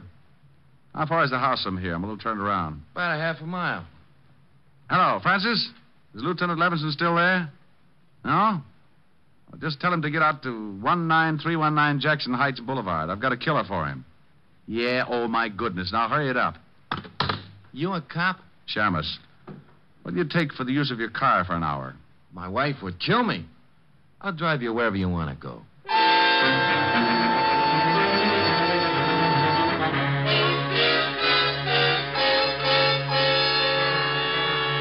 He gave me a lift in his old sedan, and 10 minutes later I was ringing the doorbell to the Leeds house. I was glad the girl answered. She made me feel better right away. Oh, Mr. Diamond, come in. Thank you. Where are your friends? Raj and George? They went out to look for my brother. He disappeared right after you left. I'm terribly worried. Oh, have you got that drink? I could use it now. Certainly. I don't know why Lee ran off like that. He shouldn't have been driving in his condition. Were Roger and George together when they left to look for Lee? No, they took separate cars. Why? Has something happened, Mr. Diamond? Have you heard from my brother? I guess I'd better give it to you straight. Your brother's dead, Miss Leeds. I'm sorry. Dead? Oh, no. He was hit by a car. It's all because of that horrible idol. That stupid, horrible idol. If my grandfather hadn't told Lee it was worth that much money, this never would have happened. Did you think it was worth anything? No, of course not. But we couldn't convince Lee. Now he's dead. Would you please answer that, Mr. Diamond? Sure. You take it easy. Nina, Oh, what are you doing here, Diamond? Did you find Lee? Why, no, I didn't. I've gone to every place I thought he could possibly be. I even looked up your address, went over there, but the building was closed. You better go in and see Miss Leeds, Doc. She's pretty upset. Upset? Nina, what's wrong? Oh, Raj, it's Lee. He's been killed. What? That's right. But how did it happen? Bingo. I'll tell you as soon as I let Mr. Brodeen in. There, Nina. Just let yourself on. Come in, Mr. Brodeen. Well, Mr. Diamond, what are you doing here? I think I'd better have a sign made. The doctor and Miss Leeds are in the living room. Well, something happened? Mr. Leeds is dead. What? This is the most surprised household I've ever run into. Roger, is this true? I guess so. Oh, I'm terribly sorry, Nina. Is there anything I can do? No, thank you. Where did this happen, Mr. Diamond? In front of 975 Park Avenue. Car hit him. I was with him when he died. Oh, this is terrible. I thought at first it was an accident, but I'm not sure. What do you mean? When I left to come out here, someone ran me off the road, nearly killed me. Who would want to kill Lee and then try to kill you? Probably a coincidence. Certainly. Probably just a drunk. Could have been. Lee gave me this before he died. A chamois bag. What's in it? The idol. Oh, that awful thing. What do you want done with it, Miss Leeds? I don't care. Just get it out of this house. What are you going to do? I don't know. You want the thing, Doctor? Why, what for? That's a good question. How about you, Brodeen? You want it? Oh, well, what would I want a worthless piece of stone for? Well, as long as no one wants it, may I use this fire poker, Miss Leeds? What are you going to do with it? The idol is worthless. It's caused a lot of trouble for you and your family. I'm going to break it up. No! Give me that, George. Well, Brodeen, you're sure getting grabby. All right, now all of you stay right where you are. For a museum collector, that's a pretty modern gun. Yes, and I know how to use it. George! This is the hokiest case I've ever been on. Even the dialogue's bad. I suppose you think you're pretty clever making me show my hand like that. I read Gory Detective. I found that the idol was really worth all that money, but I had to make the killer tip himself. You did. Mr. Diamond, do you mean my brother was really right all along? In a way, yes. He believed what his grandfather had told him. But it wasn't until tonight when he scratched one of the eyes of the idol that he knew for sure. Scratched one of the eyes? That's right. Pigeon blood rubies, painted over. Well, now I'm leaving you. Well, that's good, but you're minus something. Minus what? A couple of rubies. I took them out of the idol. You're lying. Take a look at the bag. What? They're gone. I'll kill you for this. Give me the gun, George. Look out. He's going to shoot. Give me the gun. All right, everyone. This is the police.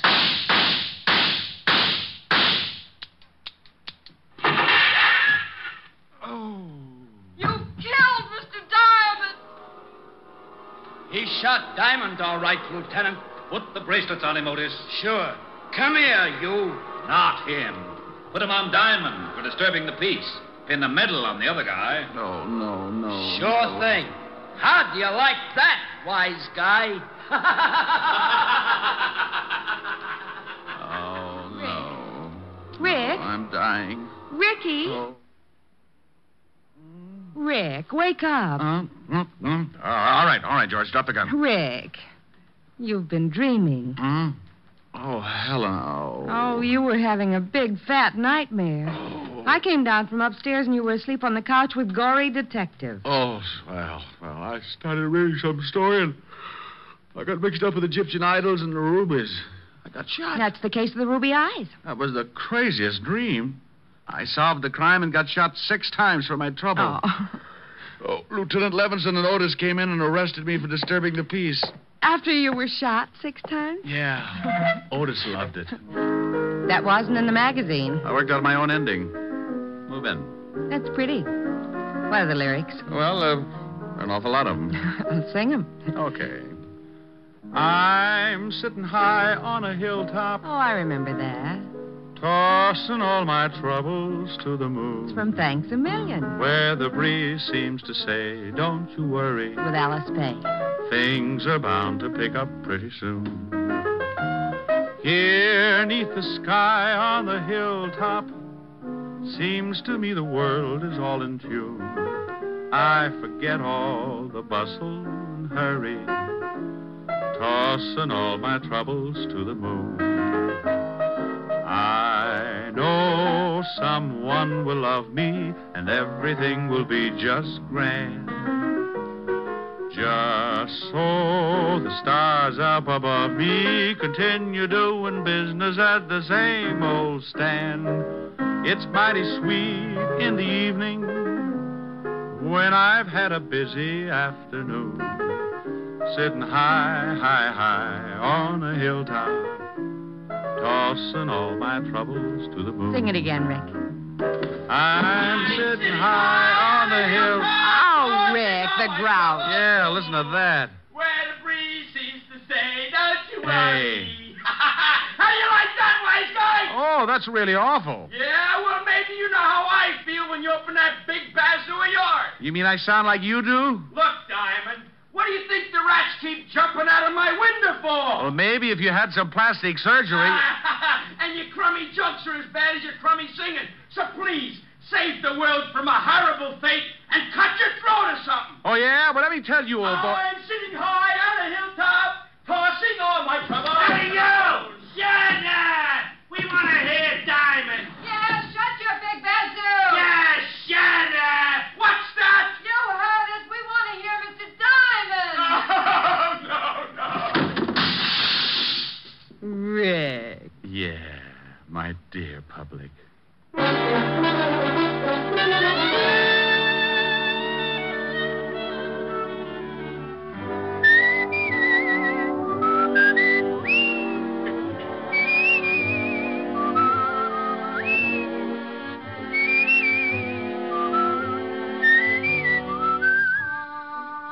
You have just heard Richard Diamond, Private Detective, starring Dick Powell. Helen was played by Virginia Gregg, Lieutenant Levinson by Ed Begley. Also in our cast were Wilms Herbert, Peter Leeds, Yvonne Patey, Stephen Dunn, and Jack Crucian. Music was under the direction of Frank Worth. Richard Diamond is written and directed by Blake Edwards. Portions were transcribed. Dick Powell soon will be seen in the screen version of the best-selling novel, Mrs. Mike. Now, this is Eddie King inviting you to be with us again at the same time next week when we will again bring you Dick Powell as Richard Diamond, Private Detective.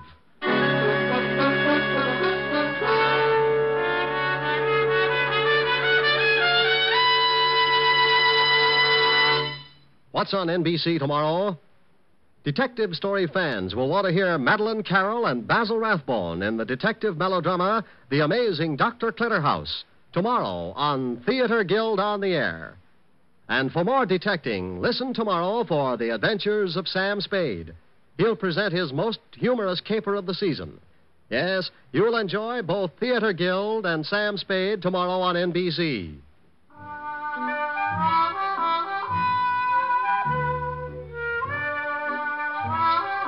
Next, it's Free Ride to Danger with Dorothy McGuire on NBC.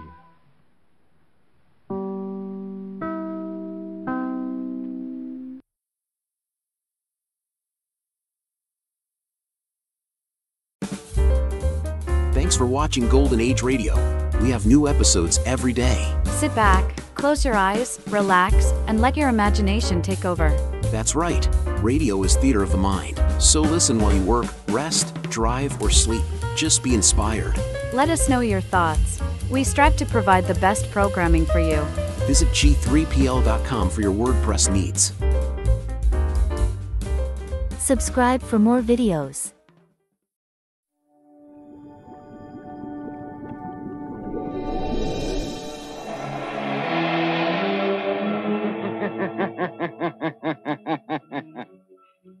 Who knows what lurks in the hearts of men? The shadow knows.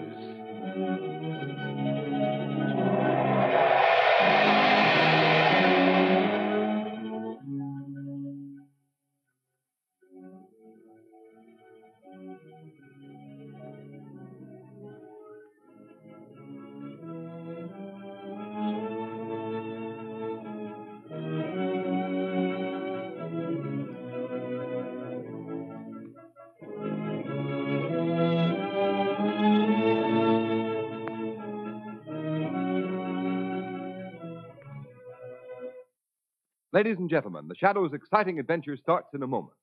But right now, motorists, I have the biggest, the most exciting news you've heard since the days of the first pneumatic tire. It's all about the tire sensation of 1938, the new Goodrich Safety Silvertown with the amazing Lifesaver tread.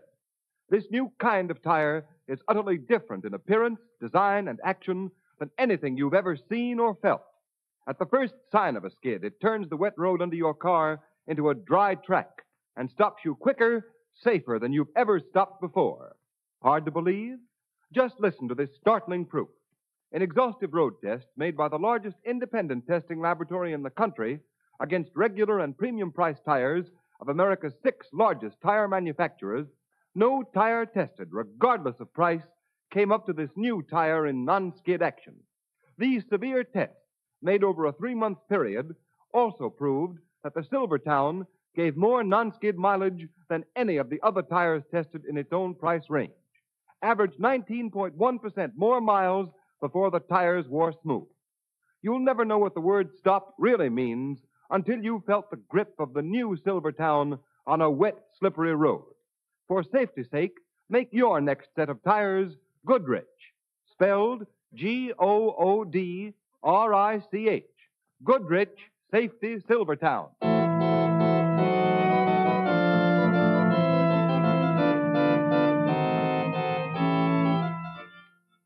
The Shadow, Lamont Cranston, a man of wealth, a student of science, and a master of other people's minds, devotes his life to righting wrongs, protecting the innocent, and punishing the guilty. Using advanced methods that may ultimately become available to all law enforcement agencies, Cranston is known to the underworld as the Shadow. Never seen, only heard, as haunting to superstitious minds as a ghost, as inevitable as a guilty conscience. The identity of the Shadow is known only to his friend and aide, Margot Lane. Today's story, The Firebug.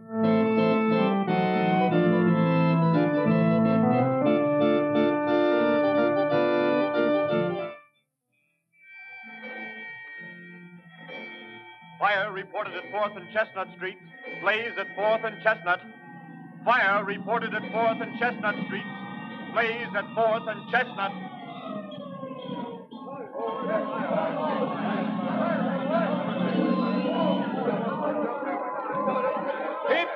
Keep back of those fire lines! Please let me through!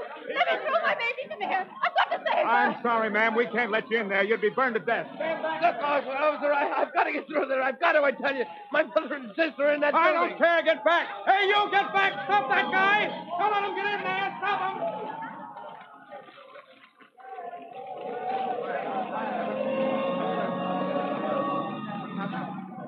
Hello, Chief. How did the firebug get this time? Oh, hello, Commissioner Weston. I had a notion this would bring you out. Near as we can check, it's 3 dead and 6 badly burned. Oh, that's bad. Any idea how it started? It's the same story as the last 6 tenement fires, Commissioner. It started in the hallway with an oil-soaked baby carriage. Callahan, there's no doubt about it. We're dealing with a pyromaniac. These 6 tenement houses fires all started in hallways and in an oil-soaked baby carriage. I know.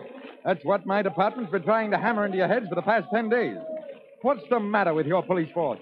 Can't you pick up this crazy firebug? Well, we've done our best. Rounded up every possible suspect in the city. Questioned hundreds of them. Well, Commissioner, I'm here to tell you that if something isn't done and done quickly, the city council will have your job and mine, too. Yes, I know.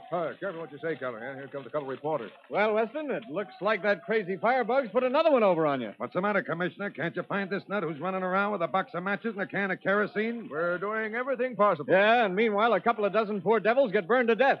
The whole town's scared stiff, wondering what this maniac's going to burn next. Maybe it's time you called in that mysterious friend of yours called the Shadow, Weston. Yeah, why don't you get the Shadow to help you? We'll capture the maniac without the Shadow's help. Hey, look out! Look out! Get back there! Get back! Get that car back! The walls are caving in!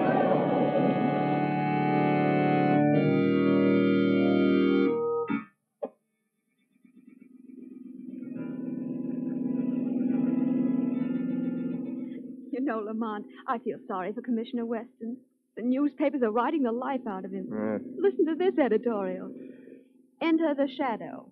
Due to the inability of our police force to curb the wave of incendiarism, dozens of innocent persons in the tenement of our city have died.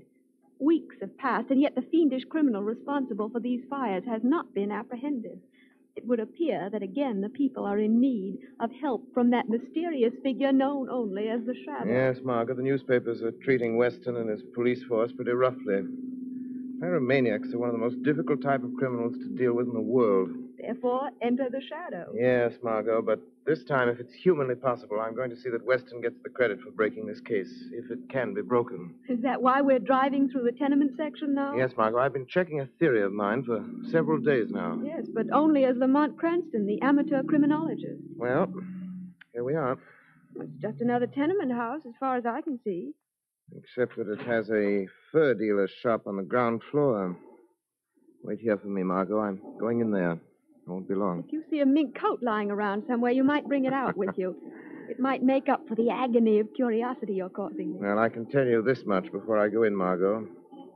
In the last 4 buildings fired by this pyromaniac, there's been a fur dealer's shop on the ground floor.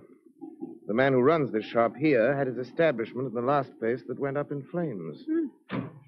Well, he certainly moved into another fire trap. Exactly, Margot, and I'm curious to know why. Good luck. Lamont, why pull your hat over your eyes and roll up your coat collar like that? It's just that in case the Shadow has to visit this fur dealer later, there won't be any connection with Lamont Cranston.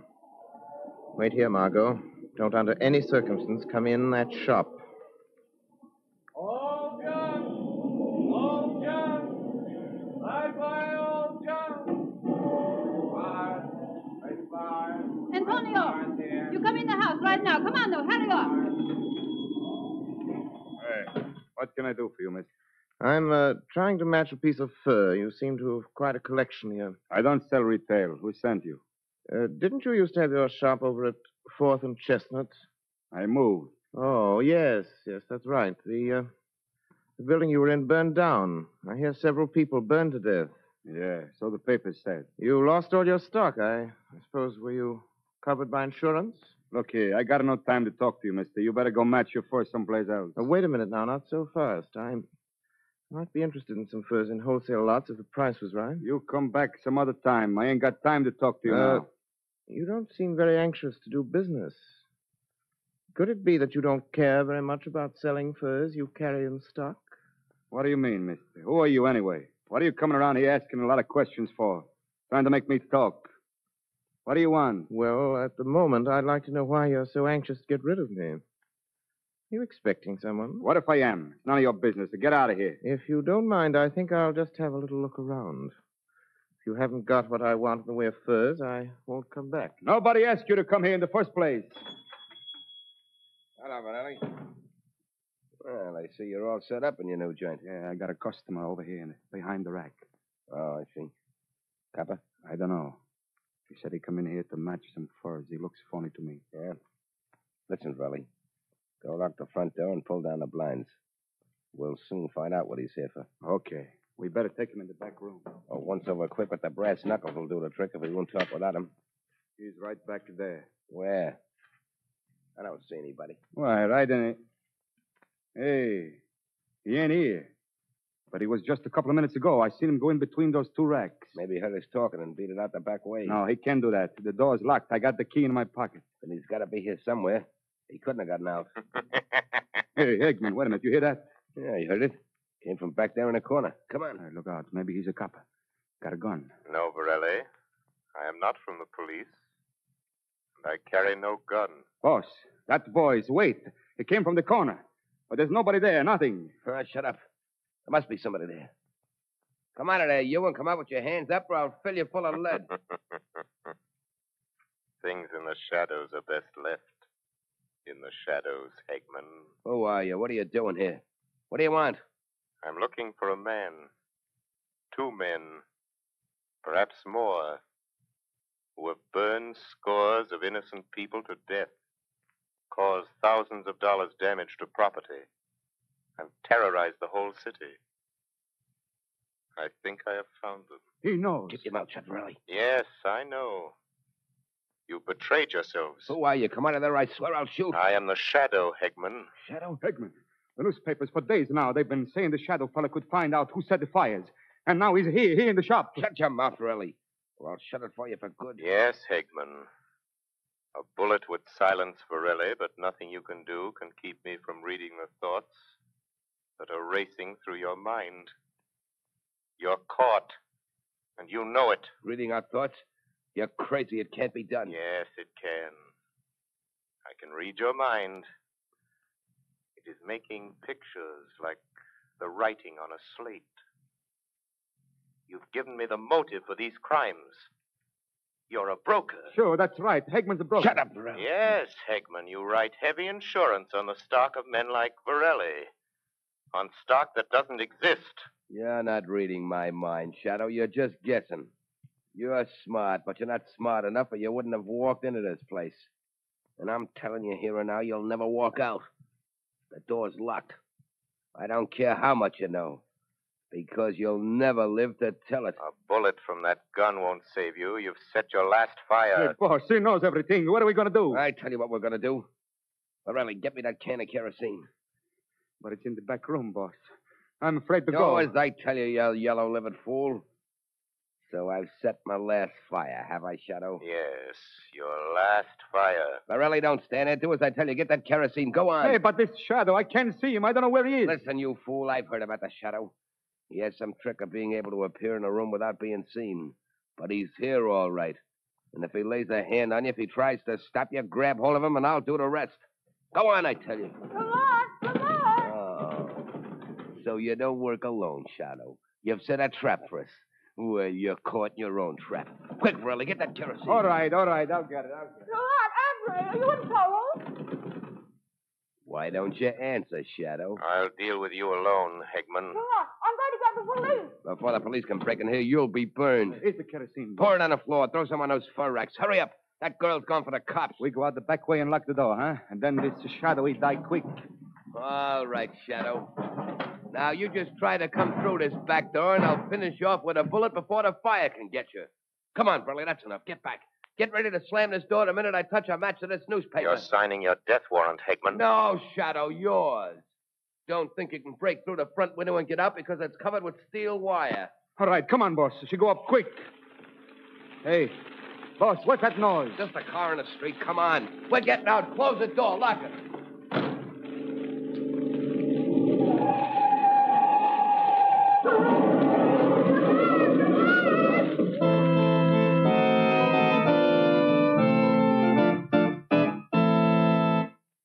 Ladies and gentlemen, is the Shadow on the right track? The next few minutes will give the answer. Right now, motorists, remember this. When you're tempted to try squeezing the last 1,000 miles out of a worn tire, watch out. You may save 50 cents at present tire prices, but who knows? The Shadow knows. Suppose you had a skid, a blowout, while hitting it up along some fast, crowded highway.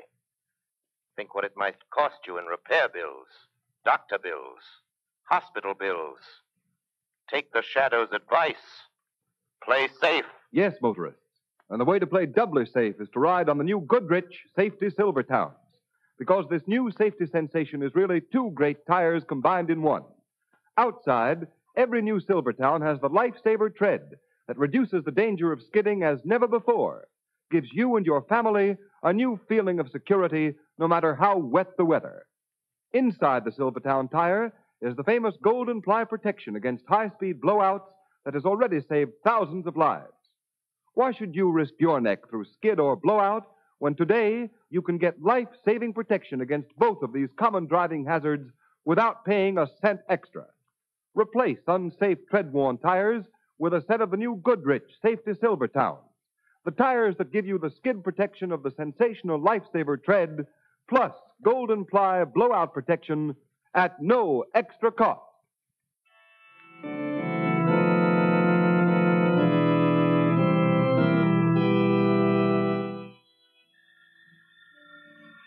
Margot, that'll be the police checking up on how my car happened to crash into that fur store at the exact moment the fire started. What are you going to tell them, Lamont?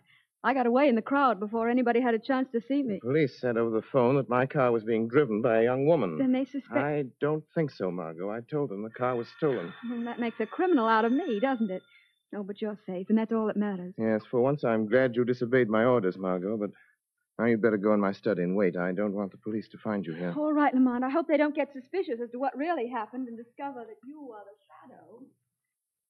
Neither do I.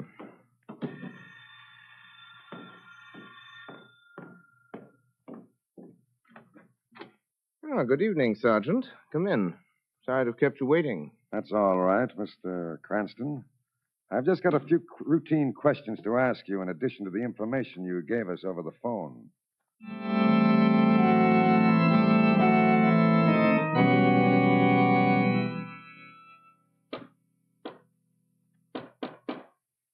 That you, Varelli? Yeah, quick. Let me in, boss. What'd you find out? Where'd that girl go? I got around to the front like you told me, boss. I see her slip out of the car, and I follow. She get in a taxi, but she don't get away from me. Where is she now? I follow her to where she live. We get her tonight, if you say so, boss. Perhaps you'll lead us to the Shadow. But how do you know for sure the Shadow got away? It's in the papers. They put the fire out before it spread upstairs, and now the cops are looking for you as the owner of the first. Hey, look, boss. You say you take care of me if the police get after me. You swore it. Don't worry about the cops. I'll get you out of town in a day or two. First, we got to get the Shadow. As long as he's alive, we're both as good as in the death house. Yeah, sure, but how are we going to get him? Throw that girl, you dope. We'll get her, leave a note for this guy Lamont she was calling to before she drove that car into the store. And I'll bet you 2 to 1 he's the shadow. When he comes to get her, he'll walk into a trap he won't get out of. Yeah, that's it, boss. We get him here in your place. We make a big fire down here in the cellar and we get rid of both of them, eh? Yeah. Come on. Show me where this girl lives. We got to get a hold of her tonight or it may be too late.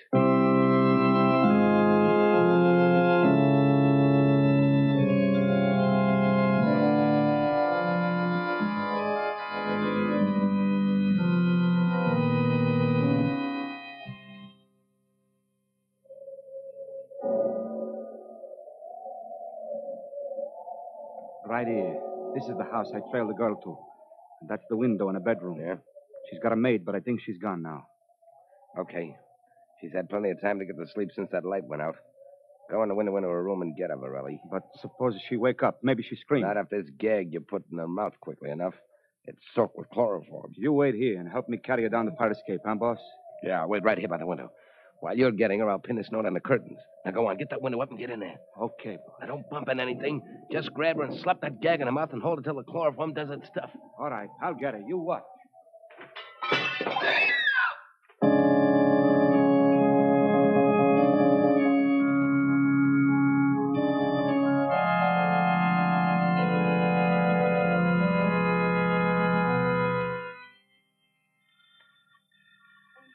Oh, the Lord save us. Oh, I hope that's Mr. Cranston. Hello, Ellen. Oh, thank the good Lord it's you, Mr. Cranston. Ellen, I came here the minute I got your message. What's wrong? Is Miss Margot ill? Oh, Mr. Cranston, it's worse than that.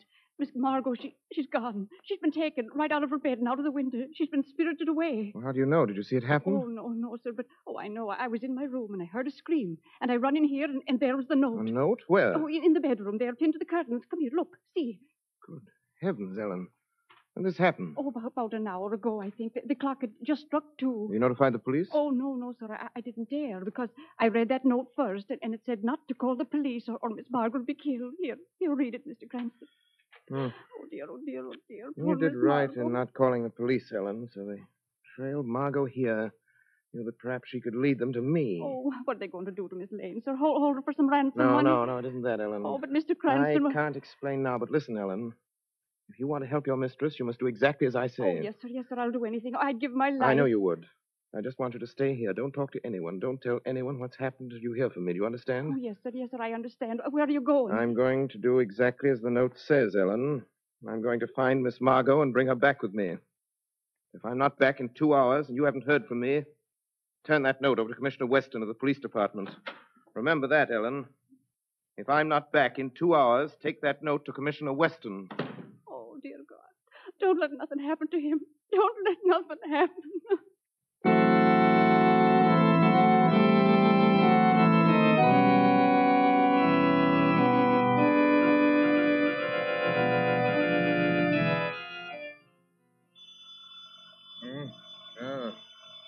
Out there. Have fine time of night to be calling. Hello? You. How did you get my private number, Shadow? I've had it for a long time. Well, Commissioner Weston. now what is it this time? I suppose you caught the firebug. I suppose you're all set to make a monkey out of me and the whole police force. The newspapers have done you and your force a grave injustice, Commissioner. But it is not my doing. So what? Would it be worth the loss of a few hours' sleep if you could trap the firebugs before morning, Commissioner? And who are they and where are they? I have an appointment with them within the next hour. When I'm finished with them, they're yours. If you're ready to take them. And with them, you can have the honor and credit of ending their reign of terror, Commissioner. What am I supposed to do? Wait here and twiddle my thumbs? No. Throw a cordon of police around the district bounded by 4th Street and the river, and from Spruce to Medley Square. Why, you're crazy. That'd take half my force. You're worth it. All right. What then? Keep in touch with headquarters. If you've not heard from me by 4:30, a note will be delivered to you, telling you where to find the firebugs and the body of the shadow.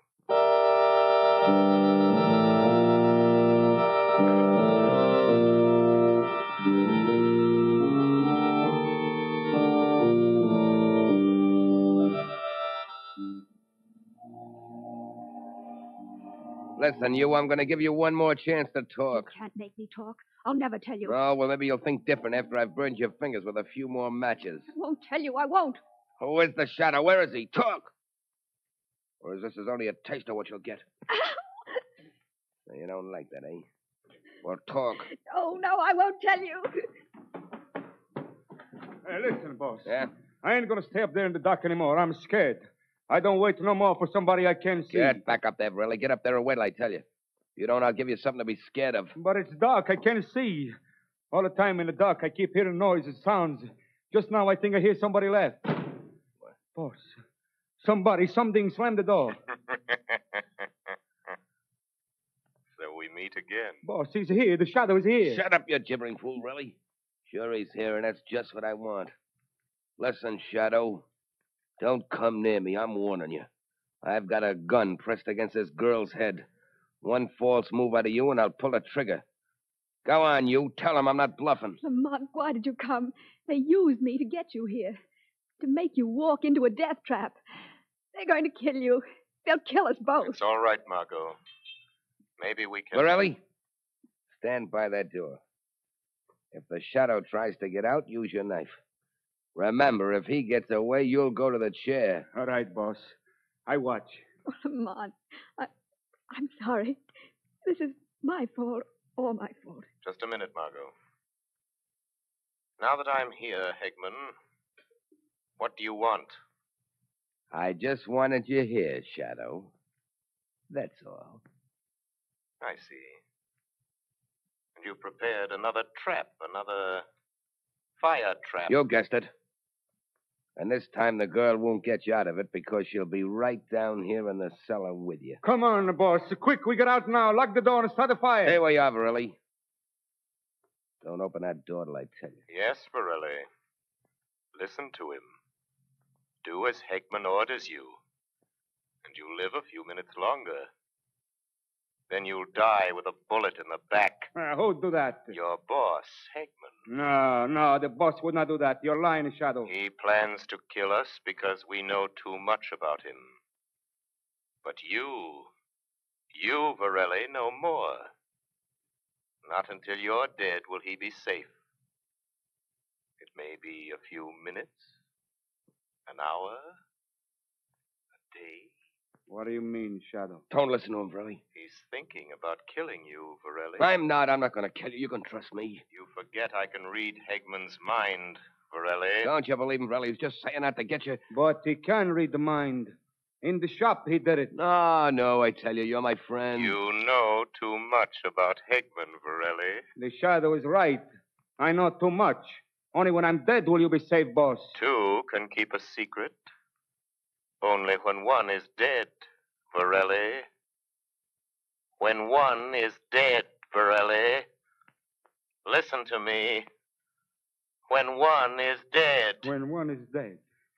When one is dead, huh? Now listen, Varelli. That's it. When one is dead. Now, Varelli, keep away from me. Put that knife away. Don't listen to him. He's hypnotized your mind. That's another one of the Shadow's tricks.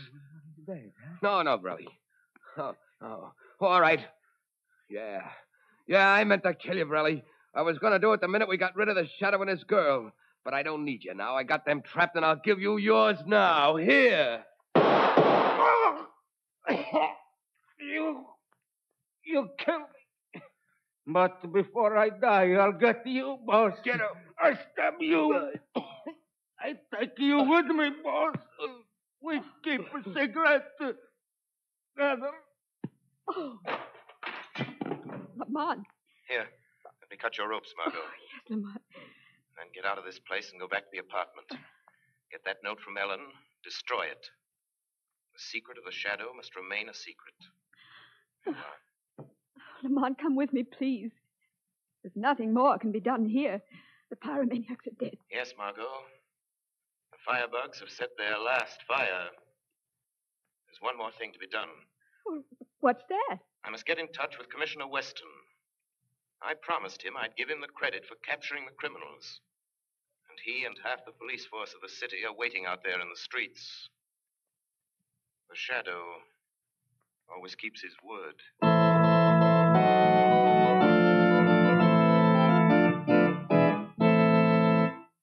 You have been listening to a dramatized version of one of the many copyrighted stories which appear in the Shadow magazine.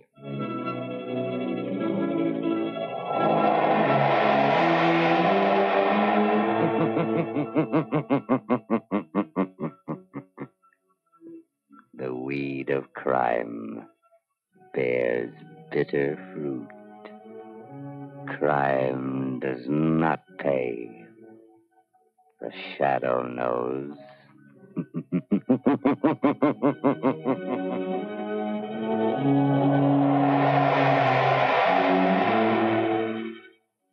All the characters and all the places named are fictitious. Any similarity to persons living or dead is purely coincidental.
Are you ready to take your website to the next level?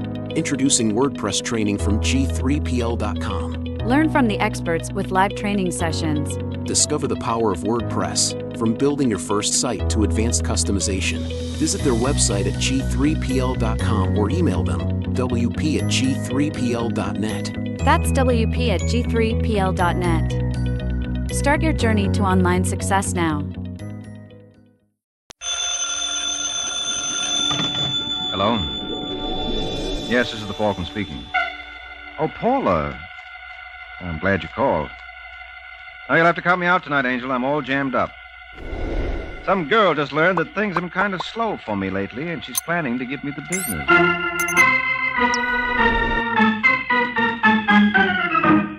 This is Ed Hurley, friends, inviting you on behalf of the Kraft Foods Company to listen to The Adventures of the Falcon, starring Les Damon.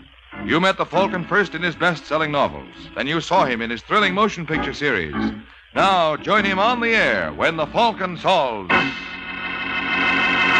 the case of the talented Texan.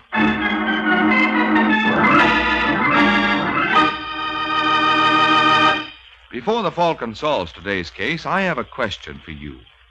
Have you tried Velveeta lately? Isn't that the finest cheese food you ever put in your mouth? That rich yet mild cheddar cheese flavor is good. Really good eating. You see, Velveeta is made by Kraft, and that's something pretty important to remember, because you and I know what the Kraft name means on cheese and cheese foods. It means the very finest you can buy. So remember this. There's no other cheese food like Kraft's pasteurized processed cheese food, Velveeta, because Kraft, and only Kraft, makes Velveeta.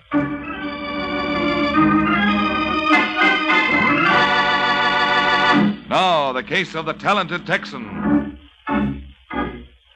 It's late afternoon in New York, and in a small furnished apartment on Manhattan's east side, a gentleman named Reed Stevens prepares for business while his wife watches interestedly as he opens up shop. There's a box of shells in the bottom drawer, Kay. So? So would you mind getting it for me? You going to work? What's it look like? Ask a silly question and get a silly answer. What'd you say? Oh, nothing. Haven't you found it yet? Yes. You must like working for Conway. Here. What makes you say that? Been at it for 7 months. That's the longest I ever remember you working for anyone. I didn't have any better offers. What about Myers? Didn't he offer you $50 a week more? That's right, he did. Why didn't you take it? Maybe I didn't like the hours. Or maybe it's because Mr. Myers is a bachelor. What's that supposed to mean? Don't you think I know the big attraction at Conway's? Suppose you tell me. Mrs. Conway. How's that again? Don't try to kid me, Reed. I recognize the signs. I've seen them often enough. You're in love with her. You're out of your mind. Then why does your face light up every time she calls you? Does it? Yes. And she feels the same way about you. You think I'm blind? No. If anyone's blind, it's been me. Well, it better stop. You're my guy, and nobody's going to take you away. Mm-hmm. Well, this has all been very charming, but if you'll excuse me... Where do you think you're going? To work, do you mind? Now, Reed, listen to me. You know, if I didn't love you... You're going to get out of my way? No, I am not. We're going to have this out right here and now. I told you something, Kay. Oh. I have Conway calls. Tell him I'm picking up his missus first, then I'll pick him up at the club. Have you got that? Yeah, I got it, Reed. I got it the first time.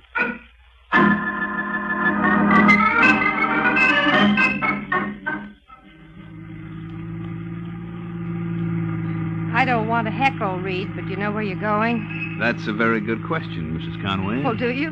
You passed the club 20 minutes ago. If you intend to pick up Fred there, you're doing it the hard way. What are we stopping here for? I'd like to talk to you, Lois. Lois? You know, my wife said something very strange today. About us? Mm-hmm. Yeah, she thought there was something playing. What made her think that? Feminine intuition.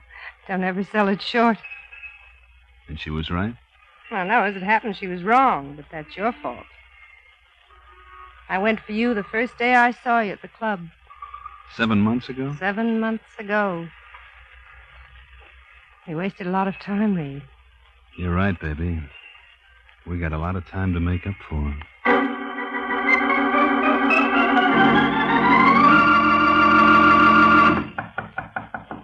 Just a second.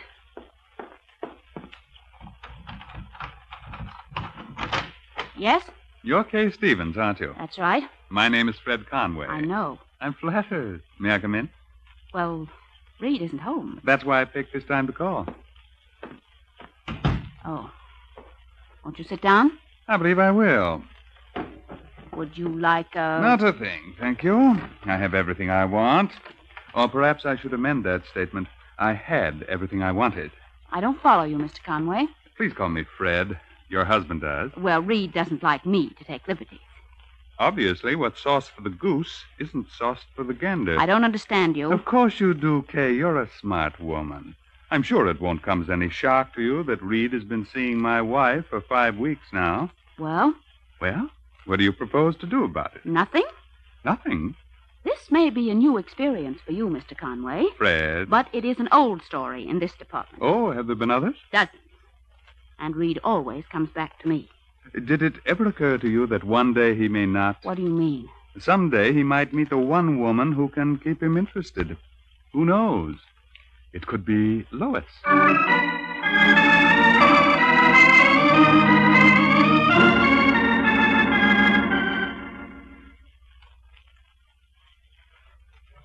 Jackie. Oh, hi, Mr. Conway. I didn't see you come in. How we doing? Not much action tonight. Any calls? Only Claiborne and Pepper. They want to lay off $8,000 on Mama's boy at Bowie. Take it. Anything else? Oh, yeah. Your missus is in the office. She alone? Uh-huh. Fine. Incidentally, tell Reed Stevens he can have the night off. I won't need him anymore. Right. Hello, darling. I've been waiting for you, Fred. I know. Jackie just told me. What is it this time? A new coat? No, this time you're wrong. Well, you just name it, Lois. You know there's nothing I'd refuse you. Suppose I told you I wanted... A divorce? How did you know? It was fairly obvious. But I think you're making a mistake. Reed doesn't want to marry you. Doesn't he? No. I'll bet you've never even discussed it with him. Have you? Well, I figured his wife was a much better choice, and she was. She tells me Reed goes through these things periodically. You're lying. I wish I were, darling. I know what a blow this must be to your vanity. But I imagine if you called Mrs. Stevens, she'd be happy to give you names and addresses. Now listen, Fred. I'm sorry, dear, but I've got a million things to do, and so have you. You'll have to pack your clothes and then... Oh, there's no real hurry. Take all the time in the world. If you're out of the house by 11 tonight, that'll be fine.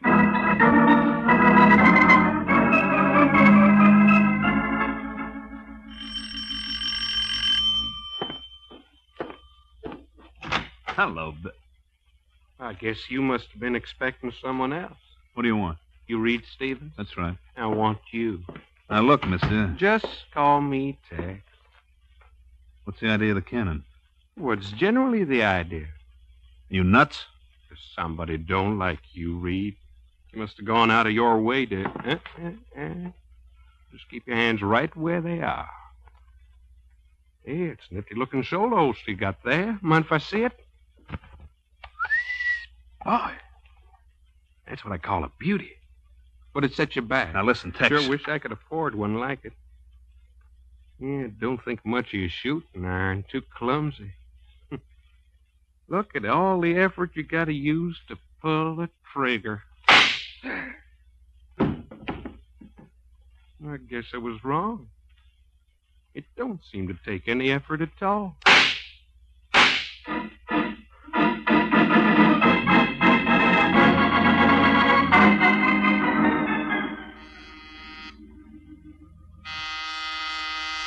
Just a second.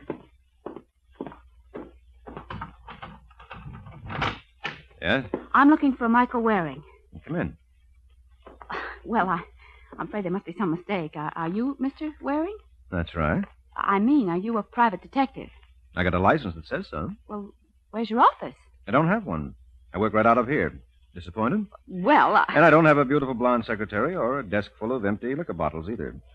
Now, if you'd like to get someone else... I'm sorry. It's just... No, it's my fault, Miss... Stevens. Kay Stevens. Only it's Mrs. Oh, come on in. Thank you. Now, sit down, won't you? I'd rather not, if you don't mind. All right, suit yourself. Cigarette? No, thanks.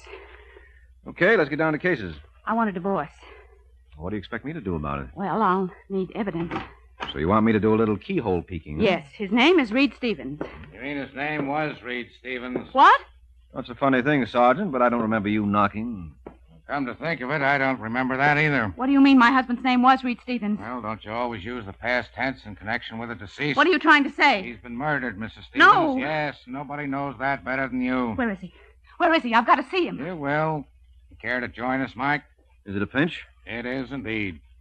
I'm so glad your apartment is only 8 minutes from headquarters. Whenever we have a homicide, I can always stop here first. And very rarely have I been disappointed. All right, folks, let's go.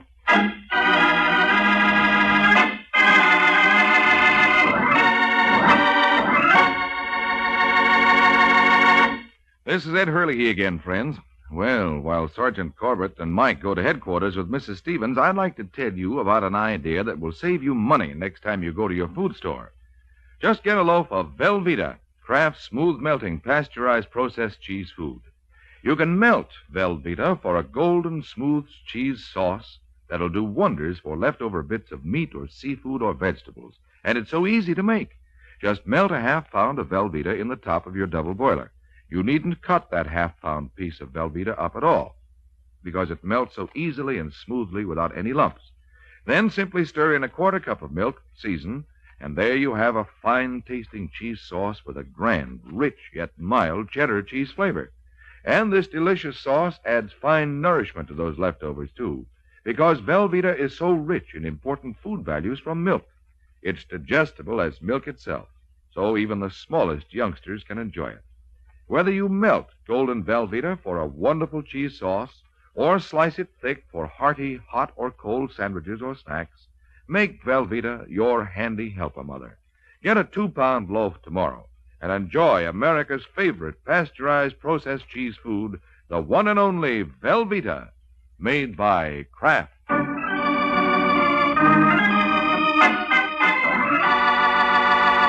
Now, back to the adventures of the Falcon. Only 15 minutes have passed since Kay Stevens was arrested for the murder of her husband. And now at headquarters, while Mrs. Stevens is being booked, Sergeant Corbett makes our hero a sporting proposition. Look, Mike, I've got an idea. Why don't you just walk out of here and I'll make believe like I never even saw you with Mrs. Stevens? Oh, no, that's big of you. Okay, I was just trying to help. She killed her husband just as sure as you're standing there. I did not. Then why were you consulting Waring? I had my reasons. If you weren't so stupid, you'd see that I couldn't have killed Reed. Why not? Because I was in love with him. Why did you want a divorce? Because I was fed up with him. That makes a lot of sense. Oh, sure it does. You can be crazy about somebody, and yet they can do things to you that drive you out of your mind. Don't make me laugh. Oh, it happens every day in the week.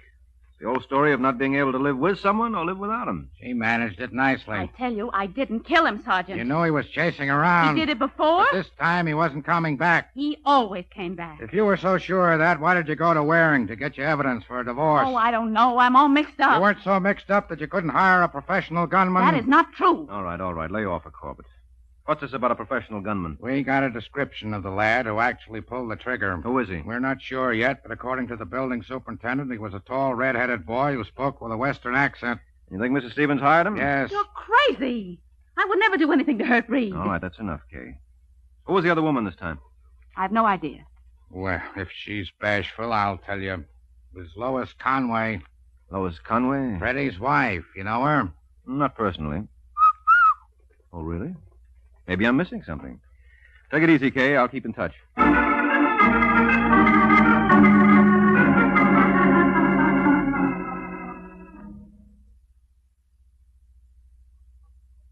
Call for Mrs. Lois Conway. Call for Mrs. Lois Conway. Right here, boy. Hello, Mrs. Conway. Hello, bellhop. Well, how could you tell? I thought I did a real professional job. Who are you? Mike Waring. One they call the Falcon? No, I'm sure it pays to advertise. What do you want with me? Well, it's a long, dull story. Why don't we step into the bar and I'll tell you about it? No, thank you. I think you'll change your mind. Reed Stevens is dead. What? Mm-hmm. Murdered early tonight. Maybe I could stand a drink after all. Bar's right over there. How did it happen? A professional gunman paid him a visit in a little hideaway Reed rented on East 58th Street. They catch the man? No. And they don't know who hired him, huh? Well, the police are inclined to believe it was my client. Your client? Mrs. Stevens. They're crazy. Reed was happily married. He told you that himself? Several times. Right through this door. Would Monsieur like a table? No, monsieur, we'll sit right at the bar, but we would like a couple of whiskey sours. Very good, sir. You seem to know my preferences. Oh, you'd be surprised what I know about you, Lois. Lois? Well, I figured it's permissible. After all, I do know you real well. I even knew where to find you. How'd you manage that? Well, I went to your room first and told the maid I had a COD parcel for you. Imagine my surprise when she said you were staying at the Creighton. Indirectly, that told me a lot more. I don't see how. Well, that's because you're no detective. You see, when she refused the COD, it could only mean one thing. What? That your husband must have known about you and Reed and tossed you out on your lovely ear. How dare you? It's a nice right cross you've got. I never want to see you again. Oh, don't count on it, Lois. I was brought up right. I'll be back if only to turn the other cheek. Take care of yourself, Angel.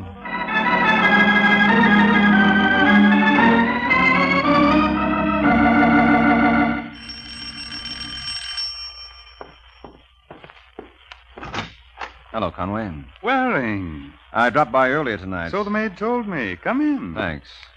Take off your coat. No, I don't think I'll be staying long. You hear about Reed Stevens? Yes, too bad, wasn't it? Yes, especially for his wife. I'm working for him. Don't tell me they think she killed him. They certainly do. Well, that's absurd. From what I know, they're a very devoted couple. Mm-hmm. Well, would you have any idea who done it? According to the papers, it was a gunman for hire. Yes, but the question is, who picked up his tab? I can't believe it with Mrs. Stevens. No, neither can I. Did he have any enemies? Present company accepted. Just what is that supposed to mean? Well, after all, he wasn't one of your favorite people. Oh, maybe not a real favorite, but I liked him. Even after he walked off with your wife? You're mistaken, Mike. Nobody ever took anything away from me. Mm-hmm. Well, when Reed did, he certainly didn't get to keep it for long. Jackie. Yes? This is Mr. Waring. Well, glad to know you. Don't be too glad. I find him highly objectionable. I see. All right, never mind, Jackie. I can take a hint. Lucky thing I didn't remove my coat, eh, Conway? I knew I wasn't going to get to stay long.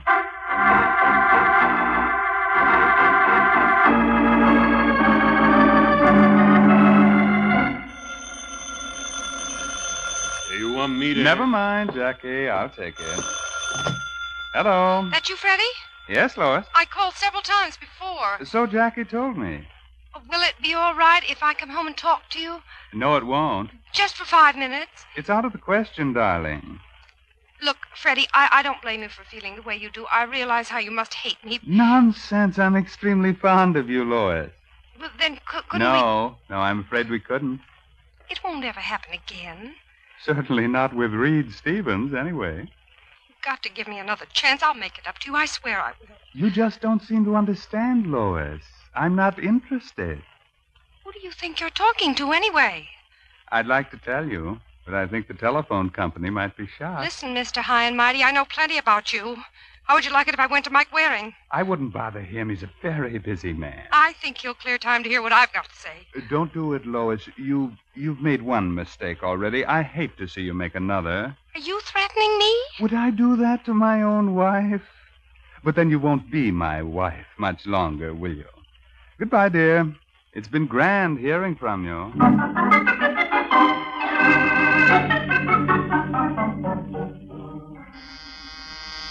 Come in. I'm looking for Mike Waring. You know what the good book says. Seek and you shall find. Yeah, I'm sure glad to make your acquaintance, Mr. Waring. I heard a lot about the Falcon. Well, you can't believe everything you hear. I'll say that's a good one.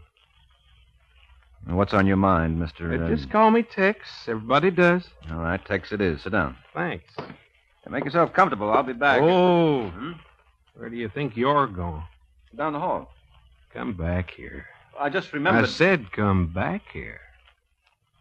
Is that thing loaded? You can have 6 guests. No, thanks. I'm awfully bad at games. Well, I would have thought you'd be 1,000 miles from New York by this time. Why? Is it your practice to hang around after you do a job? You're obviously confusing me with someone else. I doubt it. You're the boy who gunned Reed Stevens. How in the world did you ever figure that out? I'm psychic. Who are you working for, Tex? I'm glad you mentioned that, Mr. Waring, because that's why I'm here. Now, you can see what a trusting soul I am. Oh, yes, with half an eye. Well, what would you say if I told you that someone took advantage of my good nature? No. They did for a fact. You see, I undertook this assignment on a sort of a contingent basis. So? If I deliver, I get paid. And you know what happened? No, tell me. Well, after I took care of Mr. Stevens, my party disappeared. Your party? The person who hired me. Now, I consider that downright dishonest. Well, I see your point. Now, if you was in my position, what would you do? Get even. That's just what I thought. Of course, that ain't going to put any money in my pocket, so I was wondering if you might be willing to recompense me. Well, I don't know. What have you got to sell? A little piece of evidence that'll give you the name of the person who hired me. Where is it? In this handkerchief. May I? Oh, no, I'm afraid you'll just have to take my word for it. Well, don't you trust me? Oh, of course I do. Would I be here if I didn't? Well, you can't expect me to buy a blind item. Now, suppose I... No, you don't get back. And that was nice, Mr. Waring. I trusted you. Yeah, I know. I'm sorry, Tex. Guess I lost my head. Yeah, you did indeed. No.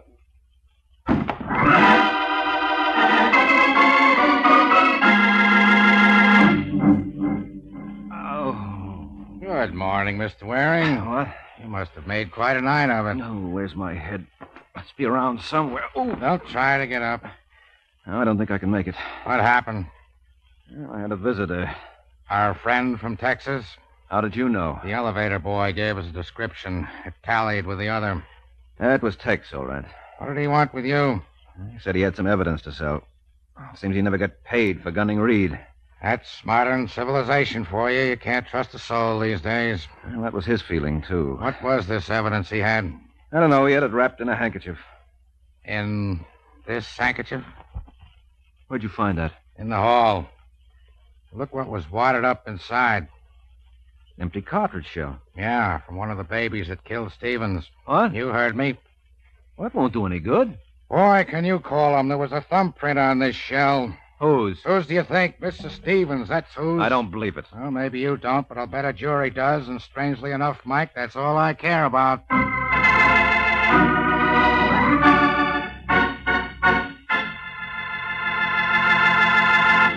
This is Ed Hurley again, friends. Well, Mike seems a bit skeptical, doesn't he? He wants proof. And if you want to prove to yourself how delicious Velveeta is, you try this.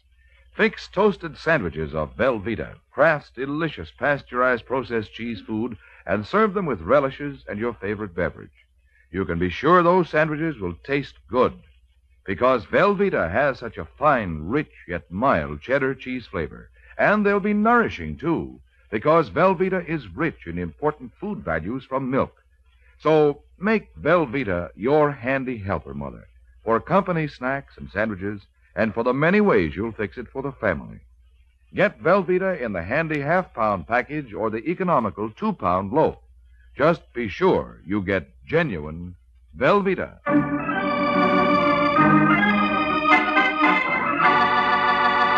Now, back to the adventures of the Falcon. An hour has passed since Sergeant Corbett informed Mike Waring that Kay Stevens' fingerprints were found on the shell that killed her husband.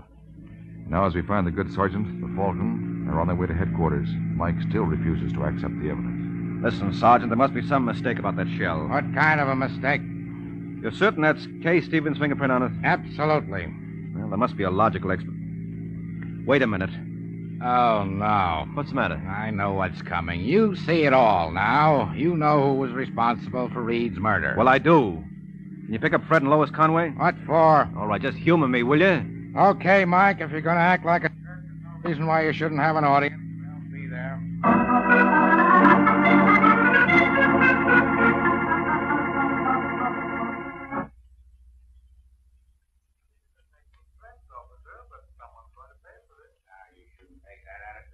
Conway, as a public-spirited citizen, you should be happy to cooperate with the police. Not to listen to Mr. D.A. Are you responsible for this, Lois? You think I'd be here if I were? Who's in charge here, anyway? Hey.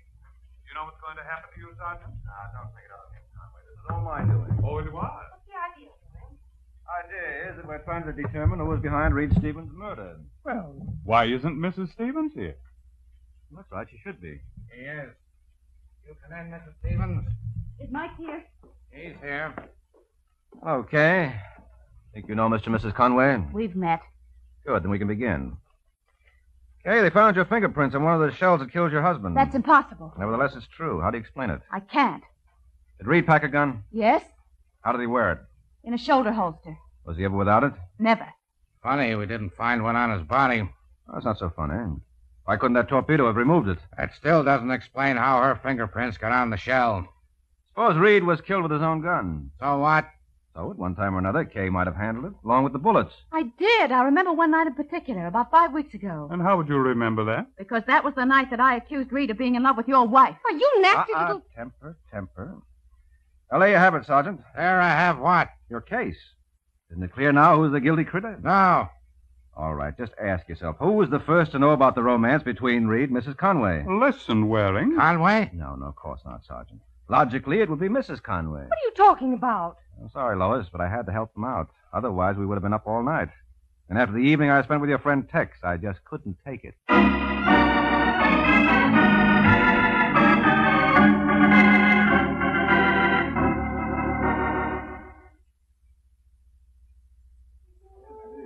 Well, that's all there was to it, Kay. Once I realized Tex was working for Lois, it all added up. Incidentally, did the police pick him up yet? 20 minutes ago. His real name is Leo Haynes. Where'd they find him? On the west side, naturally. I still don't see Lois's motive. Oh, that's simple. She learned her husband told her the truth.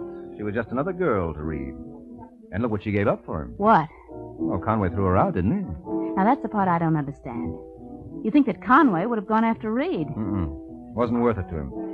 Fred's the kind of man who doesn't like trouble. He had his revenge when he packed Lois in. And as far as he was concerned, that took care of everything. So poor Lois winds up in the middle with nobody wanting her. Except the police. How did you peg her, anyway? The police gave me the answer. You remember where they found Reed's body? Yes, in a little hideaway he had on East 58th Street. And what made it a hideaway? The fact that nobody knew about it. Exactly. Nobody knew it. Except Reed and Lois. So who could have given Tex the address? Of course it had to be her. Why didn't I think of that? Because you're not a detective. Well, you deserve a lot of credit, Mike. Was that all I'm going to get? Oh, no. There's something else. Something you really deserve. What's that, Angel? The check. Good night, Mr. Waring.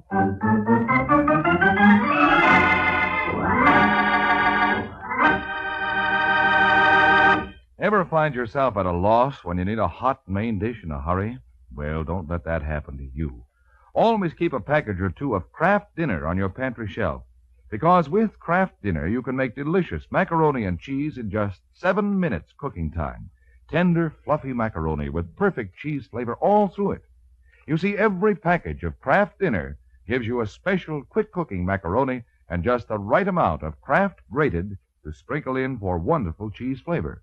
And Kraft Dinner can be your answer to today's high prices, because every package makes 4 servings at a cost of just a few pennies each. Tomorrow, get a package or 2 of handy, delicious Kraft Dinner.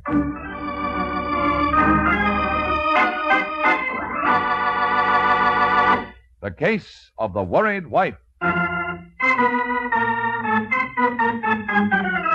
The Case of the Worried Wife. That's the title of next week's adventure of the Falcon. When Mike Waring learns that if a playboy gets married and tries to settle down, he may find things awfully dead. So be sure to listen at the same time next week to another exciting adventure of the Falcon, brought to you by the Kraft Foods Company. The Adventures of the Falcon are based on the famous character created by Drexel Drake, produced by Bernard L. Schubert, written today by Eugene Wang, and directed by Richard Lewis. Music was by Arlo. Les Damon was starred as the Falcon, with Ken Lynch as Sergeant Corbett. Be sure to hear the great Gildersleeve next Wednesday evening over most of these stations. In next Wednesday's broadcast, Gildy comes face to face with an hilarious problem and solves it in a way that will keep you laughing for days. Remember the show, the time, and the place, the great Gildersleeve next Wednesday evening over most of these stations. Check your local newspaper for time of broadcast. This is Ed Hurley, he speaking for the Kraft Foods Company. Be sure to hear Rex Harrison and Lily Palmer on The Big Show on NBC.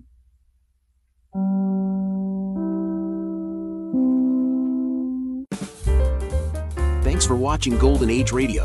We have new episodes every day. Sit back, close your eyes, relax, and let your imagination take over. That's right. Radio is theater of the mind. So listen while you work, rest, drive, or sleep. Just be inspired. Let us know your thoughts. We strive to provide the best programming for you. Visit g3pl.com for your WordPress needs. Subscribe for more videos.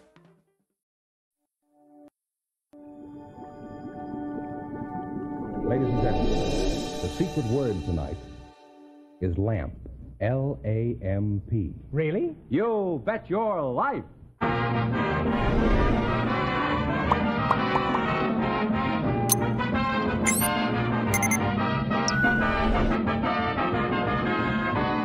The more than 3,000 DeSoto Plymouth dealers of America present Groucho Marx in You Bet Your Life, the comedy quiz series produced and transcribed from Hollywood. And here he is, the one, the only... Groucho! That's me, Groucho Marx.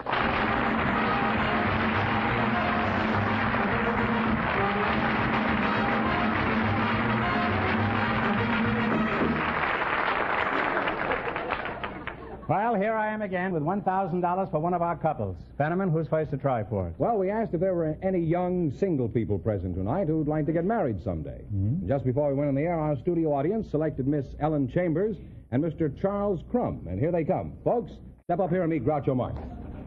Right in here. Welcome, youngsters, for the DeSoto Plymouth dealers. And if you say the secret word, you'll divide $100. It's a common word, something you'll find around the house. Ellen Chambers, huh?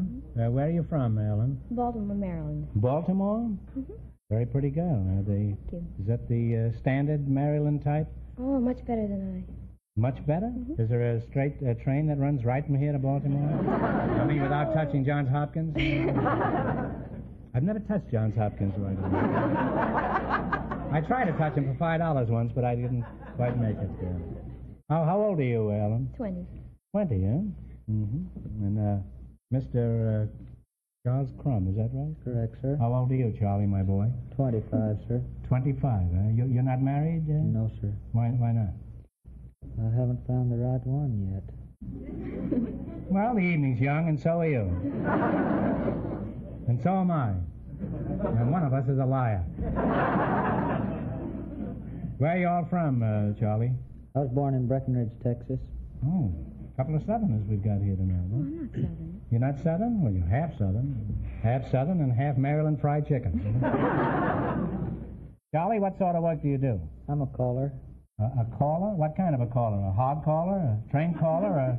Or just a white collar worker? A square dance caller. A square dance caller. Oh, I see. Do you call them the same things I call them?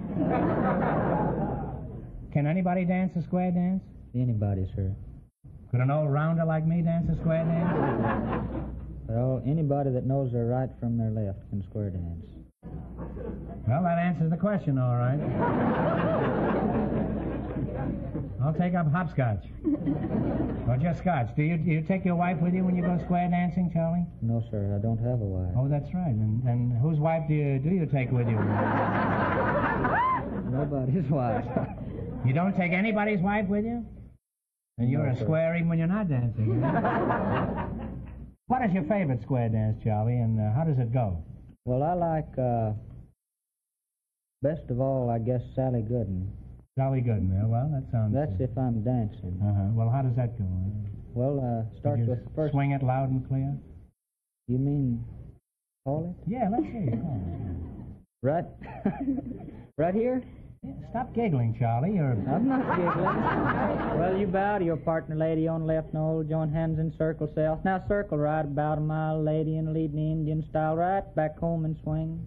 Now 4 gents out to the right and swing. Sally Gooden with all your might. Right back home and swing your tall. And tip the canoe and tile it too.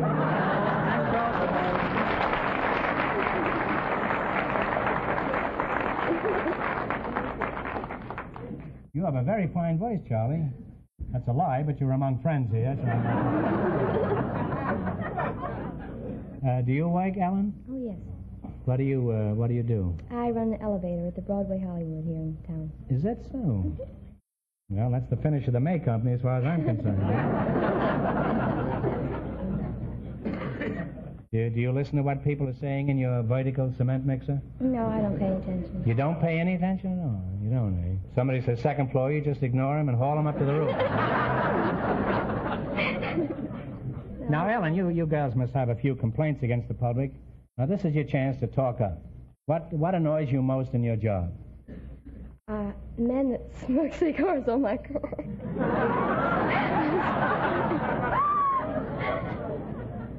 I'm sorry, but it's true. Well, don't look at me. I always crawl up the back stairs. I'd like to use the escalator, but I can't seem to get off one of those things. I stand there for 10 minutes. I don't know which foot to start with. Now, what else annoys you in the elevator? Well, and who else annoys you in the elevator? Very often I'll have be standing out on the main floor, and the up light will be on, and I'll stand there and smile and very sweetly try to be very sweet and say, "Car going up, please. Going up over here. Going up, please." Someone will be walking towards me, and they'll get about 3 feet away, and they say, "Going down?" I have to give them a nice big smile. "Going up, please." Well, you know what it is, Ellen. They're so bewitched by your beauty that they don't pay any attention to what you're saying. No, they know that bargain's up on the 4th floor, and they want to get there as fast as they can. Oh, the bargains. I thought the bargains were in the basement. No, not in our store. Oh. It confuses everyone. Well, I know in Macy's they're in the basement. Eh? If Macy's don't send me one whole floor for saying that, there's going to be trouble. Well, Ellen, could you call out a few floors for us? Say we're approaching the 4th floor where the bargains are. Now, how would you announce the items there? Well, I say 4th floor next, lingerie, ladies' powder room, bathrobes, and collegienne shop, and hat bar. A hat bar? What's a hat bar? Well, that's where the cheaper hats are, and I always love to say when someone gets in the car and they say, "Where's the millinery?" I always love to say, "Better millinery on 3, hat box on 4, and then wait to see where they get off. They all get off on 3 and walk up to 4.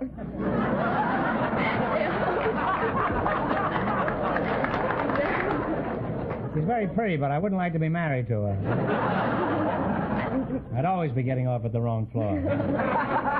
Well, you're a charming couple, and I'm sure the 3 of us will be very happy together. Now, in just a minute, you're going to play You Bet Your Life for a chance at the $1,000 question.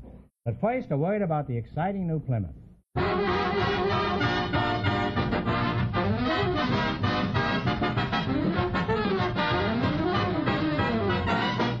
It's here, the exciting new Plymouth. And what a beauty.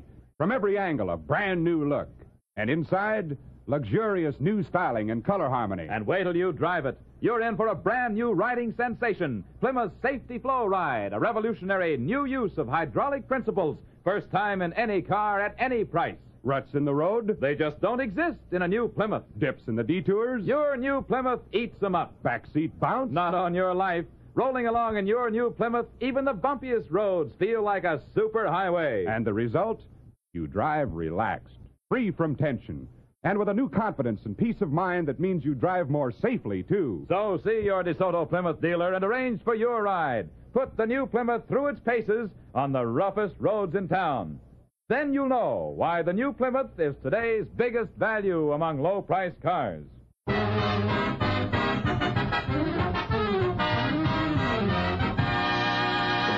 Now, let's see if you two will get a chance at the $1,000 question. Fenneman, explain the rules.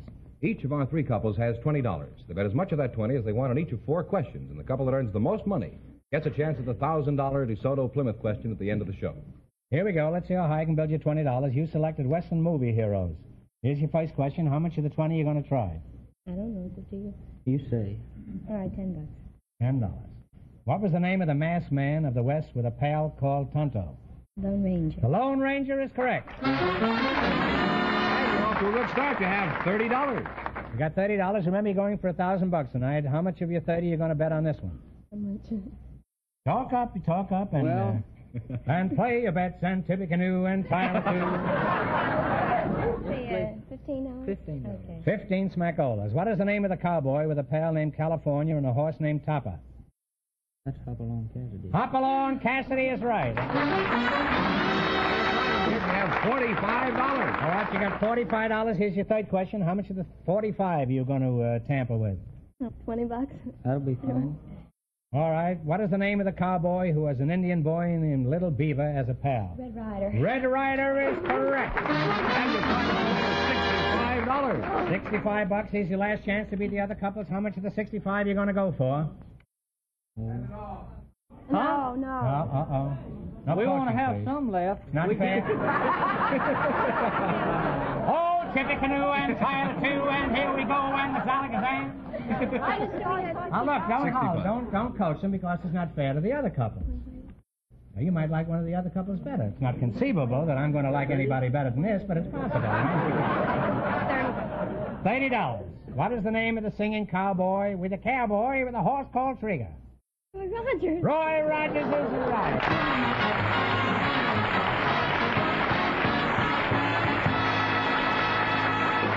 And you wind up with a grand total of $95 from the DeSoto Plymouth dealers, and thanks very much. What's next on the agenda? Well, I want to tell you, Groucho, the secret word is still lamp. And here comes our next couple, Groucho. A fashion expert and a married man. They were selected from our studio audience just before we went on the air. Mrs. Florence Marcia and Mr. Max Snyder. Folks, meet Groucho Marx. Right up here, please. Welcome for the DeSoto Plymouth dealers. And if you say the secret word, you'll divide $100. It's a common word, something you'll find around the house. Typical husband and a fashion expert, eh? Mr. Max Snyder, I presume you're the husband, typical husband. Typical husband and Tyler, too, and here we go. Where were you born, Mr. Snyder? I was born Devil's Half Acre, Bangor, Maine. Devil's Half Acre? Why do they call it Devil's Half Acre? Well, probably because the devil, because it was raised down there, I guess. Plenty of devil. The devil was raised. Now, would Devil's Acre be anywhere near Belly Acres? That's, Well, how do you know you were born there, Mr. Snyder? Well, my mother told me. Your mother told you that, huh? Well, that's purely circumstantial evidence. What sort of work do you do, Mr. Snyder? I'm a shipping clerk. And you, Miss Florence Marcia, is that right? You're a fashion expert? That's right. Uh-huh. Well, that's a nice job, isn't it? Where are you fashioning? Well, I have Miss a shop Marcia, on huh? Wilshire Boulevard across from the Ambassador Hotel. Mm-hmm. Ladies' dress shop. Ladies' dress shop. That's What's the right. name of it? Marcia of California. Uh-huh. And what kind of clothes do you make? Well, we make clothes for all occasions. For all occasions? Yes. That's interesting. What kind of a dress do you suggest for a hot shower? Something cool, I suppose. Well, what's your average price for a dress? Daytime or evening? You mean your prices change after 6 o'clock? Well, let's say about 2 o'clock in the afternoon. After I spend all my lunch money. Well, prices vary. If a house dress or an afternoon dress, it isn't as expensive as a cocktail dress. A cocktail dress? What is a cocktail dress? They come a little higher? Yes, they come a little higher. Well, those are the ones I'm interested in. Now, with a cocktail dress, do you put an olive or an onion in the dresses? Personally, I prefer a tomato in mine. Now, Mr. Snyder, how much does your wife spend for a dress? I really don't know. She handles all the money. Now, take a stab at it. What do you think is reasonable for a dress? Well... You keep out of this, Lawrence, huh? Oh, I don't know, about $8 or $9. Well, that may be reasonable, but I bet that isn't what she spends, though. Now, how do you go about designing a dress? What's your modus operandi? I read that somewhere in a telephone booth, huh? I thought it was the name of a girl, and I tried to get her on the phone, huh? Modus operandi. Turned out to be a Greek girl. She didn't understand a word I was saying. Could you tell us how you dream up a gown, Florence? Well, the first thing I would do I would take your measurements, and I would measure... You're not the only one who's taken those, huh? I would measure your shoulders and your torso and your waistline, your hips, and then I would measure you from the waist to the floor. Suppose I'm standing on my hands. All right, now you've got my measurements. What about the new fashions for women? Is the plunging neckline going to keep plunging? Oh, I think you'll see a lot more of the plunging neckline. I hope so. You know, on some television programs, that's all they've got for entertainment. Well, thanks to you, too, I'm no longer in the dark about women's fashions. Now, let's see if you two can win a lot of money. You run your $20 into more than our other couples, and you'll get a chance at the $1,000 DeSoto Plymouth question. Now, Fenneman's off stage to remind our listeners how much the first couple won. The elevator operator and the square dance caller won $95. Now, here we go. Let's see how high I can build you $20. You selected card games. Now, here's your first question. How much of the 20 are you going to try? 10. Talk up, kids. 10. All right, in what game is the Queen of Spades 13 points against you? Hearts. Hearts is right. All right, you people have $30. Remember, you're going for $1,000 tonight. Now, how much of the $30 you're going to try on this one? No, 25. 25. You're going to bet 25. In what card game are the red trays worth 100 points? Canasta. Canasta is correct. $55. All right, now here's your third question. How much of the 55? 50. $50? In what card game is pegging the method of scoring? Cribbage. Cribbage is right. You're really up there now. You have $105. Here's your last chance to beat the other couples. You're going to bet how much? 105. Bet the You're work. going to bet $105. Now, please don't help me. In what card game do you use the term Little Slam? Bridge. Bridge is correct.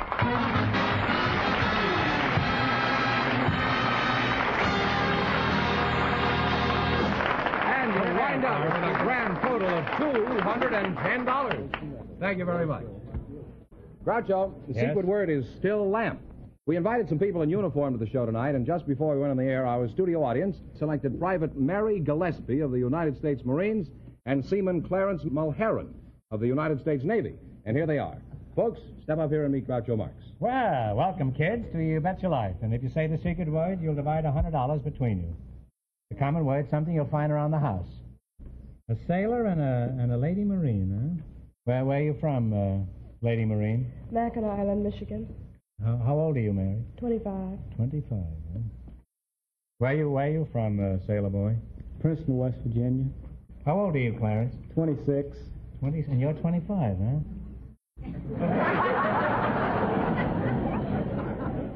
Now, Mary, how do I address you? As Admiral or General or Miss so-and-so or what? Well, I'm off duty. You can do as you like.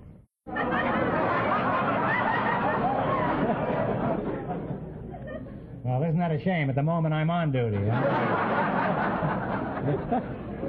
However, I won't be here indefinitely. How long have you been a sailor, Clarence?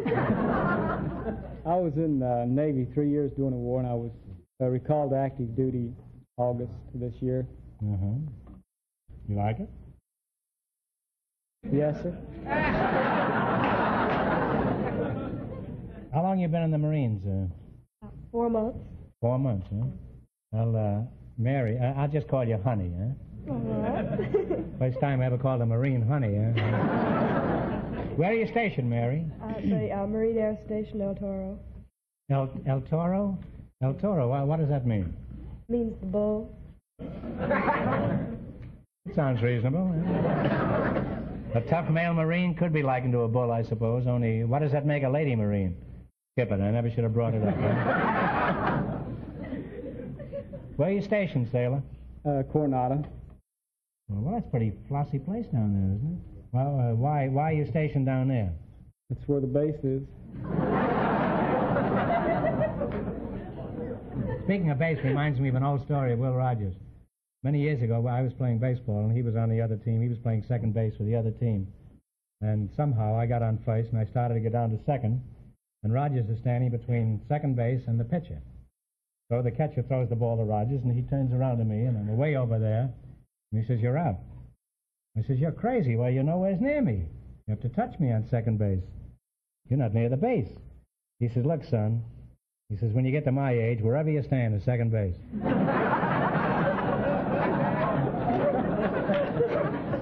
What do you do in the Navy?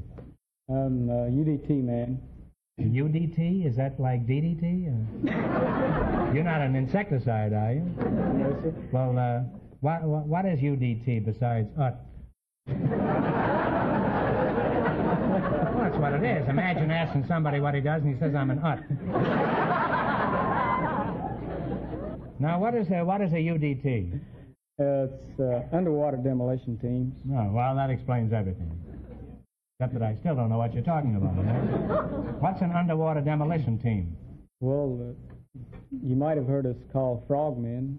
When we're dressed for action, we have the appearance of a frog with our rubber suits and such. You look like a frog? Better be careful what you say now. Some of my best friends are frogs. Hopalong Cassidy, for example. What makes you think you look like frogs? Hopalong, you see, frogs, they jump around like that. I don't mind explaining them. I have plenty of time. And since you're not listening anyhow, we might just as well. Now, what kind of training do you get for your work underwater, sailor? We get dynamiting, swimming, drop and pick up. We usually have a day of hours PT in the morning, mile. What's PT? Physical training. And a mile or 2 mile run down the beach. I like the condescending way he explains everything to me. Suppose you were doing reconnaissance work in combat. Now, just what do you do? We're dropped from a high-speed landing craft approximately 500 yards from the beach and swim in to the beach with explosives and destroy what obstacles might be there to hinder a landing force. I might mention the first night reconnaissance I ever went on, how scared I was. There was a night reconnaissance at Guam, and it was under the cover of darkness, and we got so close to the beach that we could see the sentries lighting their cigarettes and talking to one another. We could hear the cement mixer running. They were making obstacles, I guess, for us to blow up. And we could hear dogs barking.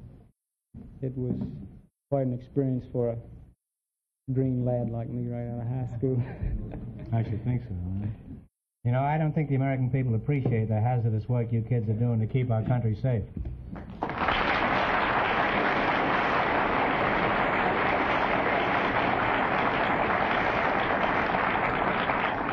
Clarence, let's discuss something far more dangerous. Would you be interested in making a date with the Marine Corps after the show?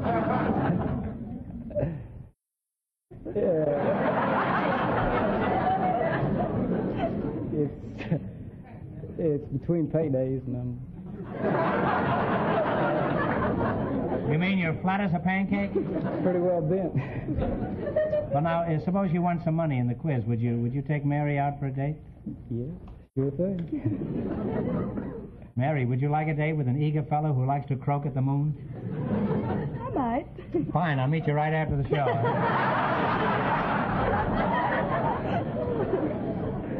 Now, Clarence, you're going to play You Bet Your Life, and if you win any money, I'm going to hold you to your promise. You're going to take Mary out for a hot time, aren't you? That's right. And not underwater either, huh? All you got to do is run you $20 into more than our other couples, and you'll get a chance at the $1,000. I can't tell you how much the other couples won, but Fenneman's going to remind our listeners. The fashion expert and the married man are ahead with $210. Here we go. Let's see how high I can build you $20. You selected Keeping Up with the Smiths and Joneses. Here's your first question. How much will you bet? Yeah. 10. Okay, what was the name of the Smith who was a friend of Pocahontas? Captain John Smith is right. Huh? You're off to a good start. You have $30. All right, remember you're going for $1,000. Now, how much of the $30 will you bet on your second one? You're the boss. Ready? Yeah. 20. You say she's the boss? Women are supposed to wear the britches in the family. Well, I'm assuming that what he says is correct. Now, what is the name of the famous locomotive engineer named Jones? Casey. Casey Jones is right, huh? Now you have $50. Now, here's your third question. How much will you bet? 40. Okay. You going to bet 40? Now, Clarence, remember, if you win, you're going to take Mary out? Right. Don't look so resigned to this, Mary. Mary is a very attractive girl. All right, what was the name of the New York governor who was famous for his brown derby? Al Smith is right. And you find $90. All right, you got $90, and here's your last chance to beat the other couples. How much will you bet? Yeah, I guess. 50. 50. What is the name of the zany orchestra leader named Jones? One that has it. Talk it over now. Yeah, I think I'll run with that. Spike Jones. Spike Jones is right.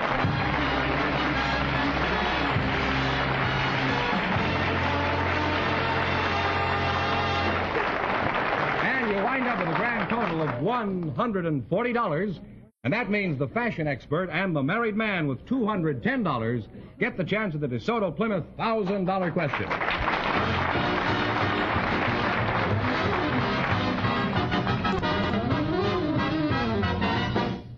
Folks, the other street.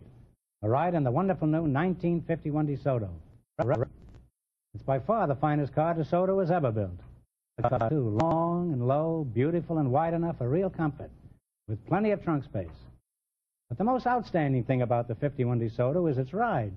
The ride's a revelation. You've never driven so comfortably in your life. The steering is featherlight, and this new DeSoto, of course, lets you drive without shifting. Makes even the roughest road feel like a smoothly paved highway, thanks to a new kind of shock absorber. It's got new synchronized springs, chair-high seats, and a big new higher-powered engine. All in all, the 51 DeSoto is the biggest car value I've ever seen. Do me a favor and watch for this great new DeSoto. Coming in a few days to your DeSoto Plymouth dealer. It's a revelation.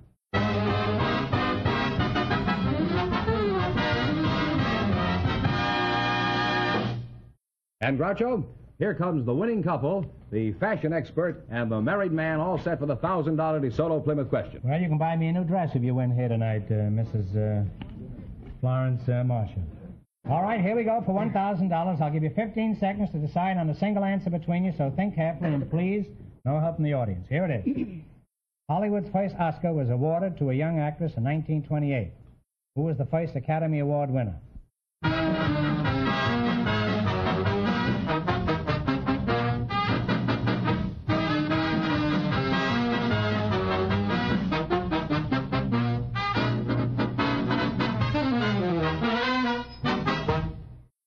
What is the answer you two have decided upon? Janet Gaynor. Janet Gaynor is right.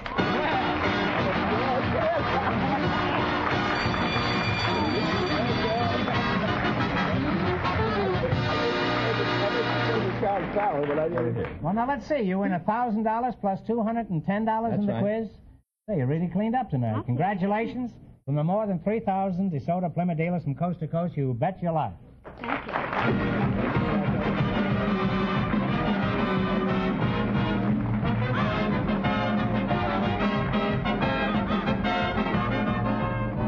Be sure to tune in again next Wednesday night at this time for the Groucho Marx Show, when the big question will be worth $1,000. And don't miss Groucho's television show, also presented by the DeSoto Plymouth Dealers of America. And remember, all dealers who sell DeSoto also sell Plymouth. Two great cars, both products of the Chrysler Corporation. And when you drive in, tell them Groucho sent you. Good night, folks, and remember, just be sure to see your DeSoto Plymouth dealer.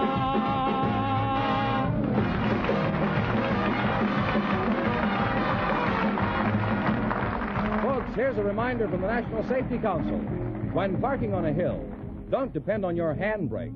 Turn the wheels to the curb. You Bet Your Life, transcribed from Hollywood, is produced by John Goodell. Directed by Robert Dwan and Bernie Smith. Music by Jerry Fielding. This is George Fenneman, signing off for the more than 3,000 DeSoto Plymouth dealers from coast to coast.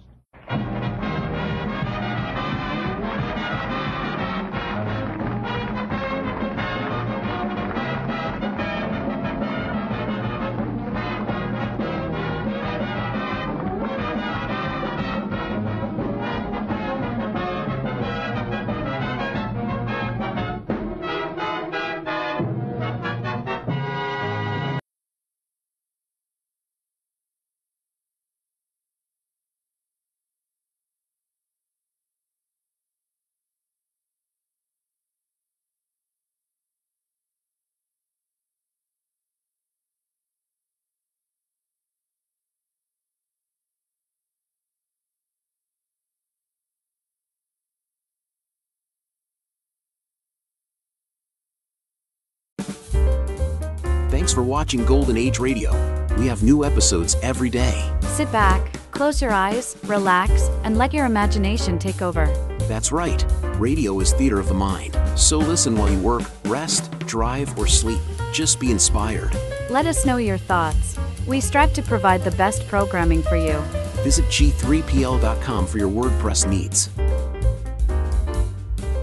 Subscribe for more videos.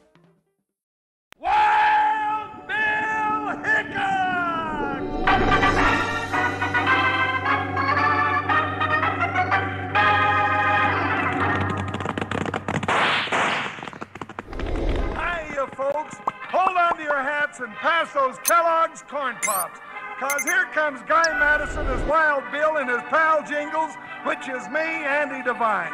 We got another rootin', tootin' Wild Bill Hickok adventure story for you from that great new cereal with the sweetening already on it, Kellogg's Corn Pops! Kellogg's Corn Pops brings you Wild Bill Hickok, starring Guy Madison as Wild Bill and Andy Devine as his pal Jingles.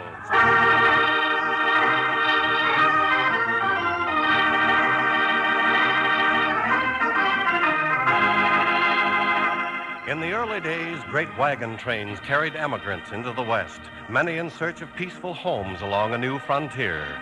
But always with them came the tin horns, gamblers, and hardened criminals escaping justice. So there was a constant battle for law and order. And riding into this warfare came the greatest fighter of them all, scout, sharpshooter, United States Marshal, Wild Bill Hickok. Rainbow Falls is a peaceful community since Wild Bill brought order to it. And now, since it's time for him to ride on, the grateful settlers are throwing a big dance in his honor at the Skinner Ranch. It's night as Bill, with his faithful deputy Jingles, ties up at the Skinner Ranch house. Do-si-do and around you go. I'm going to swing them pretty gals right off their feet. You are, Jingles? Course I am. Well, except for one thing. What's that? Well, Bill, how do you get up nerve enough to ask a pretty gal to dance with you? I guess you'll have to figure that one out for yourself. Come on in, Mr. Hickok. Jingles, we've been waiting for you. Evening, Mrs. Skinner. We're sure here now, Mrs. Skinner. Hey, what are we waiting for? Let's get the dance started. That's my plan, if I can get that fiddler going. Well, howdy to you, gents. Howdy. Well, if it ain't old Pop Carter. How are you, Pop? First rate. So you're finally going to leave the law to me again, huh? Sure, Pop. You know, there ain't a better deputy than you anywhere. Been a deputy around Rainbow Falls the past 30 years. Slowed down, maybe, but I can still hold a gun. Yeah, Pop, we're leaving things in good hands. Well, thank you. I'll be down to the office bright and early. Oh, there's Ed Flagg, foreman of the Lazy Y. Howdy, Mr. Flagg. Howdy, Pop. Well, Hickok, I'm kind of surprised to see you here tonight. We wouldn't have missed it for anything, Mr. Flagg. Maybe you ain't seen this item in the paper. Well, what about it? Dated a week ago. Better have a look. Oh, Bill, this ain't no time to be reading a newspaper. Wait, Jingles. It's about Jimmy Cloud. He's been released from prison. Jimmy Cloud?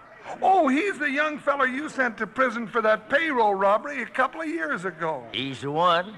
Cloud swore he'd get even with you, Hickok, once he got out. It seems I remember it saying something like that. What do you reckon he'll be up to now? Think he'll try coming back to Rainbow Falls? Mr. Flagg, if you're talking about Jimmy Cloud, you can just bet he's coming back. Huh? How do you know that, Miss Skinner? 'Cause it just so happens I wrote him, offering him a job right here on this ranch. What?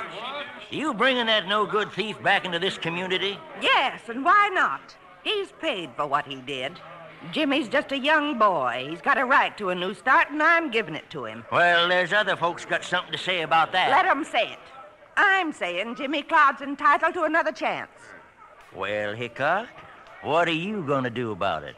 About what, Flagg? You know what I mean. You going to let that outlaw come in? Unless somebody can give me a good reason not to. He's got a grudge against you. He said himself that he'd gun you down. Jimmy Cloud's had plenty of time to change his mind. Now, Mrs. Skinner, if it's all the same to you, let's get on with the dance.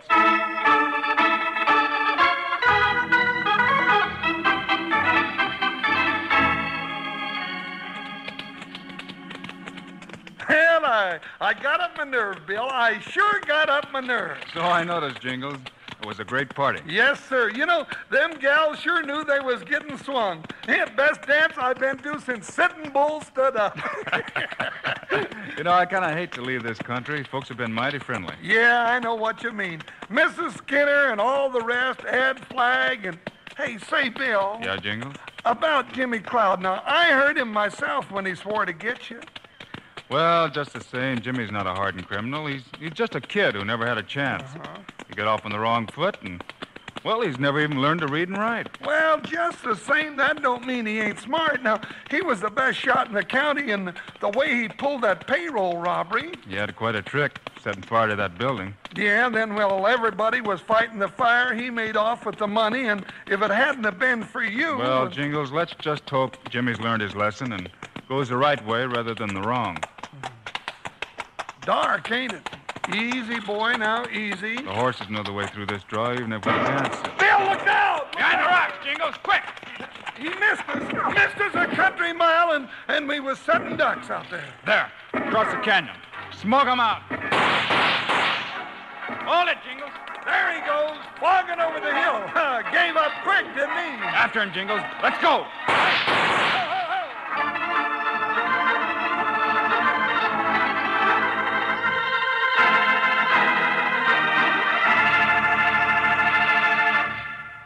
Hi, cowpokes. This is your old saddlemate, Panhandle Jim. Now, those boys are walking into plenty of trouble here, you betcha. Say, you know how the old-time ranchers used to eat when they were riding herd across the plains? Well, they took their grub right along with them in the chuck wagon. And that's what you do with Kellogg's Corn Pops when you're riding the trail. Take 'em right along with you and eat 'em right out of the box. 'Cause Kellogg's Corn Pops are already sweetened for you. But come breakfast time, pour 'em out in a bowl and add a little milk. Now, don't go pouring sugar on 'em. No, sir. 'Cause like I just said, they've already got the sweetening right on 'em. Every single corn pop. Now, if you're eating 'em right now, look at the bag inside the box. It's pure aluminum. keeps Kellogg's Corn Pops fresh up to 10 times longer. And your ma'll want to hear this. That bag's wonderful for storing things in the refrigerator or for carrying sandwiches in and keeping them fresh and crisp as a Colorado morning. Now, don't go messing around with one box of Corn Pops. Get your ma to load up big, enough for everybody in the family. Then out of the box or out of the bowl, you can have all the Kellogg's Corn Pops you want, and you'll want plenty. Remember, kids love Pops, moms love Pops, and Pops love Pops. Now, tie up close here and let's listen to more of this exciting story.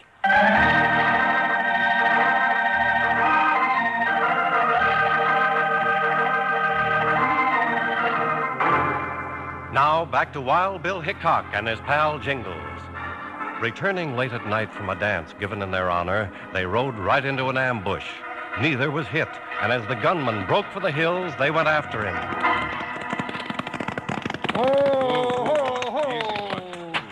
All the shots come from behind this mesquite, Bill, and I don't know what you expect to find, though. You never know till you look. Got a match, Jingles? Yeah, here you are. Plenty of tracks around. A couple of burnt matches. Yeah, means he waited here for us to ride through the draw. Bill, if you ask me, which you generally don't... Jingles. Yeah? Huh? Have a look. One word scratched in the dirt. Revenge. Didn't mind leaving his calling card, did he? Looks like Ed Flagg was right. Was he, Jingles? Well, about Jimmy Cloud, the young feller is out to get you. Don't start saying things you can't prove. Just scratch this out and forget about it. Forget about it? Well, now what do you mean by that? For one thing, it means we're not leaving Rainbow Falls.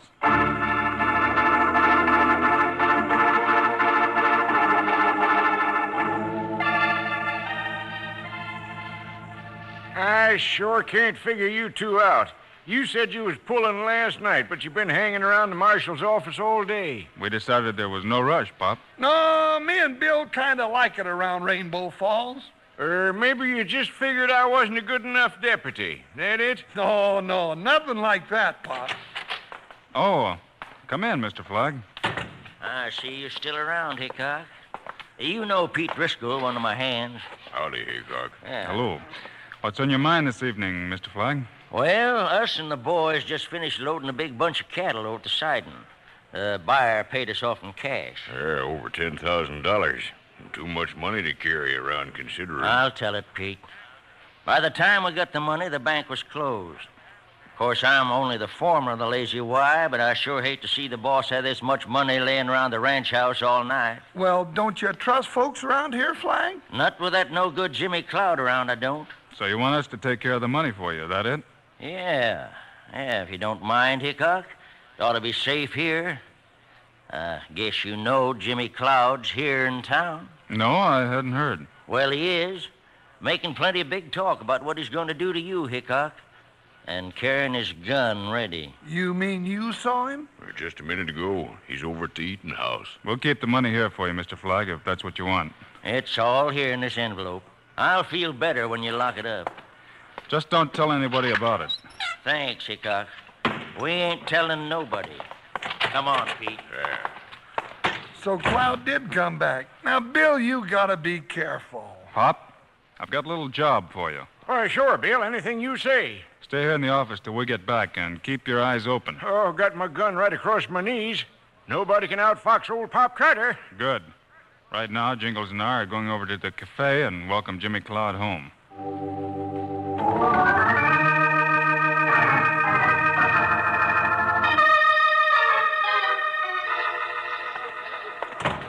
Hello, Jimmy. Hickok. Wild Bill Hickok. Surprised to see us, Jimmy? Why, no, of course not. Well, what do you want? Oh, just wanted to say hello and see how things are with you. I'll bet you did. Well, I'm all right, so stop worrying. I'm out of prison and I'm back, and there's nothing you can do about it. That's right. You served your time. Yeah, you saw to that. Well, is that all? Where were you last night, Jimmy? Where I was is no business of yours. Now, I think you better answer Bill's question, Jimmy. All right. For what difference it makes? I was camping up on Goose Creek. All night? Anyone see you there? No. I was alone all night. Why? Just thought I'd ask. You see, Jingles and I ran into some trouble last night on the way back from the Skinner dance. Somebody with a rifle tried to kill us. I know what you're thinking.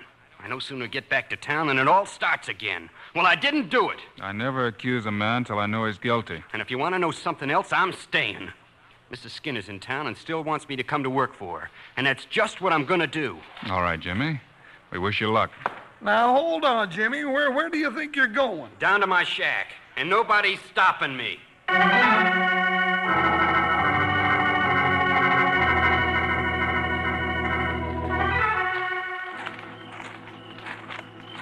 Well, Jingles, let's get back and relieve Pop Carter. Oh, that shotgun of his will keep him company.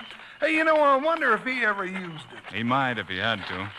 Jingles, that light down the street. Yeah, what do you reckon? Those flames shooting out of the window down there. Holy cow, it's the marshal's office. It's on fire. Come on, Jingles. Fire! Fire! Everybody out! Bring the water bucket! Fire! Hurry it up before it burns to the ground! The marshal's office and the whole town with it.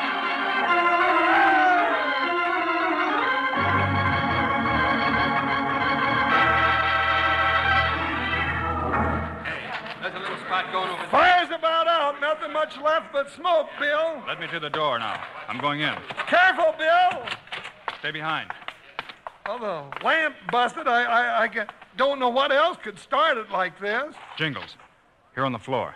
Jumping bullfrogs, it's old Pop Carter. Smoke must have got him. Not the smoke, Jingles. Look again. Bill, he's been shot. That's right. Pop Carter's dead. Poor old Pop. What you doing, Bill? Having a look in the safe. Mr. Hickok, are you all right? Outside, Jingles.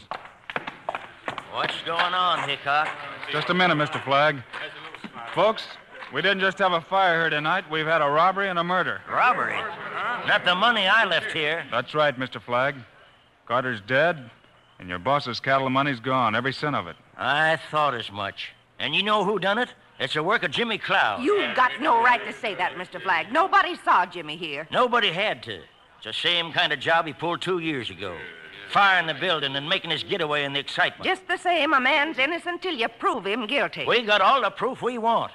He'll get you next, Hickok. I warned you. You know, it looks mighty bad for Jimmy, Bill. Better mount up, Jingles. The rest of you stay here and take care of Pop. Going someplace, Hickok? To a little shack at the edge of town. Let's hope Jimmy Cloud's still there.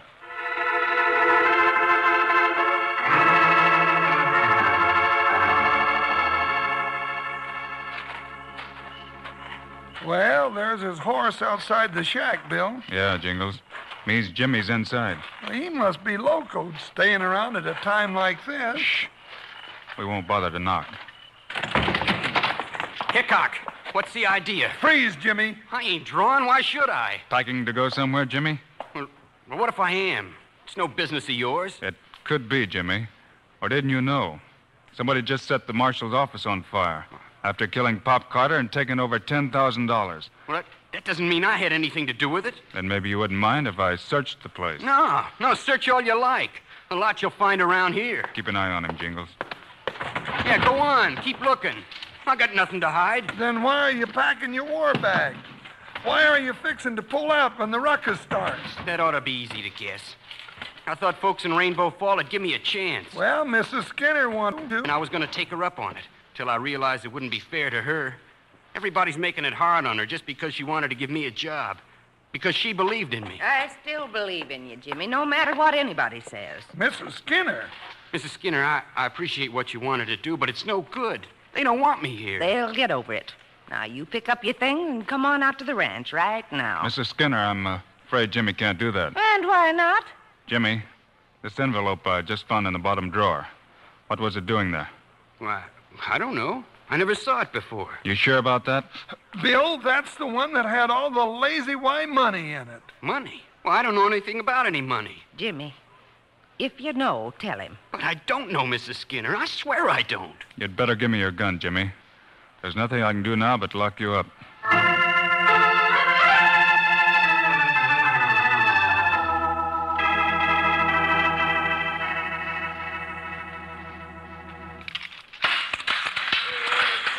Guess that'll hold you, Jimmy. Yeah, nice and safe. with a bunch of woolly ranchers out there already tying a rope. You're not giving the boy a chance, Mr. Hickok. Locking him up in this busted-down jail. I had to lock him up, Mrs. Skinner. The evidence is all against him so far. But do you think he's guilty? That's what I want to know. Bill! Keep that door locked, Jingles. Bill, it got around town plenty quick about your bringing Cloud here. And you know what they're up to.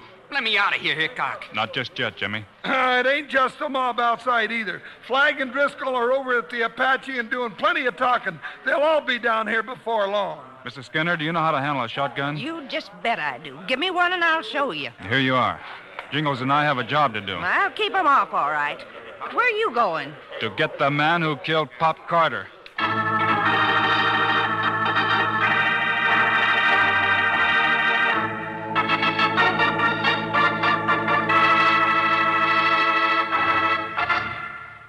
Say, I'll bet my 10-gallon hat you buckaroos believe all I do while the Wild Bill show's on is think up things to say about Kellogg's Corn Pops.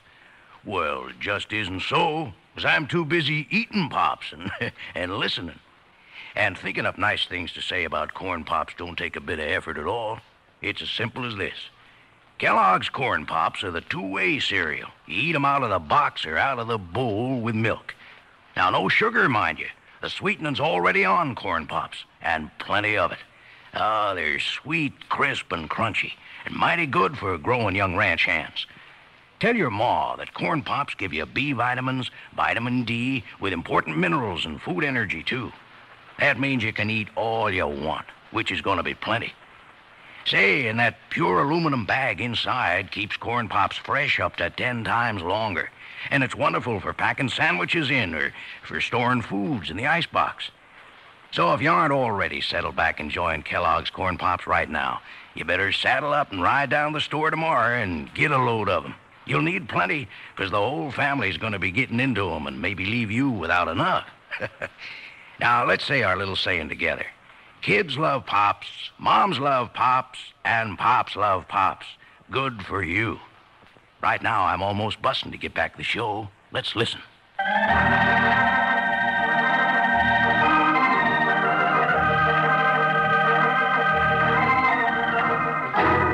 Now let's get back to Rainbow Falls as Wild Bill Hickok and Jingles leave Mrs. Skinner to guard Jimmy Cloud. They step through the crowd gathered outside and walk directly to the brightly lighted Apache gambling house. Bill, I don't get it. Now, you said yourself all the evidence pointed to Jimmy Cloud. All the evidence isn't in, Jingles. But what more do you want? Easy. Ed Flagg and Pete Driscoll are over there at the bar. Yeah, you know, for just a foreman, Flagg's be throwing a lot of money around. There's only one way to handle numbers like Cloud. Yeah, and I say we get at it pronto. Well, if it ain't Hickok, you finally see things my way, huh? Your way, Flagg? You put Jimmy Cloud in jail, didn't you? A lot of good that'll do once we get at him. Now, Jimmy's getting a fair trial, Driscoll. Bill's seeing to that. There's no need of waiting for a trial. I agree with you, Flagg. Huh? What do you mean by that? I mean, I don't think Jimmy had anything to do with the robbery. Hey, but you locked him up. Only for safekeeping. Flagg, last night somebody tried to kill Jingles and me, and I think it was the same man who engineered the killing and robbery tonight. Sure it was. Jimmy Cloud. No, Driscoll. He left something scribbled in the dirt. The word revenge. Cloud swore he'd get you. He wrote it. Did he? Jimmy never went to school a day in his life. How would he know how to write? Why, sure. Jimmy couldn't have wrote it. And if Jimmy tried to kill us, he wouldn't have missed. He's too good a shot for that. Ed, let's get out of here. Shut up, Driscoll. Hickok don't know what he's talking about. Anyhow, that don't mean Cloud didn't do the killing tonight. It makes a lot of difference. I think somebody set up that ambush last night just to make Jimmy look guilty.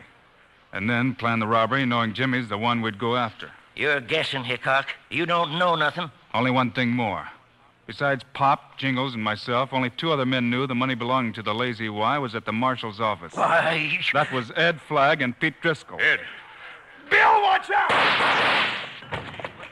Well, Driscoll won't have no more to say. But Flagg will. Better tell it all, Flagg, while you can. Hickok, you mean I'm That's going... right. That's right. Whatever you say won't make any difference now. Where's the money? It's under the bunkhouse floor at the Lazy Y. We'll see that your boss gets it.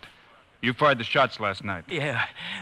Cloud didn't have nothing to do with it. I planted the empty money envelope in his shack. Help him up, boys. Flag's only hit in the shoulder. He'll live. Hickok, you double-crossed me. You knew all the time I was going to live. Anyhow, long enough for the trial and what generally follows.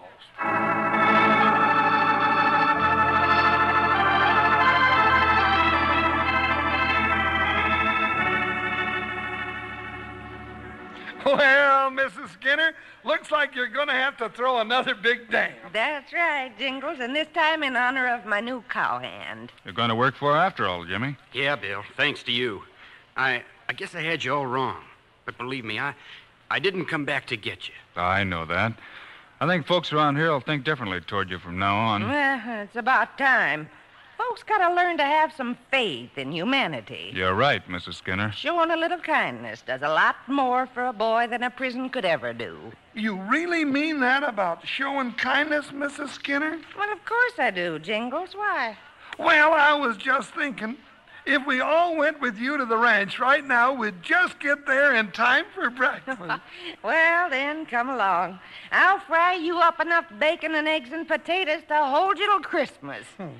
Did you ever notice, Bill, things always seem to look brighter after breakfast?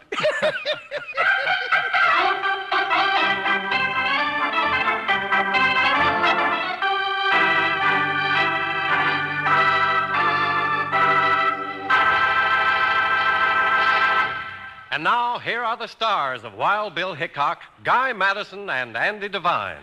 I hope you enjoyed our Wild Bill Hickok story today and that you'll be around when we ride in again next week. I guess I'll end up in trouble again, huh, Guy? I suppose so. But Andy and I also hope you'll remember to get Kellogg's Corn Pops. Right. It's the great new cereal with the sweetening already on it. You bet it is. Andy and I think Corn Pops are great. So long. See you next week.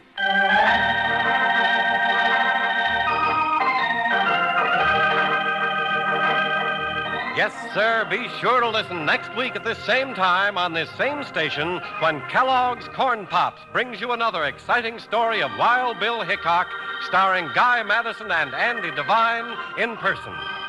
Today's cast included Virginia Gregg, Fred Howard, Fred Shields, and Irvin Lee.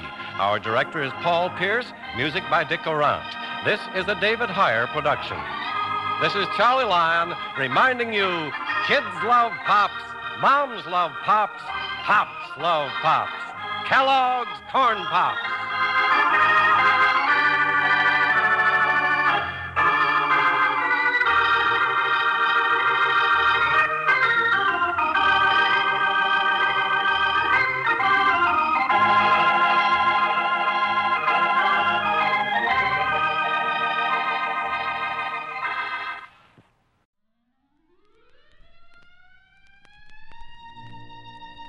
Thank you all for tuning into Golden Age Radio today. We hope you enjoyed the classic tunes and captivating stories from the past. Absolutely. It's been a delightful journey through time, and we truly appreciate each and every one of you for joining us. We have a fantastic lineup prepared for tomorrow's broadcast, filled with even more nostalgic melodies and thrilling dramas from the golden era of radio. So mark your calendars and set your alarms because you won't want to miss it. Join us again tomorrow at the same time for another unforgettable session of Golden Age Radio. Invite your friends and family to come along too. Let's make it a delightful gathering filled with timeless entertainment and warm memories. Once again, thank you for being part of our wonderful audience today. We look forward to having you with us again tomorrow as we dive into the enchanting world of the past. Until then, take care and have a fantastic day ahead. See you tomorrow. See you tomorrow. Attention all business owners and aspiring database wizards. If you want to take your data management to the next level, G3PL.com is your ultimate destination for expert Microsoft Access support and training. That's right. G3PL.com believes that every successful database journey starts with a dedicated individual guiding you to success. That's why we're proud to introduce G3PL.com, a Microsoft Access expert. Whether you're just starting or looking to enhance your access skills, G3PL.com's personalized training will set you on the path to mastery. G3PL will be with you every step of the way, providing hands-on guidance and real-world examples. But don't just take our word for it. Hear what a satisfied client has to say. Thanks to G3PL.com, I've become a Microsoft Access Pro. The personalized training was exactly what I needed.